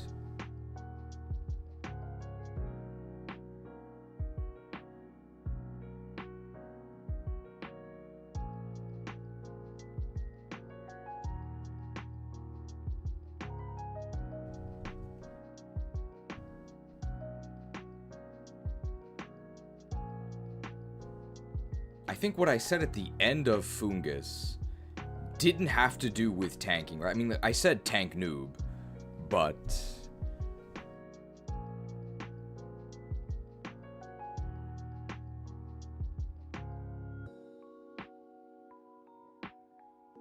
Okay, I got it. I can...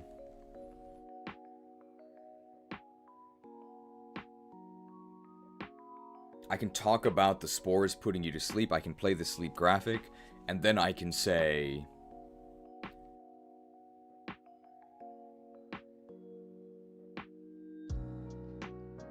something about it, like recommending staying awake.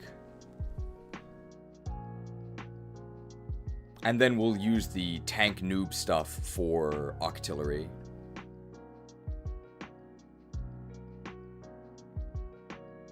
Oh, but there was poison in the tank noob stuff, so maybe that fits with Amoongus.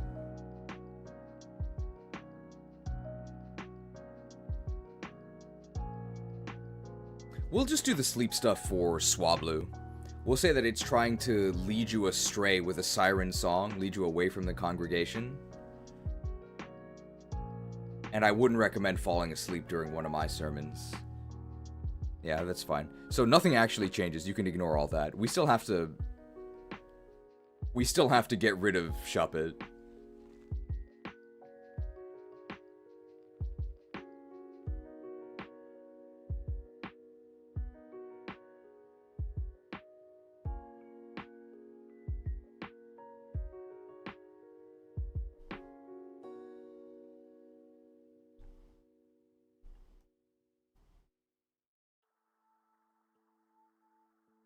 There have been reports of paranormal activity. There have been reports of paranormal activity.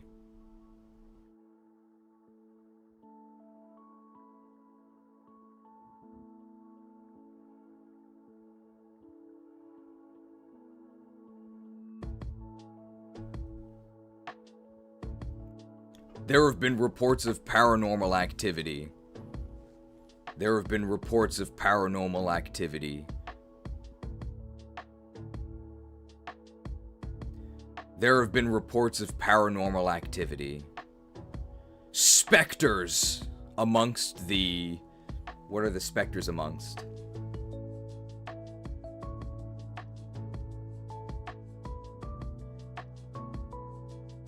There have been reports of paranormal activity. Specters trespass... There have been reports of paranormal activity.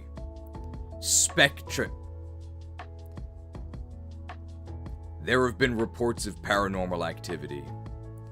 Specters trespassing in the land of the living.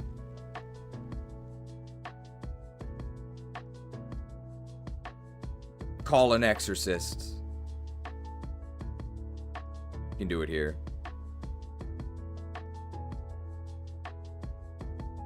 There have been reports of paranormal activity.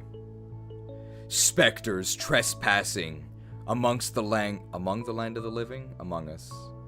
In the land of the living. There have been reports of paranormal activity. Specters trespassing in the land of the living. Call an exorcist. Or don't. You're not really in any danger.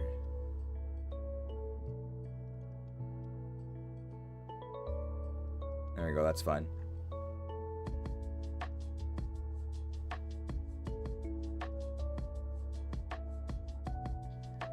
Wingle.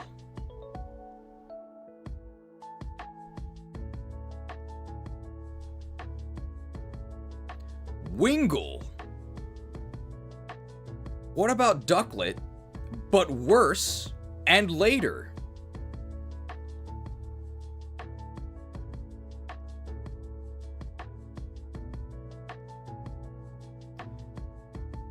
If Ducklet calls in sick,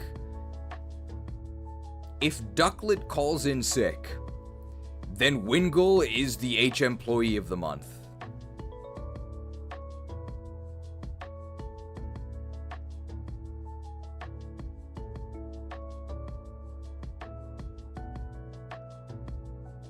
Mr. Briny's finest.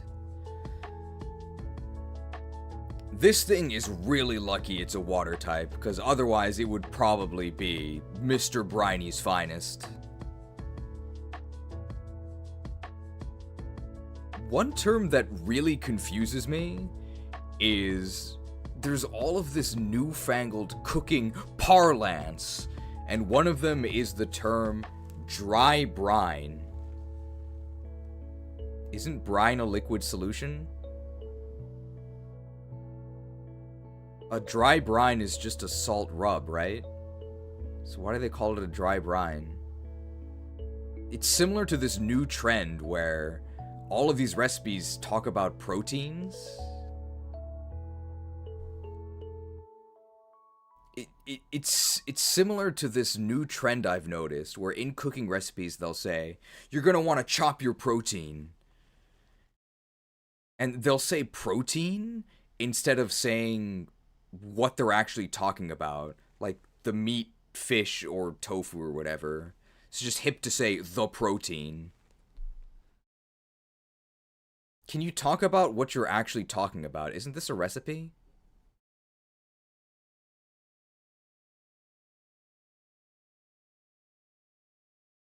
Have other people noticed this? I don't know if you guys watch cooking videos, but they'll always just say protein.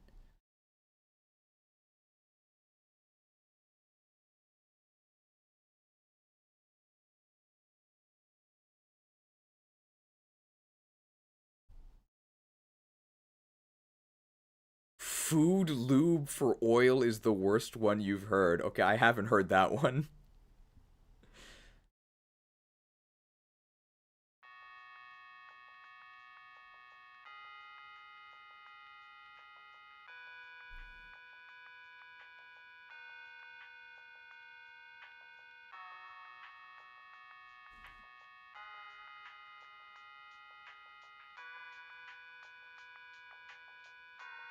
Food lube is everywhere in English cooking tube. Oh my goodness. Well, not in the videos I'm watching. Uh-oh.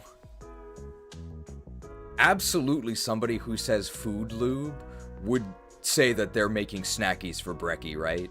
Millennials must be destroyed. I'm aware that means destroying myself. The crusade will stop at nothing, okay? Don't call me a casual.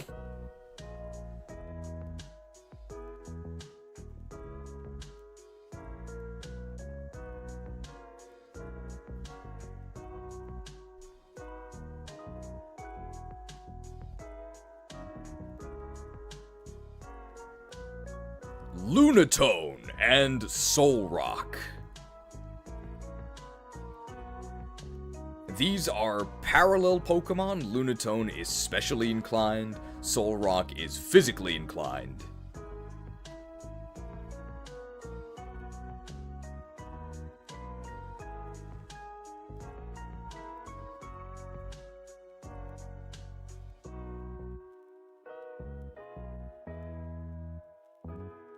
Lunatone and Soul Rock. Lunatone and Soul Rock. These are parallel Pokemon. Lunatone is specially inclined. Soul Rock is physically inclined.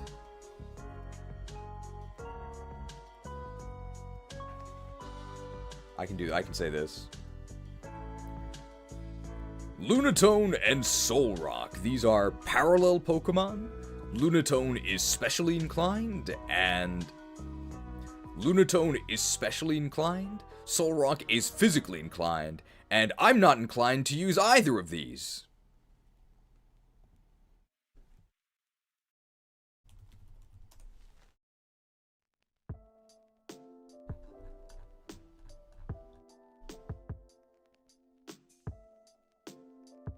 Here's Lunatone stats.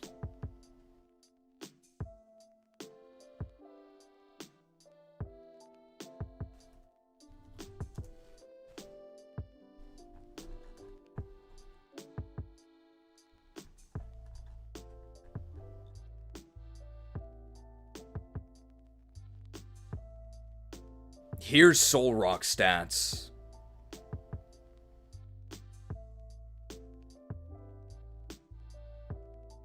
These would actually be pretty decent.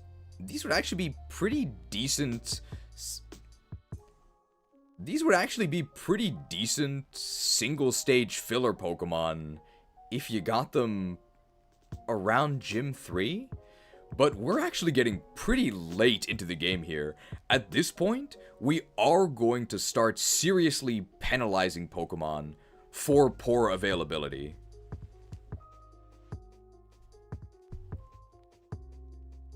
By now, you should have a really solid roster, and you do not need filler.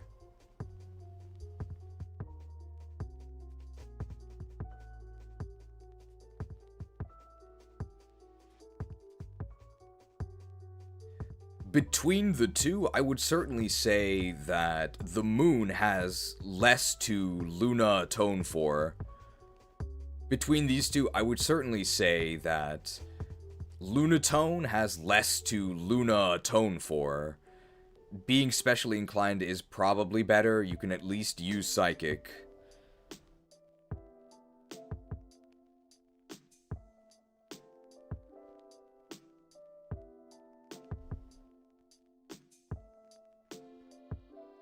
No, it's probably worse than this.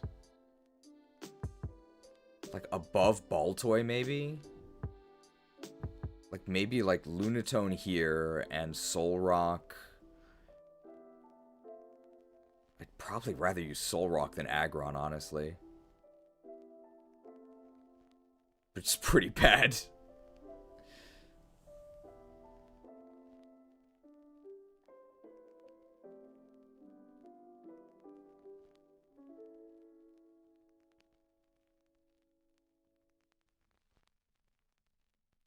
Are Hoenmon's just bad? A lot of them are.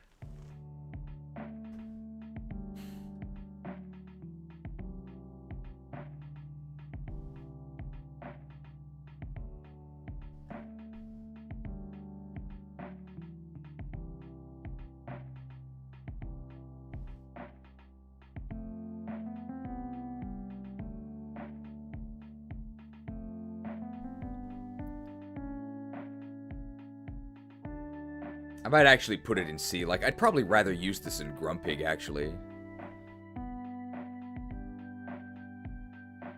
It's, like, about the same as Grumpig, but Solrock, I think, is significantly worse.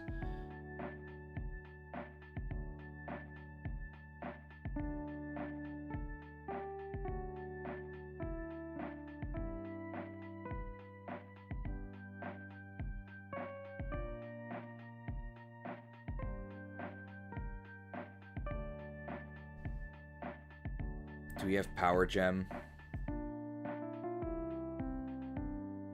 This is Lunatone. Oh, no. Oh, I'm looking at the lunar cycle now. This is... Oh.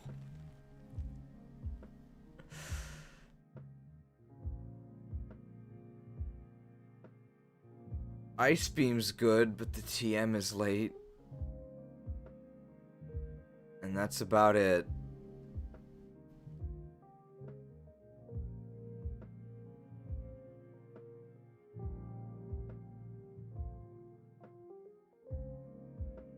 I'd say between the two, Lunatone has less to Luna atone for. I'd probably rather be specially inclined. I'd probably rather lean towards special.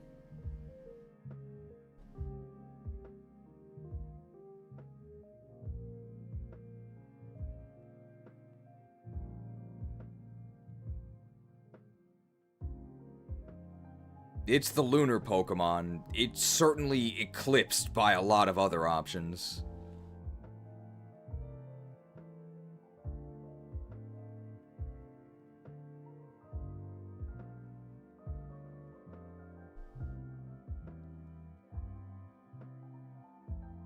What about Solrock?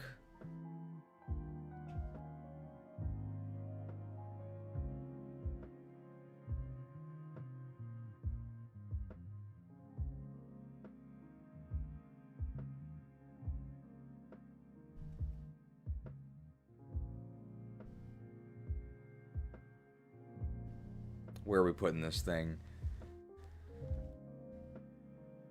I mean, it's definitely worse than Ferrothorn, right? I would way rather use Ferrothorn, so I think I'm actually going to put it at the bottom of D for Soul Rock. It's really bad.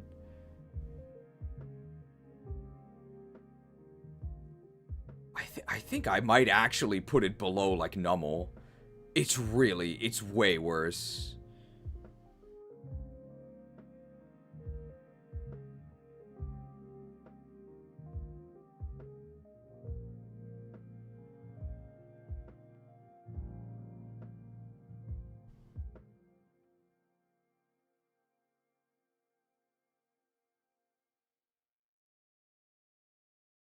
Soul Rock is significantly worse.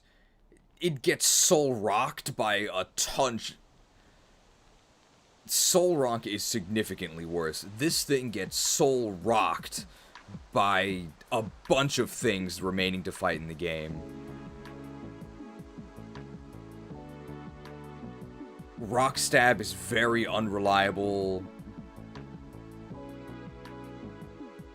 Rock Stab is very unreliable. The jocks are going to tell you to kick rocks. And you can't really fight back without strong special psychic.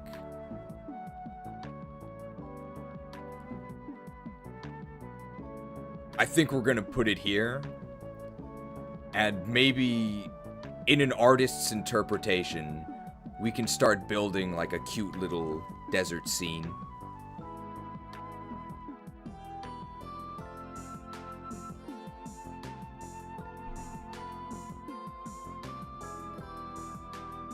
Everybody okay with bottom of C for Lunatone and finest for Soul Rock? This thing is really bad. And we did say earlier that they would be a lot better if they came earlier. Like, it's getting pretty late. Tiers are kind of balanced. Reasonably. Part 3? No, we can finish this today. We have until 12 hours, right? Oh, we can definitely finish today.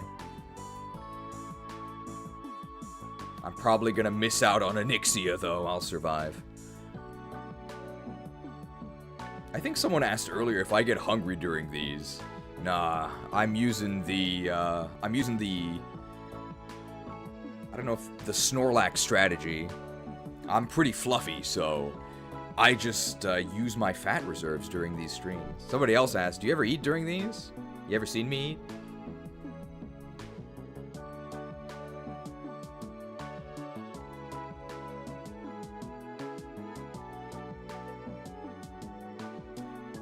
Absol. Absol.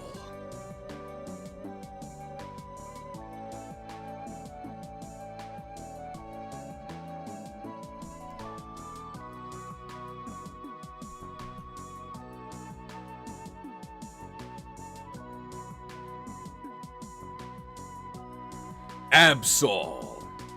One of the original edgy Pokemon.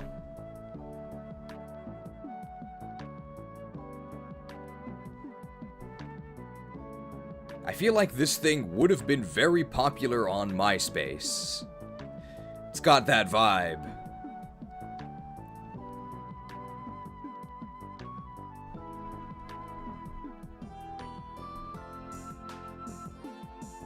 It's also got 130 attack, which is amazing, and 75 speed, which is borderline.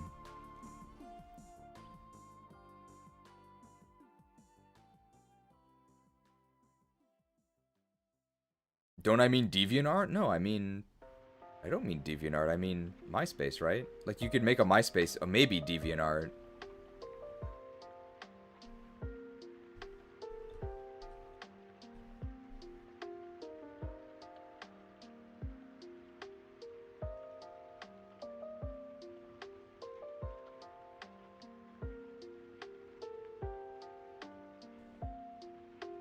No, I'm definitely not thinking Newgrounds.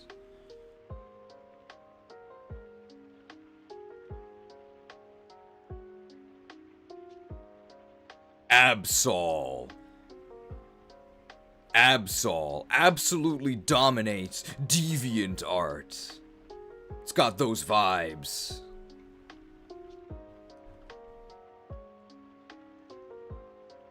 I don't think I can actually cut to what I actually said before about the stats, right? It should fit.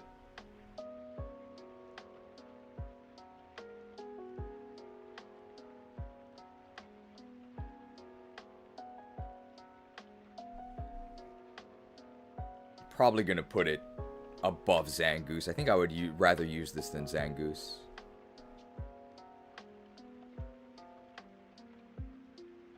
$130 attack is really good. 130 attack is really good. That's the point where you can just spam random physical moves and probably do alright.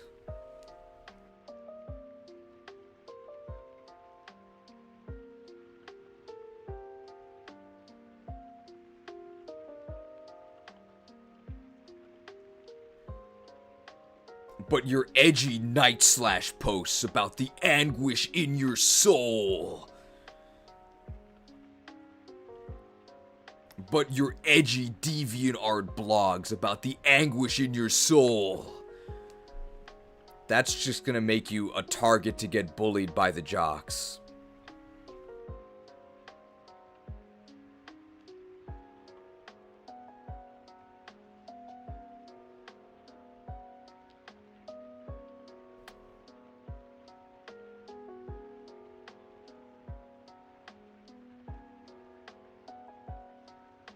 It's okay, but I wouldn't call it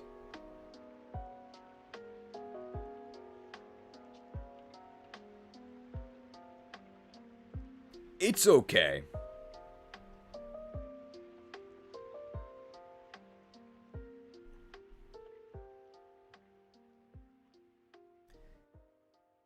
It's okay.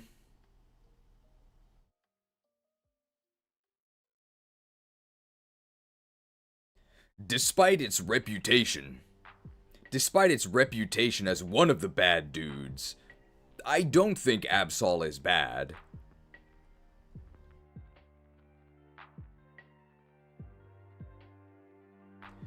But you'll certainly find yourself in many situations where you just gotta get on your knees and pray for absolution.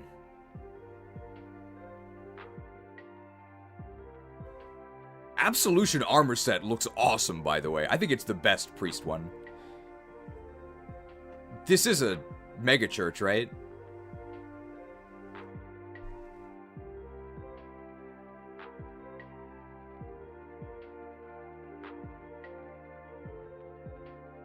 I think we can show the... I think it's priest tier 6, right? Absolution.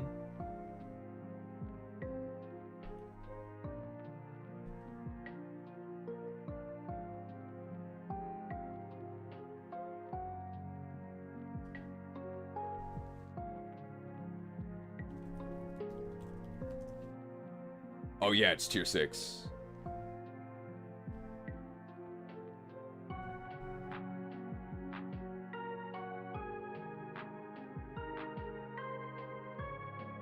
That's pretty cool, right? Got the... I think it's pretty cool. Got the big pauldrons. It is a Warcraft armor set. For some reason, Anduin in Absolution looks like he also has 130 base attack. Isn't he a priest? Why is he gonna punch me? I can show you guys that.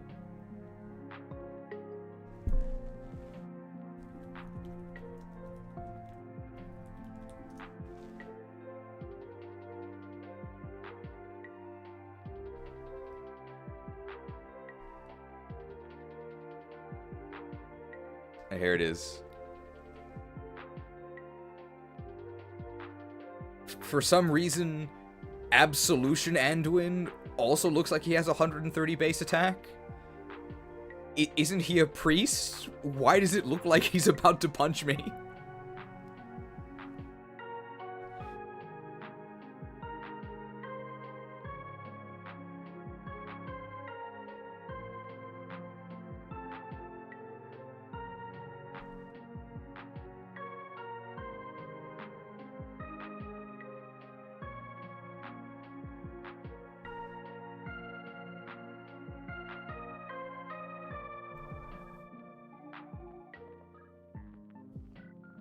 We reviewed a spear user, we reviewed an axe user. They both did pretty well.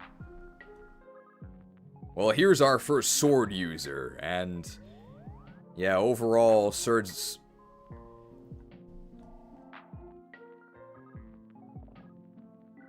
We reviewed an axe user, we reviewed a spear user, we reviewed an axe user, and now it's time to review a sword user. Of course, it is a blue sword lord, as is tradition. And yeah, swords are probably the worst weapon type out of the trio.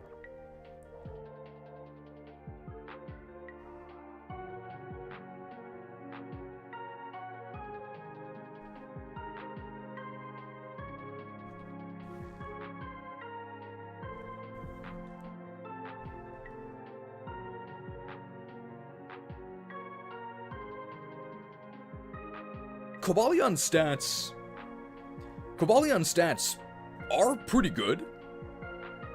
Okay-ish attack, really good defense, good enough speed. Cobalion stats are pretty good.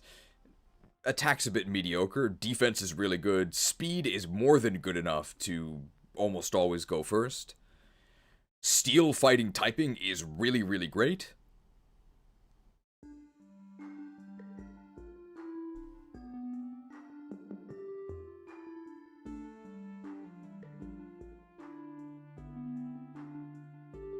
Ironhead and Sacred Sword. Ironhead and Sacred Sword.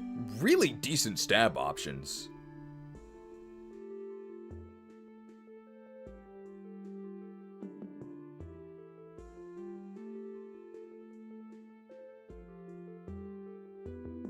Main weakness, I would say, for Cobalion. Main weakness, I would say, for Cobalion is that it just missed too many strength growths. 90 attack is just not enough. It'll get you through it'll get you through a decent amount of trash trainers, but on several fights, you just have to dance with your swords. It can win a lot of fights, but it needs to set up way more often than the other top tier Pokemon. As a late game pre-promote, it's pretty good.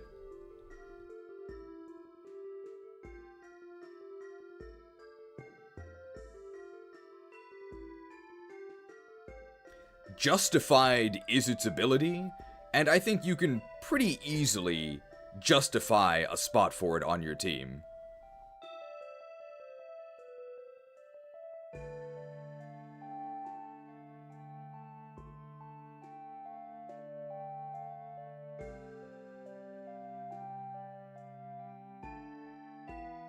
He's the pre-promote hero of this game.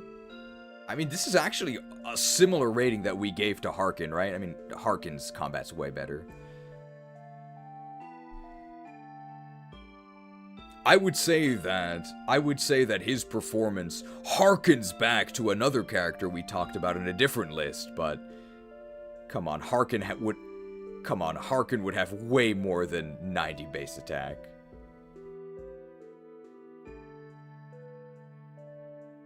I think that's it for Cobalion. Really good for no investment, but you have to make a mini investment in a lot of battles by taking a turn to Swords Dance.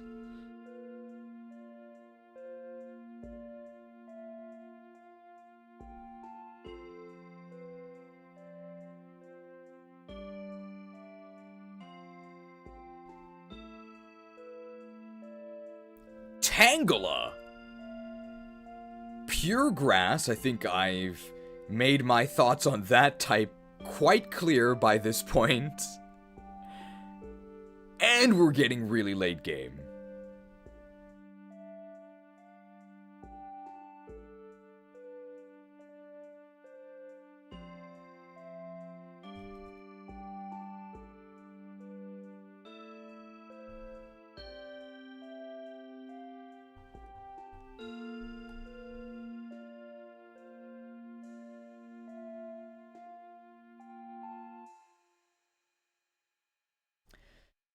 Tangrowth does have respectable stats. Very weirdly, it favors special attack over attack, despite looking like an Ooga Booga caveman. Weirdly, it favors special attack over attack, despite looking like a squiggly Ooga Booga caveman. Cavemen, of course, being physical attackers.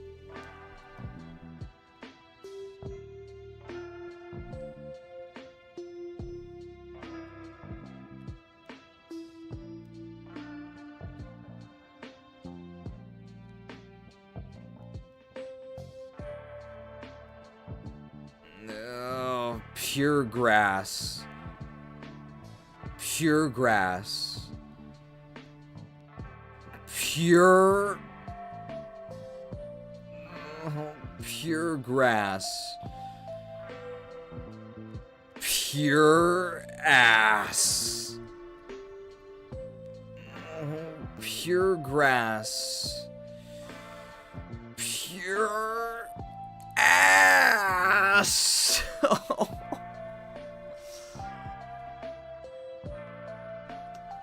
You're always moving second, you're always taking double damage.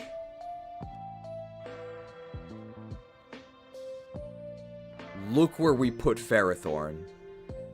Everybody would agree that Ferrothorn is way better than Tangrowth, right?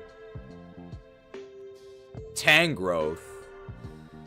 Oh, more like Undergrowth.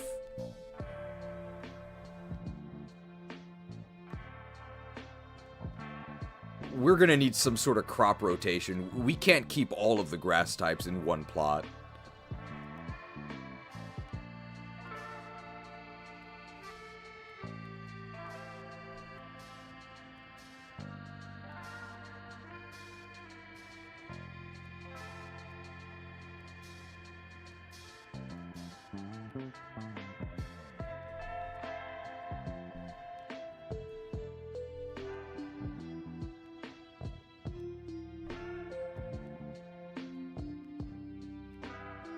Timpole is not usable in this game, no. The Timpole podcast is not airing in Unova. Staryu! Normally, this is a very... Staryu! Normally, every Staryu review goes the same. We just throw up this graphic.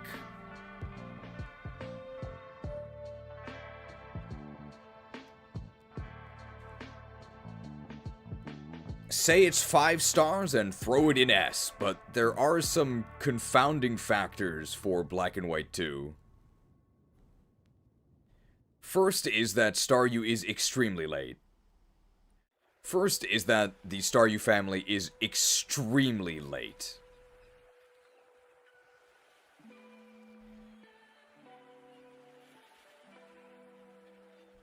Second is that the best part of other issue is that Starmie's best other issue is that Starmie's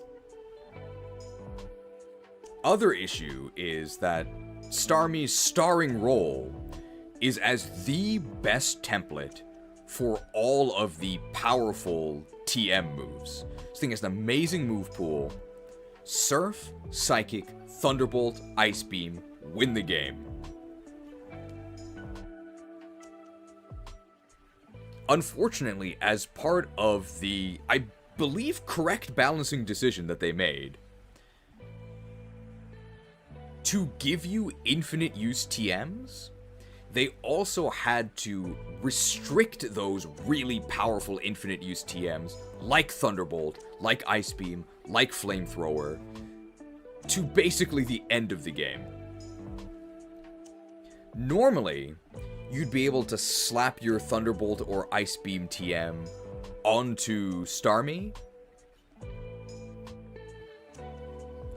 around the mid-game, and then you would sweep the rest of the game with Starmie. In Black and White 2, you can't do that. You only have Surf and Psychic at the time you can acquire Staryu, which is already very late into the game. Because of that, I do think I have to dock it. Because of that, I do think we have to dock it some points compared to its normal performance.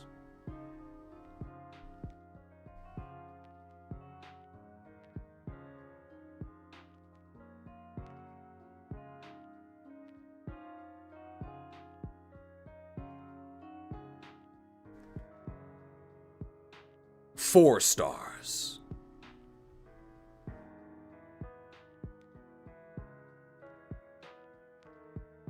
Still a very powerful late game. Pickup.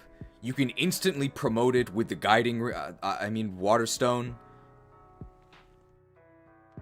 Slap on Surf, Slap on Psychic. Those are gonna be its main attacks anyway. And by the time you get to the true challenge in Victory Road and the Elite Four, you'll have your full arsenal of Surf, Psychic, Ice Beam, Thunderbolt. Oh yeah, Ocean Seal would have been better, sorry.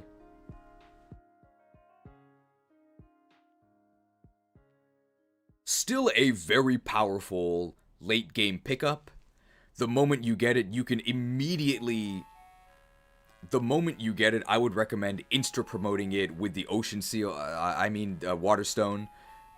You can immediately slap on Surf and Psychic, which are going to be your main attacks anyway. And by the time you actually reach the end of the game, you're going to have the weapon ranks for your full arsenal of Surf, Psychic, Ice Beam, and Thunderbolt.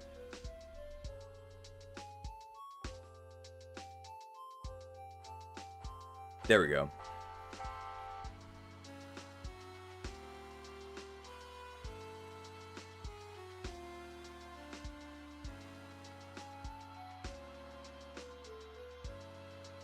You could even immediately slap Thunder and Blizzard on it. You could even almost immediately slap Thunder and Blizzard on it. But remember, this is a 1 RN game. 70 accuracy actually means 70 accuracy. And although back in the day, Blizzard never missed, nowadays, well, that's all they do.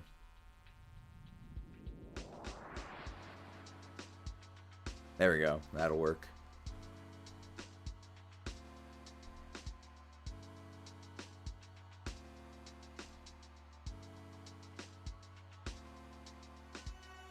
Mantike.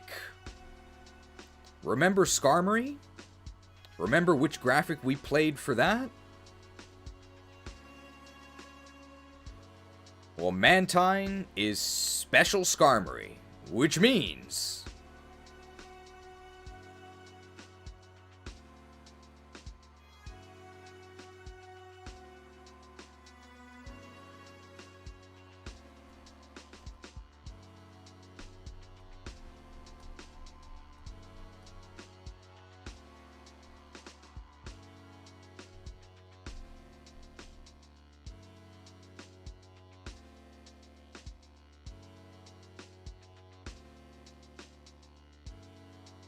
Magic shall not save you.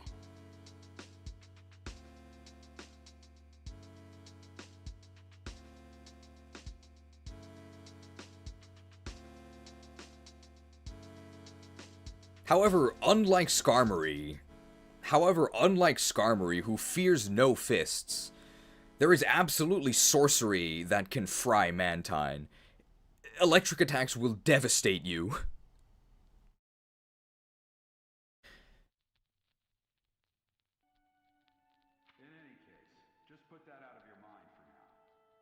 Which makes Mantine's mediocrity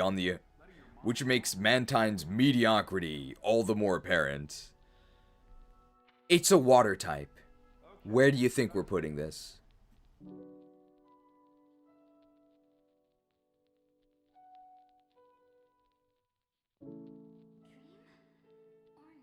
skimming the C tier.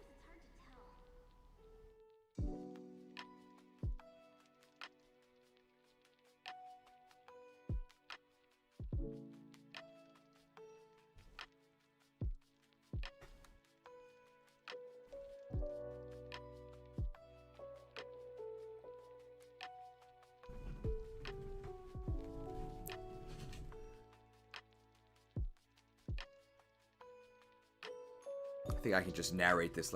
I'll just do this, and then I'll do the narration, and then I'll just put them together. Because I don't want my head in the frame.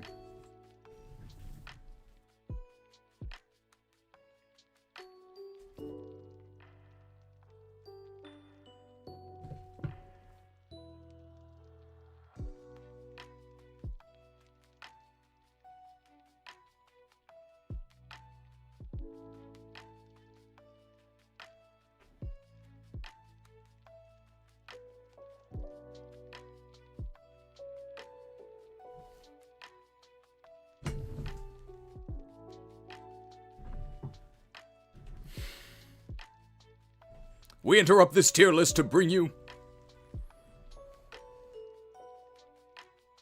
What are we interrupting this tier list to bring you? A breaking news report?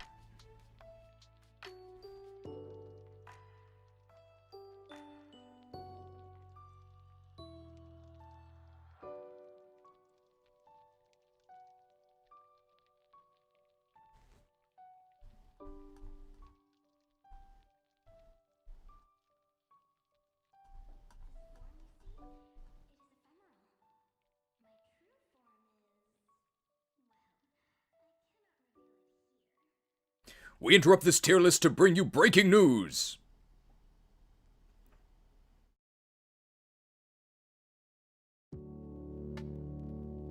We interrupt this tier list to bring you news that you already know.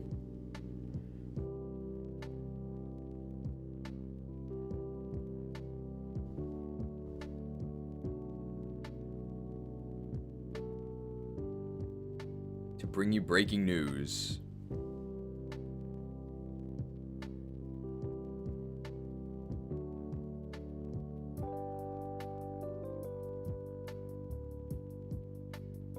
Oh, we could do this. We interrupt this tier list to bring you breaking news. Scandal. Despite Octillery. Scandal. Despite Octillery claiming to be from the Johto region, leaked documents reveal that its birth certificate... A leaked birth certificate reveals that the egg... A leaked birth certificate, or daycare certificate? A leaked daycare certificate reveals that this Octillery may have in fact been assembled in the Hoenn region.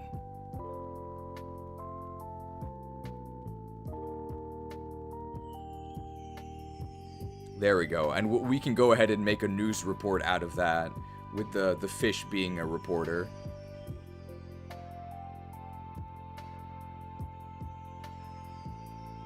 Octillery.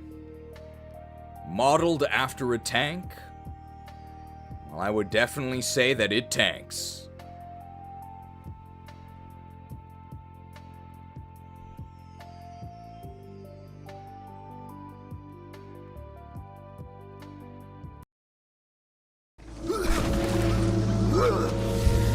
We're finished.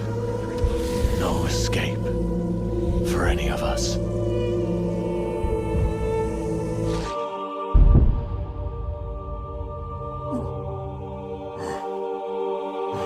Dank noob!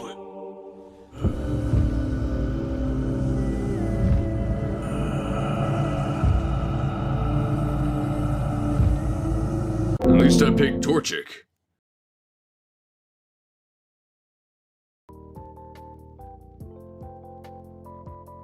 Tank noob.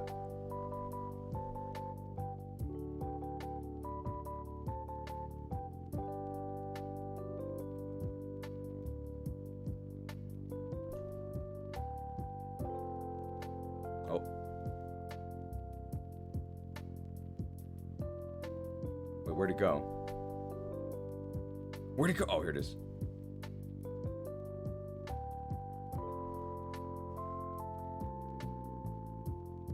Tank noob. This artillery is waterlogged. C tier.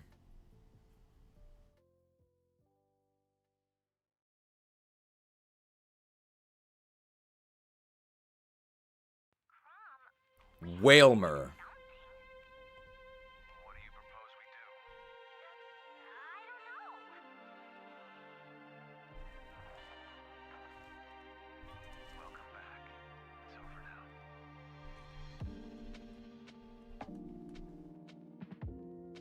Useless fake bulk.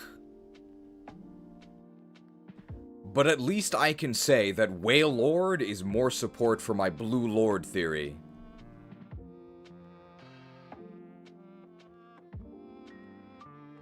C tier.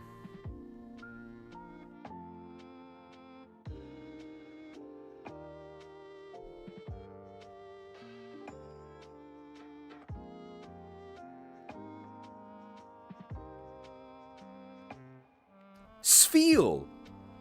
Adorable.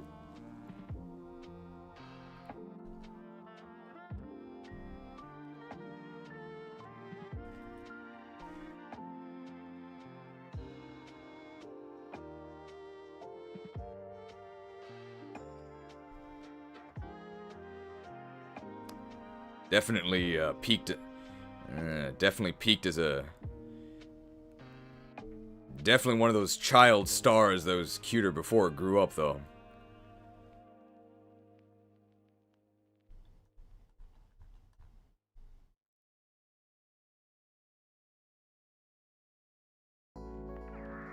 Slow.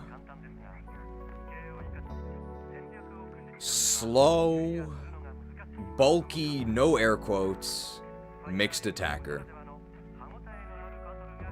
It actually is kind of bulky. Slow. Bulky. No air quotes, because it actually is bulky. Mixed attacker.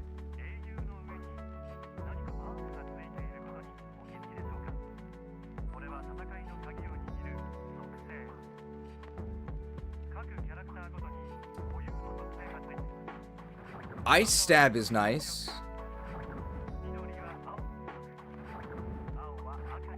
There's some ice flows on top of the sea.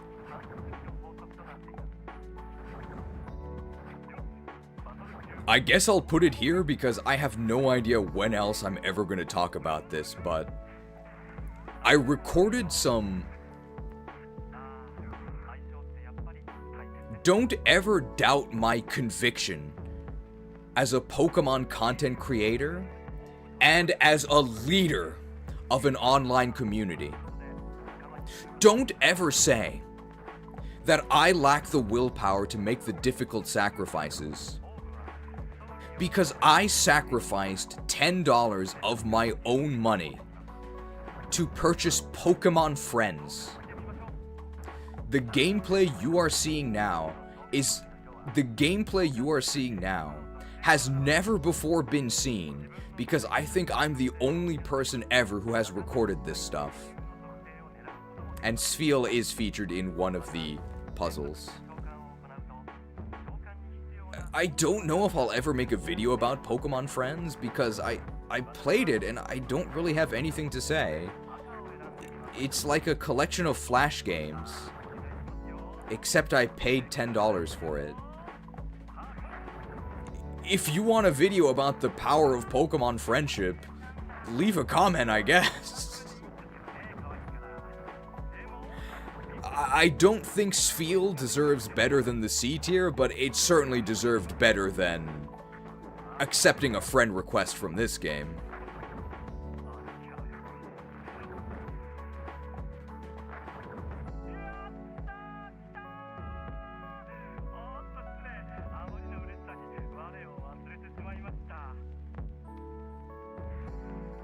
It is not Pokemon Cafe Remix. That's a different mobile game.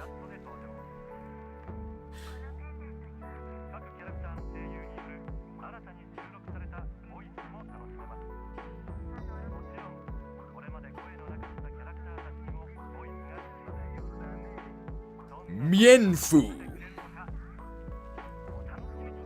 Mienfu.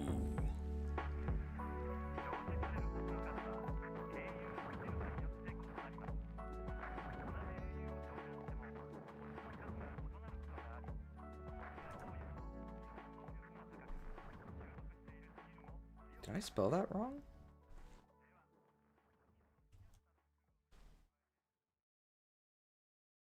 There it is. Mienfu. Mienfu. Reminds me of Mienfu.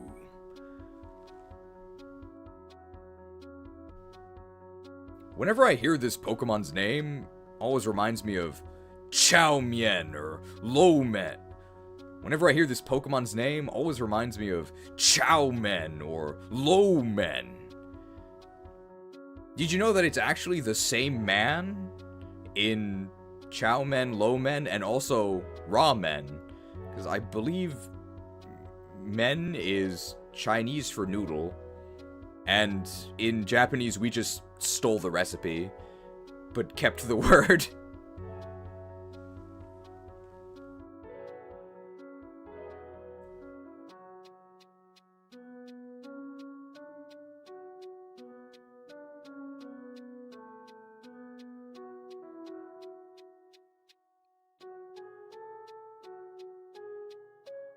Level 50 Evo looks really spooky, but you do catch this thing late game, so it's actually not too much of a training arc.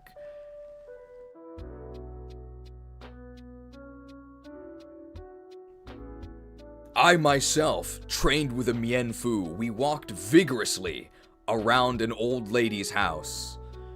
There's a very strange Black and White 2 minigame where a lady asks you to take her Mienfu for a walk, which you would assume means outside, right?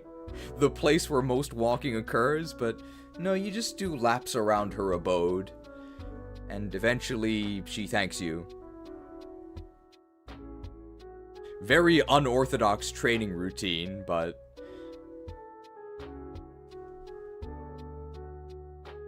I do treasure the steps I took with my friend Mienfu.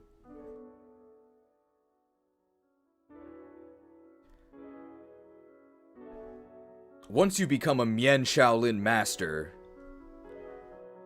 once you ascend to a Mien Shaolin master, that's a lot of attack. That's a lot of attack. That's a lot of speed.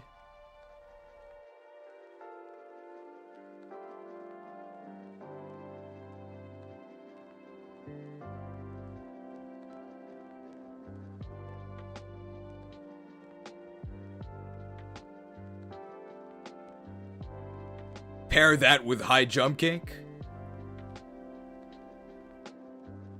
That's a lot of damage. Pair that attack stat with 130 base power stab high jump kick. That's a lot of damage. We can just have Phil Swift say that.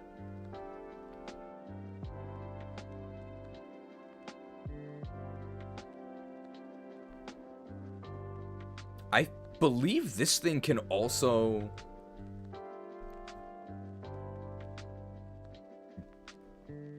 Despite specializing in fist weapons, I do think Mien Shao also has a secondary proficiency in axes?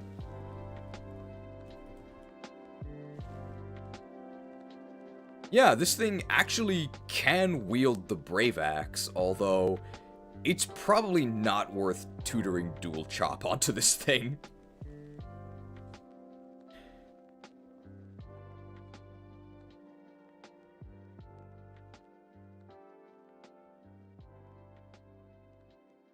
Really, really strong once you obtain it and complete the training arc. Really strong once you obtain it and complete its training arc. Really powerful once you obtain it and complete its training arc.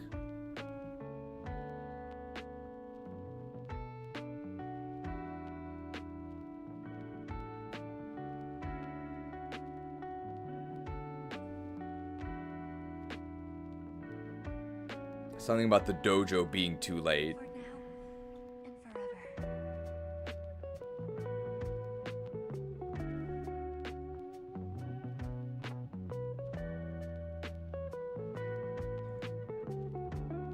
But this thing was the last reveal on Smash Dojo. It's way too late.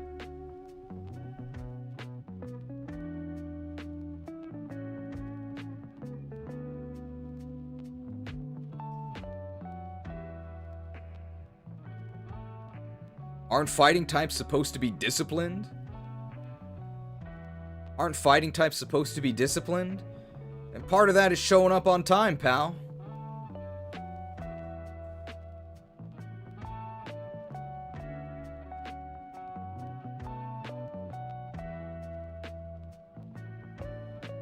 Swablu. Back in the day, being a dragon type meant something special.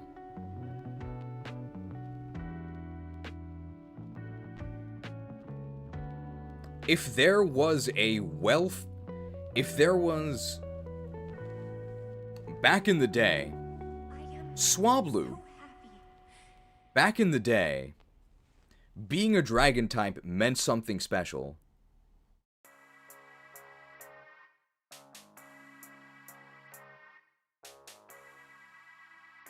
Swablu was the very first welfare dragon type that they handed out to anyone.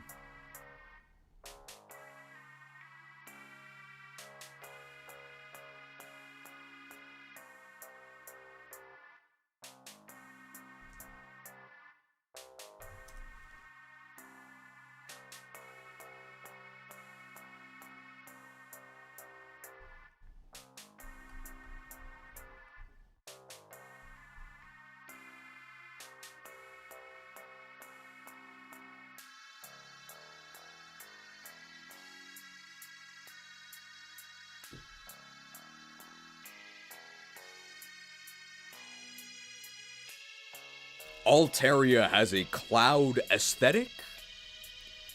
Altaria has a cloud aesthetic. Although Altaria has a very fluffy aesthetic, I'm not exactly on cloud 9 looking at these stats.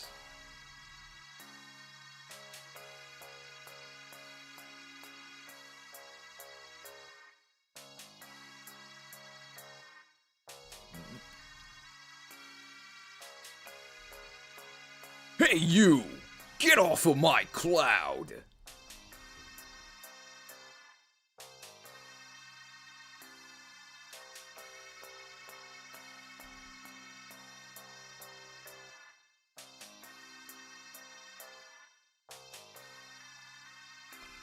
"70 offenses. It is all puff and no tough."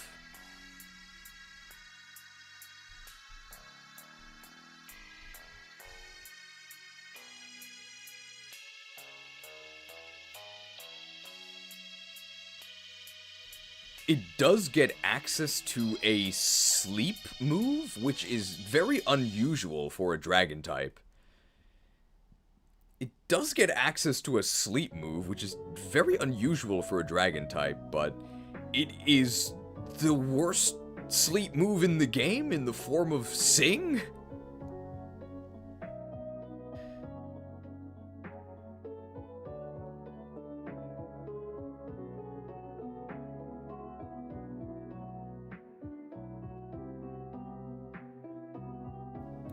Do not be led astray by its siren song. Stay the cause. Those who fall asleep during my sacred sermons meet with a terrible fate.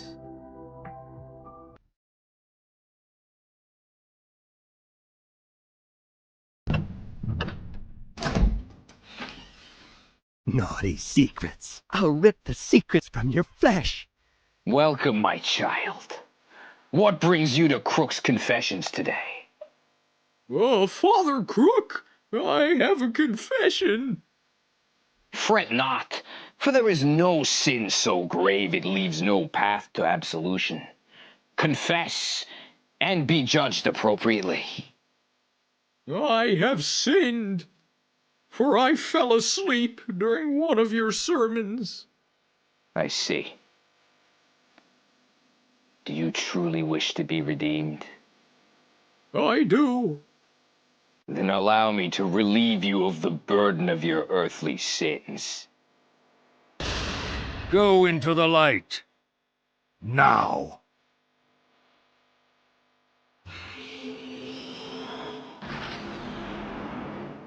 I see only darkness before me.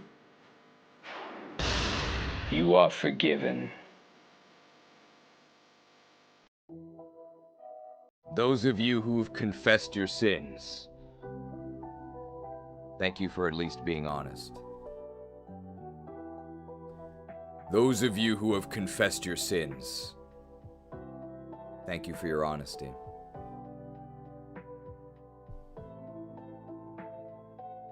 In addition to confessional, we also hold wedding services.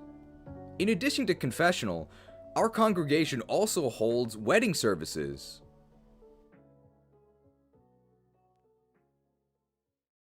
Last one I presided over ended in tragedy.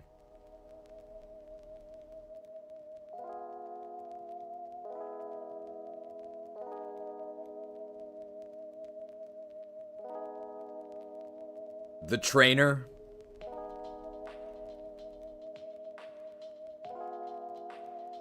abandoned the Pokemon at the altar. Yeah. I cry every time.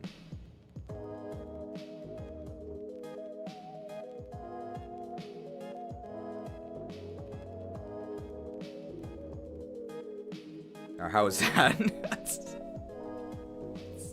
stupid. Abandoned at the altar.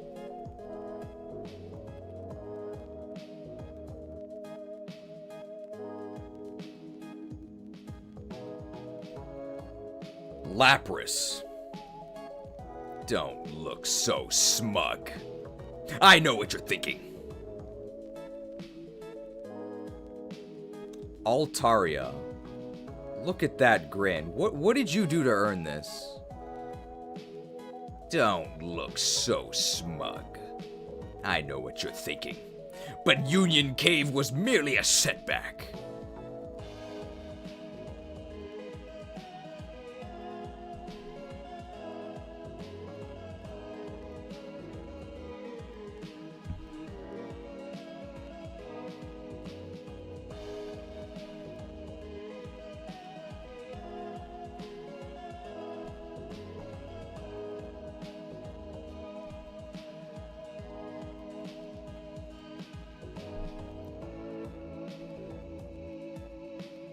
Slow, bulky, no air quotes, it actually is bulky. Mixed attacker, water ice type.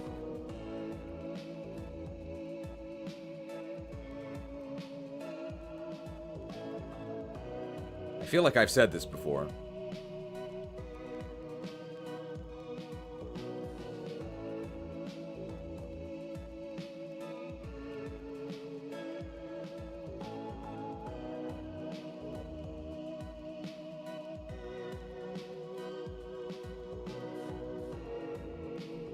Sounds familiar. Some of my sermons are reruns, sorry.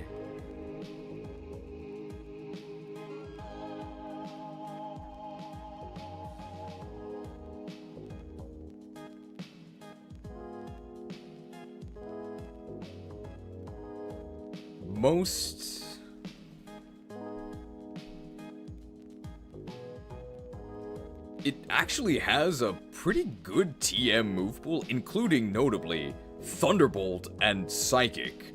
But Thunderbolt's really late.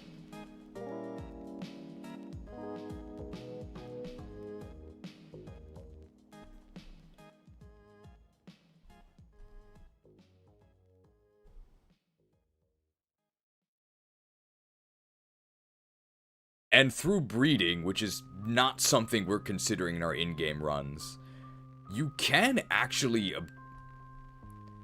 And through breeding, which is not something we consider in an in-game tier list,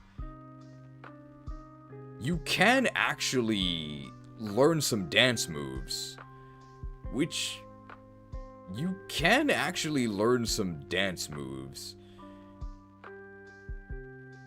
Which maybe would theoretically help Lapras, but more importantly, it allows you to create a set called Lap Dance.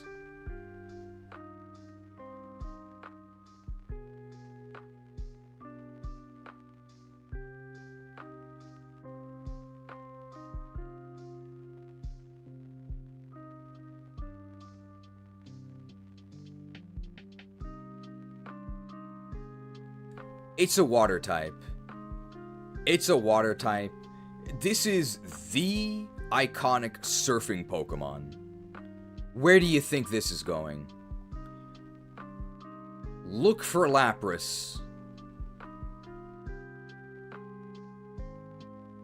Adrift at sea.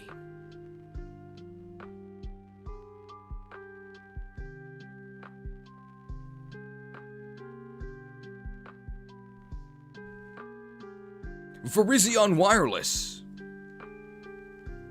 Can you hear me now? Can you hear me now? Can you hear me now? It probably doesn't make much sense to do this gesture while having a headset on the opposite side of my... whatever.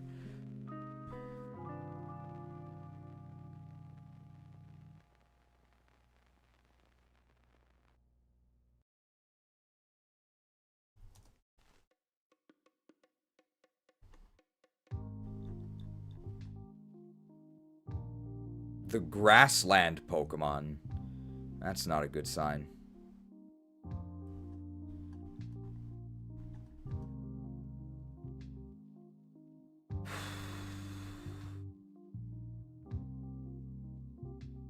$90 attack, 90 special attack, highest stat, special defense.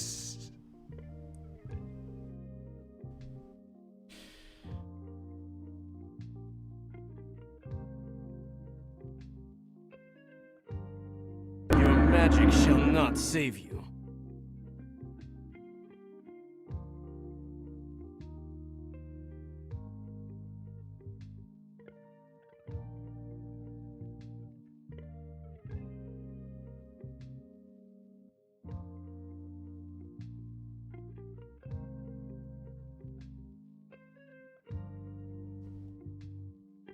This thing is basically...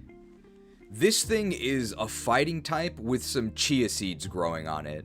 The grass typing is mostly downside.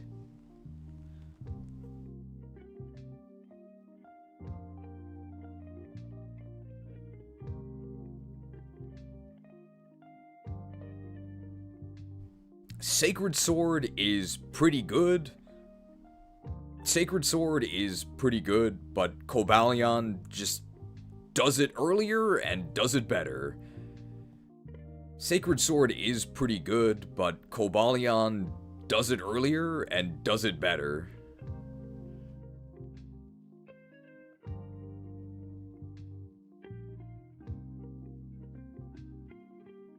Is there any grass Pokemon you think is good? There are plenty that I think are good. But it's almost always despite them being grass types. And when we're doing lists that aren't just in-game, I have plenty of nice things to say about grass types.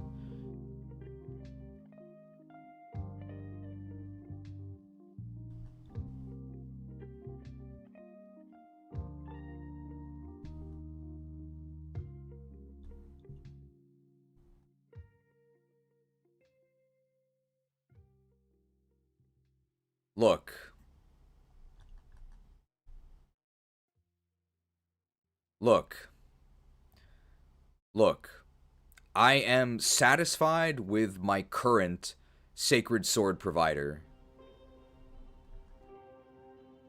I do not think I will be switching plans to Virizion Wireless anytime soon.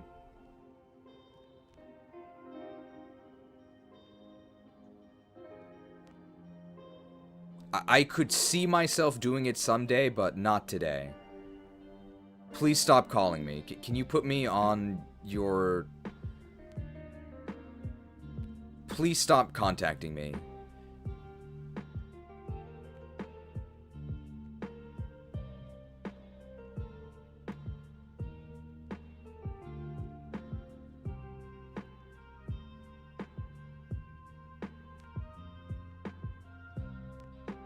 How do we do this?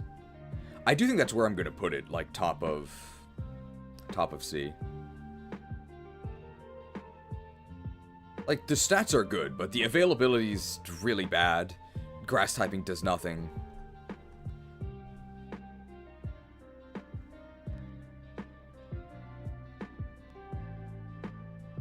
I guess we'll be back on the phone.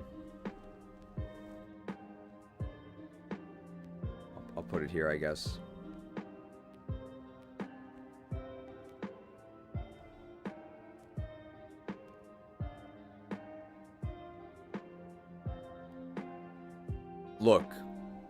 Look, I'm satisfied with my current Sacred Sword provider. I do not see myself switching over to Virizion Wire. I do not see myself switching over to a Virizion wireless plan anytime soon. Thank you for your time, but it is going to be a firm no thanks from me.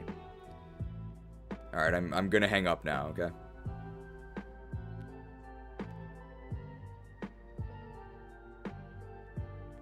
I've sort of forgotten how to have phone conversations in English, but I think normally the customer doesn't say they're going to hang up at the end of a sales pitch, right?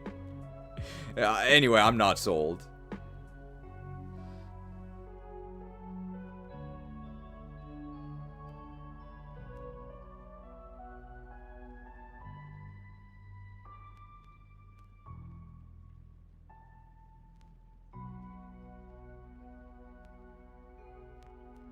Gligar!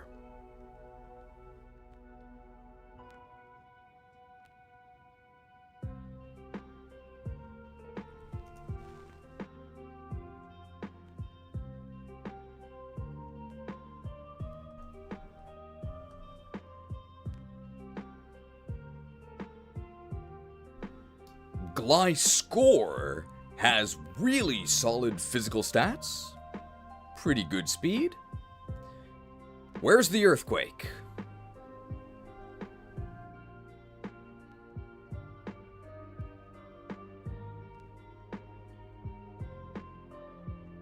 No earthquake. Stab acrobatics, though. No earthquake. Stab acrobatics, though.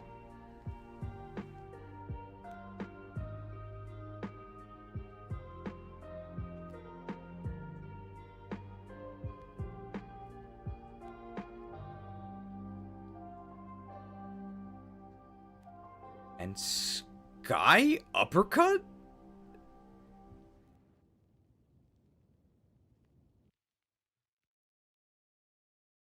If you knew that Gliscor learned Sky Uppercut naturally in Gen 5, I don't believe you.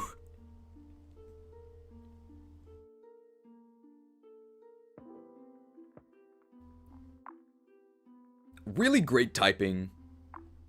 Where do we even put this? Maybe like bottom of B, yeah.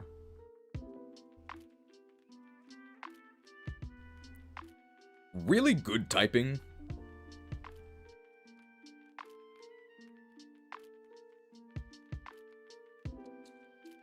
When is evolution item? It's a Razor Fang, right? I think it's almost immediately.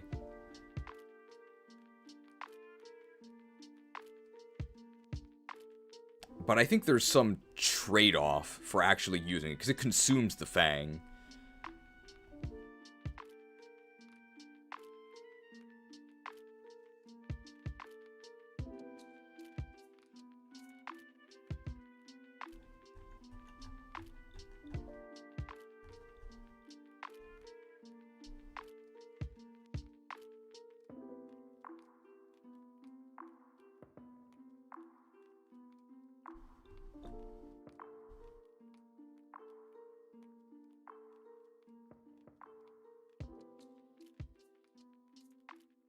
I think, do you need water? Oh, you need waterfall for this, don't you?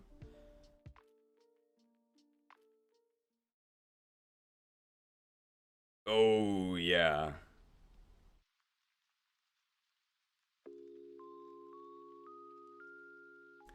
Although Gliscor is really good, unfortunately, its evolution is brought to you by our sponsor, Razor. Although Gliscor is really good, Gligar is not. And its evolution is sponsored by Razor Fang. In order to get the Razor Fang, you need Waterfall, which is really late.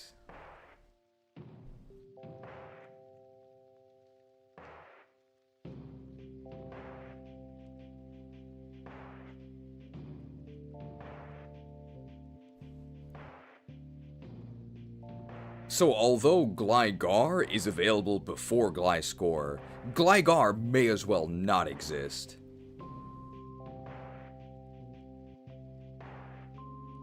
Really great typing.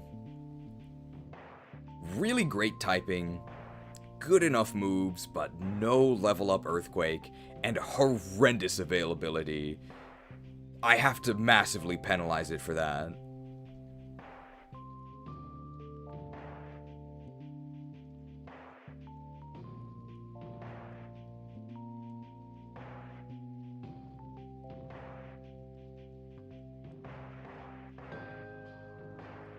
What do we say at the end here?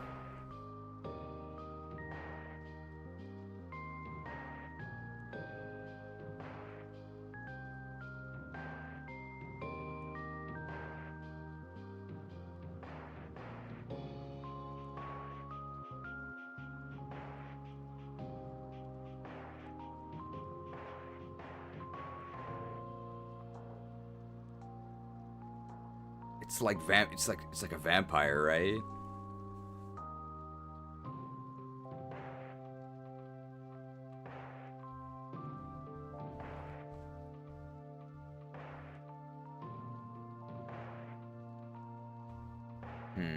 We need like a sign off for Gliscor.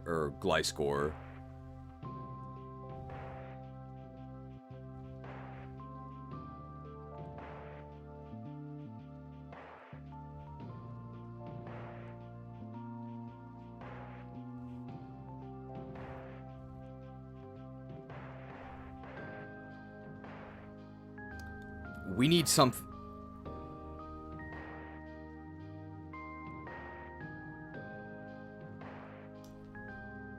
We need a sign-off for Gliscor. We need a sign-off for Gliscor. We need a sign-off for Gliscor. And don't mind me, I'm just vamping.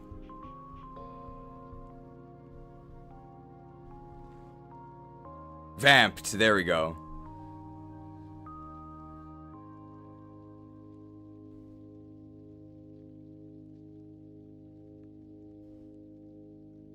That's what they meant by vampire, right?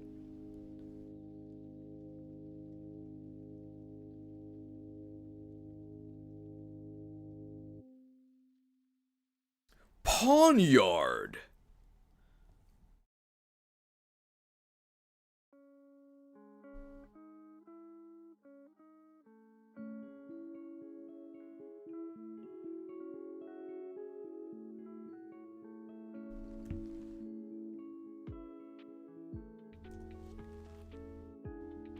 Pawnyard / Razor Fang, that is not right.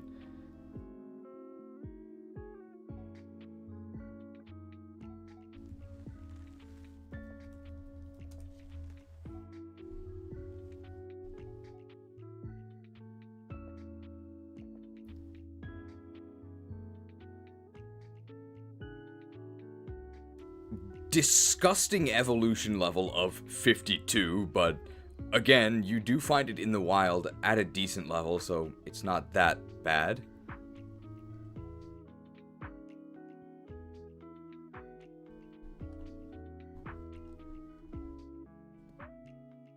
Once it joins the clergy as a bishop,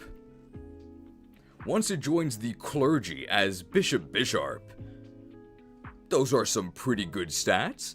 125 attack is great, 70 speed is iffy.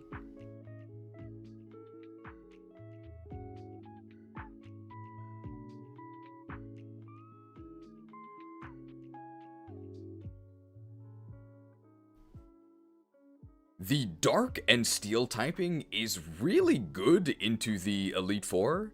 You can slice and dice. The Dark Steel typing is really good into the Elite Four. You slice and dice Chantal and Caitlyn, and you're pretty good against Grimsley as well, because I believe you can break some bricks.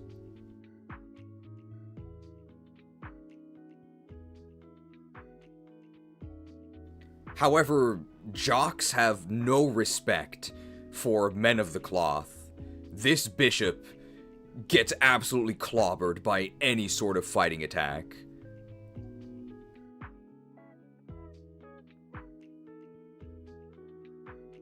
So it's not quite a clean sweep of the Elite Four, which is the main remaining challenge at the part of the game where you can actually obtain Poniard.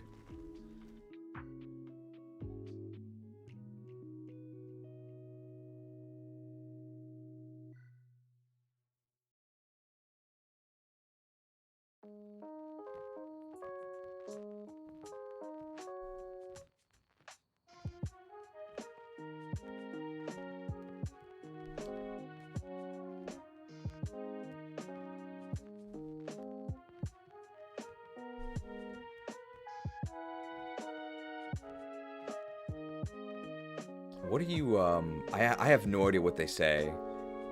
People actually go to school to become priests, right?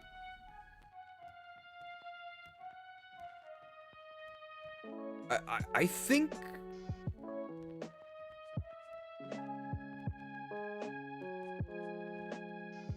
You might consider enrolling Poniard in Divinity School. You might consider enrolling Poniard in Divinity Studies, and eventually promoting it into Bishop Bisharp.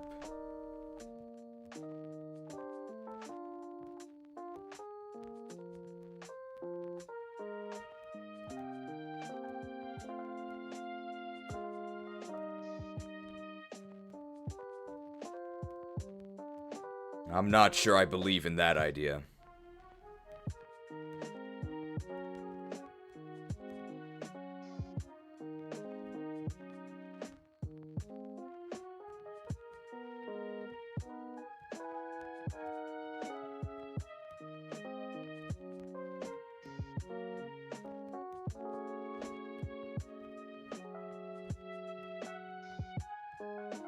I think that strategy would be taking a leap of faith.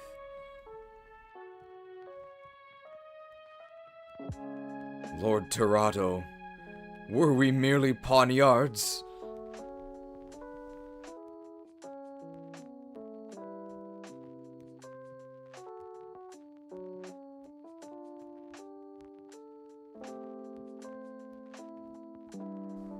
Shuckle! Shuckle! We actually recruited Shuckle. We actually recruited Shuckle as one of our premier... We actually recruited Shuckle as one of our premier crusaders.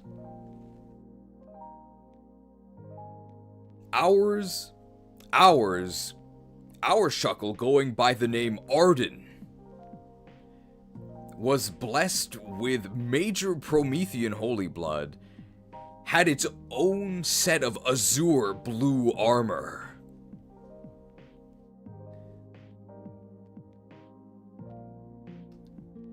And it certainly was very durable. And it certainly did choke points.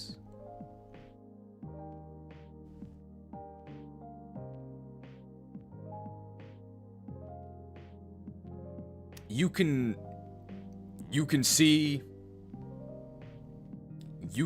footage of Arden's battle against Elisa. It was a battle he did eventually emerge triumphant from.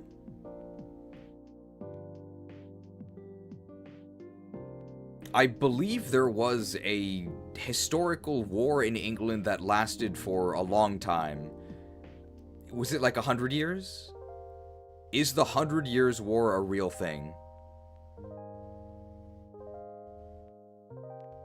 Or was it 7 years? There's a big difference between those numbers.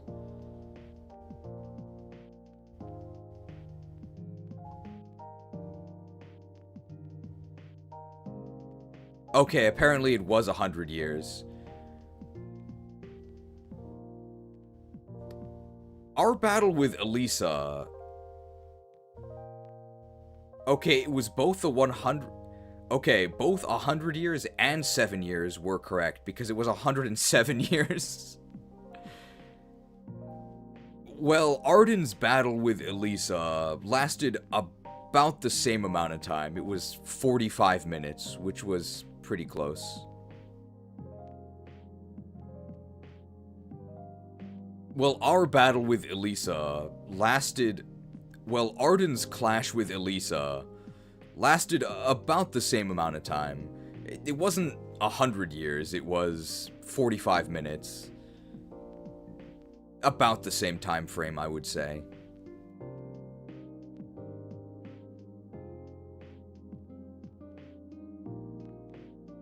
Eventually, Arden did decide that he can wait no longer.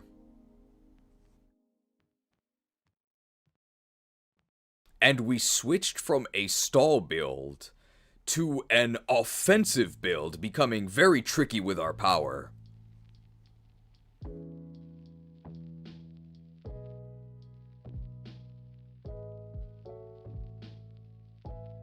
However, power always comes at a price. You may be willing to pay it. However, power always comes at a price.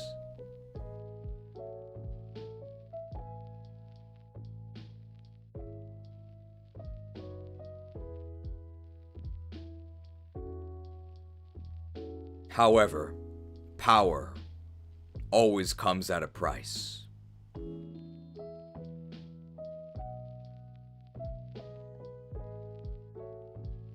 We were running 2 turtles. How do we do this? Eventually, as we approached the end of our crusade, we grew tired of turtling. You really can't blame us, because we were running 2 literal turtles, both Shuckle and Turtwig. Turtwig was completely illegal, but Shuckle actually is in this game. In order to truly flip the script from defense onto offense,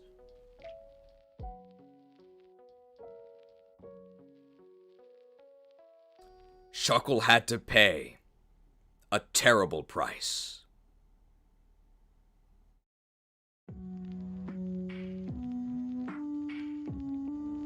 Great power always comes at great cost.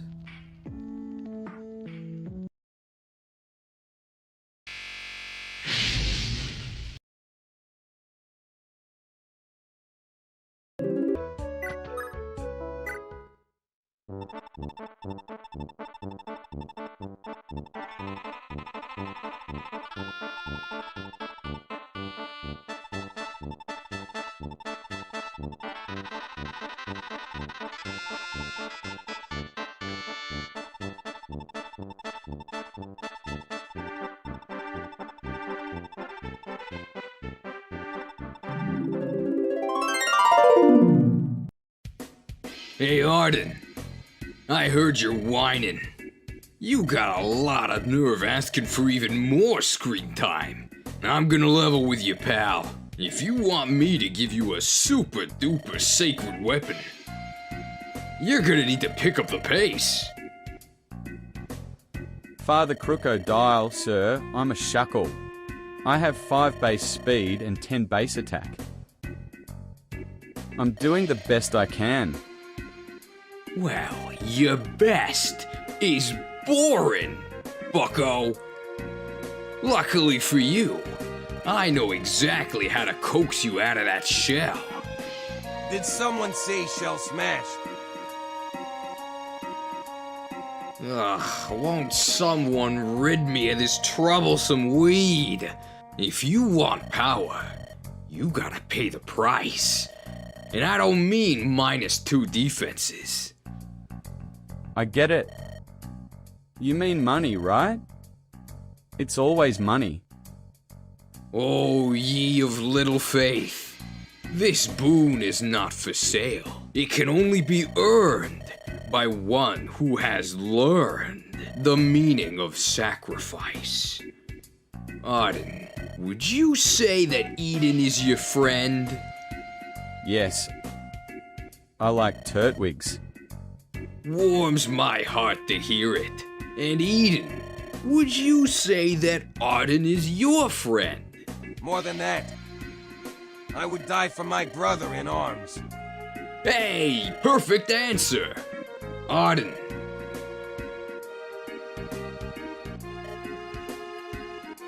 Kill him. What? I know your ability ain't soundproof. Kill him. But why? You've slain hundreds of heretics, but that's easy. They're wrong. They deserve to die. Cutting down a friend in cold blood? Now that's agony the 230 defenses can't shield you from.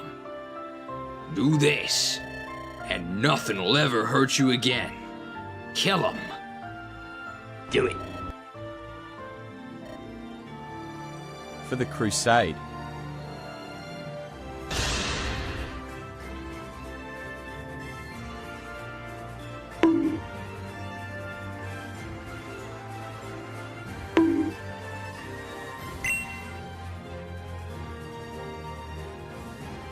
What's going on? Why won't you attack? What are you planning, Eden?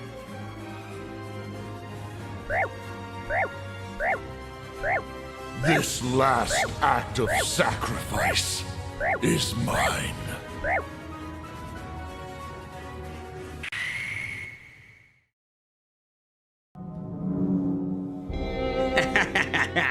And now I never have to hear about shell smash propaganda ever again.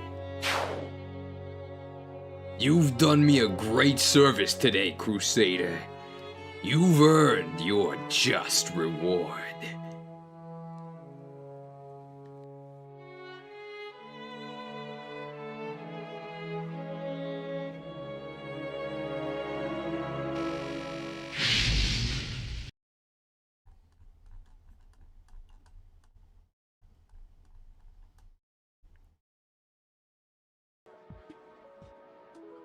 Shuckle, I commend your conviction.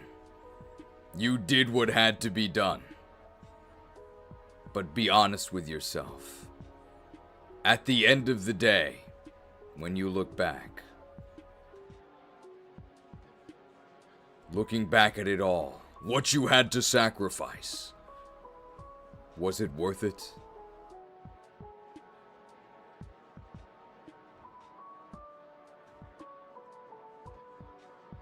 Absolutely not.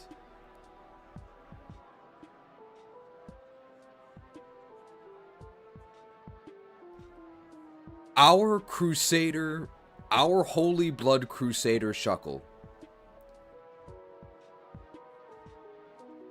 had Wonder Guard, Power Trick, Trick Room. Impossibly powerful. And it was unusably bad.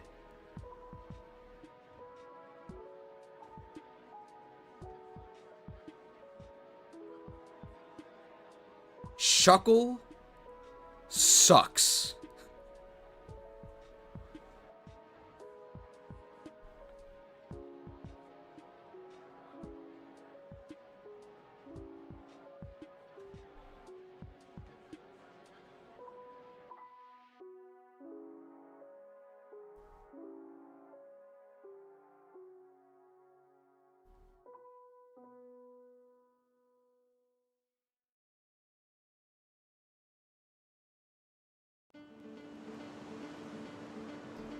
Shuckle sucks.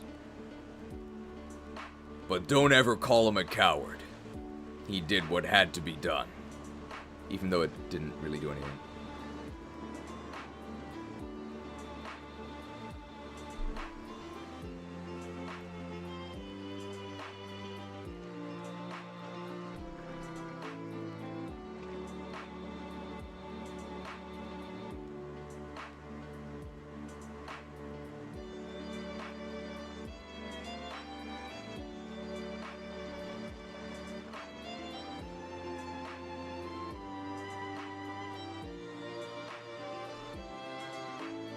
What's like a closing thing we can say for Shuckle?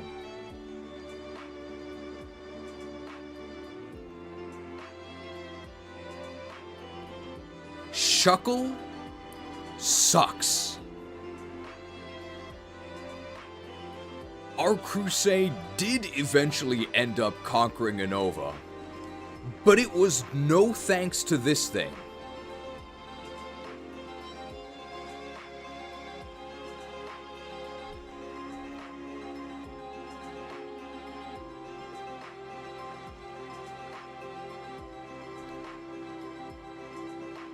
Arden is on castle guard duty. Shuckle is on Pokedex filling duty. Arden is stuck on castle guard duty. Shuckle is stuck on box guard duty. Deposit and never withdraw.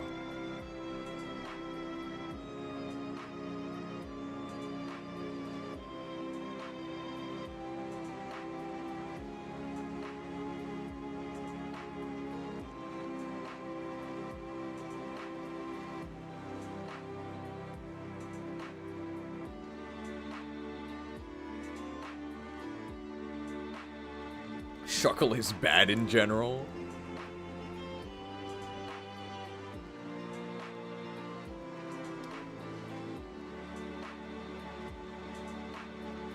Arden is stuck on castle guard duty. Arden is stuck on castle guard duty. But you know what?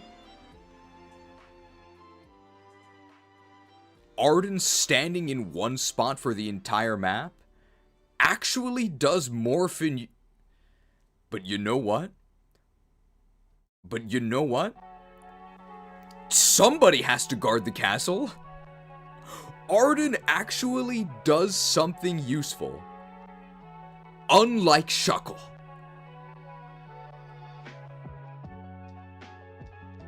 There we go. It's probably the end of Shuckle.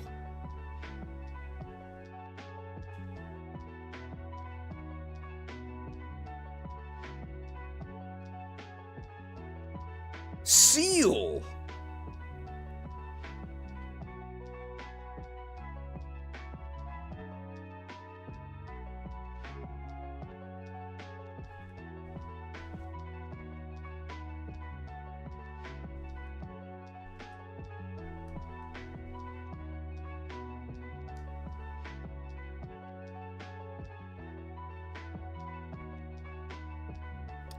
Slow, bulky, no air quotes, it actually is bulky. Mixed attacking, water ice type. Don't lie to me. Did you notice that these were just wall range stats again?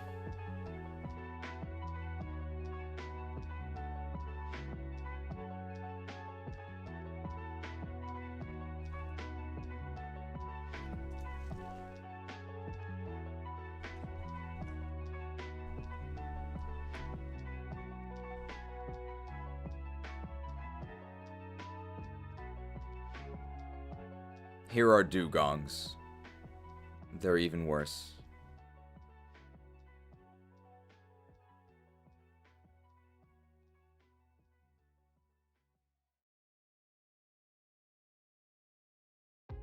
There's a phrase, clapping like seals.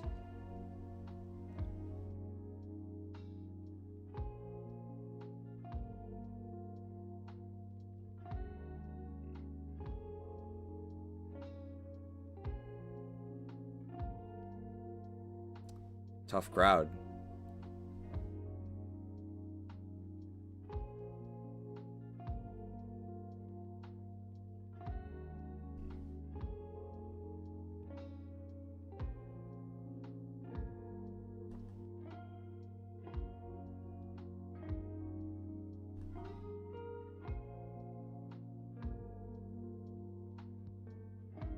It's not really worse than these other C-tier things.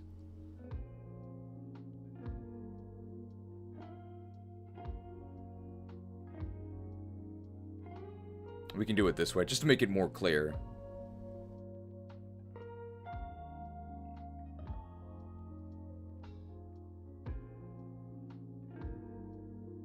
There's a phrase, clapping like seals.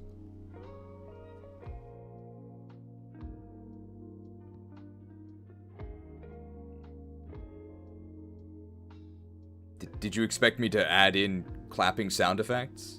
No, I'm not impressed.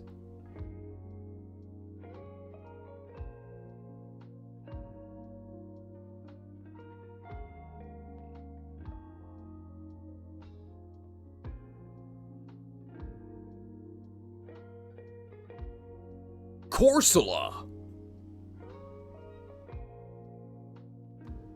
Corsola.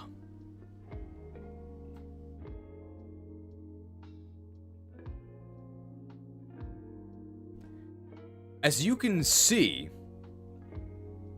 as is plain to see, the oceans are rife with all forms of mediocre.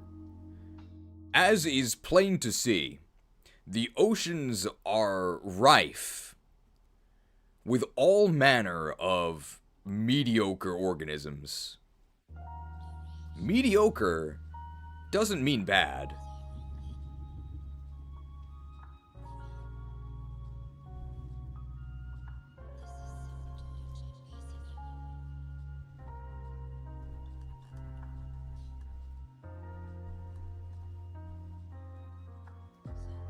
Corsola is bad.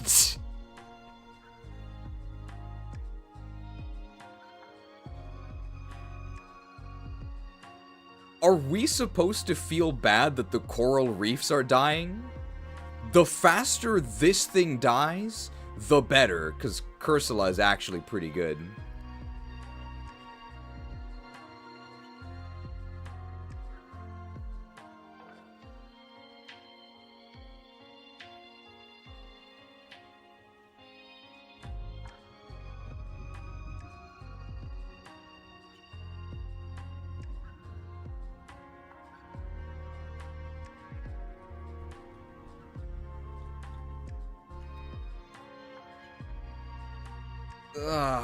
Japanese name Sunnygo.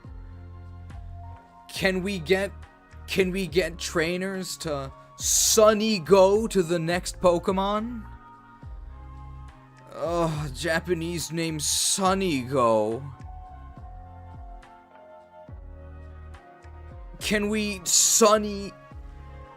get this pastor to Sunnygo to the next entry?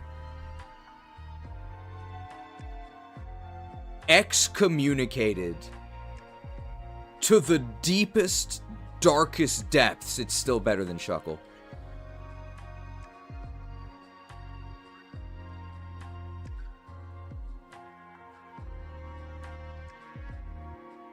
My favorite flavor, teriyaki-on.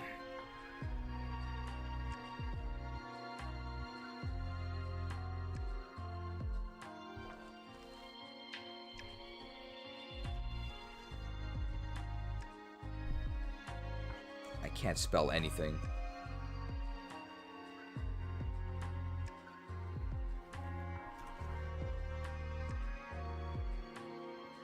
Oh, I actually put the teriyaki in it.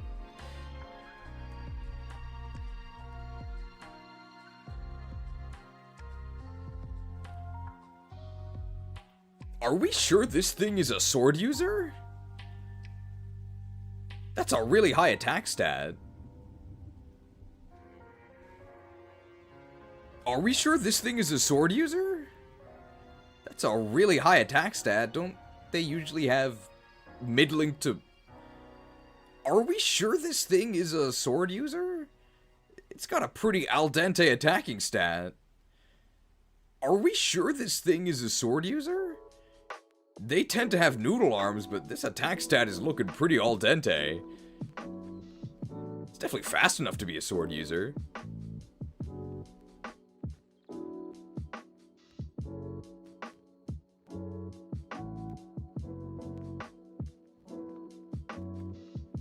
I don't know if this guy... I wouldn't say this guy's mastered the sword. He's more like a hero. Incredible stats. Really great offensive stab combo of rock and fighting. This is your Goto. I'm pretty sure this guy was one of the bosses of Majora's Mask. Goto. I'm pretty sure this guy was one of the bosses of Majora's Mask. He is in fact a member of the GOATS archetype. Very late game, but very good once you get it.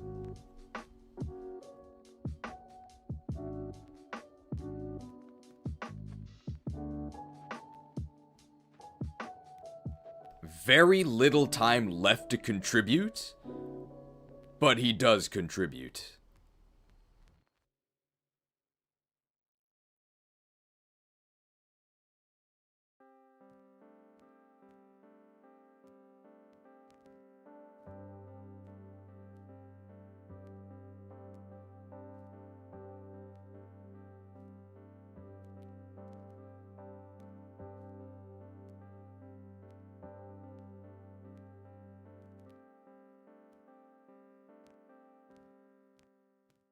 What's the last thing we say for this guy?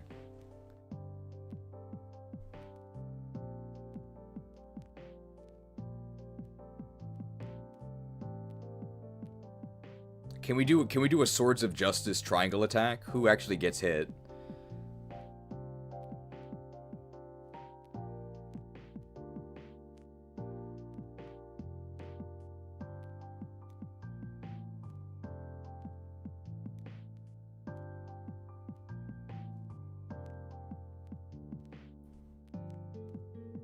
No triangle attack.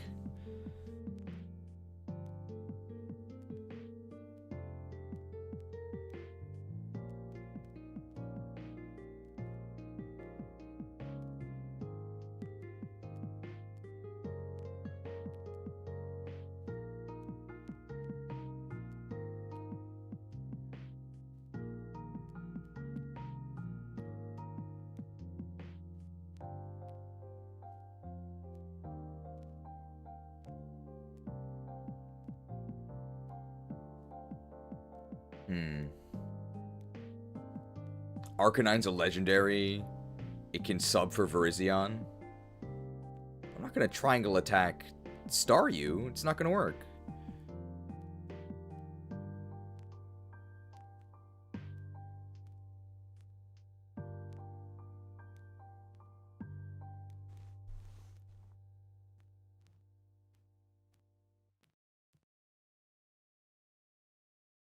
We just need a sign-off for Terrakion, then we can move on.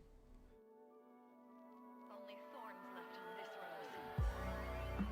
Don't try to stop me, okay? I'm stronger than I think. Oh, did you underestimate me? Oh, thank you. How sweet. Maybe something about, are we sure swords are bad?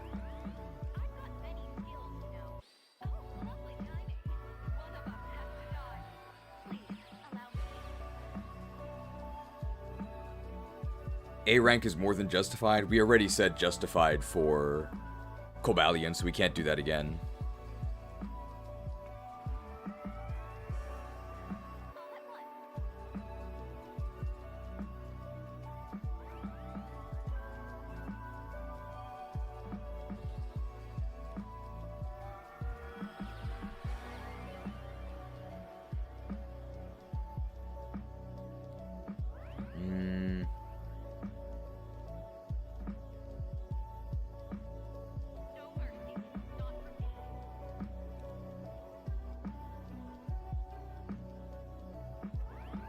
Unfortunately, we already talked about teriyaki.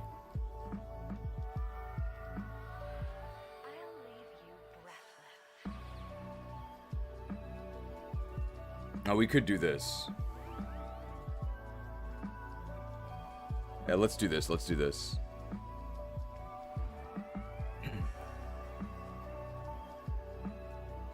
And those are the 3 swords of justice. And with that, the 3 swords of justice have been ranked. Come on, boys. And with that, the 3 swords of justice has been... And with that, the 3 swords of justice have been ranked. Are we sure swords are bad? They seem pretty good. Let's get a group photo.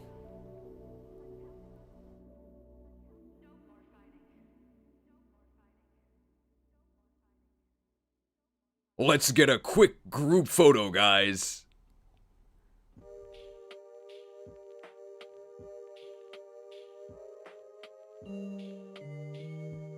Say imported cheese.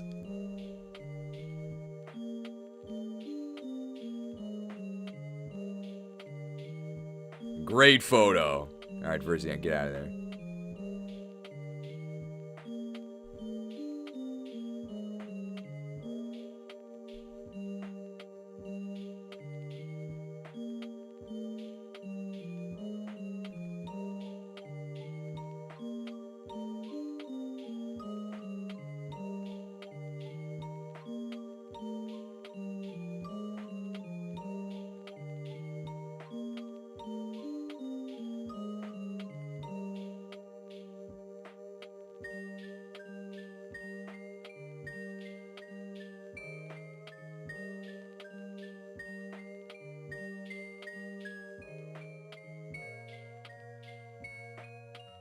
How do we say this? Oh, yeah. Don't believe every post you see. Don't believe every post you see on X Scissor. You're only seeing professionally Don't believe every post you see on X Scissor.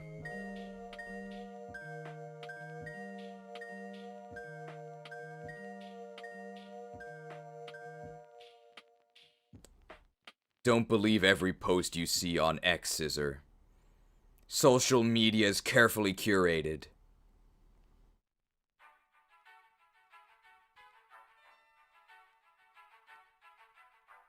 In reality, there's quite the rift.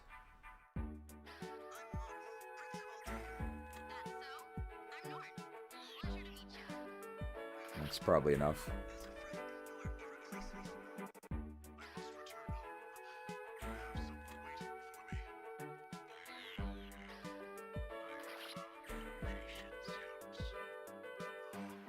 Alright, home stretch.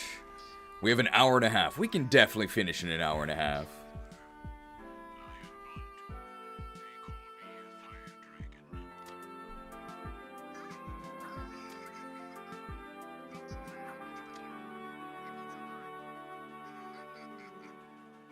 Our crusade has begun its incursion into the giant chasm. It's a bit chilly in here. Huh.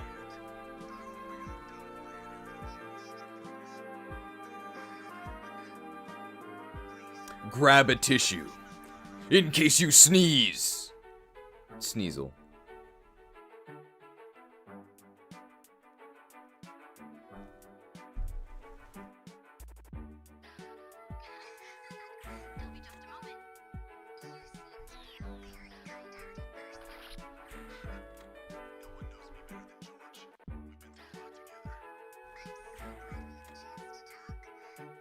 Don't really think I need to convince you. Don't really think I need to convince you about how great Weavile stats are. They're amazing, really strong, really fast, really great Dark Ice dual stab.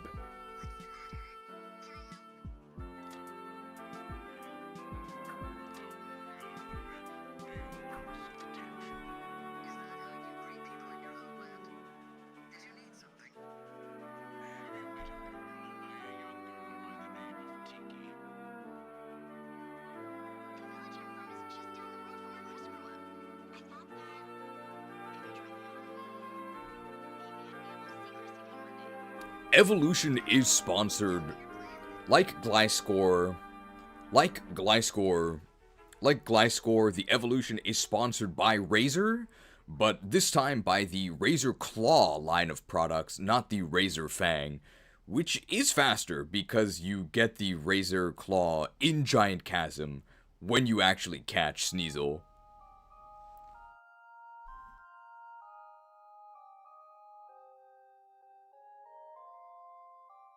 Weavile's really good. Unfortunately, the game is over, and Weavile is really good. Unfortunately, the game is almost over, and it's not as effortless to get Weavile ready for combat as it is for...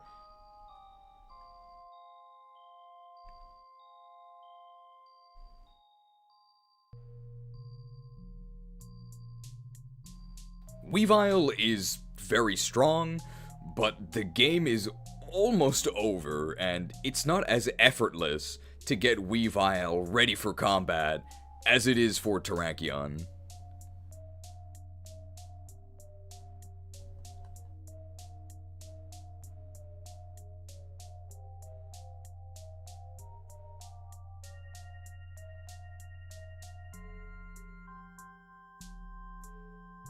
Weavile is really good once you get it.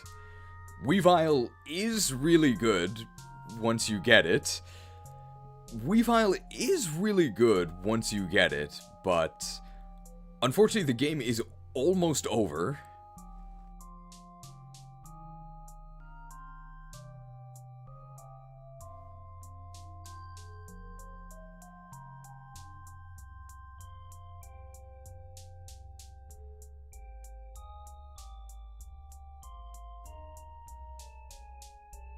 Yeah, we should mention that it's just very, very bad against fighting types.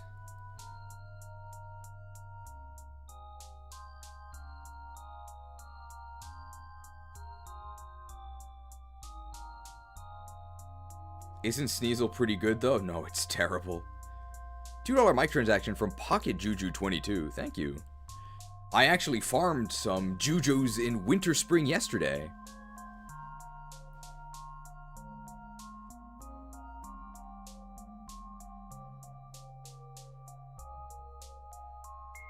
Weavile is really good once you get it, but the game is almost over. Weavile is really good once you get it, but the game is almost over. Although Weavile's stats are really good, it infamously has some kind of lacking stab options. Although its stats are really good, it infamously has some pretty lackluster stab attacking options. You can slash them at night, or you can hit them with the Frosty Fist. Neither of those are going to do anything against... Neither of those are going to do anything against the varsity jocks that await you at the end of the game. You call that a punch? This is a punch.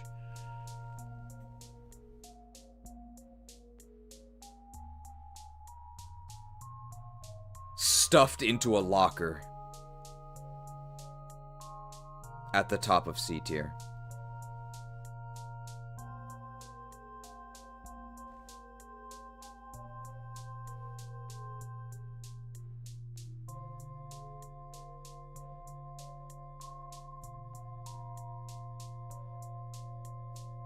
Sweetub! I know it's Swinub.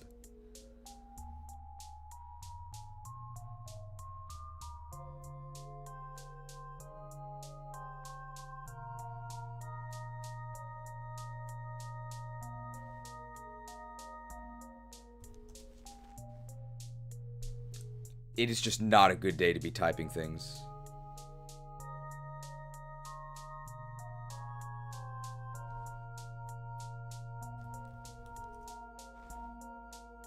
Come on, I spelled that right, but I put it in the wrong field.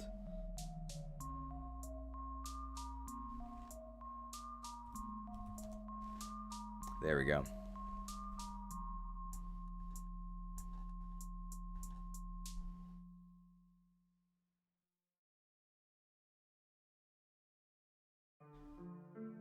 Not really sure how the mammoths went extinct.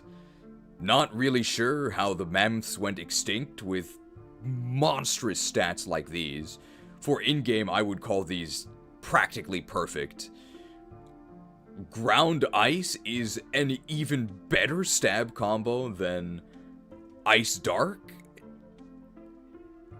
Ice Ground is an even better stab combo than... Ice Ground is an even better stab combo than Ice Dark. I'd call it one of the best in the franchise. Where's the Earthquake? Does Mamoswine make the ground quake?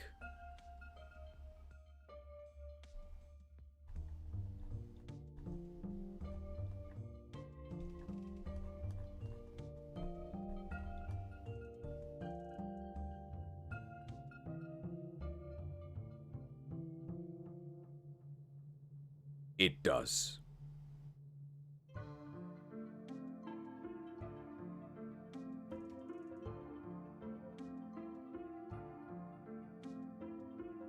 Tremble, mortals, and despair.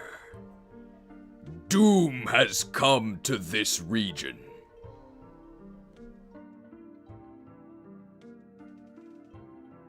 But only at the very end of the game.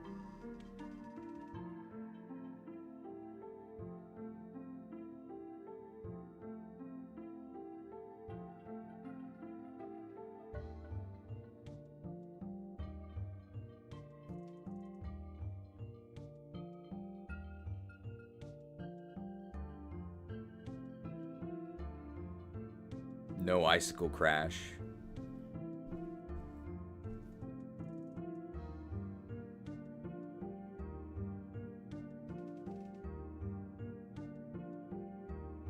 Really great stats. Really great stats. Really great stats. Really great stats. Does have Stab Earthquake.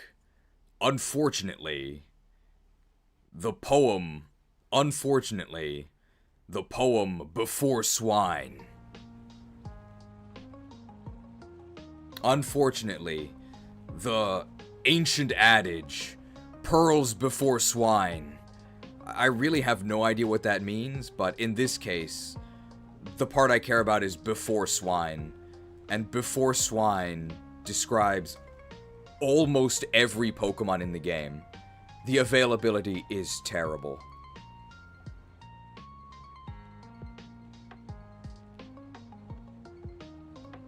What does Pearls Before Swine mean? I only know Before Swine from Bravely Default to Swordmaster move.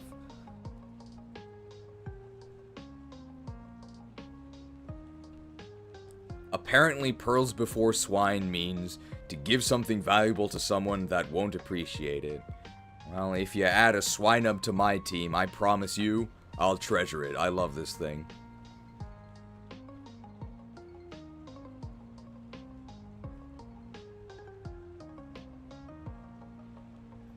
Clefairy!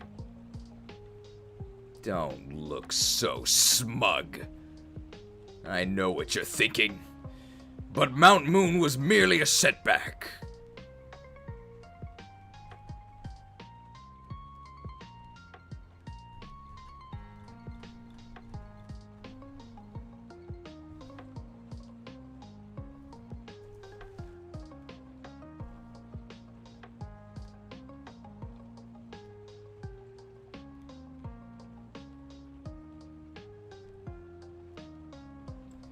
Clefable. A Pokemon you may remember from your nightmares in competitive battles, where Magic Guard, its insane move pool.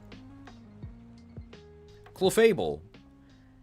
A Pokemon you may remember from your nightmares in competitive, where despite its very mediocre stat total, its incredible fairy typing and Magic Guard utility allow it to do things it really should not be able to do. It's Gen 5, so fairies are still a myth, and Magic Guard doesn't actually help you that much in-game. So what you're left with is an incredibly late game, pure normal type.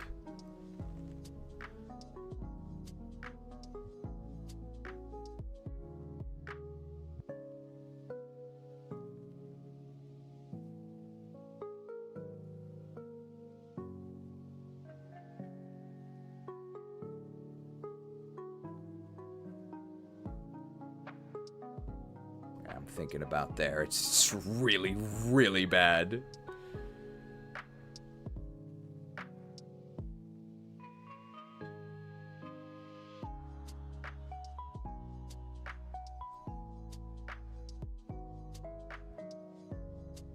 What you're left with is an incredibly late game, pure normal type. It is compatible with almost all of your powerful infinite use TMs that you've accumulated. But why would you ever attempt to use them? But why would you ever attempt to make magic with Clefable? I would say this extraterrestrial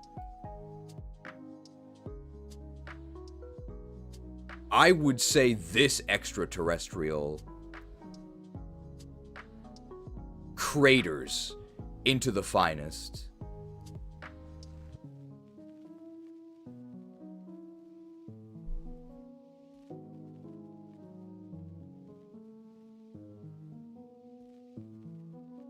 The famous line is E.T. phone home? Well, how about this? E.T. go home. Get out of here. Clefable is also an alien, right?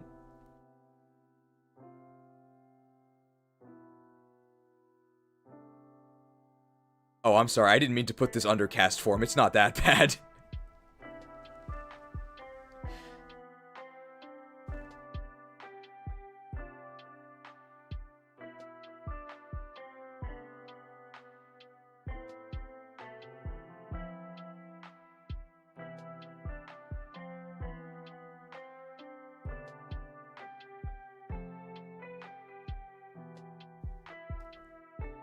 Delibird.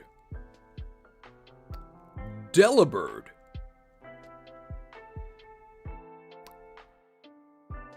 Delibird. The Christmas Pokemon. Christmas, of course, being a festival of a rival faith, not observed by we Crusaders.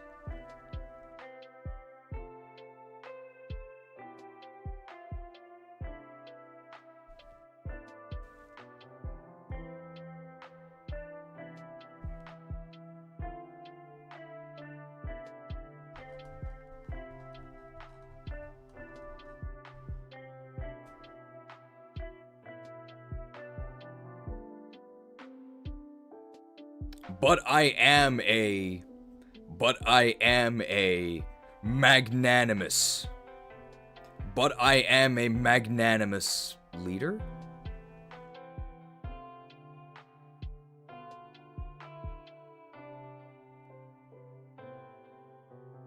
But let it be known.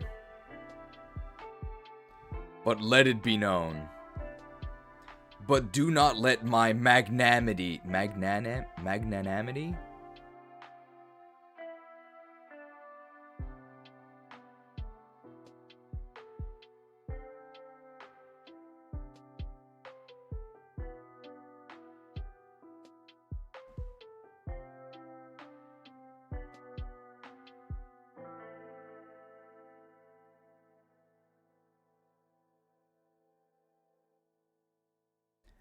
As we put this infidel to the sacred sword, know that there is no malice. As we put this infidel to the sacred sword, know that there is no malice in my heart. As we put this infidel to the sacred sword, know that there is no malice in my heart, although there is ice in Delabird's typing. Delibird is a joke Pokemon. It's not intended to be good. It's intended to be a cute, festive mascot Pokemon.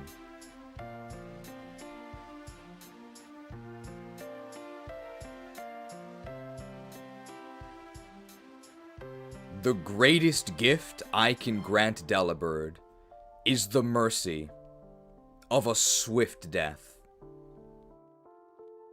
It's still better than Shuckle.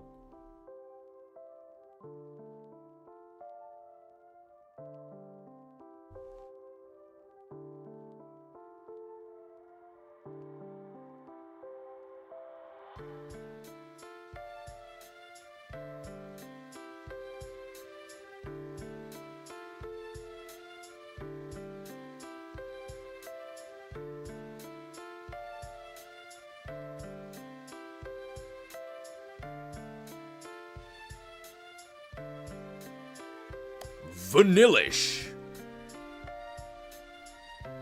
Vanillite line.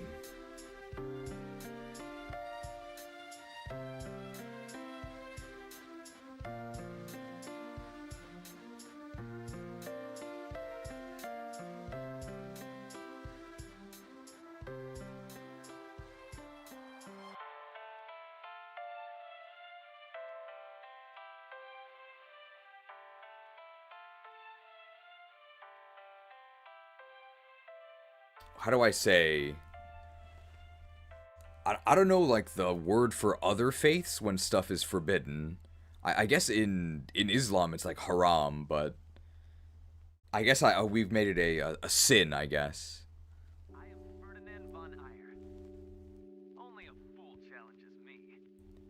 Unleash your fury. Let me change away from a lyrical song.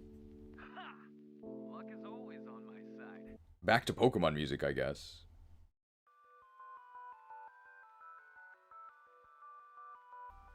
Shibboleth? That is actually not a religious word, I don't think. Oh, blasphemy. Vanillite. Vanillite. This is my least favorite Pokemon design of all time. I will never understand the backlash to the backlash against this Pokemon. I think it is creatively bankrupt. It's an ice cream cone with a face. If you enjoy using this Pokemon, you do so in sin, for I have issued an edict making it blasphemous to attempt to use this thing on your... Making it blasphemous to put this thing on the menu of your team. Making it blasphemy to put this thing on the menu of your team. To put this thing on the menu. I don't care if you do so in the privacy of your own home on your own terms. The Crusade The Crusade knows no boundaries. The Crusade oversteps any and all personal boundaries. I hate this thing.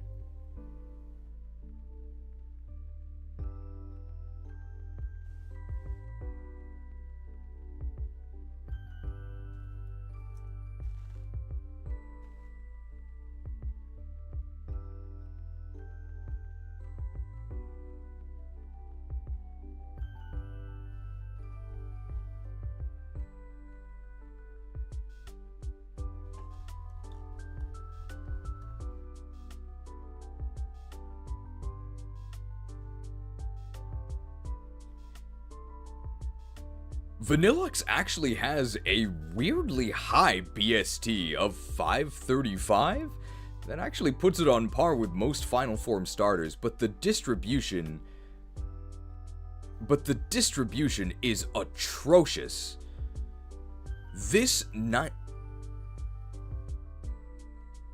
In the same generation where they introduced Min-Max Lord Ferrothorn, they really bungled the recipe for this ice cream. This 95 attack may as well be 0, so you can just subtract 95 from this.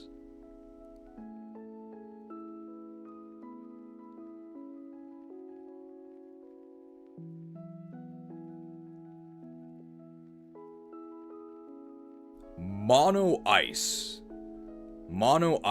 which isn't the worst monotype to have on the offensive, but it's certainly short of spectacular.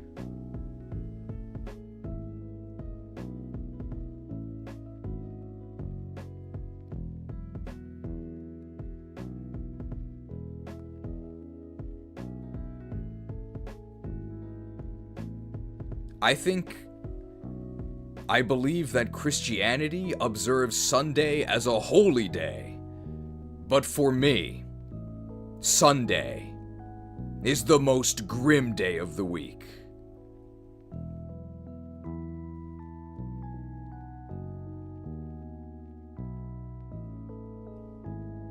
Or maybe that.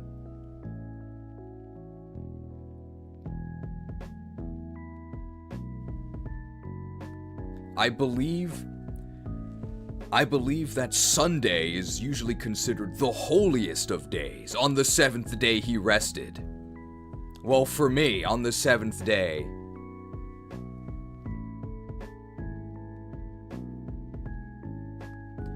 I believe that Sunday is observed as the holiest of days in other faiths. But for me, Sunday is a day to be reviled.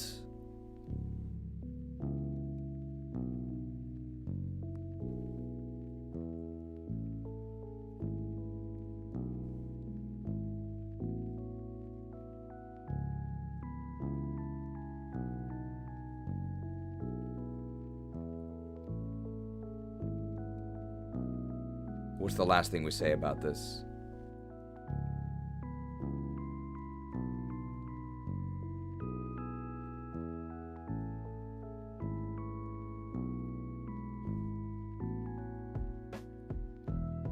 Sir, this is a Baskin Robbins. Would you like your ice cream in a cone or a cup? I'll take it. In the box.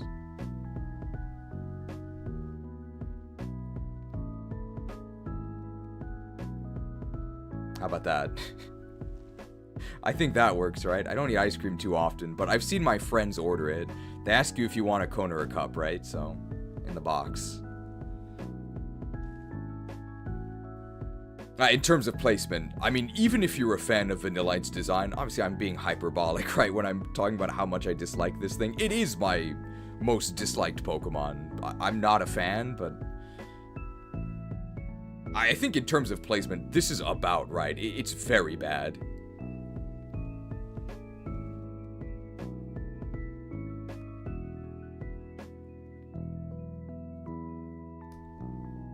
Ditto.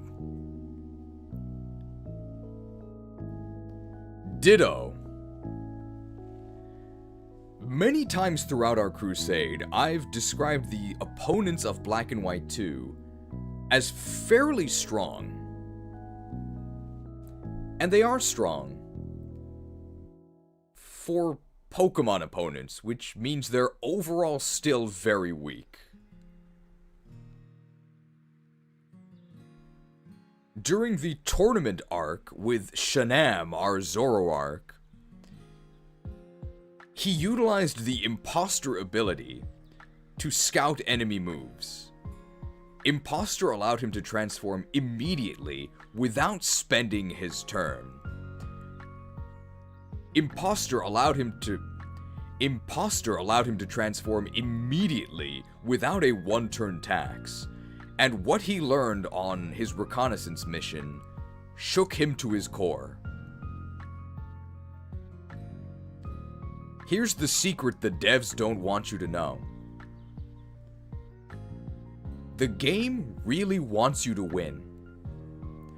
Once you truly see how dire enemy move pools are, you will wonder at how it is. You will marvel at how it's even possible for anybody to lose a battle against an NPC. Ditto needs to fight enemies. Ditto is about the only Pokemon in the game that fights NPCs at a disadvantage.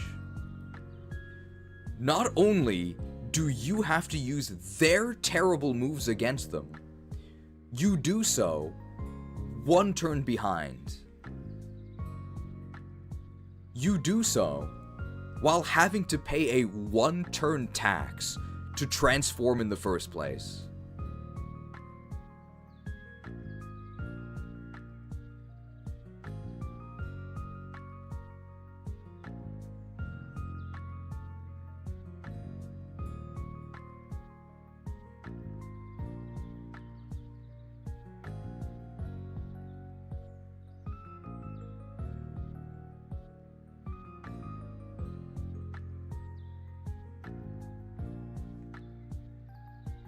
The best that Ditto can aspire to be,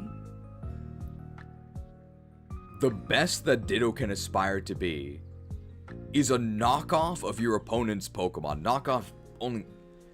The best that Ditto can aspire to be is a knockoff of your opponent's Pokemon. And knockoff only got buffed in Gen 6.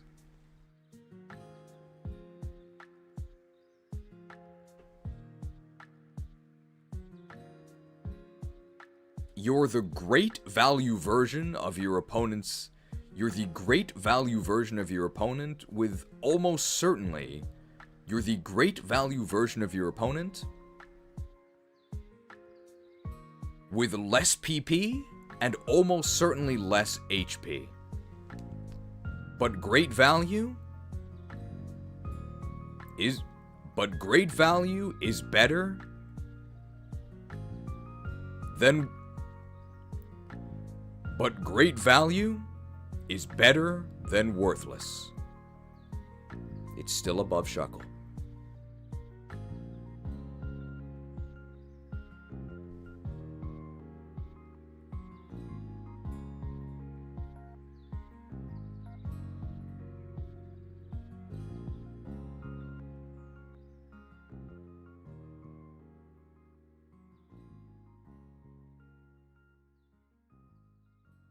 Beldum!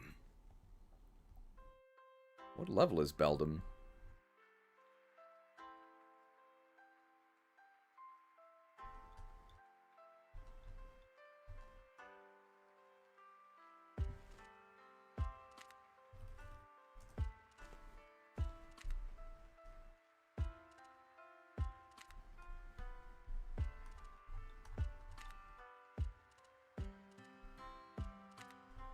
I think you can pretty much immediately go to Metagross.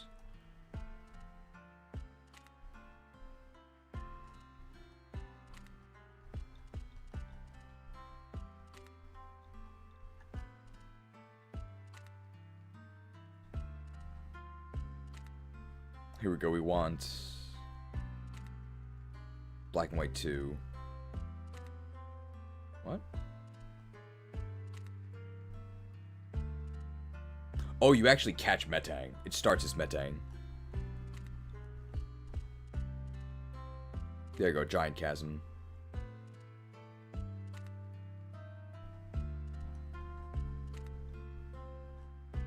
And it's at level?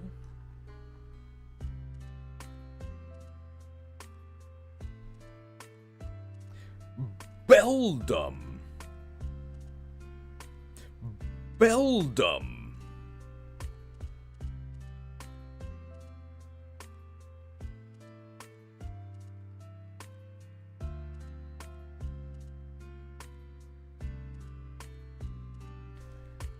Beldum. Shaped like a dumbbell. Shaped like a dumbbell, fitting for a Pokemon that you need to train up.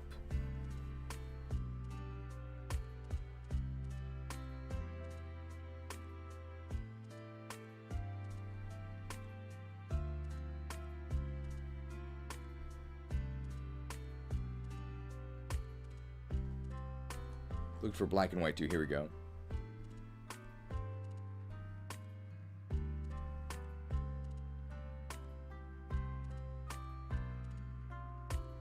But in black and white 2, the training's already done.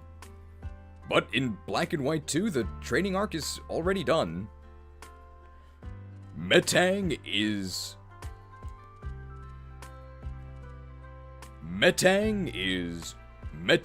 is roving around the grasses of the Dark Chasm, and it's not even that difficult to find. 10% encounter rate.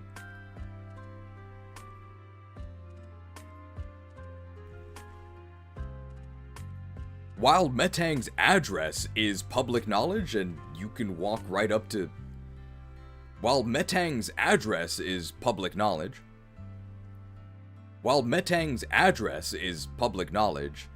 actually converting it to your faith is the true test. The catch rate is unacceptable. It is, I think, the lowest of any Pokemon. It is harder to catch than legendaries.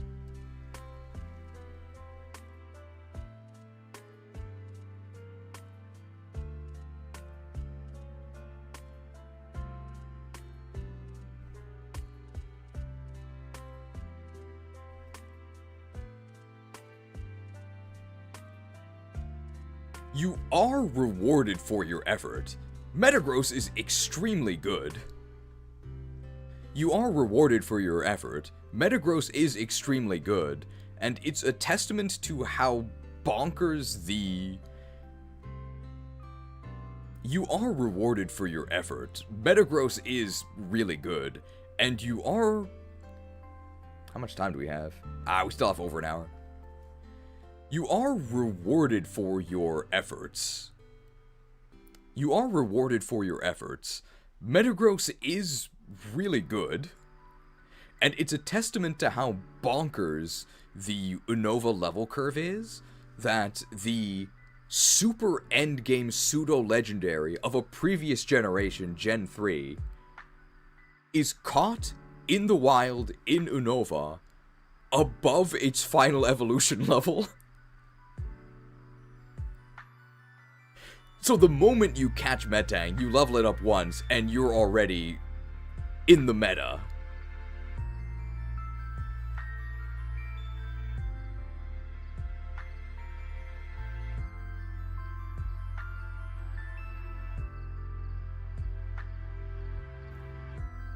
Metagross,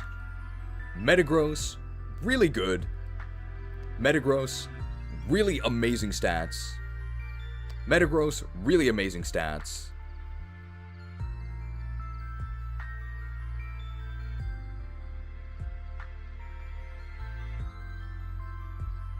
And thanks to the steel typing, it is a Pokemon that is good against jocks, while not being vulnerable to bad dudes in return.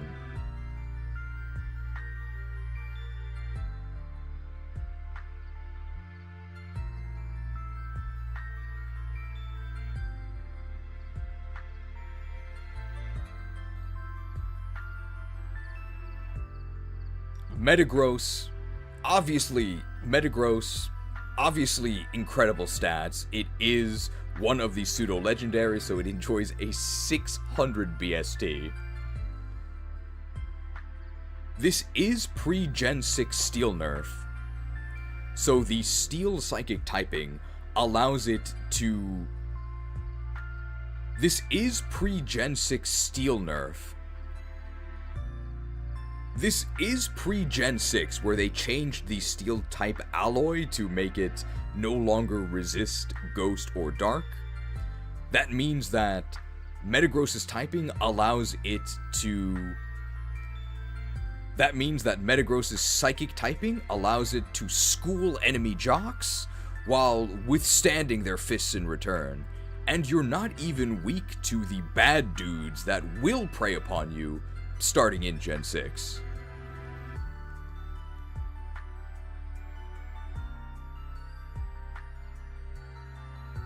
A real pain to... It's a real pain to convince this guy to accompany you on your crusade, but if you do, you'll be... But if you do, he'll be a trust... But if you do, he'll be a stalwart ally.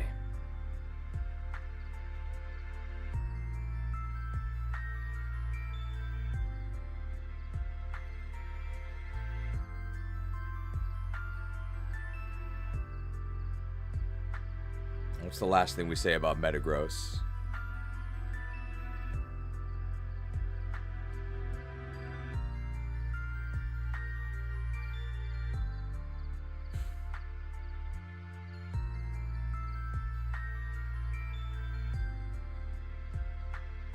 Metagross can also be used in Getsus and Victory Road, so it's okay.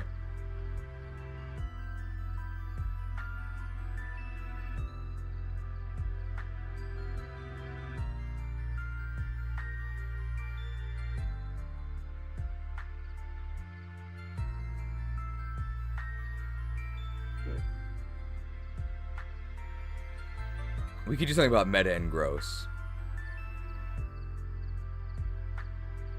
Meta level power, but the availability, it's gross.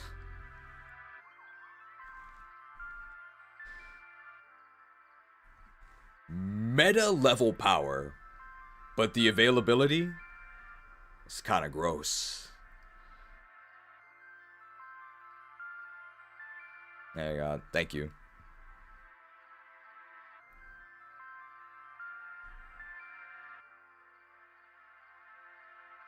Vulpix and Ninetales.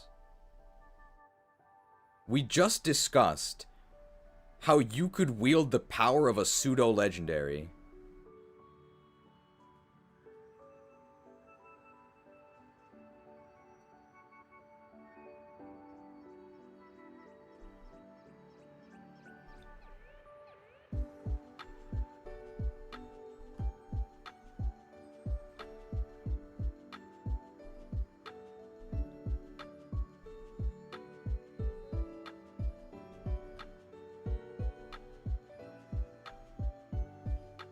Where is this thing?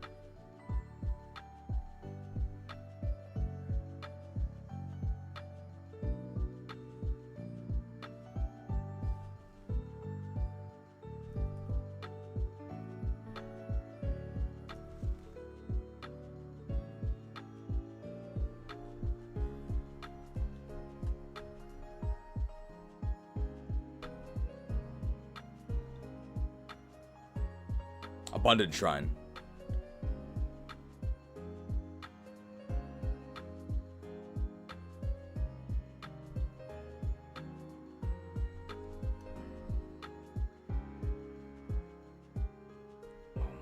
Level 34. Oh no.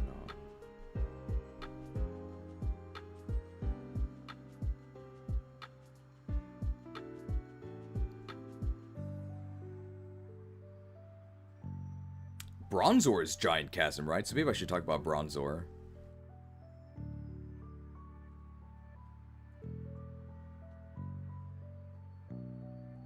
Let's do Bronzor next, because I think Bronzor is Giant Chasm.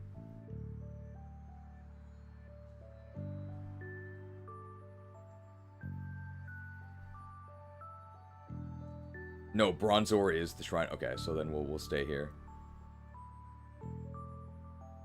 And I know these guys are all Victory Road.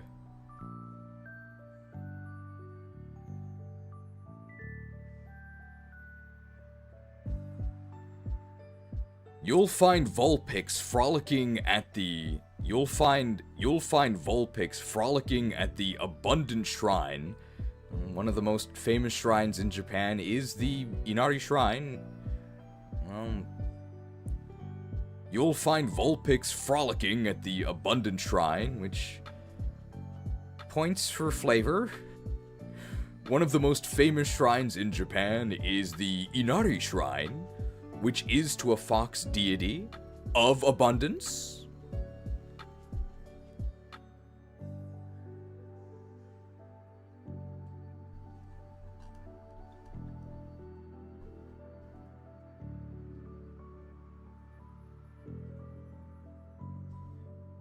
You need waterfall? You need waterfall to access the Abundant Shrine? You need waterfall to access the Abundant Shrine, so this is extremely late game. One of the last things you can do before Victory Road.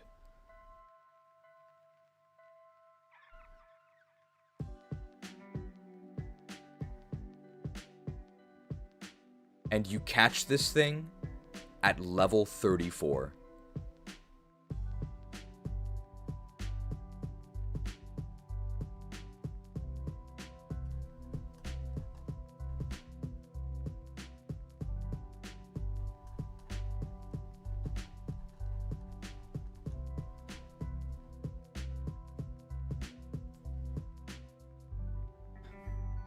These are Ninetales stats, by the way.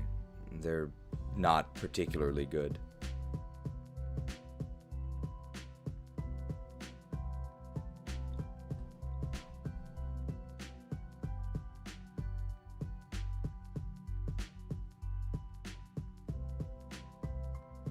Oh, Vulpix Japanese name, Rokon.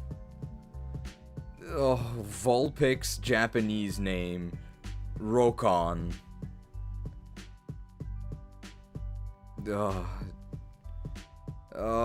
Vulpix Japanese name, Rockon. I haven't played Final Fantasy XIV since Stormblood, but in my music playlists, a song popped up called Another Mount Rockon. I don't want another mount. Forget about another. I don't even want one.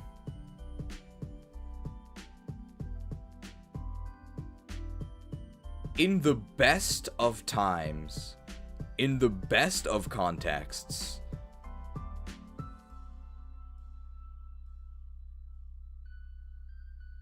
Vulpix line tends to be mediocre at best, and the circumstances under which you acquire this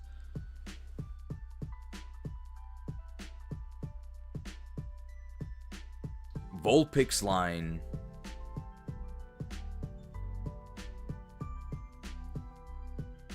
way too weak. Way too late.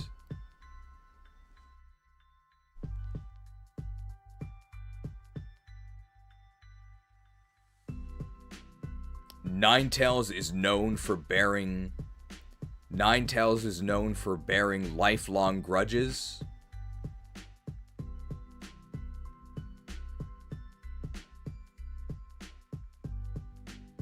Hate me if you must. I've placed you where you deserve. Oh wait, no, it's not that bad.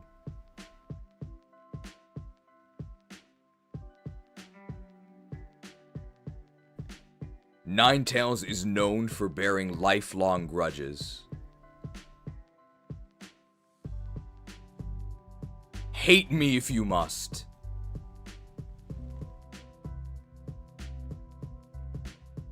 It's probably better than Corsola. It's probably better than Cast Form too. Well, the premium viewers will never know that we actually ended up boosting Ninetales quite a lot. I think it'll go below Clefairy, yeah, because it's really underleveled.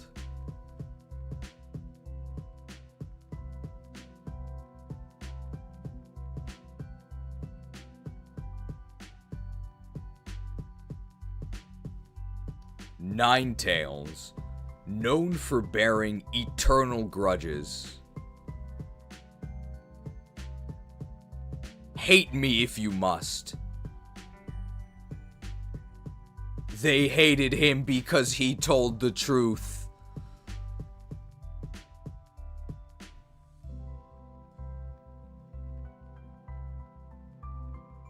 There we go. They hated him because he told the truth, even had, like, Jesus in it, right?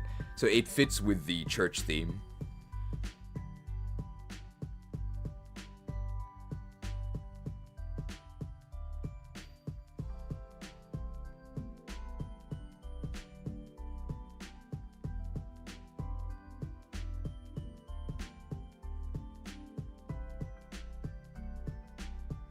Bronzor.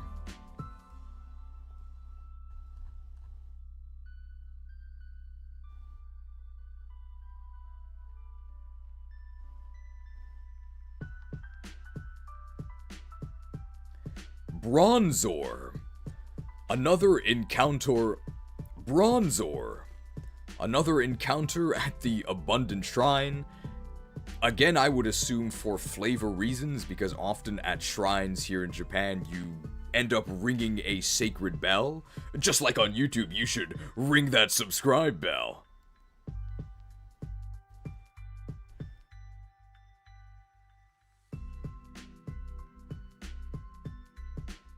Extremely underleveled at level 32. Extremely underleveled for this point in the game at level 32.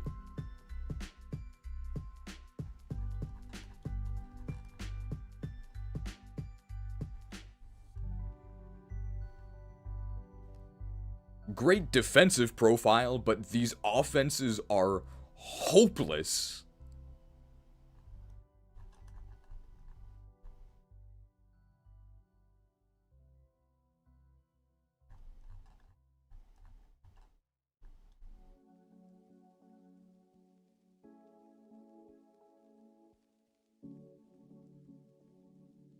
Although not all hope is lost, because they get way better once you reach Bronzong, which you will in a single level up.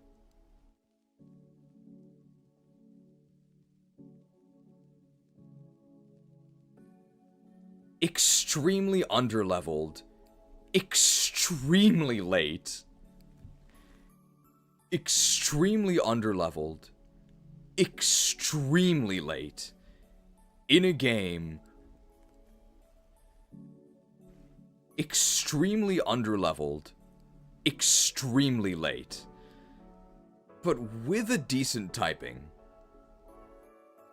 Extremely underleveled, extremely late, defensive Pokemon.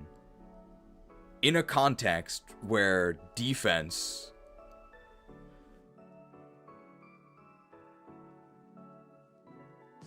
extremely underleveled, extremely late, defensive Pokemon. You find this thing in the Abundant Shrine. I have made it abundantly clear how little I value defense. To some of you, Bronzong may be a hero. He is to me as well. A Bronze League hero.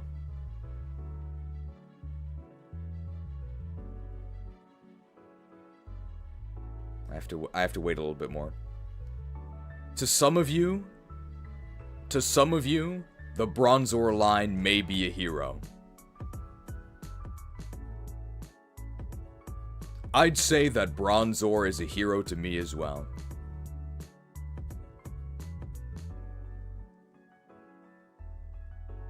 A Bronze League hero.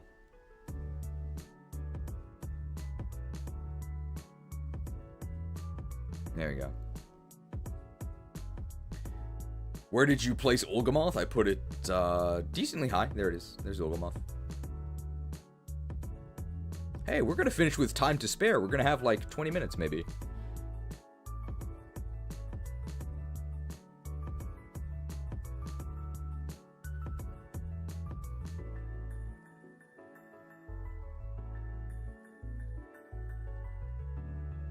Home stretch, we are on the road to victory road, but spoilers, in terms of tiering, it's mostly defeat that awaits us.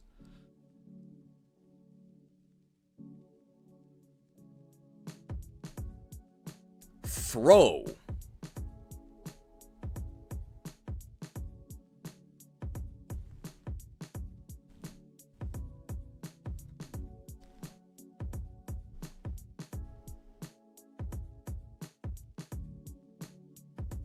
It's a normal English word, but you misspelled it, and now it's a Pokemon name.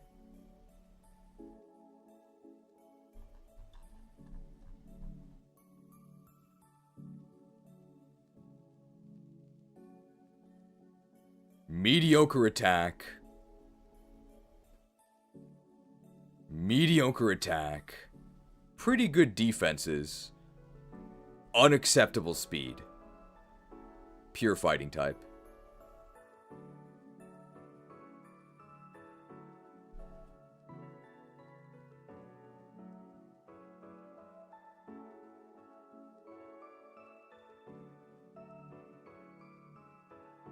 There is one circumstance I would recommend using this Pokemon.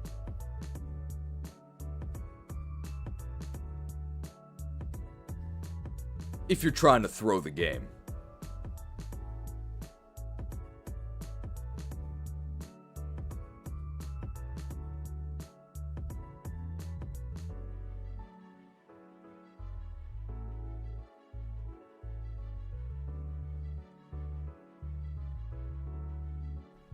Sock.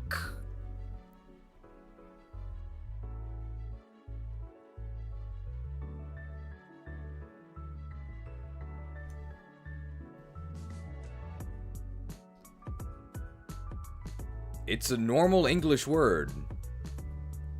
It's a normal English word. But they misspelled it, and now it's a Pokemon name. Very creative. Incredible fail that Sock is paired with Throw and not Bop. Sock and boppers, sock and boppers.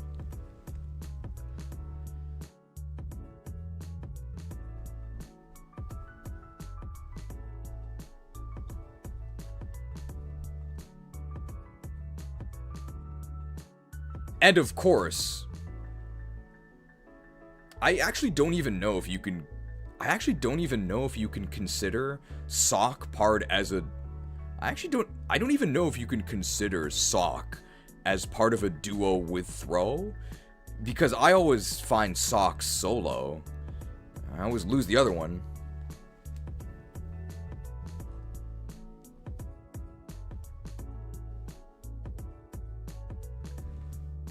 Now I, Crocodile, have a personal vendetta against this Pokemon because Sock is basically the only Pokemon that Crocodile cannot beat because it is a fighting type with Sturdy. So I smash this dude down to his... So I smash this dude down to the door to death.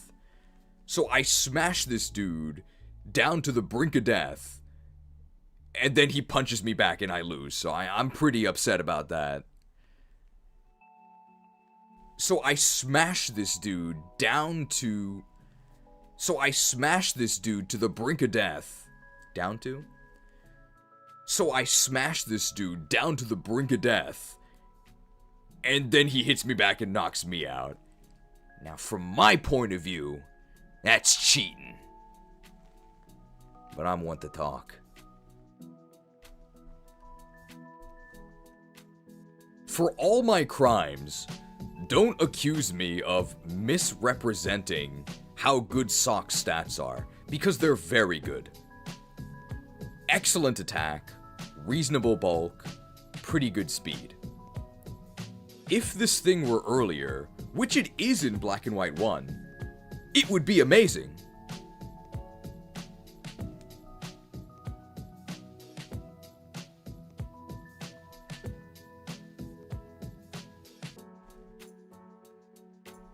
But for some reason, all of the Sock have migrated from outside what was the third gym. But for some reason, in Black and White 2, all of the Sock have migrated from the extreme early game to the extreme late game.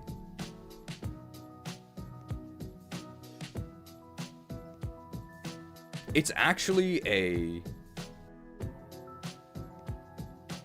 Sock is actually a completely reasonable late-game filler pick.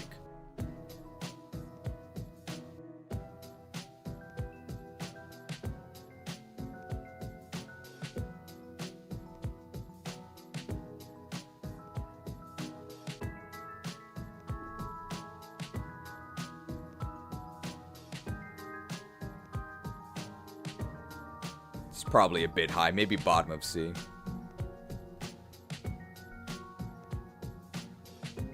Or even top of D. Nah, top of D. Even better than top of D. I'd put him like bottom of C.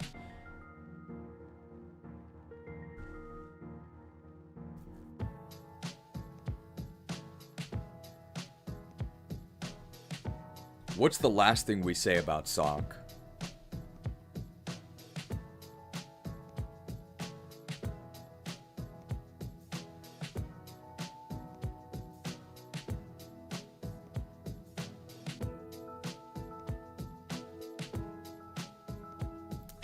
Socktua.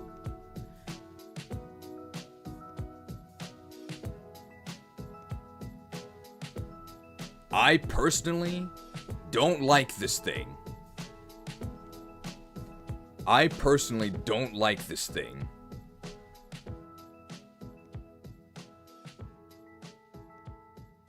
But I can still respect my enemies.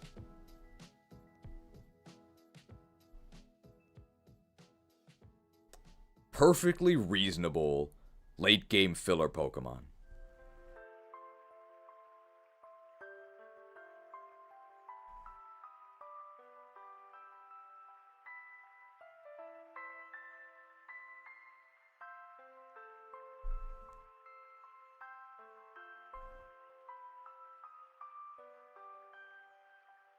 Although just between you and me. Although just between you and me.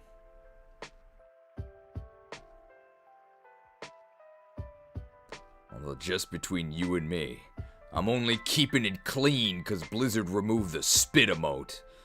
Otherwise, I might hit this guy with a Socktua.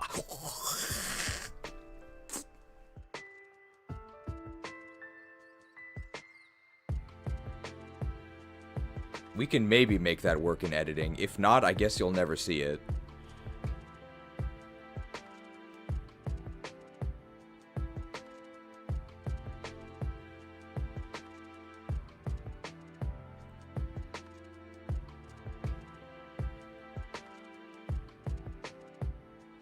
Although I'm not a fan of the designs of Bert and Ernie here, I do think they are a bit better than most Western fans give them credit for. Keep in mind that I've already gone on several tirades about Gen 5 designs.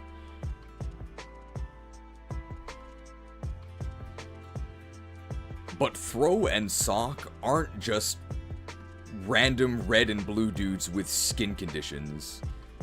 They're sort of meant to be a Pokemon version of the Aka Oni and Ao Oni, the red ogre and the blue ogre, which are recurring characters in some Japanese stories, which are characters featured in Japanese stories.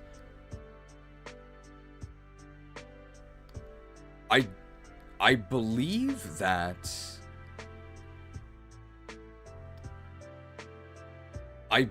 that in the story,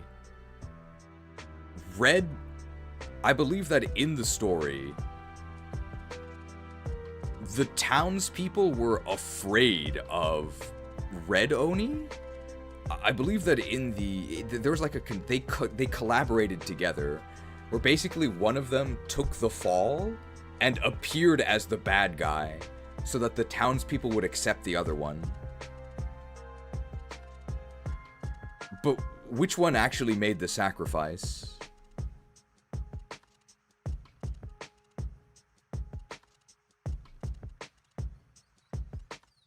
If anybody knows this is definitely a thing.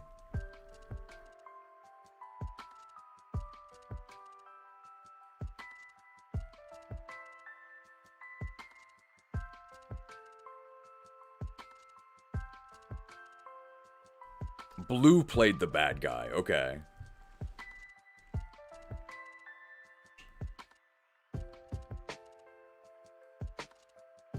So Big Scary Red could have friends. Yeah, that was it.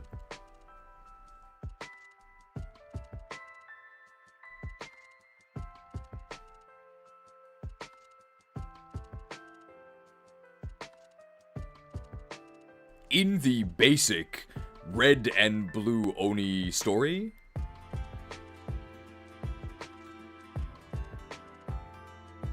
Red Oni was incredibly lonely, as he's a scary dude. Red Oni was incredibly lonely, as he's a pretty scary dude. And in order to get the townsfolk to lower their guard and accept Red Oni as a friend, Blue Oni basically played the fall guy, pretended to attack the village, and then Red Oni defeated him and drove him off. Red Oni was then accepted as a hero of the town, but Blue Oni was forced to live off in exile, sacrificing his own personal happiness for that of his friend. Very bittersweet story. And it translated horribly to Pokemon, where these two kind of just look like... And it translated horribly to Pokemon, where these two kind of just look like athletes with severe psoriasis. They need a better skincare routine.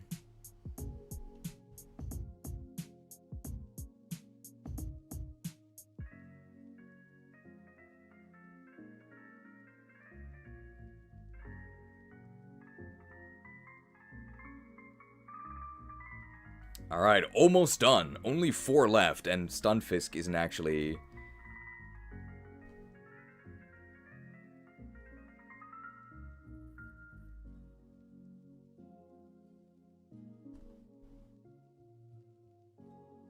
Oh, yeah.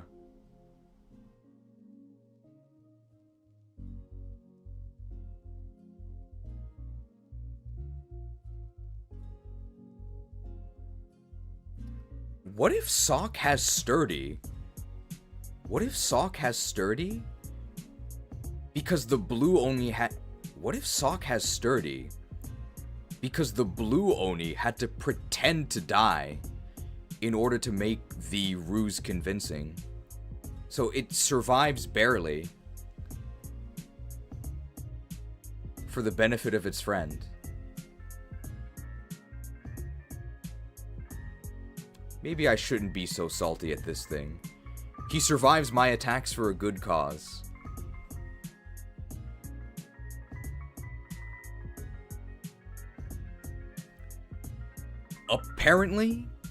Apparently, early in design, these two actually were hornier.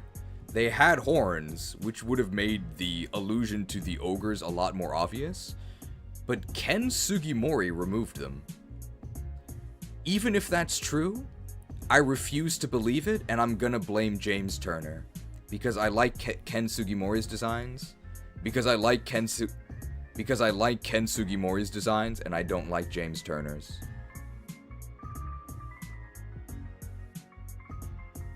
I don't care if that's not the truth. I'm going to record it. I don't care if that's not the truth. It's on video record as the truth. Not like a priest has ever twisted history before.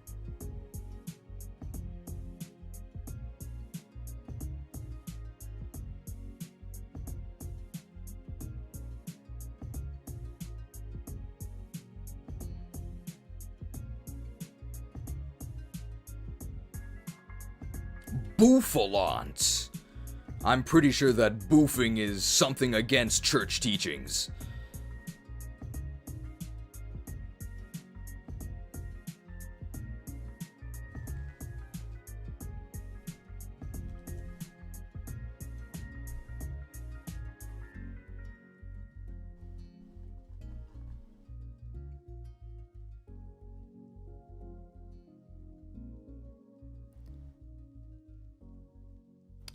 pretty good attack, pretty good attack, pretty good bulk, horrendous speed.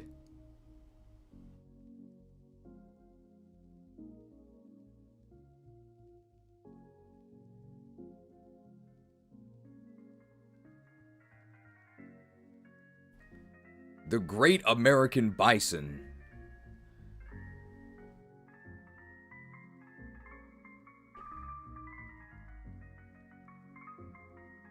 The Great American Bison. Another symbol of Unova. The Great Bison. Another symbol of Unova.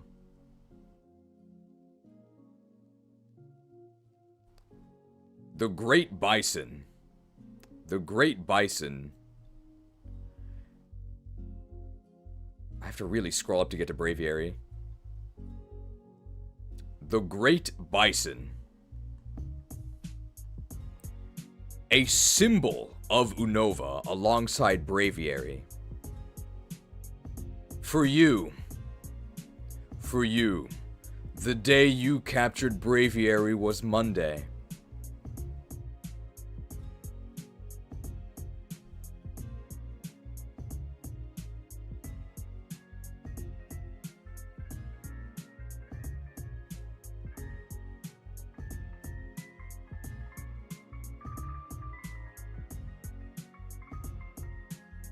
Oh, we could do this. Oh, this'll work. This'll work. So first of all, where do we put Bouffalante? Probably below throw. I would rather use throw.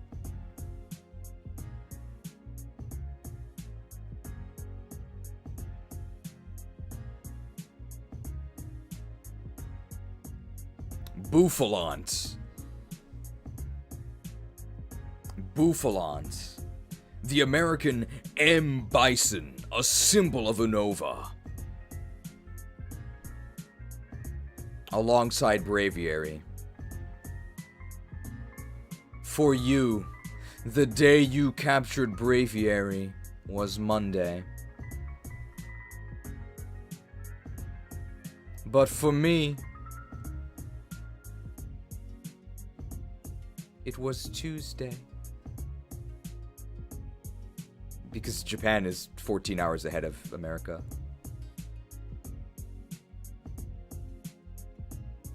Extremely mediocre, extremely late. I would rather be a fighting type than a normal type.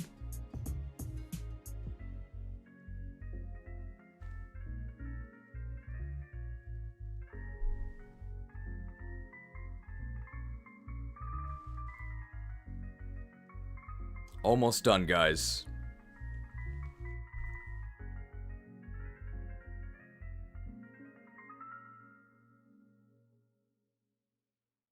Bouffalante Wild Wings. It would certainly be better if it had a flying type.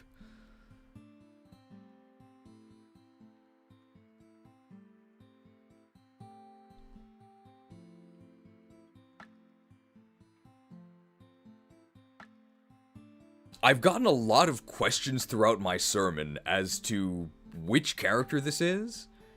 I very much expect members of the Crusade to at least be familiar with the Pokemon in the game. I don't need you to know the stats or the abilities or the moves or anything, but at least know the species name. I don't expect you guys to know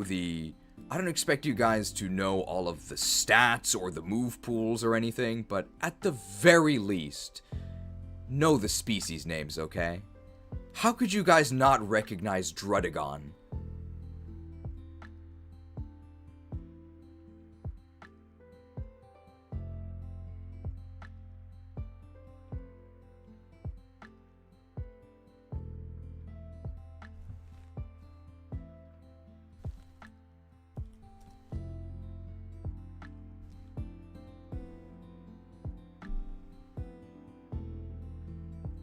I don't really have much to say about Druddigon in terms of gameplay.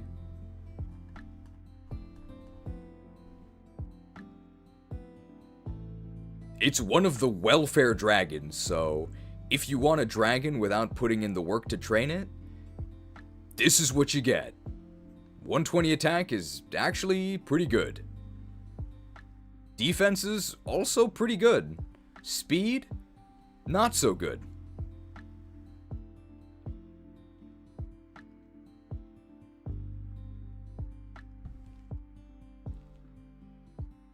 As horrible as Druddigon's availability is in this game, I think we can say it's still better than Concords. Because, hey, 13 years later, you can still use Druddigon in your Black and White 2 playthrough. And 2 weeks after Concord's release, you could no longer play Druddigon in that game.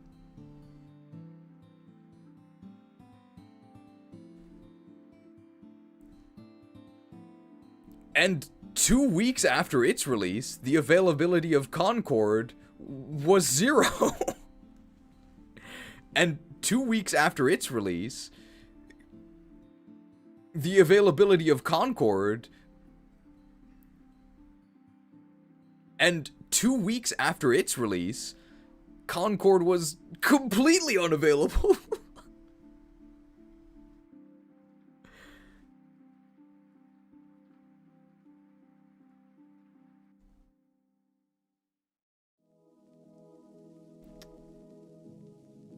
We can use Concord as they love to say in insanely smug short form vertical videos. We can use it as a teachable moment. I think it's very interesting that we see red and blue paired together quite often, but they're always paired in opposition, right? Pokemon Red and Blue. Team Fortress 2, you play as Red versus Blue. Although you see these colors close to each other very often, you never see them combine. We literally just covered 2 Pokemon that were a red and blue pair. Red and blue are often close, but they do not actually combine. Otherwise, you get this.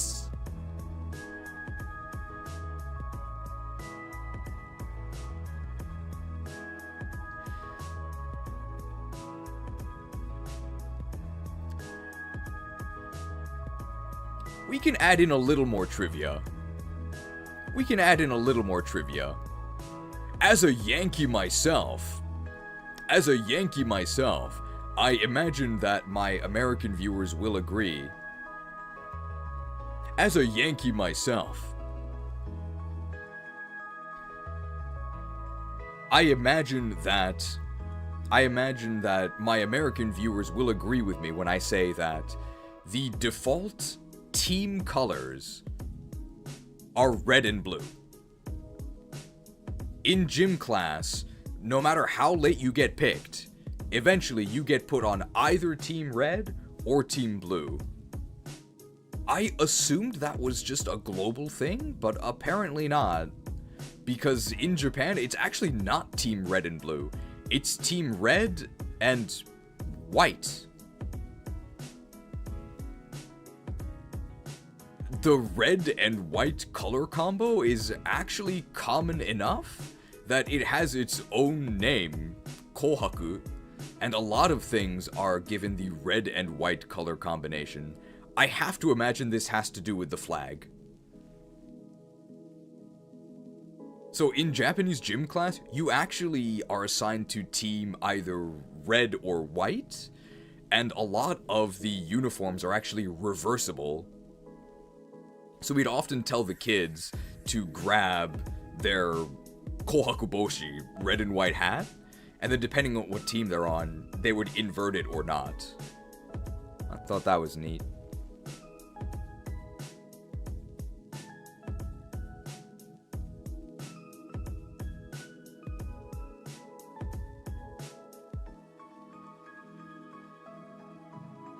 Almost done, guys. Is that why gym clothes are red and white in Persona 5? I guarantee it. That has to be why.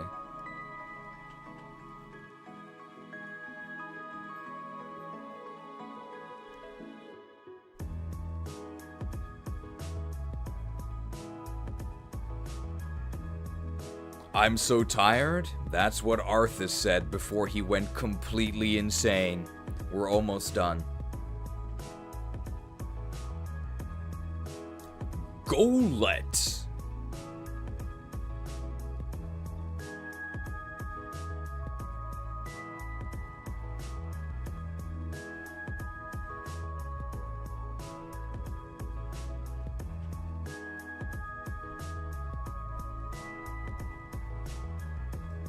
You'll find this thing go lurking in the depths of Victory Road.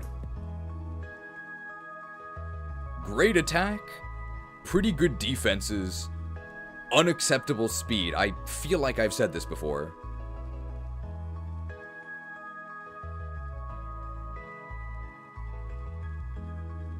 Ground ghost typing is pretty good.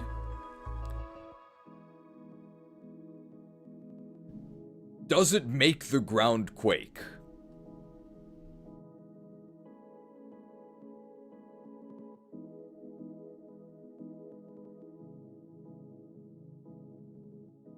It does. Cool. It does.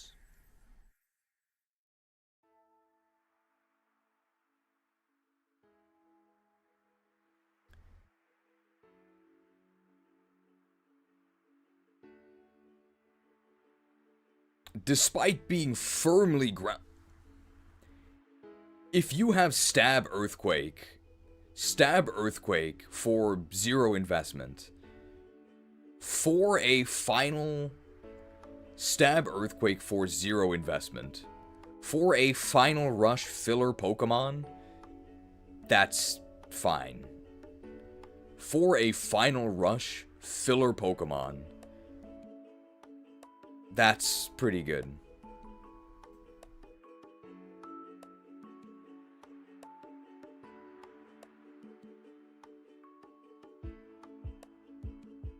Sock is way faster.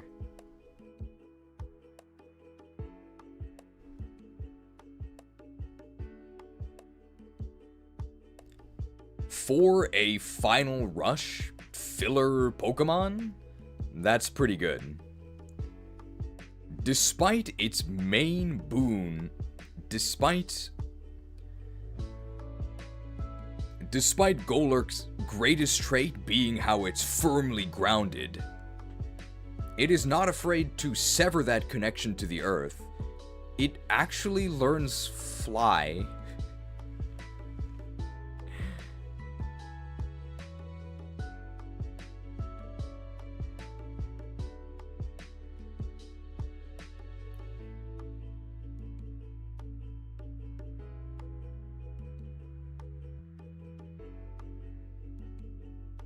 Moss Deep, we have liftoff.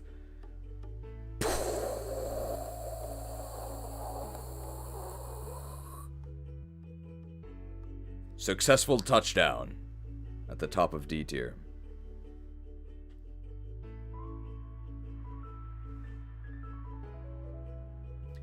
I actually really do like Golurk's design.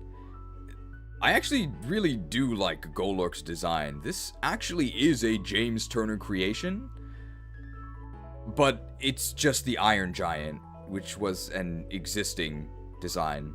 So I'm actually going to go ahead and give the credit to Brad Bird from Pixar. You know, the studio that used to make good movies.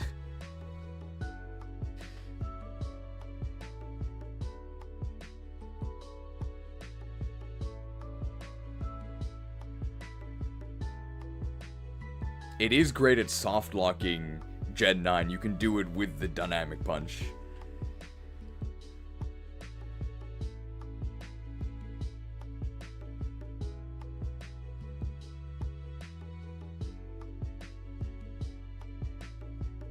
And finally,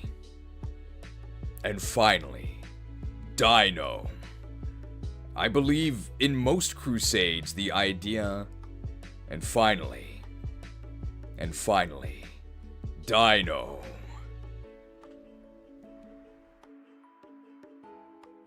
I believe in most crusades the idea would be to slay the evil demon dragon, but considering the guy in charge of our crusade, I think we actually want to try and recruit this guy.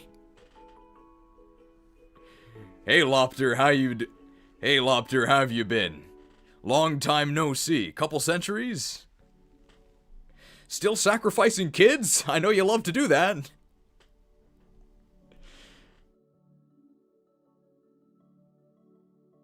Hey, hey Lopter, long time no see, been a couple centuries. Still sacrificing those kids? I know you love to do that.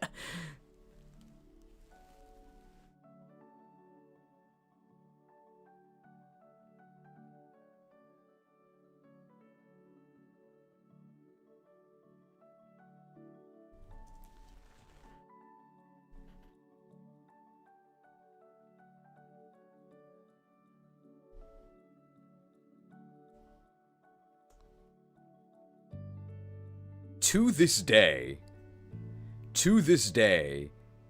even a decade and a half later, still the highest evolution level in the franchise at 64. You are not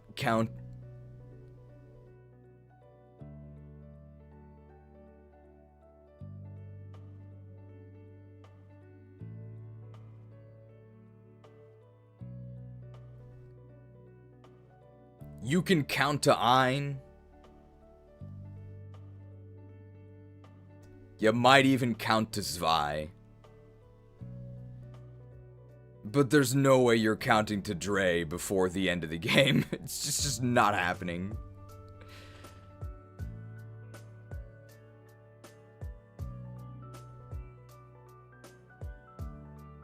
So if you want a pseudo-legendary for your playthrough,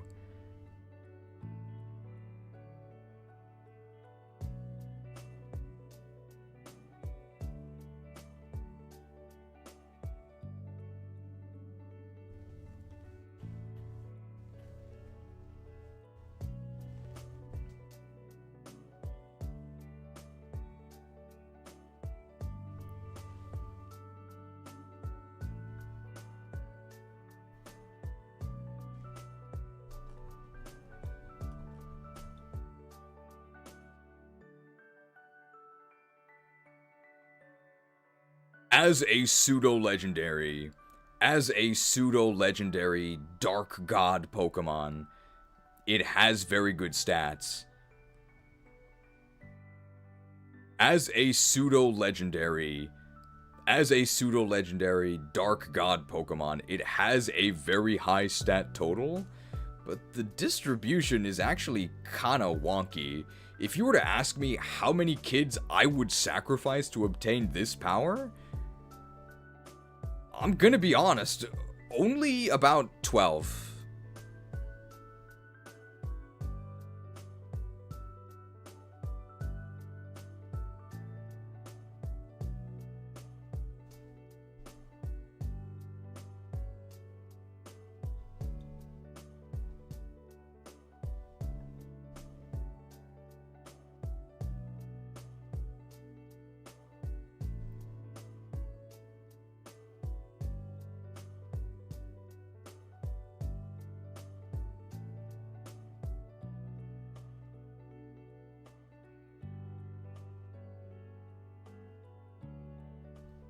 In Greek legend, when you cut off the Hydra's head, two grow back to take its place.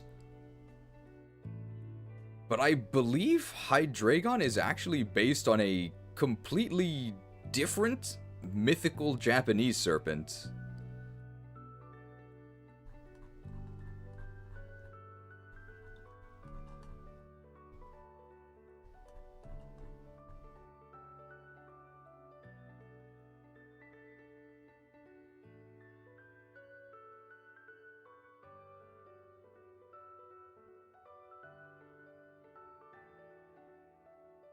Yeah, it's based on the Yamata no Orochi.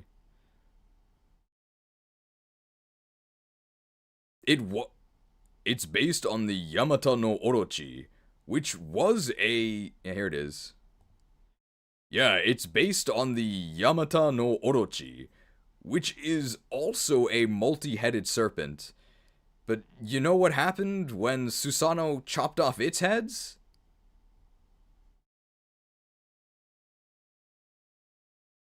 It died.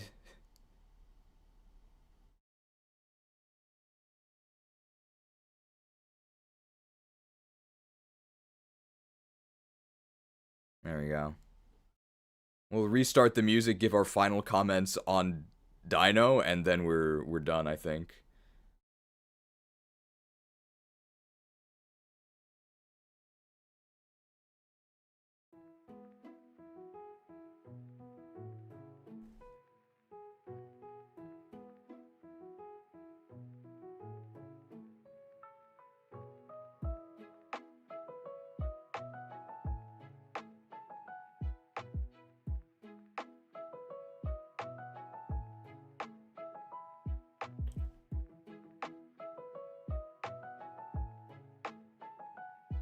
Orochi is a boss in Okami? Okami someday! I hear Okami's really fun.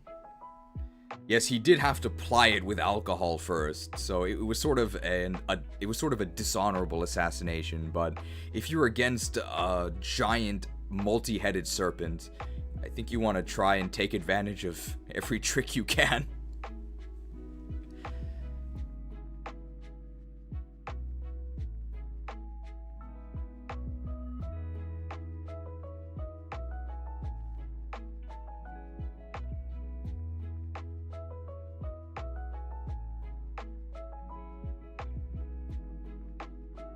So what's our final comment for Hydreigon?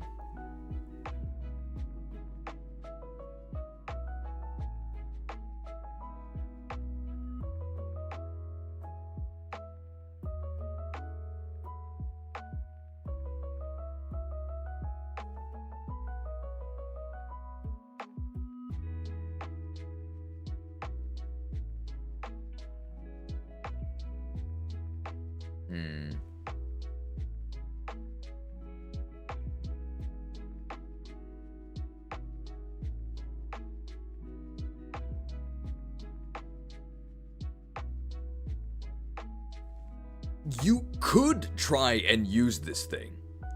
Far be it from me to... you could try and use this thing. Far be it from me to try and stop you from resurrecting and utilizing the powers of an ancient dark dragon god. I'm just warning you. This thing is gonna be leaving you high and dry.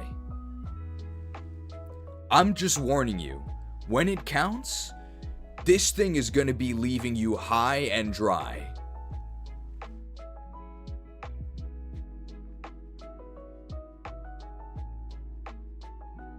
There we go.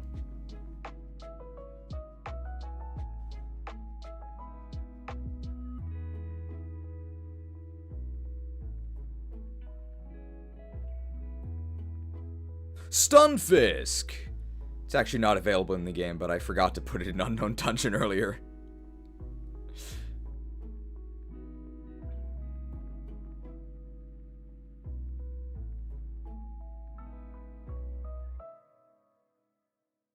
I guess shoutouts to our Stunfisk.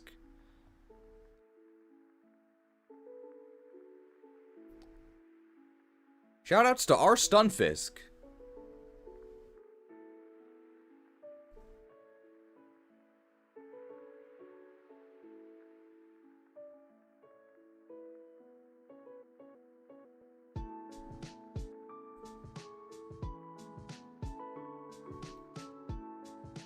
Whew.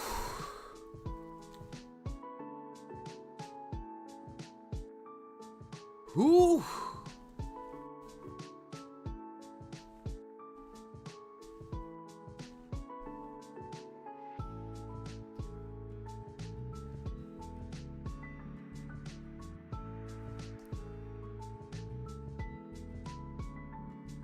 To my Crusaders, it's been a long journey.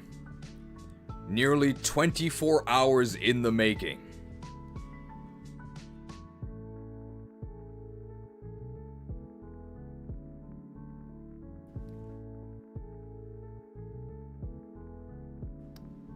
To my fellow Crusaders, it is my honor to announce that after nearly 24 hours,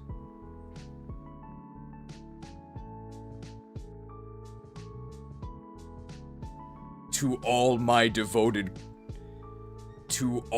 Crusaders, it is my honor to announce that after nearly 24 hours of live sermon,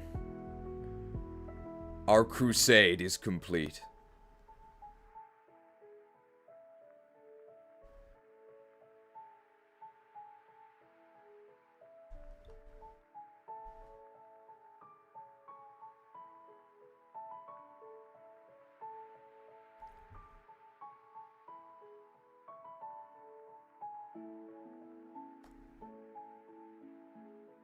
I've been yapping. I've been yapping non-stop. But now, it's your turn. I don't have battle armor, so I am open to any critical feedback. Any acolytes from among the crowd, if you have any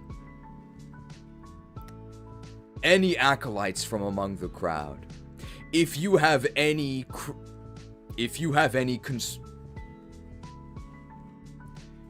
acolytes from among the crowd, if you have any constructive, critical feedback, now is your chance to speak up. Don't be shy. A heartfelt thanks to all interns who attended today's sermon. I hope you found it both entertaining and edifying. I'm gonna let RNGesus take the wheel. Lucky randomly selected intern, please give your thoughts on today's sermon to the rest of the congregation. In these hallowed halls, I cannot tell a lie. I wasn't really watching, I just had the sermon in the background during my work day. My only criticism, and one that I've heard echoed by other viewers, is that maybe there are too many graphics. Any last words, heretic? When you cut out a man's tongue, you are not proving him a liar, only showing the world that you fear what he might have to say. I expect to see you all in the next stream. Sponsored by steak.com.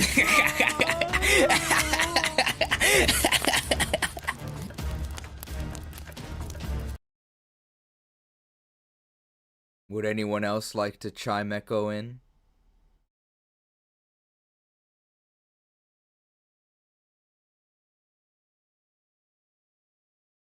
Speak now, or forever rest in peace. I mean, hold your peace. You could also consider leaving a comment. You could also consider leaving a comment in the feedback box. I do read them all.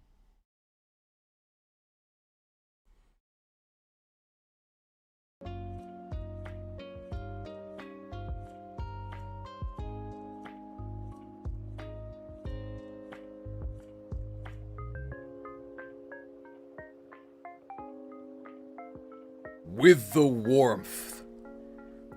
warmth of a bonfire burning. Thank you to the... With the warmth of a bonfire burning. Huge thanks. With the warmth of a bonfire burning. Huge thanks to that congregation member for sacrificing themselves to kindle the flame. We can say that our crusade has concluded. Here is our Black and White 2 in-game tier list.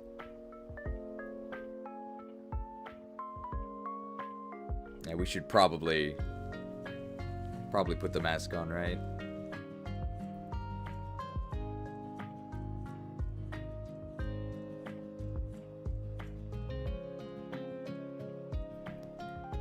And now, by the light and warmth of a fresh bonfire.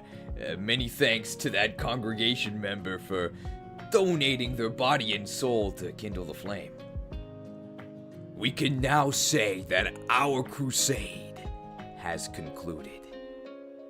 Here is our sacred Black and White 2 in-game tier list.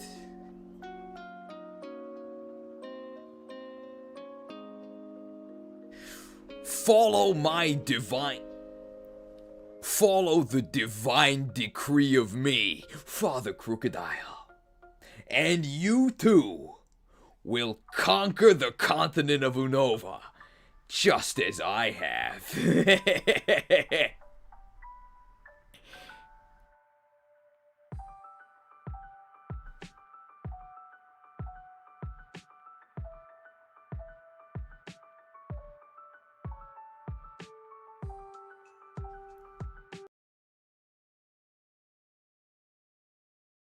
Great work, boys.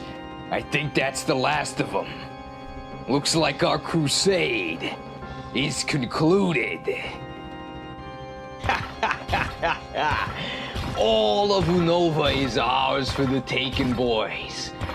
Like an apple, ripe and ready to be plucked. This region belongs to me. Crocodile! Ah! Shucks!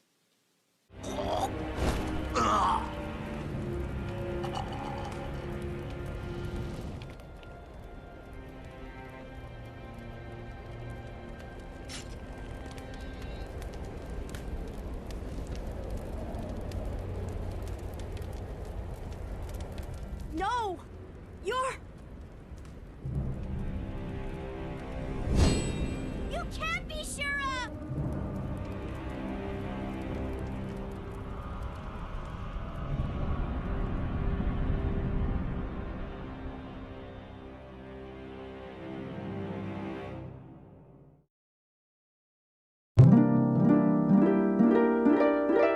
At last, my just reward.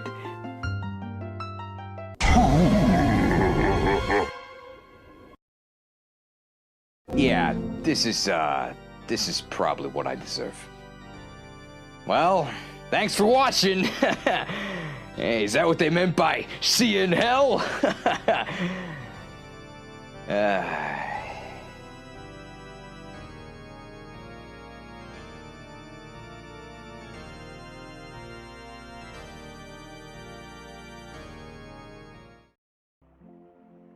Shucked.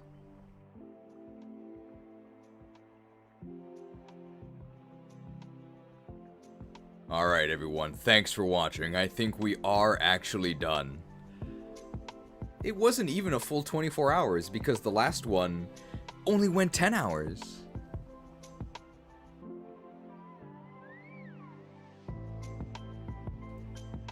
Alright, thank you everybody for watching. Hope you enjoyed. Obviously, that's it for this, but it is going to... it is obviously going to take a long time to actually get this edited. So don't expect the premium anytime soon. I don't even think it would be done. If there was a time to aim for it to be done, it would be as we begin Legend Z Day, so like mid-October. It's gonna take a long time. So please understand.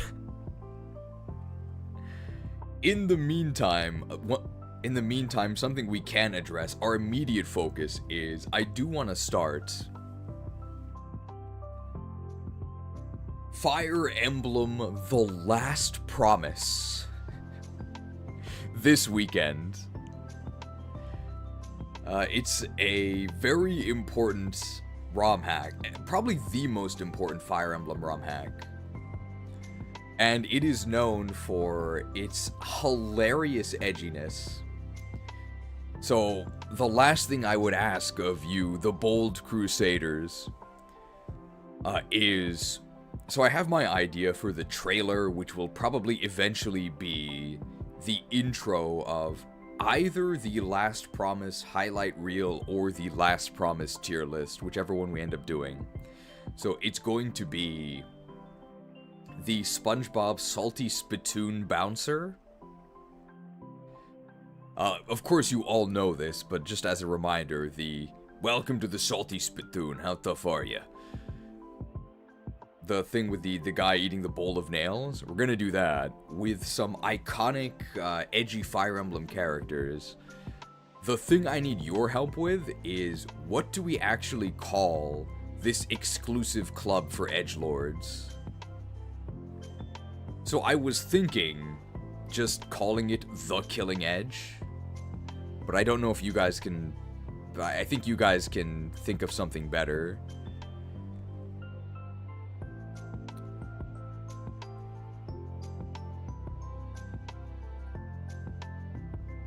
So I think the greeting stays the same. Welcome to the blank, like name of the place. And then I guess the question is, how edgy are you? The Devil Axe is a good idea, but we're all sword users.